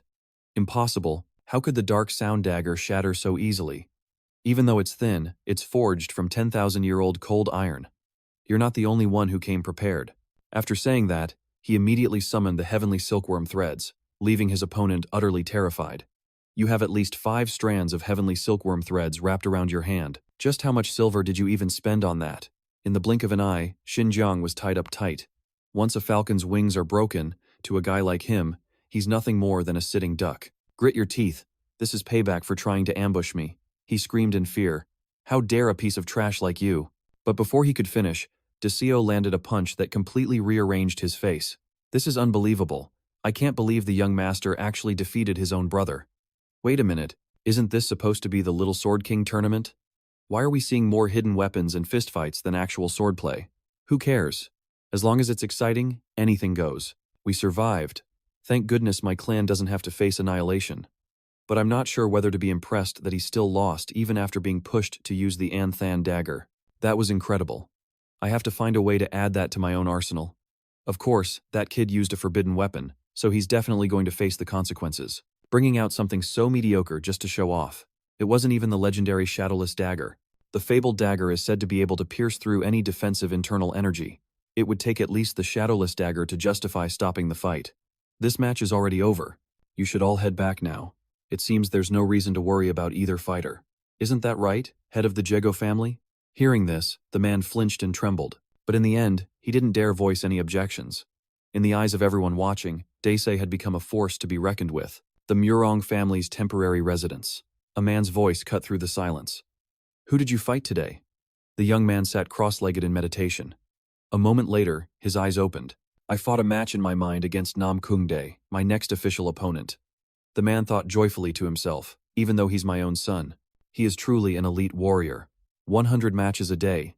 Against family elders, rogue masters, the 9 great sects, hidden experts, street thugs, and even the beggars sect. The boy has fought countless opponents from every walk of life. He has perfected his physical conditioning through constant combat, and now he has transcended the physical, reaching a state where he can battle any opponent purely in his mind, even those who aren't physically present. Just then, the young man spoke up. Desai, he's different from any master I've ever faced. His father replied, What do you mean by that? It's like I'm not facing a single person, but a whole army of them at once. In my mental simulations, he used 153 different martial techniques. Could he really do something like that? The young man's gaze sharpened. Father, do not worry. As you know, mastering numerous techniques can be a great advantage, but at his age, there's no way he can have a profound understanding of that many styles. He declared with absolute confidence, In our upcoming match, I will be victorious. His father wondered to himself, the young master of the Namgung family, has he truly mastered 153 different techniques? To let them fully assimilate into the body and become ingrained in the mind, it would take at least 10 years for each martial art. That means the total time required would be a staggering 130 years, an utterly absurd figure. Even my own son could only cut that 10-year period down to 5 by fighting 100 matches a day. But for an ordinary person, that's nearly impossible. Even if someone could endure 200 matches a day, it would still take 2.5 years to master a single technique. And 153 techniques is still an immense number. 300 matches a day would take a year. 400, 6 months. 500, 3 months. He shook his head. You must remember, these are just numbers on paper. We're talking about a human being, not some kind of monster. Besides, to gain that much experience, you also need to find suitable opponents. A kid who's only 15 years old could never pull something like that off. Elsewhere, Du was training with his servants. Young master, can we please take a break now? How many times has it been? What nonsense are you spouting? We've only sparred 459 times. A break? Don't even think about running until we've hit 600 rounds. Hearing him say that, the men were practically crying their eyes out. Nearby, several others were already laid out from his earlier beatings. Mother, what are you doing here, that stubborn brat? He's already fought so much, and he still wants to finish 600 rounds today? Who in the world turned him into such a monster? It was us. Who else? He grumbled, then bellowed. What are you doing? Who's next? The scene shifts to Jiang, who has just woken up in bed. To think I'd have to suffer such humiliation. That bastard Nam Kung Do, I swear I will repay this debt. A girl entered, asking in a gentle voice, Big brother, are you awake? Shua, is that you? He shot up and grabbed his sword. I was just about to look for you. Get ready, we're leaving this place immediately. We're returning to the family estate as soon as possible. But her reply left him completely stunned. I can't go back yet. What? What did you just say? I still have things I want to do here. I'm certain that if I stay, I'll find what I've always been searching for. He roared in fury. What could you possibly do in a place like this? Are you looking down on me too? I've always indulged you because of that cute face of yours, but it seems I'll have to teach you some discipline as the future head of this family. Ignoring his furious shouts, she remembered Deseo's words. Soar higher. You can still go even higher. Her hand then tightened around the hilt of her sword. You've completely lost your mind. How dare you point that blade at me? A single sword stroke flashed, and the phantom image of a white crane appeared. What? How can you possibly execute the fifth form, the twin blazing heavens? In the blink of an eye, the blade was at his neck, freezing him in place. Due spoke coldly. Forgive my impudence, brother, but since I've already crossed the line, allow me to make one request. I wish to remain here and focus solely on my sword training. I trust you can explain the situation to father. I understand. He couldn't believe what he was seeing. The girl who once wouldn't dare to even flinch at his command had changed so drastically in such a short amount of time. Namgung Do, that bastard. What in the world did he do to this kid?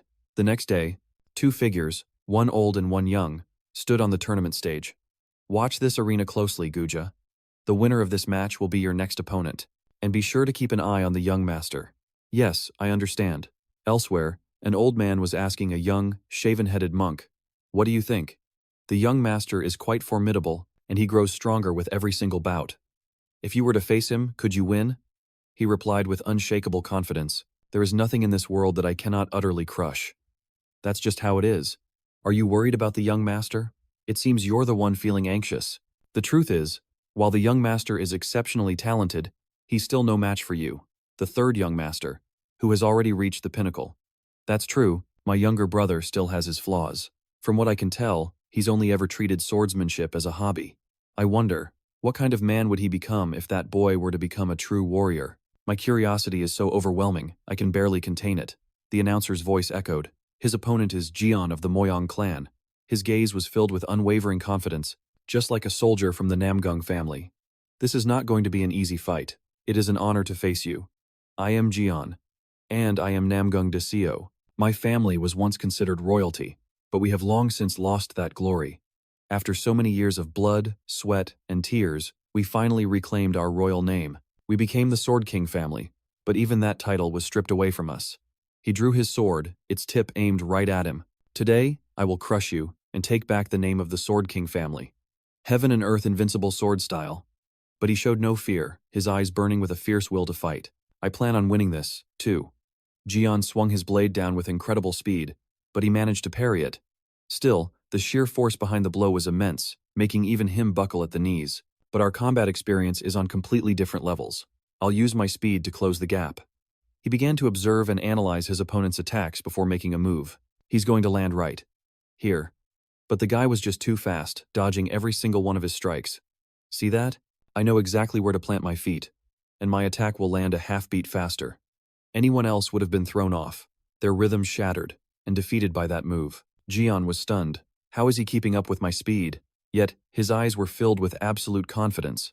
If the difference is only half a beat, then countering him is going to be easy. He's getting even faster. You've only ever fought against pampered young masters, so you couldn't possibly have anticipated this kind of response. I get it. I've been in battles like this before and lost. There's no shame in losing a fight like this. After he spoke, he immediately swung his sword. However, all he struck was an afterimage. Before he knew it, his opponent was already behind him. What the? You can get even faster? Are you some kind of genius? Why were you only holding back by a half beat? He's accelerated again? He's faster by a full beat now. The two began to clash head-on. Every strike and every block collided, creating thunderous booms that echoed across the arena. Now I get it. This guy, he's just like me. Jian's eyes couldn't hide his excitement. At a certain point, I stopped training my physical body and only engaged in imaginary combat through meditation. I must have felt that I could no longer reach a higher plane through physical training alone. And more than anything, I had no worthy opponents. It felt like I was wearing a straitjacket, surrounded by people whose movements and thoughts were hopelessly rigid. But Dese was a different story entirely. This was the kind of opponent Jian had been itching to fight. Just then, he stomped his foot hard on the ground, kicking up a cloud of dust and sand. Taking advantage of the distraction, he scooped up a handful of grit and flung it straight at Deso, aiming to blind him. Don't you dare think I'm resorting to cheap tricks. Seeing this, the audience watching the match erupted in outrage. What do you think you're doing in the Sacred Four Kings tournament? How disgraceful. This is bad. Deso's vision was completely obscured. But luckily, relying on his hearing, he could still pick up the sound of something slicing through the air towards him. He instantly thrust his sword out, shattering the object to pieces. Is this the blue steel stone from the ground? Another one of Jian's diversionary tactics, but he'd seen right through it. To think you could manage to avoid a fatal blow in a situation like that. He pressed his attack, suddenly switching his sword from one hand to the other, mid-movement, catching Deso completely off guard. A moment later, a blade struck his side. Jian leaped into the air, shouting, "I won't let you get away." He followed up with a devastating axe kick, crashing down from above. Although Dese managed to block it, blood trickled from the corner of his mouth, his entire body trembling from the combination of new and old wounds. The tide of the battle was slowly turning in Jian's favor, leaving Deso able to do nothing but constantly dodge his onslaught. Jian couldn't help but praise him internally. You're strong, I'll give you that. But true power only comes with sufficient experience. That is the fundamental difference between you and me. Perhaps the next time we cross swords, I won't be able to defeat you this easily, because by then, you will have surely realized what you're lacking. But the you of today can never defeat the me of today. But unexpectedly, Daeso broke into a smile. All right then. I'll admit, you're different from any opponent I've faced up until now. But, are you sure you're going to be okay like this? Jian asked, confused.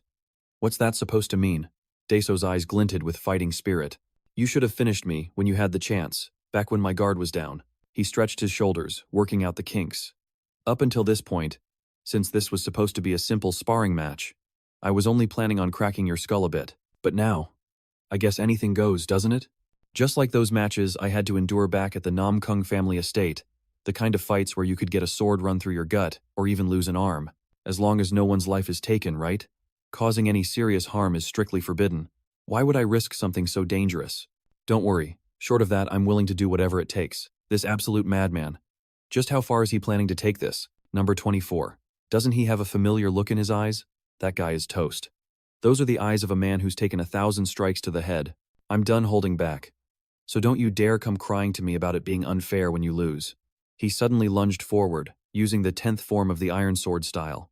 John watched him in silence. That's the signature greatsword art of the Namgung clan. As long as I see it coming, it's not a major threat. But then, very quickly, Jian realized something was off. His other hand. He's holding the scabbard. What's this about? Didn't see that coming, did you? So you finally decided to use that brain of yours? But this is all still part of my plan. You even accounted for this move? You think a cheap trick like this would actually work on me? He assumed the attack was just more of the same, but this time, the strike came from the scabbard, catching him completely off guard. He was forced to block the scabbard with his leg, but the sheer force of the impact still sent a jolt of pain through him. What? He managed to channel 1/10 of his internal energy into that strike in a split second? Damn it. I let my guard down. He charged forward again. The secret art of the Namgung clan. Amitabha, the Shaolin Dragon Claw strike? Impossible. Did he train there? Is this really the time to be wondering about that? The form is bent, yet the Dragon Claw itself is always straight. What in the world is this technique? So, it's not the Dragon Claw after all. Did you really think I wouldn't figure it out? John fell back. This is actually a different sword art, one that imitates the Tang clan's 3 Yang palm. It resembles the 72 strike sword art of the Chongpeng sect, but it's actually the 10C missed strikes of the Hainan sect.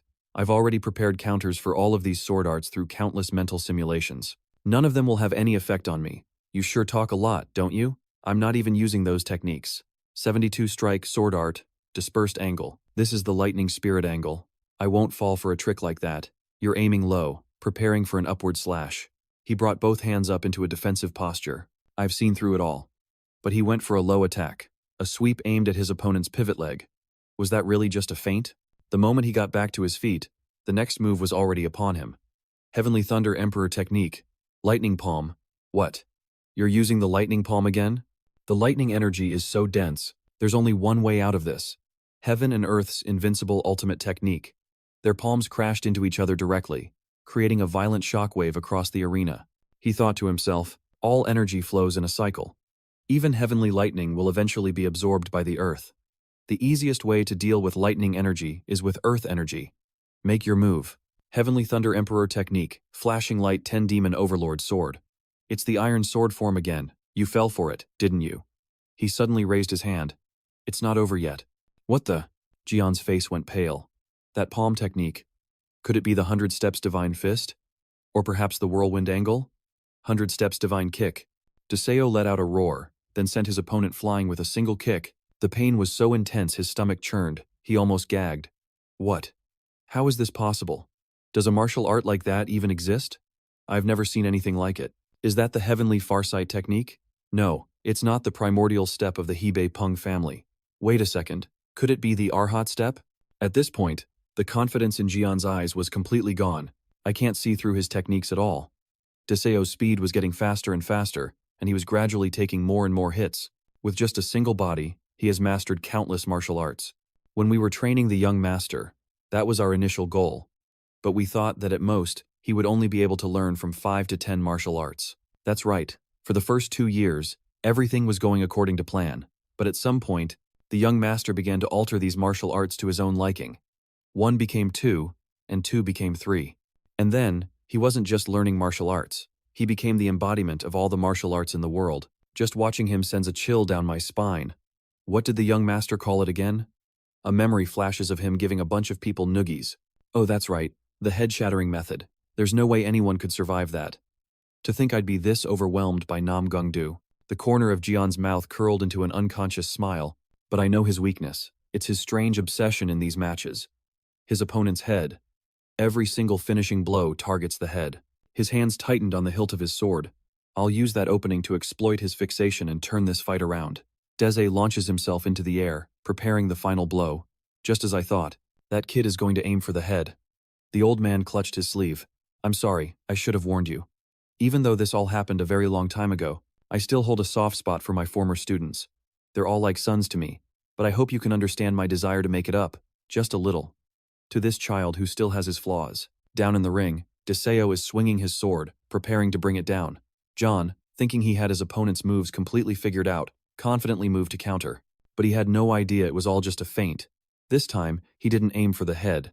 Mid-swing, the scabbard suddenly changed its path, smashing hard into John's waist. Stung by the blow, John scrambled back. Just a moment ago, his opponent had clearly declared, "So what if I said that? I'll hit wherever I want. Here I come for the waist again." Hearing this, John once again used his sword to defend his waist. But the poor guy got played again. His opponent said one thing and did another, calling an attack on the waist, only to smack him right on the head instead. How infuriating. John was seething with both pain and humiliation. I can't go down like this. Deseo continued to swing his sword, shouting, "Head." Hearing that, John gritted his teeth, veins bulging on his face. Focus. Don't let his words get inside your head. You have to read his movements. This time it's definitely the head. But it was just another fake-out. The poor fool took another vicious blow to the waist. But the very next strike was, for real, aimed at his head. With that one move, the guy was down for the count, unable to get back up. That boy's one and only weakness has now become his greatest advantage. Du raised his hand to celebrate his victory, but was unexpectedly met with a furious uproar from the audience. "You're fighting dirty, you big-headed young master? Is this even a real duel anymore? This looks more like a brawl between a couple of back-alley thugs. If you call head, then hit the head. Why strike the waist? That big-headed punk should apologize to the Murong family." He angrily shot back. "A brawl? This is a battle of the highest strategic level. You idiots. You want me to crack your heads open too?" After Du's match came to an end, the winners of the other competitions were also quickly decided. The Little Sword King among the advanced disciples is not Long Nam Kung So. The Little Stone King is Hak Long Jiang Qian, and the Little Fist King is Quian Long Lo. And now, the final title of Little Sword King will be decided between these two competitors, the high and mighty young master, Namgung Deseo, and the sword dragon, Guija of the Wudang sect. Guija recalled his master's warning. "You must not let your guard down for a single moment. That kid inherited the bloodline of the martial saint. He's a true prodigy. He drew his sword, a true disciple of the Wudang sect. I will fight in a manner worthy of the Wudang sect's name. Amitabha, make your move." Hold on, something about that just ain't right. Aren't Taoists supposed to worship the three pure ones, not Buddha? A Wudang disciple saying Amitabha. Man, that's just wild, folks. Across from him, Deseo broke out in a sweat, gritting his teeth. "I can't believe it. He's using the wisdom sword. Of all the sword styles I know, it's the absolute best for defense. If I can't shatter it in one strike, I'll be open to a nasty counter." He couldn't help but remember all the times that big-nosed old man put him through hell. Just one look in your eyes tells me that big-nosed old man has been training you hard, hasn't he? But that doesn't matter. He gripped his sword and charged. If you're not going to make a move, then nothing's ever going to change, but his opponent parried the blow with ease. Damn it. I've got no choice but to get dragged into his tempo. I could fight against it, but my body would have to pay the full price for it. He backed away, pointing an angry finger. "Are you just going to hide behind that defense forever? The Wudang sword is a defensive art. If you attack, I will continue to block your strikes until the very end. Is the Wudang sect filled with nothing but a bunch of slippery eels? Trying to break through that ironclad defense with a frontal assault is going to be anything but easy. If I can just hit that one spot, I'll win. Even the strongest stone wall can be brought down by a single, well-placed pick." "Tai Chi, huh? You know, I've gotten pretty good at it myself." Guija looked skeptical. "You?" "Yeah, I know a thing or two about the Tai Chi wisdom sword. It's a piece of cake, you know? So that's how it is." "Well, good for you." Seeing his opponent's completely unfazed expression, Deseo thought, "This guy's sharp. Not taking the bait, are you?" But then, a dangerous grin spread across his face. "And did you know that I personally created a brand new technique within the Tai Chi wisdom sword? I mean, the original Tai Chi wisdom sword is basically worthless. It's just so backward and obsolete, don't you think? Hearing his sect's sacred art get trashed, the old master turned purple with rage. That damn brat couldn't even hold back his anger anymore. His face turned beet red. What did you just say to me? Seeing his reaction, I chuckled inwardly. Just as I predicted, this tactic is working perfectly. What was that you said about my Tai Chi? This disgusting stench, it's so overpowering it's making my hands tremble. Hey, you ever heard this one before? Stagnant water above dead water, melted ice above stagnant water. They say the water from melting polar ice caps has this same putrid smell, which perfectly suits the Tai Chi of your Huashan sect, don't you think? He was slowly being drawn into my trap, his attacks growing more and more erratic. He's taking the bait. His movements have become noticeably fiercer. Just a little more. I need to shatter his composure completely. The ultimate defense of the Huashan sect stems from a mind as steady as a tranquil lake. Even the slightest ripple of anger will create a fatal opening. He spoke with a cold fury. I was planning to go easy on you, since my master told me to mind my conduct, but no disciple of Huashan would ever tolerate such an insult. That's right. Even a wild beast wouldn't take that lying down, so get even angrier. The madder he gets, the more I'll push his buttons. Even a dog barks when its master is insulted. You already know, don't you, that you're going to meet your end here today? Weren't you just on the defensive? He didn't care anymore, immediately unleashing his ultimate technique, the 10 palms of annihilation. The entire arena shook violently. Dew was sent flying, disappearing from sight. I pushed him too far. He lost his composure and unleashed the forbidden technique, the 10 palms of annihilation. That torrent of energy won't dissipate until it rips its target to shreds. We have to stop it, or the young master will be killed. He said with panic in his voice. I concede the match. Please, stop the fight, I'm begging you. All right, what's all that buzzing about? Are you insane? Are you trying to get the young master killed? That's enough. I'm going in there myself. The old man grabbed him by the sleeve. You horse-faced buffoons always make such a fuss. It's always been like this. Now, take a good look and see who he's really up against. Inside the crimson vortex, a figure was still standing, unyielding. Is that the sacred jade blossom? A new current of energy was forming within the 10 palms of annihilation. No way. How is that possible? Mark my words. Now times that times is the true jade blossom technique. That tiny stream of energy is slowly consuming the ferocious aura, a power that grows stronger by feeding on its opponent's own internal energy. That is the essence of the jade blossom. I never thought I'd get to witness the pinnacle of Mount Hua's martial arts, unleashed by young master Namgung himself. It's like watching a master expand their territory in a game of Go. The 10-demon aura is slowly being swallowed whole. The old man pressed him. Is that all you see? It's not being absorbed, it's being gently guided. Once it takes the bait, the raging crimson aura will start chasing its own tail. The other streams get sucked into the vortex, crashing into one another and annihilating themselves. He broke out in a cold sweat, realizing, while flawlessly preserving and even amplifying his own internal energy, the young master is making his opponent's rampaging energy tear itself apart. You see that? That young lord of yours? I can't tell if he's doing it intentionally or not, but in the entire Namgung clan, nobody's better at playing mind games than he is.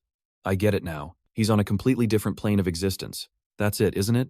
There's no question about it. I've lost this fight. He sheathed his sword and turned to leave the stage. Young Taoist, don't lose heart. You know, even the strongest martial artist under the heavens has been played for a fool before. Hearing that makes me feel a little less pathetic. Just then, Du finally came to his senses, but before he could even react, the referee grabbed his arm and declared, Namgung Dui the winner. And with that, the 4 champions of this tournament have been decided. Awesome, Namgung Dui, I knew you had it in you, ever since they started calling you the Mudfish Prince. Headbutt, headbutt, headbutt. But he was still totally out of it, completely clueless. Wait, it's over? It just ended like that? Sir, get off the stage, this can't be happening. I haven't even gotten to smash his head in yet. This unhinged brat. Meanwhile, in the main hall, a commanding voice echoed. I thank you all for answering my sudden summons. The True Dragon tournament is fast approaching, and I wish to propose a few adjustments. Perhaps we should dispense with tradition and make this year's tournament a true battle. Someone asked, are you suggesting we permit the use of lethal techniques? Precisely. Others immediately objected, but that's far too dangerous. They're still just kids. What if something permanent happens? The Namgung clan leader suddenly interjected, have you all forgotten the true purpose of the 4 Kings tournament? It's true that it is used to select the greatest prodigies, but wasn't it originally established to ensure our shameful past is never repeated? Am I wrong? I fully understand your concerns. To prevent any unforeseen incidents, in addition to the elder serving as referee, We will dispatch an additional 9 elders to observe. This proposal was quickly accepted by the other elders. If that's the case, then it should be more than safe. The man with the catfish mustache inquired, "Does this mean poison arts will also be permitted?" Almost every warrior who roams the martial world lives in fear of the Tang clan. Although their martial prowess is formidable, the reason for that fear is something else entirely. It's because of their peerless weapon, the art of poison. A master might not fall to a wild sword strike, but a single drop of venom in their water could end them. Of course, those who have achieved a state of immunity to all poisons have nothing to fear, but this means that poison remains the most lethal weapon against everyone else. So, is it really being allowed? Of course. Even the elders might not be able to detect the most imperceptible poisons, so with the exception of those, everything else is fair game. But the young master's next opponent is from the Tang clan. How can you make such a risky decision? The catfish-mustached man was still hesitant. Are you serious? Your clan's young master could be reduced to a cloud of toxic dust. The patriarch said that would make things more interesting. Otherwise, the match would be over far too quickly and be dreadfully boring. You will regret this. Allowing the Tang clan to use their poisons. Then it seems we are all in agreement. Amitabha. The Shaolin consents. We are in favor as well. The Wudang has no objections. This year's True Dragon Assembly will be more thrilling than ever. Indeed, it will. The elders quickly departed. In the Great Hall, only the clan leader and his confidant remained. Everything has been arranged according to your will, but are you truly certain you won't reconsider? I feel as if I've overlooked something. I must confirm it again. It's truly astonishing that even a war god such as yourself could miss something when judging another, the clan leader declared with confidence. This time, we will finally unearth the secret that Brad is hiding. I am greatly looking forward to tomorrow. The scene shifts as a steaming tray of food is placed on a dining table. Young master, it's time for your meal. Oh, look at me. I completely forgot to bring out the side dishes. The moment the maid left, elsewhere, Catfish Whiskers sprang into action. Seizing the opportunity when no one was looking, he laced the food on the table with poison, then vanished without a trace. Moments later, Du arrived. Man, this looks amazing. Today's special is the head manager's famous meat soup. I've got to eat my fill. I'm going to finish this whole bowl and go back for seconds. He picked up his chopsticks and took a bite, and his expression immediately turned grave. Just then, the head manager happened to walk by, and seeing his face, she asked, "Young master, is something wrong? Is the food not to your taste?" He looked up, his face a mess of tears and snot. "No, it's not that. It's just so unbelievably good. Oh, what a relief. Head manager, you must stay healthy for a long, long time. That's the only way you can keep making food this incredible. It seems you truly enjoy it, don't you?" Before long, he had completely demolished every last bite of food on the table. So good. His eyes darted to the side. "Uncle number 44, what did you slip in at this time?" Caught in the act, Catfish Whiskers let out a hearty laugh. "You managed to survive again? Even after ingesting 7 drops of the 7 treasures soul-stealing poison? It seems all those years of gradually increasing your tolerance to poisons have finally paid off.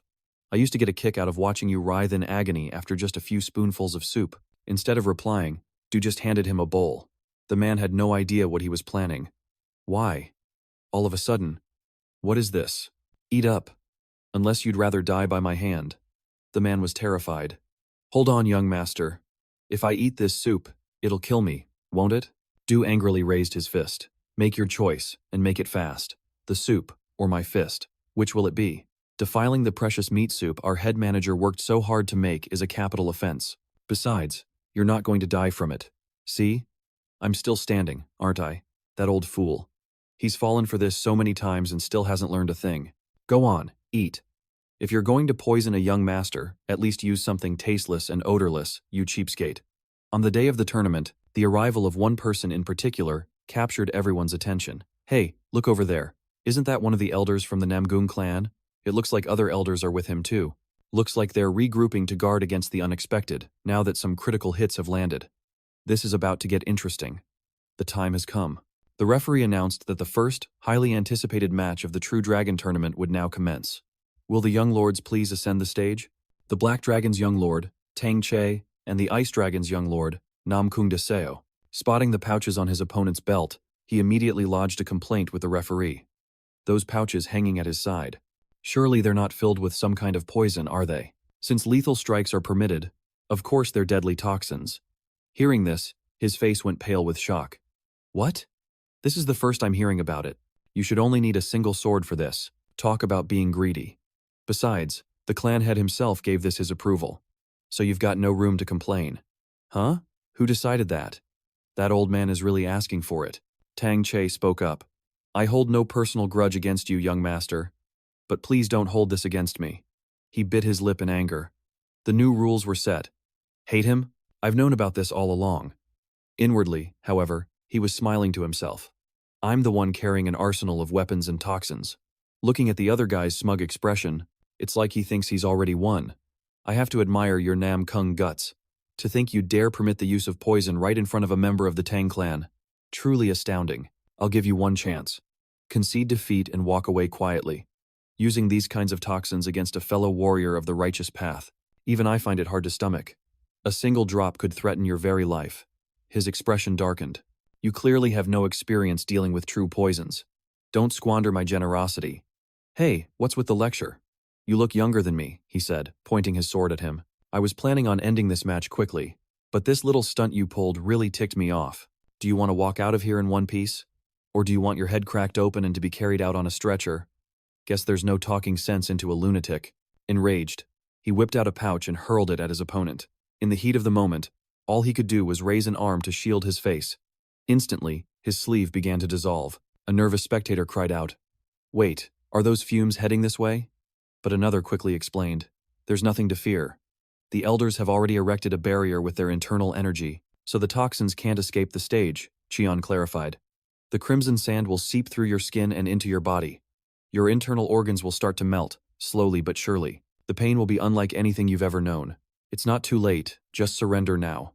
Up in the stands, two old-timers were chatting. "That stuff is seriously dangerous, isn't it? You have no idea. That's no simple poison.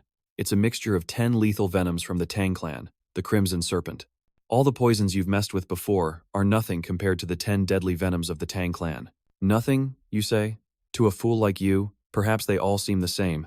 Take a good look at the young master's face. He's trying his best not to laugh.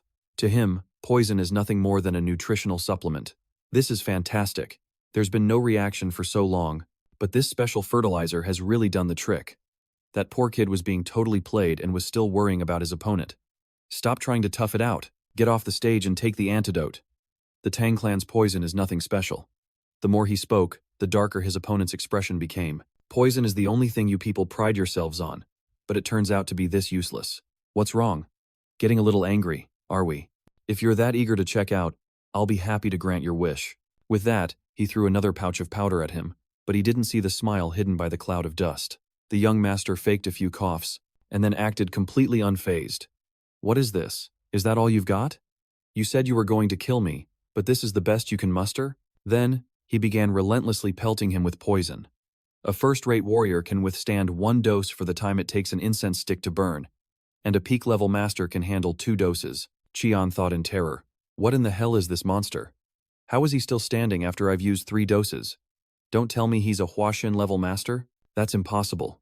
Sweat was pouring from his hands. I can sense his internal energy isn't at that level yet. I don't understand. This is getting dangerous. If that young master takes 5 doses, I doubt even I could survive it.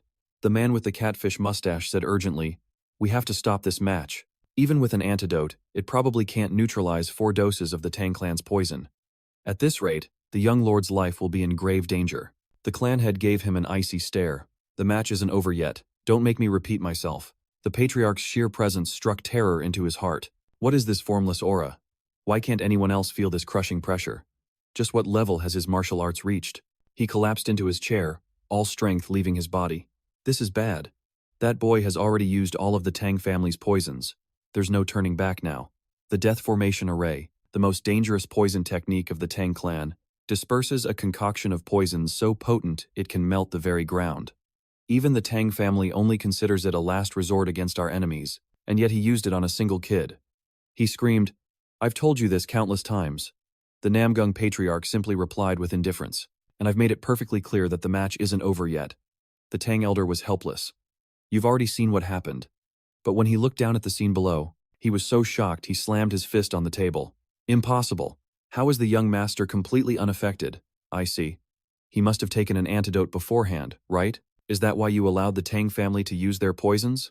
Did you want to humiliate the Tang clan in front of the entire world? Meanwhile, Deseo was on the ground, hunched over and doing something. Man, what a waste. Turns out he was gathering all the powder scattered around him. He managed to collect quite a bit, but his next move left everyone utterly stunned. Are you seriously just eating the poison straight up? That's a blend of the Tang family's 10 deadliest poisons, a concoction even I can't fully identify. He turned back and said with a look of contempt, "Still not enough? Have you ever seen someone so greedy? Fine, I'll give you more. Wait a minute. Who have you been talking to this whole time? Did eating that poison drive you insane? Who the hell are you talking to? My little darlings?" Behind him, the spectral images of 3 adorable pets materialized. Thanks to the premium-grade fertilizer you've provided, my little darlings have finally been born.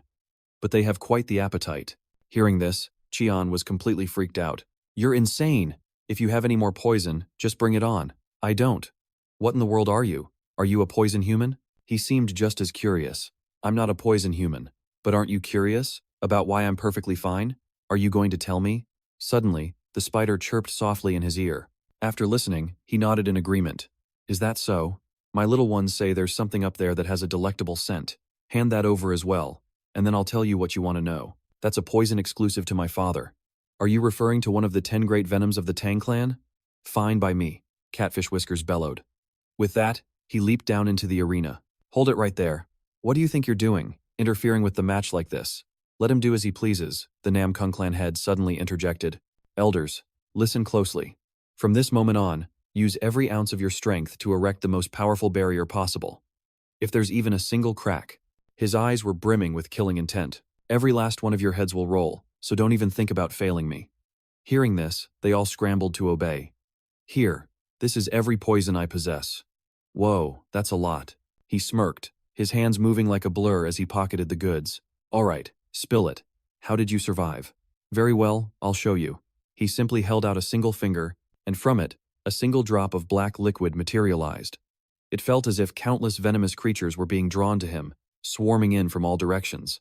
Just one small drop of the liquid fell onto the arena floor, and it instantly corroded a hissing crater into the stone, smoke billowing out endlessly. Catfish Whiskers quickly shielded his face. A poison so potent it can melt through blue steel? What in the world is this poison? 3 small creatures appeared on his hand. Now, it's your turn. One by one, they contributed their own venom, which then merged together. When this new drop hit the ground, its corrosive power was even more extreme than the first. What started as a small hole rapidly expanded into a gaping pit. Catfish Whiskers was horrified, sweat pouring down his face. What is this poison, and why? Why does it have the scent of flowers? It's thanks to this poison that I'm immune to yours, Deseo explained. Impossible. Why would it be impossible? How can this be here? If you'll permit me, may I have a small taste? But its toxicity is off the charts. He thumped his chest indignantly. That's a trivial matter. Who do you take me for? I am the patriarch of the Tang clan. If you need more of my poisons, just ask. I can give you as much as you want. Well, in that case, feel free to take all the poison in that pit. Truly? My thanks. Young master, you are truly a benefactor to the Tang clan. Catfish Whiskers then used a needle to absorb some of the substance, before slowly bringing the needle to his lips. The moment it touched his tongue, his eyes shot wide open. The Poison King.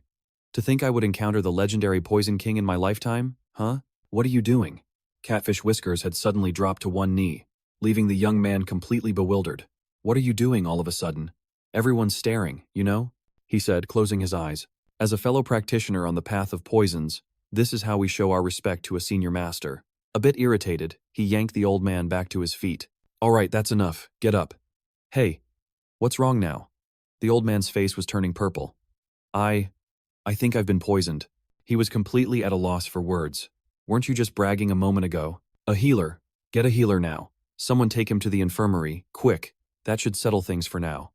The next day, the tournament resumed. With a single flash of a blade, the monk was sent flying out of the arena, the impact shaking the ground. The crowd stared in disbelief. In a single move, the referee declared, the winner is Namgung. So. Losing so decisively left the young, bald-headed monk, feeling utterly dejected. So, how are the kid's injuries? His right arm is completely shattered. It's only because of his diamond indestructible body technique that he's even in this good of a shape. Anyone else would have lost the use of their hand for good. The divine doctor stroked his beard, observing, from what I can tell, you've already surpassed the 9-star realm. In fact, have you already set 1 foot into the 10-star realm? You can tell just from a single glance? You truly live up to your title as the Divine Doctor. But then, his expression shifted as he noticed something. This injury, on your Baihui acupoint. Did you recently attempt to forcibly open your Baihui acupoint? Is that true? He could only lower his head in shame. I apologize, Master. This unworthy disciple lost control and tried to take a shortcut, making a grave error. For any martial artist, the Baihui acupoint is of the utmost importance. Reaching the state of true enlightenment is entirely dependent on whether one can open this very acupoint. How could I possibly blame you for that? Anyone would have seized such a rare opportunity. The path of martial arts is strange. The deserving can fail, while the unworthy might succeed.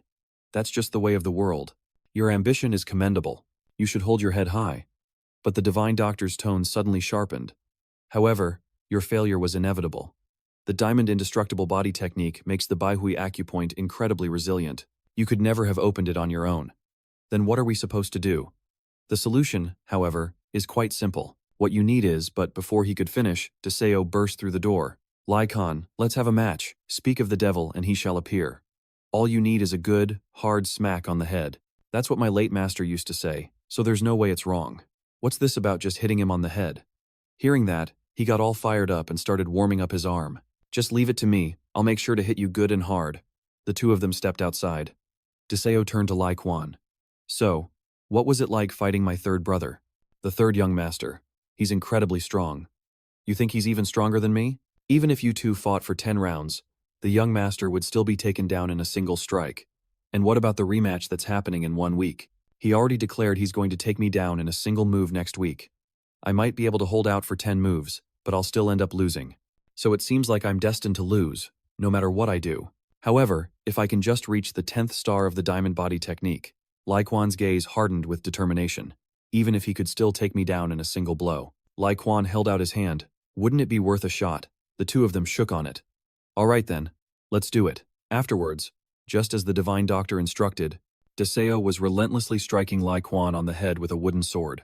Even though each blow was incredibly powerful, he didn't show the slightest hint of pain. Instead, he just urged Deseo to hit him with all his might. Harder.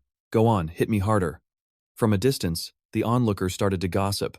They've been at it for 2 straight days now, just trying to open up his Baihui point. At this rate, you can't call that opening a point. It's more like they're trying to smash his skull in. We're not really sure about this either, but the Divine Doctor himself gave the order. We don't have a choice but to trust the process. What do we know? It's not like any of us understand the heavenly martial arts or the diamond body technique anyway. Deseo, getting annoyed, pointed a finger at the crowd. Hey, you guys over there, don't just stand there gawking. Get over here and help. Help how? Everyone, take turns hitting him on the head. I'm getting exhausted here. The crowd exchanged silent glances for a moment, before sinister grins spread across all of their faces. Now that's something we specialize in. We're always the ones getting bonked on the head by the young master. Now we finally get a chance to be on the other end of it. Hey, old monk, if he's about to collapse, just pump some more internal energy into him. I suppose that could work. But, are we really going to do this? What do you mean? Of course we are. You can take it, can't you? Lai Quan clenched his fist, his face a mask of confidence. Absolutely. That's the spirit. A true man can take anything you throw at him. Our goal is 100,000 strikes to the head. You all saw how hard I was hitting him, right? The men were already lining up, cracking their knuckles and stretching. You have to keep up that intensity and strike without stopping. Suddenly, one of them asked, Young master, you're not thinking of taking a break, are you? Just remember, you have to land at least 100,000 hits, and no breaks. It's only effective if you keep going. He scratched his head, embarrassed. Should we start the count over? You still with us? But to their surprise, Lycon remembered the exact number. 32,132 strikes. You've been keeping count this entire time? We're only doing this for your own good, you know? His brothers all shouted in unison. That's right, you get it, don't you? All right then, let's keep going.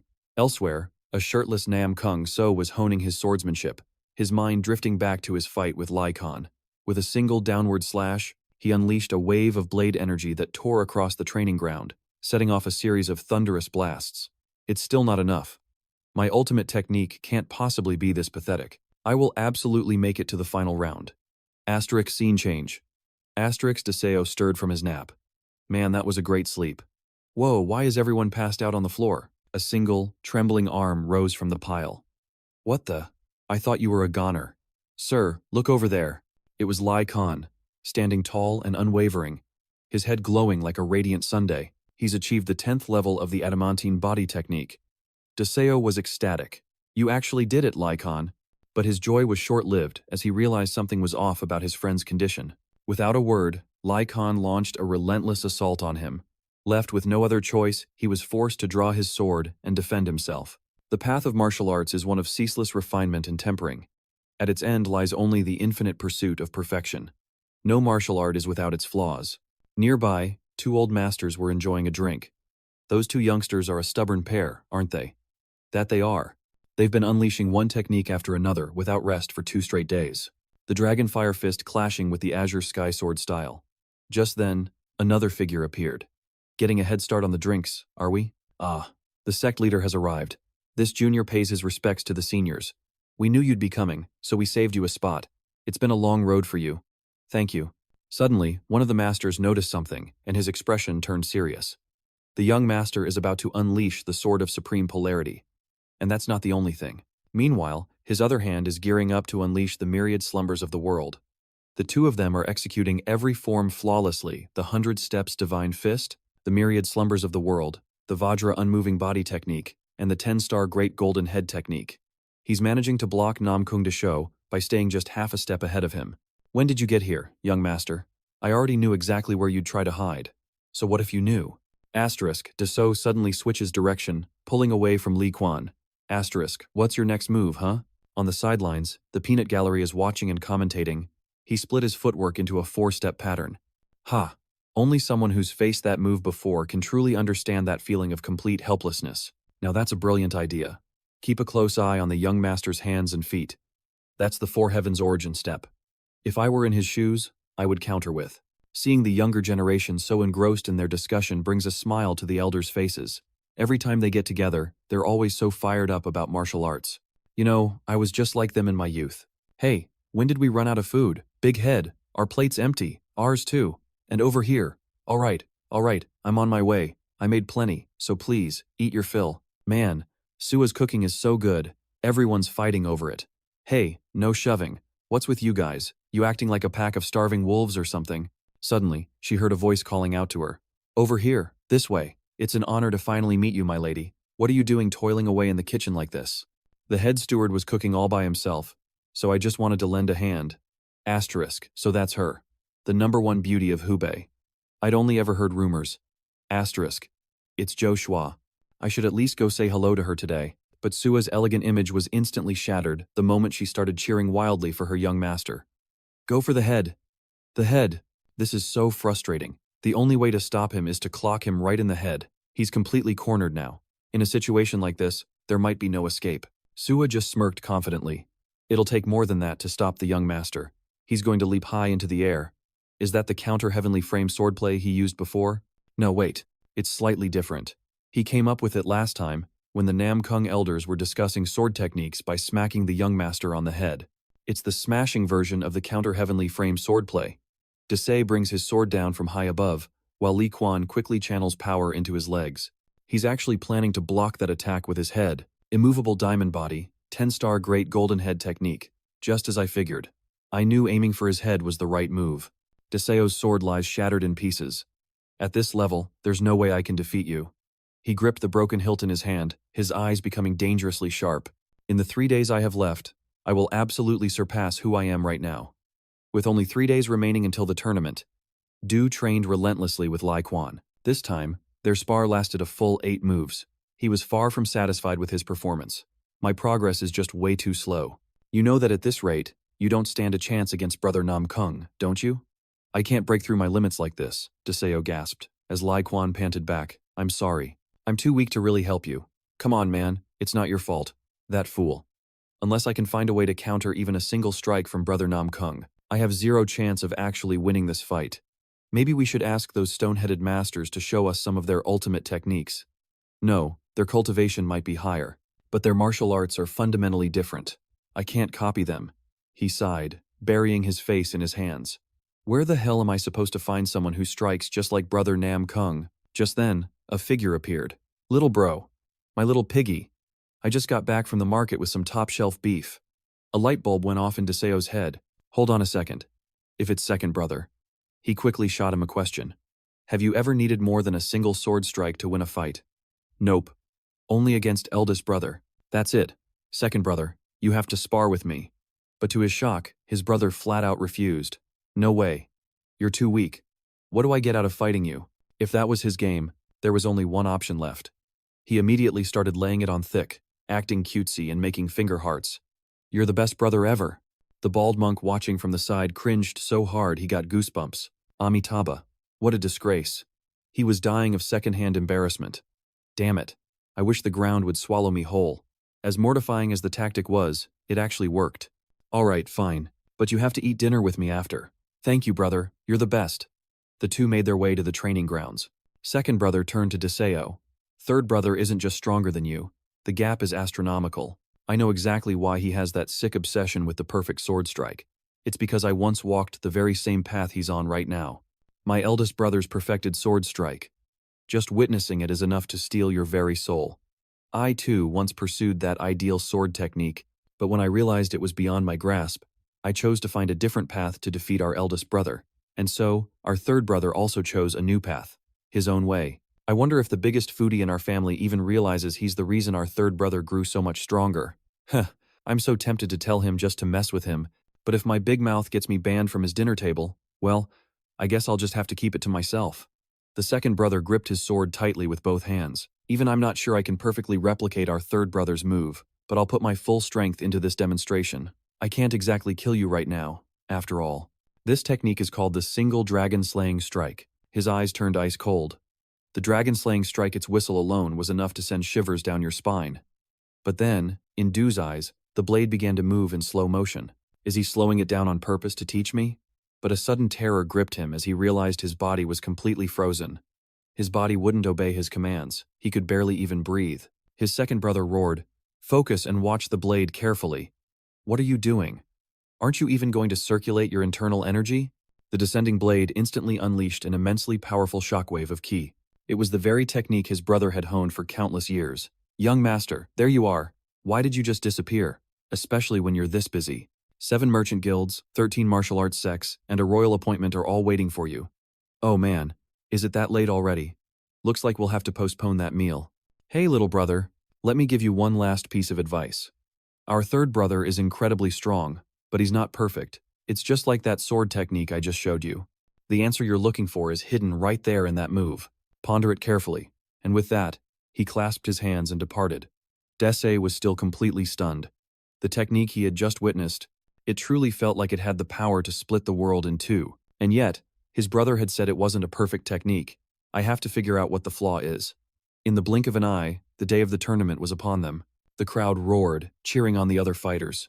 Take that arrogant brat down. Aim for his head. We're counting on you. This time, Dese Exo's opponent was none other than Namgung. He silently sized up his opponent. On the surface, the man appeared completely calm. But underneath, he was like a volcano, ready to erupt at any second. Namgung closed his eyes, his hand resting on his sword. At first, I found you quite interesting. You looked like you were on the verge of collapsing, yet you always got back up. You seemed ready to quit, but you just kept pushing forward. I was uncertain at first, but I sensed something in you, something I lack, but have seen in our father and eldest brother. Deseo scratched his head, embarrassed. Aren't you laying it on a bit thick? Namgung continued, his gaze dark and profound. Even now, you see my true nature, yet you still treat me as you always have. Little brother, you must already know. You've seen how the Namgung family has changed because of you, and that includes me. His blade was already unsheathed. If there's still something about you that I don't understand, I will find it out for myself today. And if, by some chance, you're just ordinary, then you'd better be prepared. I will defeat you to prove my own worth. I will show our eldest brother that my path is not a mistake. I will become a true dragon, and I will challenge our eldest brother one more time. Facing Namkung's overwhelming presence, Deseo's body went rigid, not daring to draw his sword, wondering if he could even block the incoming blow. Go on, young master. At this moment, you can do it. Above, Deseo's 2 older brothers were conversing. So, is that how our third brother intends to challenge the eldest? What do you mean? Our little runt. Do you really think our youngest brother can withstand even one blow from him? Since when were you so talkative? Second brother. I always knew you to be the quiet and cold type. From our youngest brother's perspective, that attack looks completely airtight. If I were in his position, I'd look for an opening elsewhere instead of trying to shatter our third brother's defense. Like what? The parts that are still unrefined.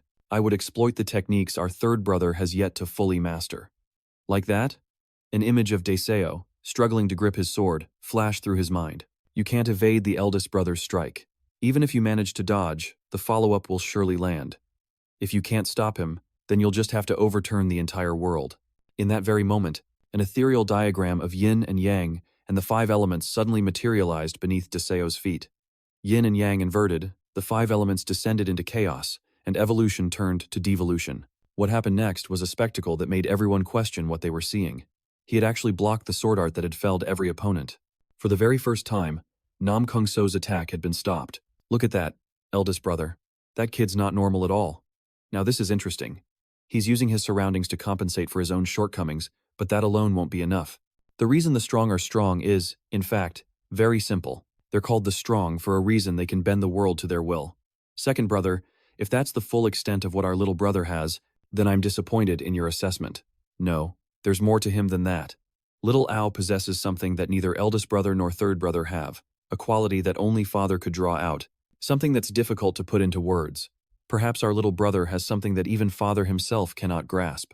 He's making innovations to the Namgung sword style that no one has ever dared to attempt. If our youngest brother fails in this match, then all the progress he's made could be undone, reverting everything back to the way it was. This can't possibly be the full extent of your power. Show me everything you've got. If you want to protect everything you've built up to this point, right now, Deseo is struggling to defend against Namgung So's relentless assault. What I have right now isn't enough. To break through this barrier, I have to surpass my own limits. I must walk a path I've never taken before. Not the harmony of yin and yang, but a fusion of yang with yang. But his body is already at its breaking point. All he can do is grit his teeth and hold on just a little longer. I will fight until the very end. Thunder Emperor Technique, Supreme Thunder Rain. 4 Yang Sword Style, Ultimate Technique. 4 Yang Descent, Clear Wind Sword Style, Ultimate Technique. Raging Storm of 10 Layers. Golden Hegemon Dragon's 18 Palms. Namgung So suddenly froze, sensing that something was about to erupt. A dragon's roar thundered across the very heavens. It was the Black Dragon, struggling to break free from its cocoon and awaken. At this rate, isn't the young master in grave danger? If the young master keeps pushing himself like this, his very life will be on the line. So, it seems you're eager to be unleashed, aren't you? Fine. Go on, run wild to your heart's content. Where there is yang, there must also be yin. Ice Dragon's First Palm. 5 elements. Fire Dragon, Water Dragon, Wood Dragon, Gold Dragon, and Earth Dragon's First Palm. 5 dragons launched themselves at Namgung, so all at once, but with a single technique, the absolute severing slash. He sliced the dragons into nothing but fragments. An attack that held the entirety of my power was completely obliterated by a single swing of his sword. His hand began to tremble. I have no way to block that technique now. My brothers are just too strong. And I'm still as weak as I've always been, just like in my past life, when I lost to my eldest brother and had my Dantian shattered. If I lose to my third brother right now, my arm will be crippled for good. This fight is over. I knew the third young master was powerful, but I never imagined the gap would be this huge. Young master, if you dare lose, you'll have me to answer to. I swear, I won't let you off the hook. I'll even knock some sense into that head of yours. You little punk, so what if the young master loses? Why are you making such a big scene? 500 gold pieces? I bet 500 gold pieces on the young master. Wait a second. Don't tell me you old geezers actually bet on his opponent? You bunch of traitors. The outcome of this match is already decided. If he gets hit by that sword technique, his injuries will be far worse than what he suffered during the last year-end assessment. I have to stop this. But he suddenly felt an immense pressure. It was the Namgung family head, stopping him in his tracks. Right now, Deseo's mind was screaming. What kind of person do you want to become? I want to be a true martial artist. Actually, my dream isn't just to be a practitioner. I love the martial arts. My bonds with people from my past life, and this one, they've forged a new, more tangible dream inside me. The desire to stay by their side for just a little longer. I've figured out how to break my third brother's sword style. I just need to create a technique that's stronger, more perfect. I'm sure of it. I've seen it before. Before I return to the past, on the day of the tournament between the young masters. A perfect sword technique. It was the very move that completely destroyed my life. I never imagined it would one day be the key to saving me. Deseo's brother watched in horror. That's The supreme sword art. Our father's one and only perfect sword technique. The very art I've always admired and strived to learn. How? How does my little brother know it? A martial art that can only be mastered by one born with the spirit of a king. It is the ultimate martial art of the Namgung clan, and the strongest in the entire martial world. That fact is undisputed. The supreme sword art. I only remember a single form. I'll bet everything I have on this one strike. A slight smirk played on Nam Kung So's lips. This is it. This is the duel I've been waiting for. Just as I expected. I wasn't mistaken about you. My only true rival has always been you, little brother. Up until now, I've mostly sparred with the elders, the squad captains, and their lieutenants. Of course, I learned a great deal from sparring with them, but I've lost. Just as I suspected, you are truly formidable. Your strength is growing at an incredible pace every single day. At this rate, it won't be long before you surpass your eldest brother. Lately, I just can't shake the feeling that they're holding back when they spar with me. And every time I think it, this awful feeling just washes over me, making me jealous of those who get to go all out against an equal. So, this is what that feels like. Little brother, let's get together more often from now on. I'd like that too. You're being too loud. Sit down. Yes, sir. So, when are you two planning to meet up? Let me tell you, our little piggy here is at his cutest when he's eating. In that case, call me when it's time for a meal, will you? This is the first time I've ever unleashed my full strength, so I won't be able to control it perfectly. But saying that is probably a bit redundant. That blade. It looks like it could slice through anything in its path. Third brother's sword style is like a blade that can cut down anything before him, but at the end of the day, he's still only human. How can a mere person become a living blade? I will win. I'll win this and leave the Namgung family for good. Everyone, get down here now. We can't let their internal energy or the debris from the stage fly out. Understood. The young masters are about to exchange blows again. Brace yourselves. The rising star of this generation is... Oh, young master, you're awake? Big head. How long was I out? Almost 2 days. I was asleep that long? Anyway, why are you still here? Didn't you already go home? Actually, today is my last day at the Namgung household, and I just wanted to see you one last time before I left. Now that you're awake, I'll be on my way. Huh? I was just kidding. You're really leaving? Why so suddenly? Is someone threatening you? Are you being forced to leave? No, it's not like that. There's just something I have to take care of on my own. I'll come back once it's done. Judging by the look on her face, she's not going to tell me anything even if I press her. All right then. Oh right. What was the result of the match? Ah, that. Never mind. I don't even need to hear it to know how it ended. Well, have a safe journey. Yes, I'll see you again. So, I lost. Ah, damn it. But at least I gave it everything I had. What's wrong? Did you get careless and leave something behind? Big brother Nam Kung Dae heard this stuff is really good for your recovery, so I brought some over. Thank you, big brother. I appreciate you coming all this way to visit me personally. I'm deeply moved. I'll be on my way now. It's already taking effect. This appears to be a spirit elixir of the highest grade. Well now. Looks like you're fully recovered, huh? What the third brother, Nam Kung So? What are you doing here? Let me just eat this first. I haven't even started meditating, and I can already feel my vitality returning. As you already know, I've been named this year's rising star of our generation. Oh, that's right. Do you know what I requested from the clan leader? I'm guessing you asked for a duel with our eldest brother, Nam Kung Dae. I requested to be transferred to the Blue Dragon Hall, the very same place you're staying, because I want to spar with you every single day. What? Arg, why? The more I try to escape this place, the more complicated things get. We'll talk more once you're back on your feet. It took you 2 whole weeks just to open your eyes? Back in my day, all I needed was 1 night of sleep to be completely healed. Being this weak, no wonder your older brothers coddle you so much. Father, it seems I was given a great rejuvenation pill and a great purity pill. No wonder the aroma was so strong. A great rejuvenation pill and a great purity pill? Hold on, if father came all this way, could it be that he also? You woke me up so suddenly, I thought something catastrophic had happened. Didn't I already tell you the young master would wake up either today or tomorrow? How uninteresting.